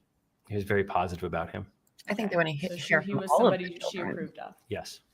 All right. And how did that change as Wendi and Danny's relationship soured? They ended up moving towards divorce. So I really only heard anything bad about Danny after Wendi moved out. I didn't hear anything bad about him prior to that date. Okay. So just kind of went from everything's fine to then hearing bad things about him. Yes. And when you say hearing bad things about him, like from her? From Donna Adelson, I'm yes. sorry? Okay. And how did Donna Adelson feel about Dan Markel in 2014? She hated him. Would this come from your knowledge of that? Come from things that she would say to you? Yes. Did you observe that Wendi played a bit of a damsel in distress, in your opinion, in the divorce? Yes, I think that's a good way to describe it. Did Donna Adelson ever talk to you about Wendi Adelson and Dan Markel's divorce? I apologize. Did Donna Adelson? I apologize. Can I hear the question again? Did Donna Adelson ever talk to you about Wendi and Dan Markel's divorce? Some. I mean, the phrase that sticks in my head is that Danny was depoing Wendi to death. I wasn't involved with all the various motions. I remember that phrase. I remember there being a lot of court motions back and forth. But I remember that phrase. I remember some complaints about like very long either mediation or depositions that Wendi had to endure. Okay, so this is Donna saying Wendy's having to go through these things. Yes. Okay, and just telling you about it. Yes. How did Donna tell you that, or did she tell you that how Wendi was planning to leave Dan Markel and give him the news that she was leaving the marriage? I think you're going to need to rephrase this in such a way the witness can answer, Mr. Sure. How did Donna Adelson describe to you how Wendi Adelson left the marriage? Object to hearsay. Dugan, please approach. Okay. Well, sidebar. I'll tell you what I do enjoy about this trial so far is that there are not that many sidebars. So that's nice. I mean, there was quite a few on Friday, but not an obnoxious. I thought we were going to have a whole buttload of sidebars with Wendi being up there, but we didn't, which I am thankful for. I think a lot of us are glad we're not in that particular lifestyle. Oof. Yes. Yes. I feel bad for him, but family does crazy family things. I don't even know if Donna really sees how much he clearly is hurt.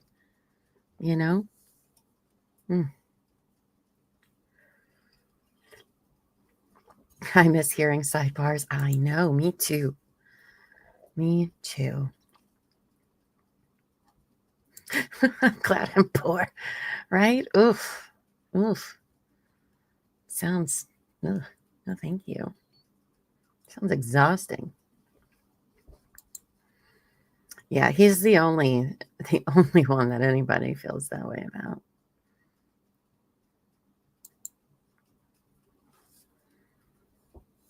And he's a doctor, right? Do we know what he's the doctor of? I don't think they specified what kind of doctor when they brought him up earlier. Simi says, super curious. He's in town. Has he visited Harvey or Wendi? Went to dinner or anything? I doubt it. I doubt it. I mean, maybe his dad. He's an ENT. Okay. Oh, that's why you guys were saying ENT earlier when I left to let the dogs in or something. I saw ENT. I was like, that's a weird thing to say. Did not click. Hey, I've been streaming for like 8 hours and 11 minutes. Okay. Thank you, chat. You guys are so helpful. Ear, nose, and throat doctor. Okay.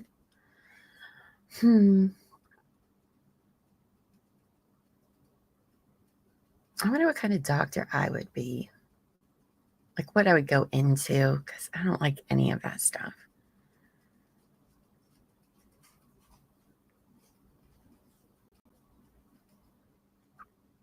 I definitely wouldn't want to be a dentist. Looking in people's mouths all day. You can't even see anything in there. It's all cramped. I don't want to be a podiatrist. Don't do feet. You may continue with your examination.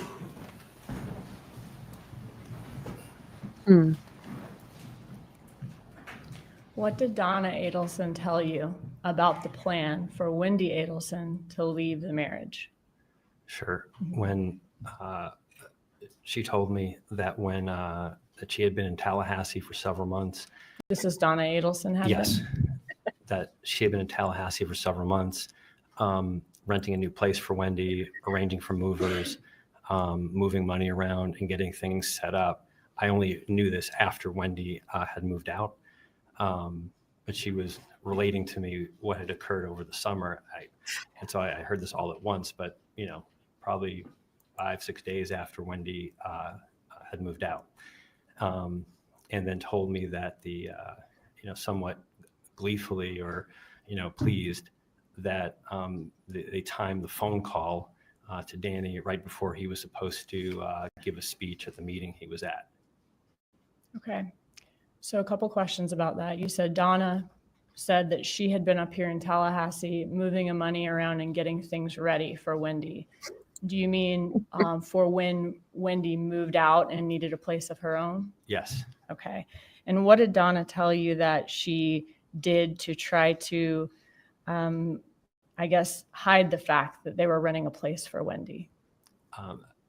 I remember her saying she had used her maiden name so there wouldn't be an Adelson up here renting, you know, or hiring movers or such. Just so like word of mouth wouldn't get around that Wendi Adelson was renting an apartment, something like that. Sure. Okay. So they used Donna's maiden name. Yes. Donna did. And then you said that their plan was for Wendi to call Dan Markel as he was getting on stage or right before he got on stage to give a speech at a conference. That's what I was told. Okay.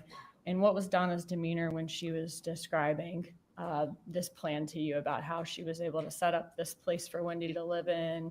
Everything was ready for her. And then this is how she gave Dan the news. I think she sounded. Donna is the one that gave the news? If not, then we I believe the question was, what was her demeanor? You may Yes, sir. answer the question. She sounded pleased to me. Did you ever see Donna Adelson doing anything to help Wendi Adelson with the divorce? You know, I think she was, you know, answering a lot of emails and looking over, you know, emails that went back and forth, you know, looking over motions and such. Did you personally see that when she was visiting you? Did you see Donna Adelson doing those things? Yes. Okay. Was there an occasion when you all were in the hospital and Donna came to visit and was doing those things in the hospital? I think it was at our home at the time, right before he went to the hospital. But yes, that's where we, you know, saw the email. Okay. And while she was at your house during that time, was that when you were living in Philadelphia? That was in Albany. Albany. Okay. did she want the Wi-Fi at that time so that she could get on the internet and work on these filings? Yeah, she said she had things to do to help out with the divorce. With her What date would non-lawyer that have been? ass. Do you remember? October of 12.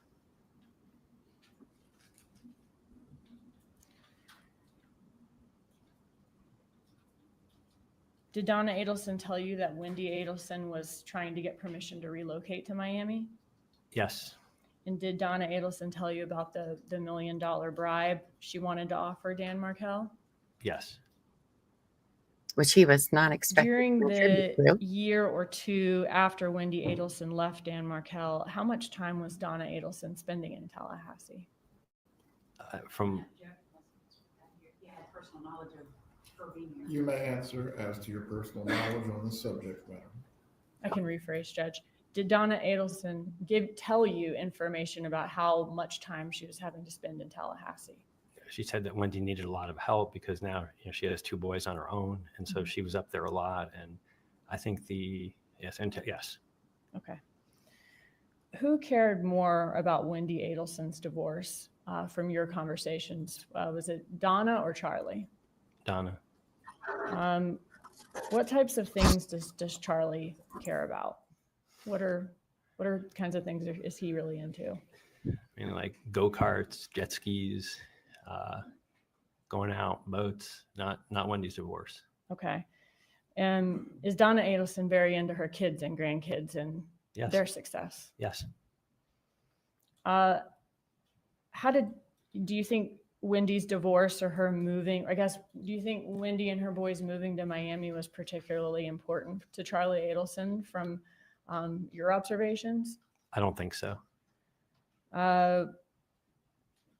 During the divorce, from your conversations with Donna, was she fixated on Wendi taking this job with a guy named Gary Cohen in Miami? Yes, that was a common discussion point.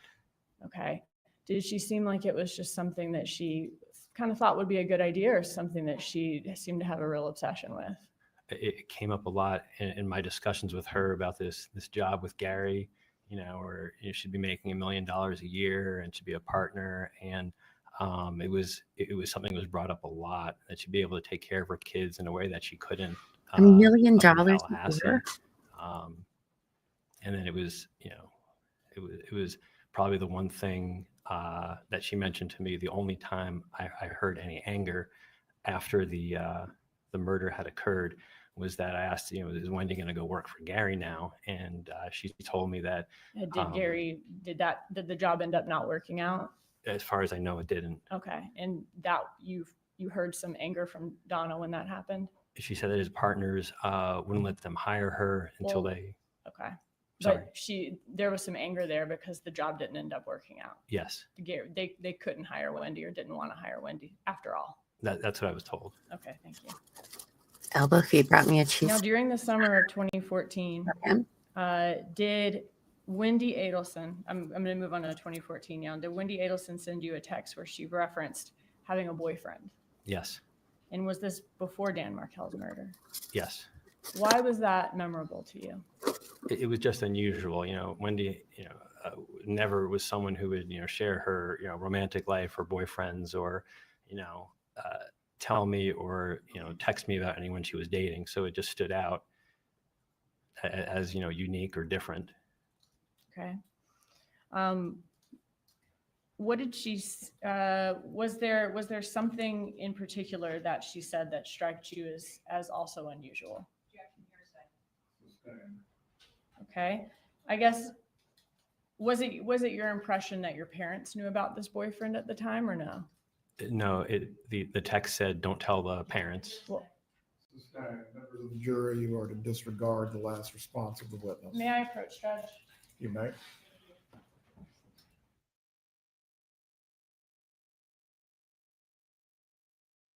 Of course, we're going to go to sidebar when I'm getting ready to shove this cheesesteak in my face. It's like super hot and like perfect, you guys.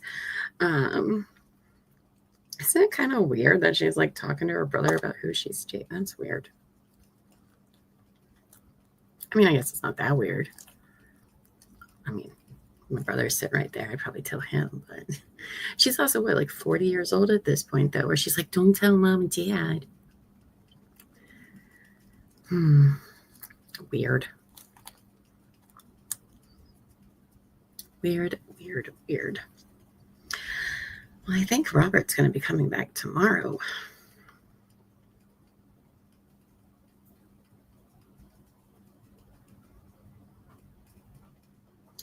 That woman loves pink just as much as Terry does because she's wearing everything about her is all pink. That's funny.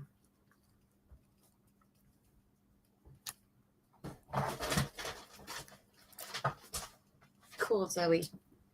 Very cool. You're so graceful. Okay, I need you guys to make the sidebar quicker, please, and thank you.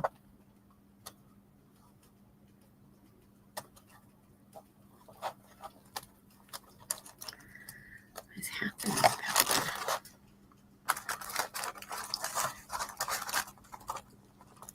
Oh, there we go. Wow. Okay. She had pink on Friday too. Was she here Friday? With that lady? I don't know.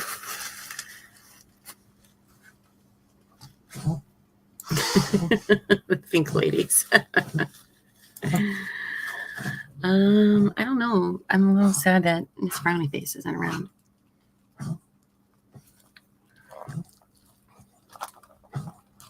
Zoe, what are you doing?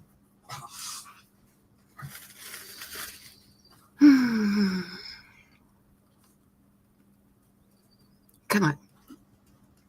We only have like a few minutes left for the day.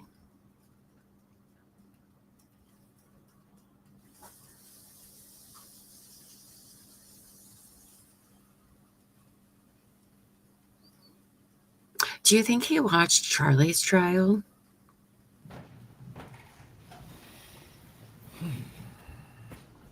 Okay. You may continue your examination, Ms. Dugan.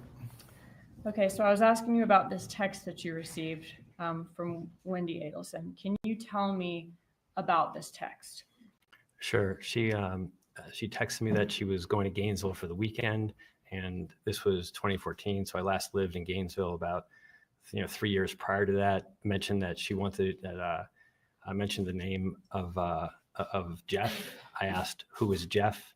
The response was my boyfriend. I responded I didn't know. And she said, you wouldn't, I didn't hear it from the parents. She says, they don't know.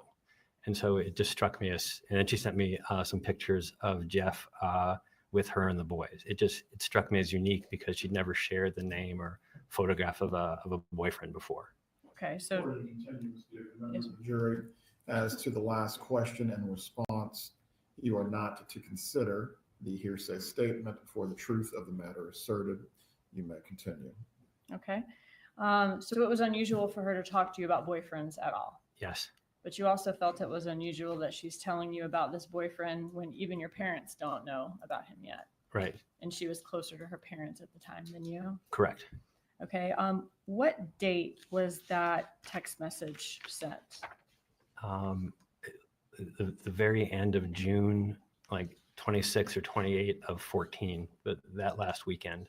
Okay, so it was prior to 4th of July weekend. Yes. Okay. And do you remember where in those photographs Wendi is with her sons and Jeff? Like Wakulla Springs, something like that. Okay. And they're in front of a board that said that. And did you let her know you wouldn't mention him to her parents or to your parents? Yes.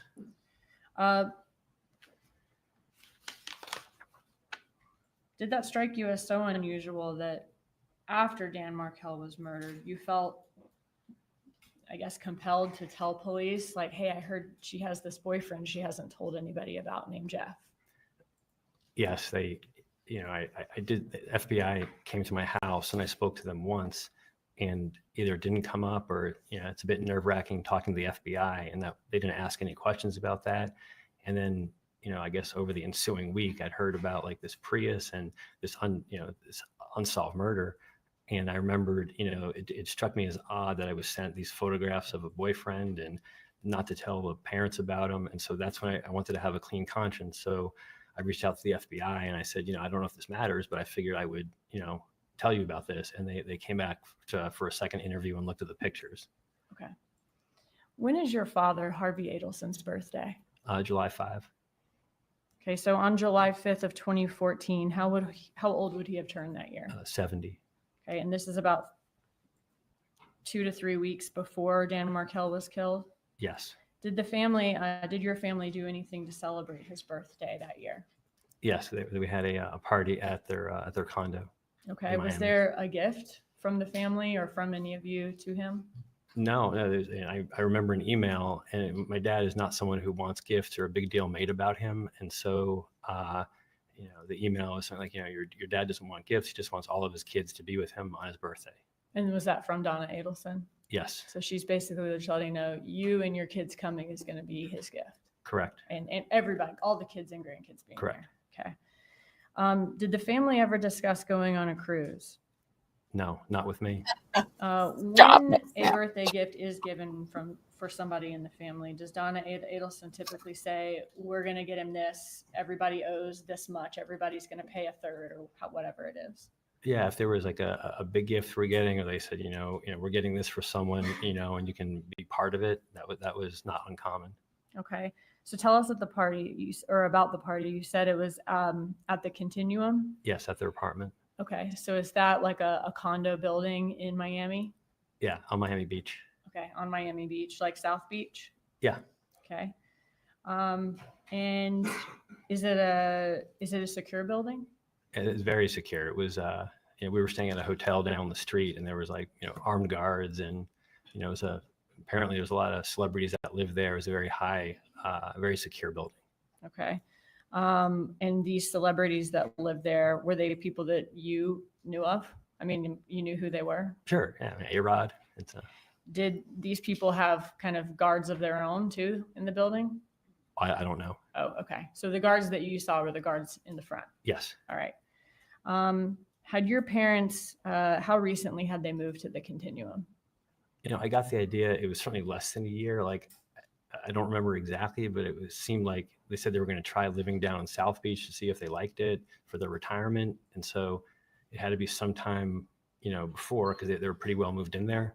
But I don't remember the exact time, but if I'm guessing maybe 6 months before or something like that. Okay. So by the weekend of the party, July 5th, are they fully moved into their condo there? Yes. Okay. And are they living there full time from what you know?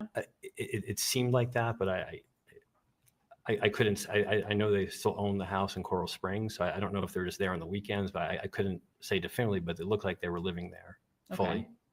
Was his party on his actual birthday or another day of the week? No, on his actual birthday. All right. Was your brother Charlie there that weekend? Yes. Wendi and her sons, were they there? Yes. Was the party catered? Yeah, there was, yes. What type of food did you have? There were like past hors d'oeuvres, and then there was a paella chef on the balcony. Okay. Was the party a surprise for Harvey? No. So you were never told, don't tell him about it, it's a surprise? No. Anything like that? Don't tell him. Were you not supposed to tell him anything about the party that was a surprise? No, there was nothing about a surprise birthday. Was there ever a time in the weeks leading up to the party that you heard that the party may be canceled for any reason? No, never. All right. So how did you first hear about Dan Markel's murder? I heard the day after the shooting occurred. So that would be Saturday, July 19. I was at a meeting in Chicago, and I think I got a phone call first, and that I was in a meeting, and so I just said can I call you later? And then I got a text message shortly thereafter, right before 10 in the morning. It said tragedy here, please call. And are these from Donna Adelson? Yes. Okay.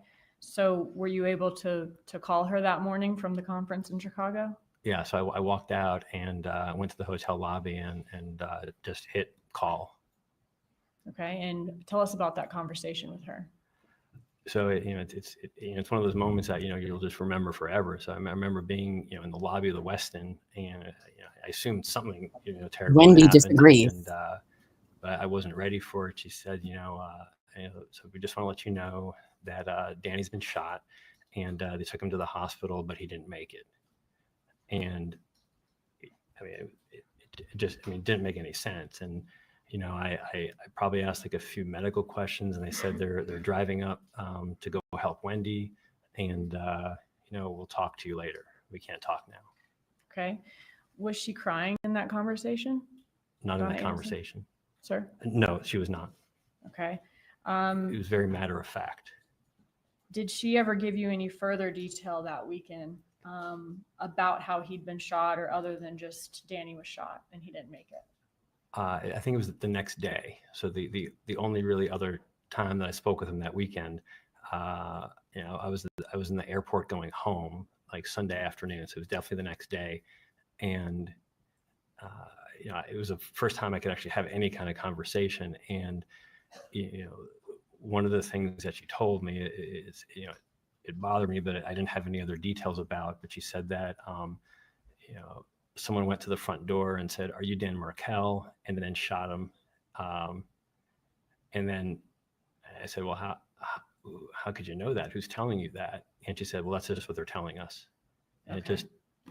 So she said someone told her that someone knocked on Danny's door, said, "Are you Dan Markel?" He said yes, and the shooter shot him. That's the story I heard. And, later we found out that wasn't what happened, but that story bothered me a lot because there's only one way you could hear that story. Was she crying when she told you that information? No.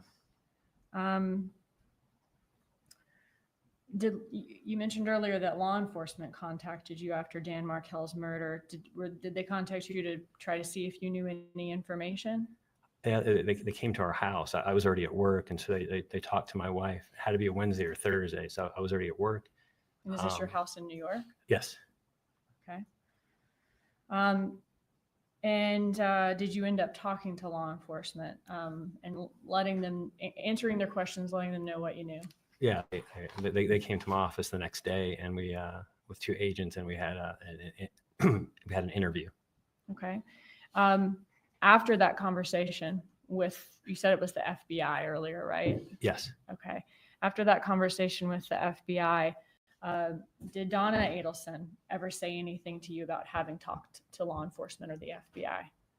It was either that afternoon or the next day, but and she called me and said, just want to let you know, if the police come around, don't talk to them.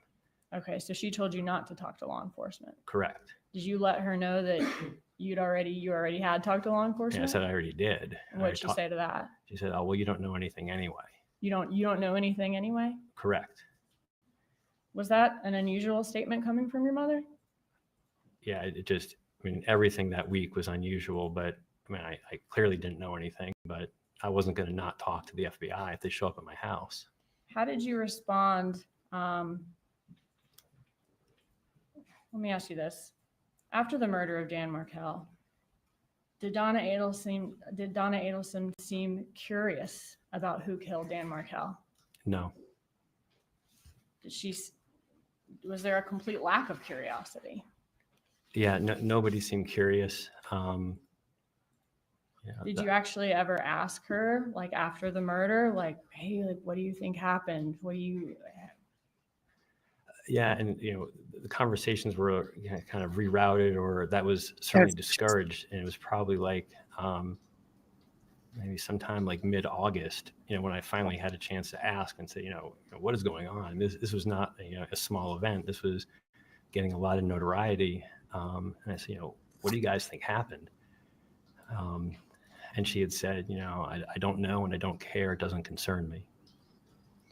Was that out of character for her to not be curious and not be asking some questions? That is a wild thing. Yeah, it was an unsolved murder of, my former brother-in-law, like someone that we all know very well.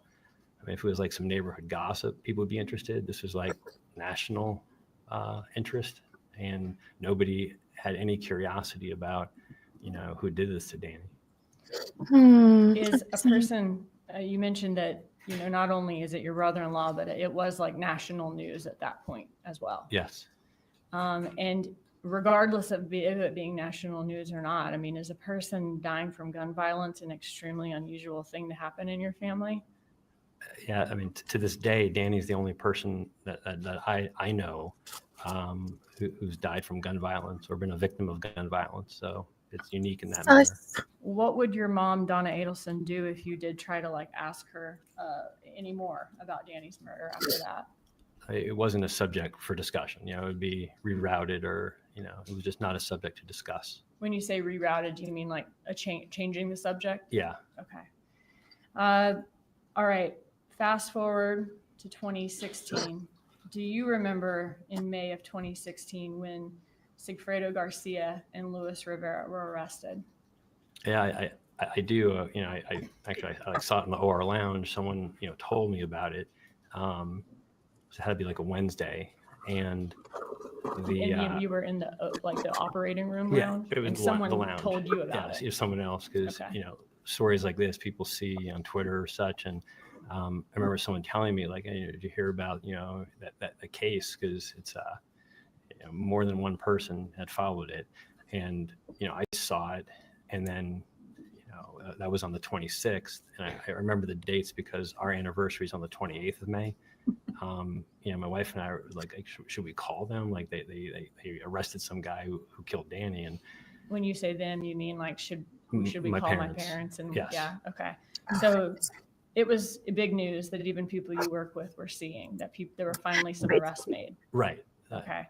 And that was 2 days before your anniversary. Yes. Okay. So did you and your wife eventually talk to your parents? We did. Like we thought, like, should we call them? And we figured, they if they wanted to call us, they would call us, and then they didn't. And so we figured, well, they'll call us on our anniversary, and so we can just sit tight. And I'm sure it's pretty stressful. And this guy was arrested in Miami, and so they called us on our anniversary, which was the 28th.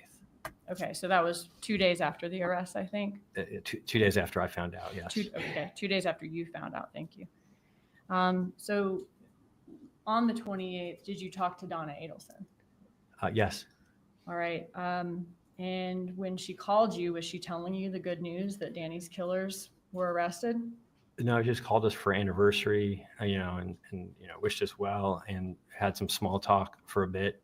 I kind of let it go for a little bit. And I mean, this was not small news. And so I finally broached the topic and said, they found the guy, they arrested someone who killed Danny. There's no response. And I said it, at least 2 or 3 times that, they arrested, they made an arrest. They got the guy who killed Danny. Yeah. And then her response was, I've got to go. And then did she hang up the phone after that? Yes. Suspicious. And did you ever talk to her about it again ever after that? No.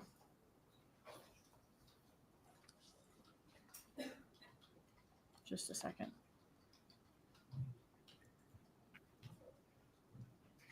That is so not normal. So not normal.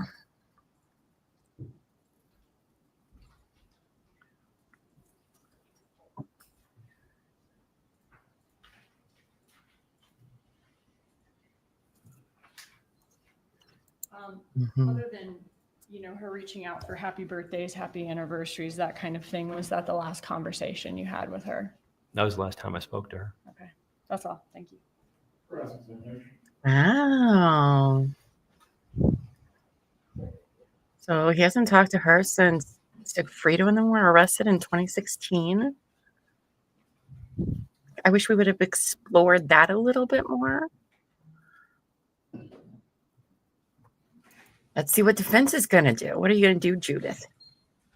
Right? Was her name Judith? I don't know. I don't care. Good afternoon, sir. Good afternoon. That's okay. We do. We love our Dave and Savage both.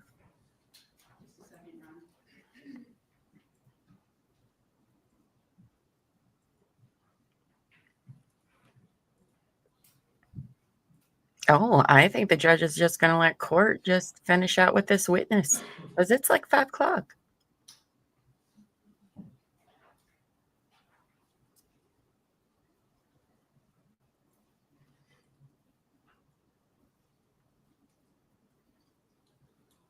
Sir, I gotta get up and walk around. I've been sitting here for way too long.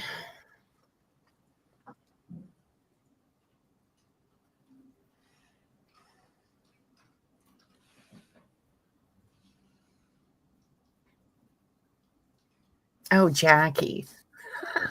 Jackie. I just keep wanting to call her Judith. Who cares?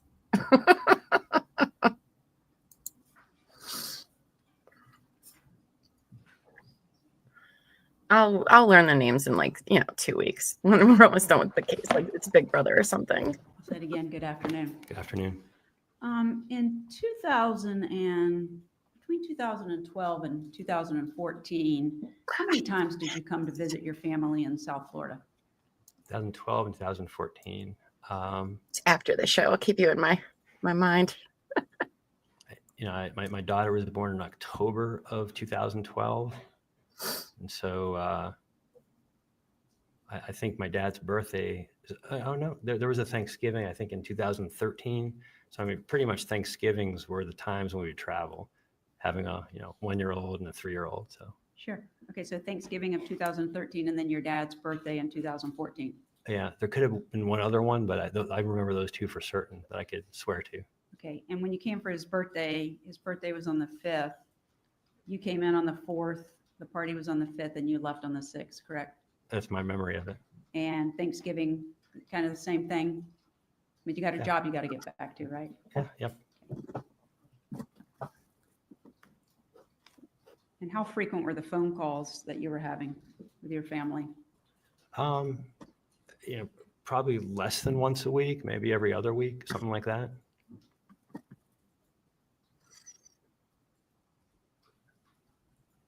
And when I say family, I think I'm referring to Donna. Sure. Okay. Now, what will we be talking about? You were here on the 5th for your dad's birthday. You said you went home on the 6th. Yep. And Danny Markel was brutally murdered on July the 18th of 2014. That was in the summer. Correct. Recall that? Yes. And when did you arrive in Florida to be with your family? I didn't. Thank you. You had mentioned in your direct testimony that your mom called and said you shouldn't talk to the police. You recall that? Yeah, I do. Yes. What actually happened was a family friend, Michael Weinstein, you know him, correct? I do. Yeah. Your mom indicated that he had called and advised that as a family friend and an attorney that you all should not talk to the police. That's what she told you, isn't it? Yeah. Thank you. I don't have anything further. Oh. Redirect examination. Oh, that's it?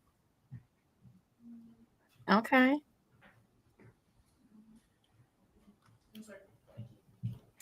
You may step down. Oh. Okay. Well, that is all we got for Robert, but very interesting. Good job, Robert. Good job.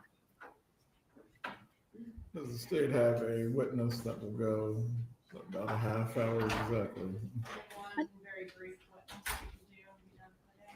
Please call your witness. Oh, binder. We got a whole nother witness coming?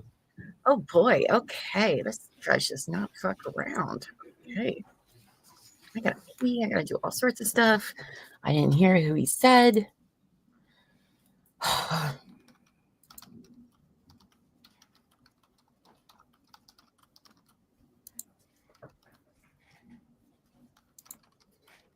Yeah, it's all about long days.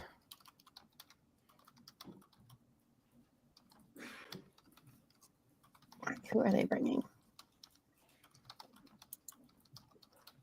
That is not me typing. Psycho killer.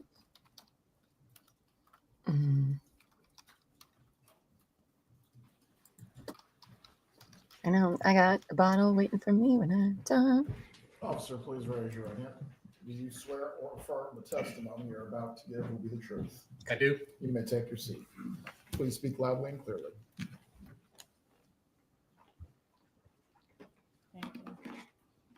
Will you introduce yourself to the jury and spell your name for our court reporter, please? I'm Officer Brannon, number 510 with the Taos Police Department, BRANNON.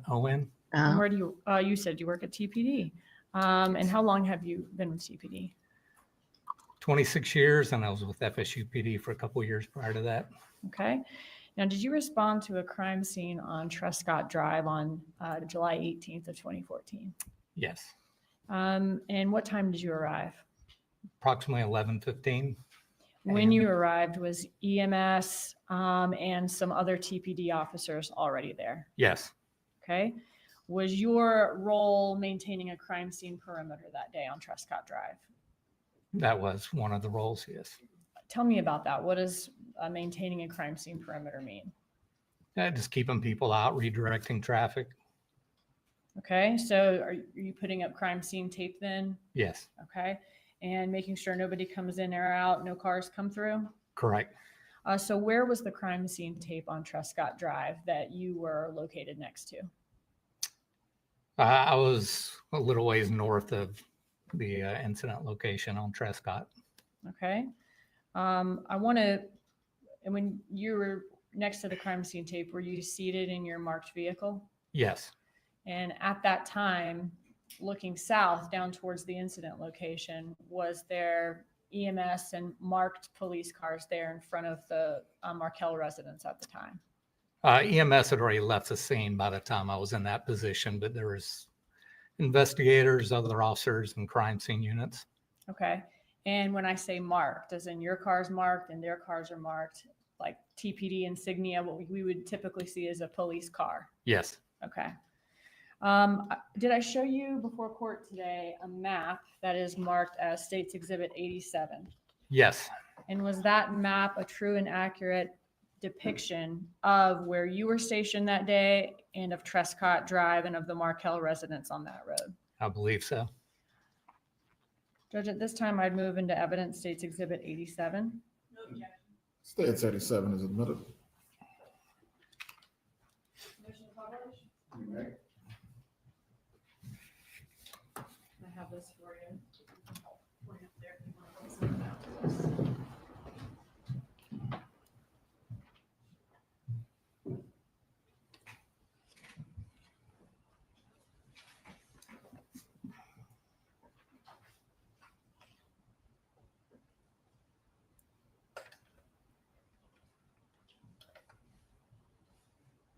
Okay, so looking here at this map, I'll leave that off. Is this Thomasville Road right here Yes. where I'm pointing? Okay. And is this orange arrow ABC Liquors? I believe so. Okay. This is Benton Road. Yep. All right. And then is this road over here Centerville Road? Yes. And the hospital would be somewhere in this area. Correct. Okay. So this yellow line, is this yellow line Trescott Drive?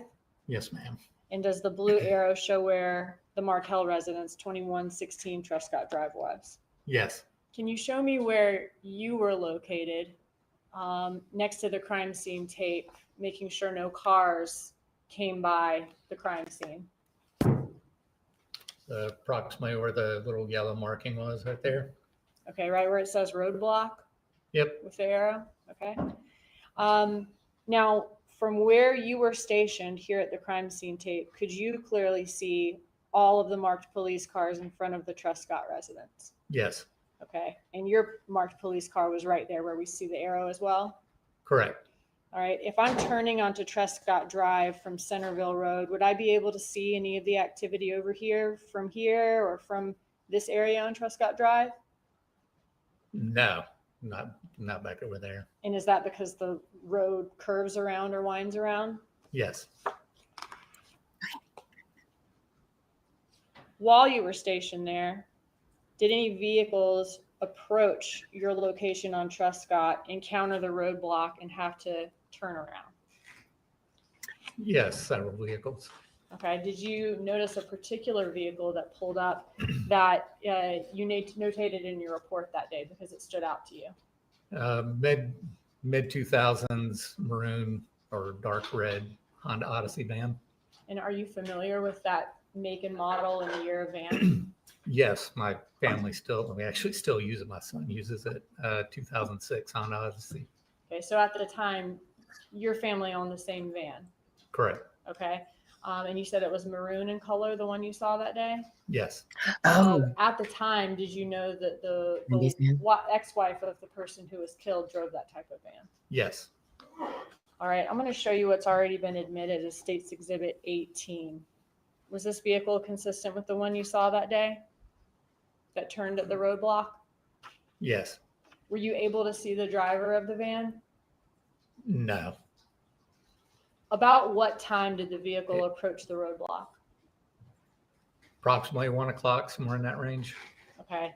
I think, did you say between 12 and 1 in your Somewhere in report? there. Okay. But don't know exactly the minute that it approached. Okay. Was there anything unusual about the way the vehicle, or I guess the driver of the vehicle, behaved when the vehicle encountered the roadblock that stood out to you?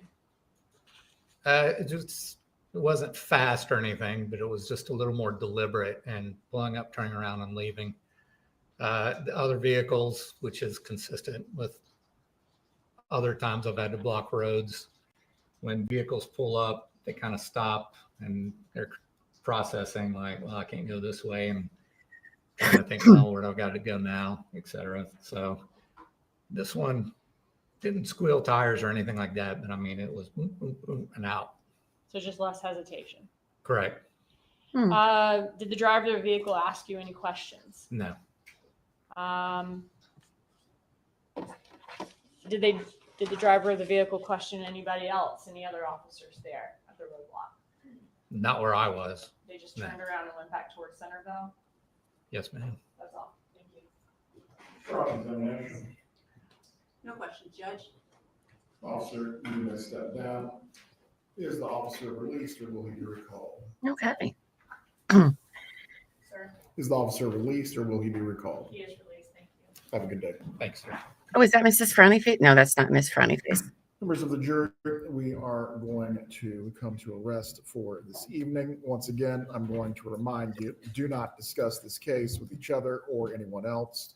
Do not seek out any information or news reports about this case at all as well.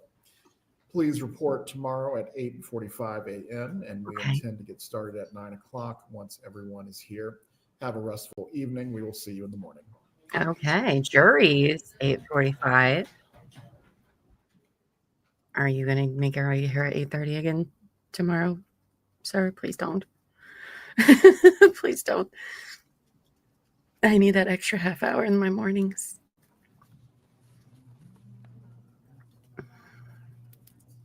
What an interesting day of court, I must say. I am a little, sorry, I think I saw a foot in my teeth. I am a little disappointed in Wendy's testimony, but, you know, I don't know what I was expecting either. Of tomorrow, the witnesses that were supposed to be the PM, are they now going to be our AM witnesses state for tomorrow morning? Yes, Your Honor. All right, very well. Parties need to be heard before we go into recess. Nothing from the state, Judge. No, Judge. There was one thing, Go ahead. can we approach about it though? Yes. They were expecting to have numerous other afternoon witnesses after Wendi and Robert. That's wild. That is wild. Yeah. Oh, start my stream late and catch up on the first break. Yeah, I'll probably eventually start doing that, but I'm also not the best at that yet. And I cannot listen to stuff on, well, you're not suggesting listening to it on a faster speed. My brain doesn't work that way. Yes. Well, thank you all for being here today. We had a fun day in chat. I love that. It sounds like I'll be here at 8:45 tomorrow morning, a.m. Eastern Time. If you like hanging out with us, please join our Discord server, The Courtyard. It's where everybody hangs out when we're not live. Talk about true crime, Big Brother. We talk a lot of, I mostly talk about Big Brother over there. But we watch things together, hang out. All your besties will be there. I can't believe you stayed awake either. Gold star for you, IDK. Gold star. Yeah, regular. I know, right? You're so smart. You're so smart. Oh, look at that courtroom of people. These people, what an eclectic group of people. Sorry, I'm a people watcher. I like their pan. I wonder who's on the list for tomorrow. I feel like maybe they would make they would say something about arrangements if it was Charlie or Katie. Like, oh, we'll make sure to have, they do that sometimes when people are in custody, just to confirm. So that way the jail's just not, risking bringing an inmate, out of jail to the courthouse, blah, blah, blah, blah. Yeah, I'm assuming Katie's testifying because why wouldn't she? Lewis did, so. Oh, yes, appreciate you all joining us. I'm not leaving quite yet because I just want to make sure if they give us a crazy time to be back tomorrow, that is not 8:45. I don't want to get my hopes up. And somebody find out if they are on a delay. Because if they say 8:45 and it's already on a 30-minute delay, that means I can come on even later. And by somebody, I mean Angie or Lady in Gray. Tell me what they're saying on X about the times. That would be great. Oh, there's the Dateline guy. Totally picking his ear on camera. Okay, that's interesting. 6:30 Eastern time. Oh man, you joined our Discord. Yay, Samil. Happy to see you there. We are talking all Big Brother over there. There apparently was Big Brother stuff going on. The fight. Well, heavy arguing between Keanu and Vinny is going on the same time that Robert was on the stand. Hopefully somebody clip that because I want to see it happen.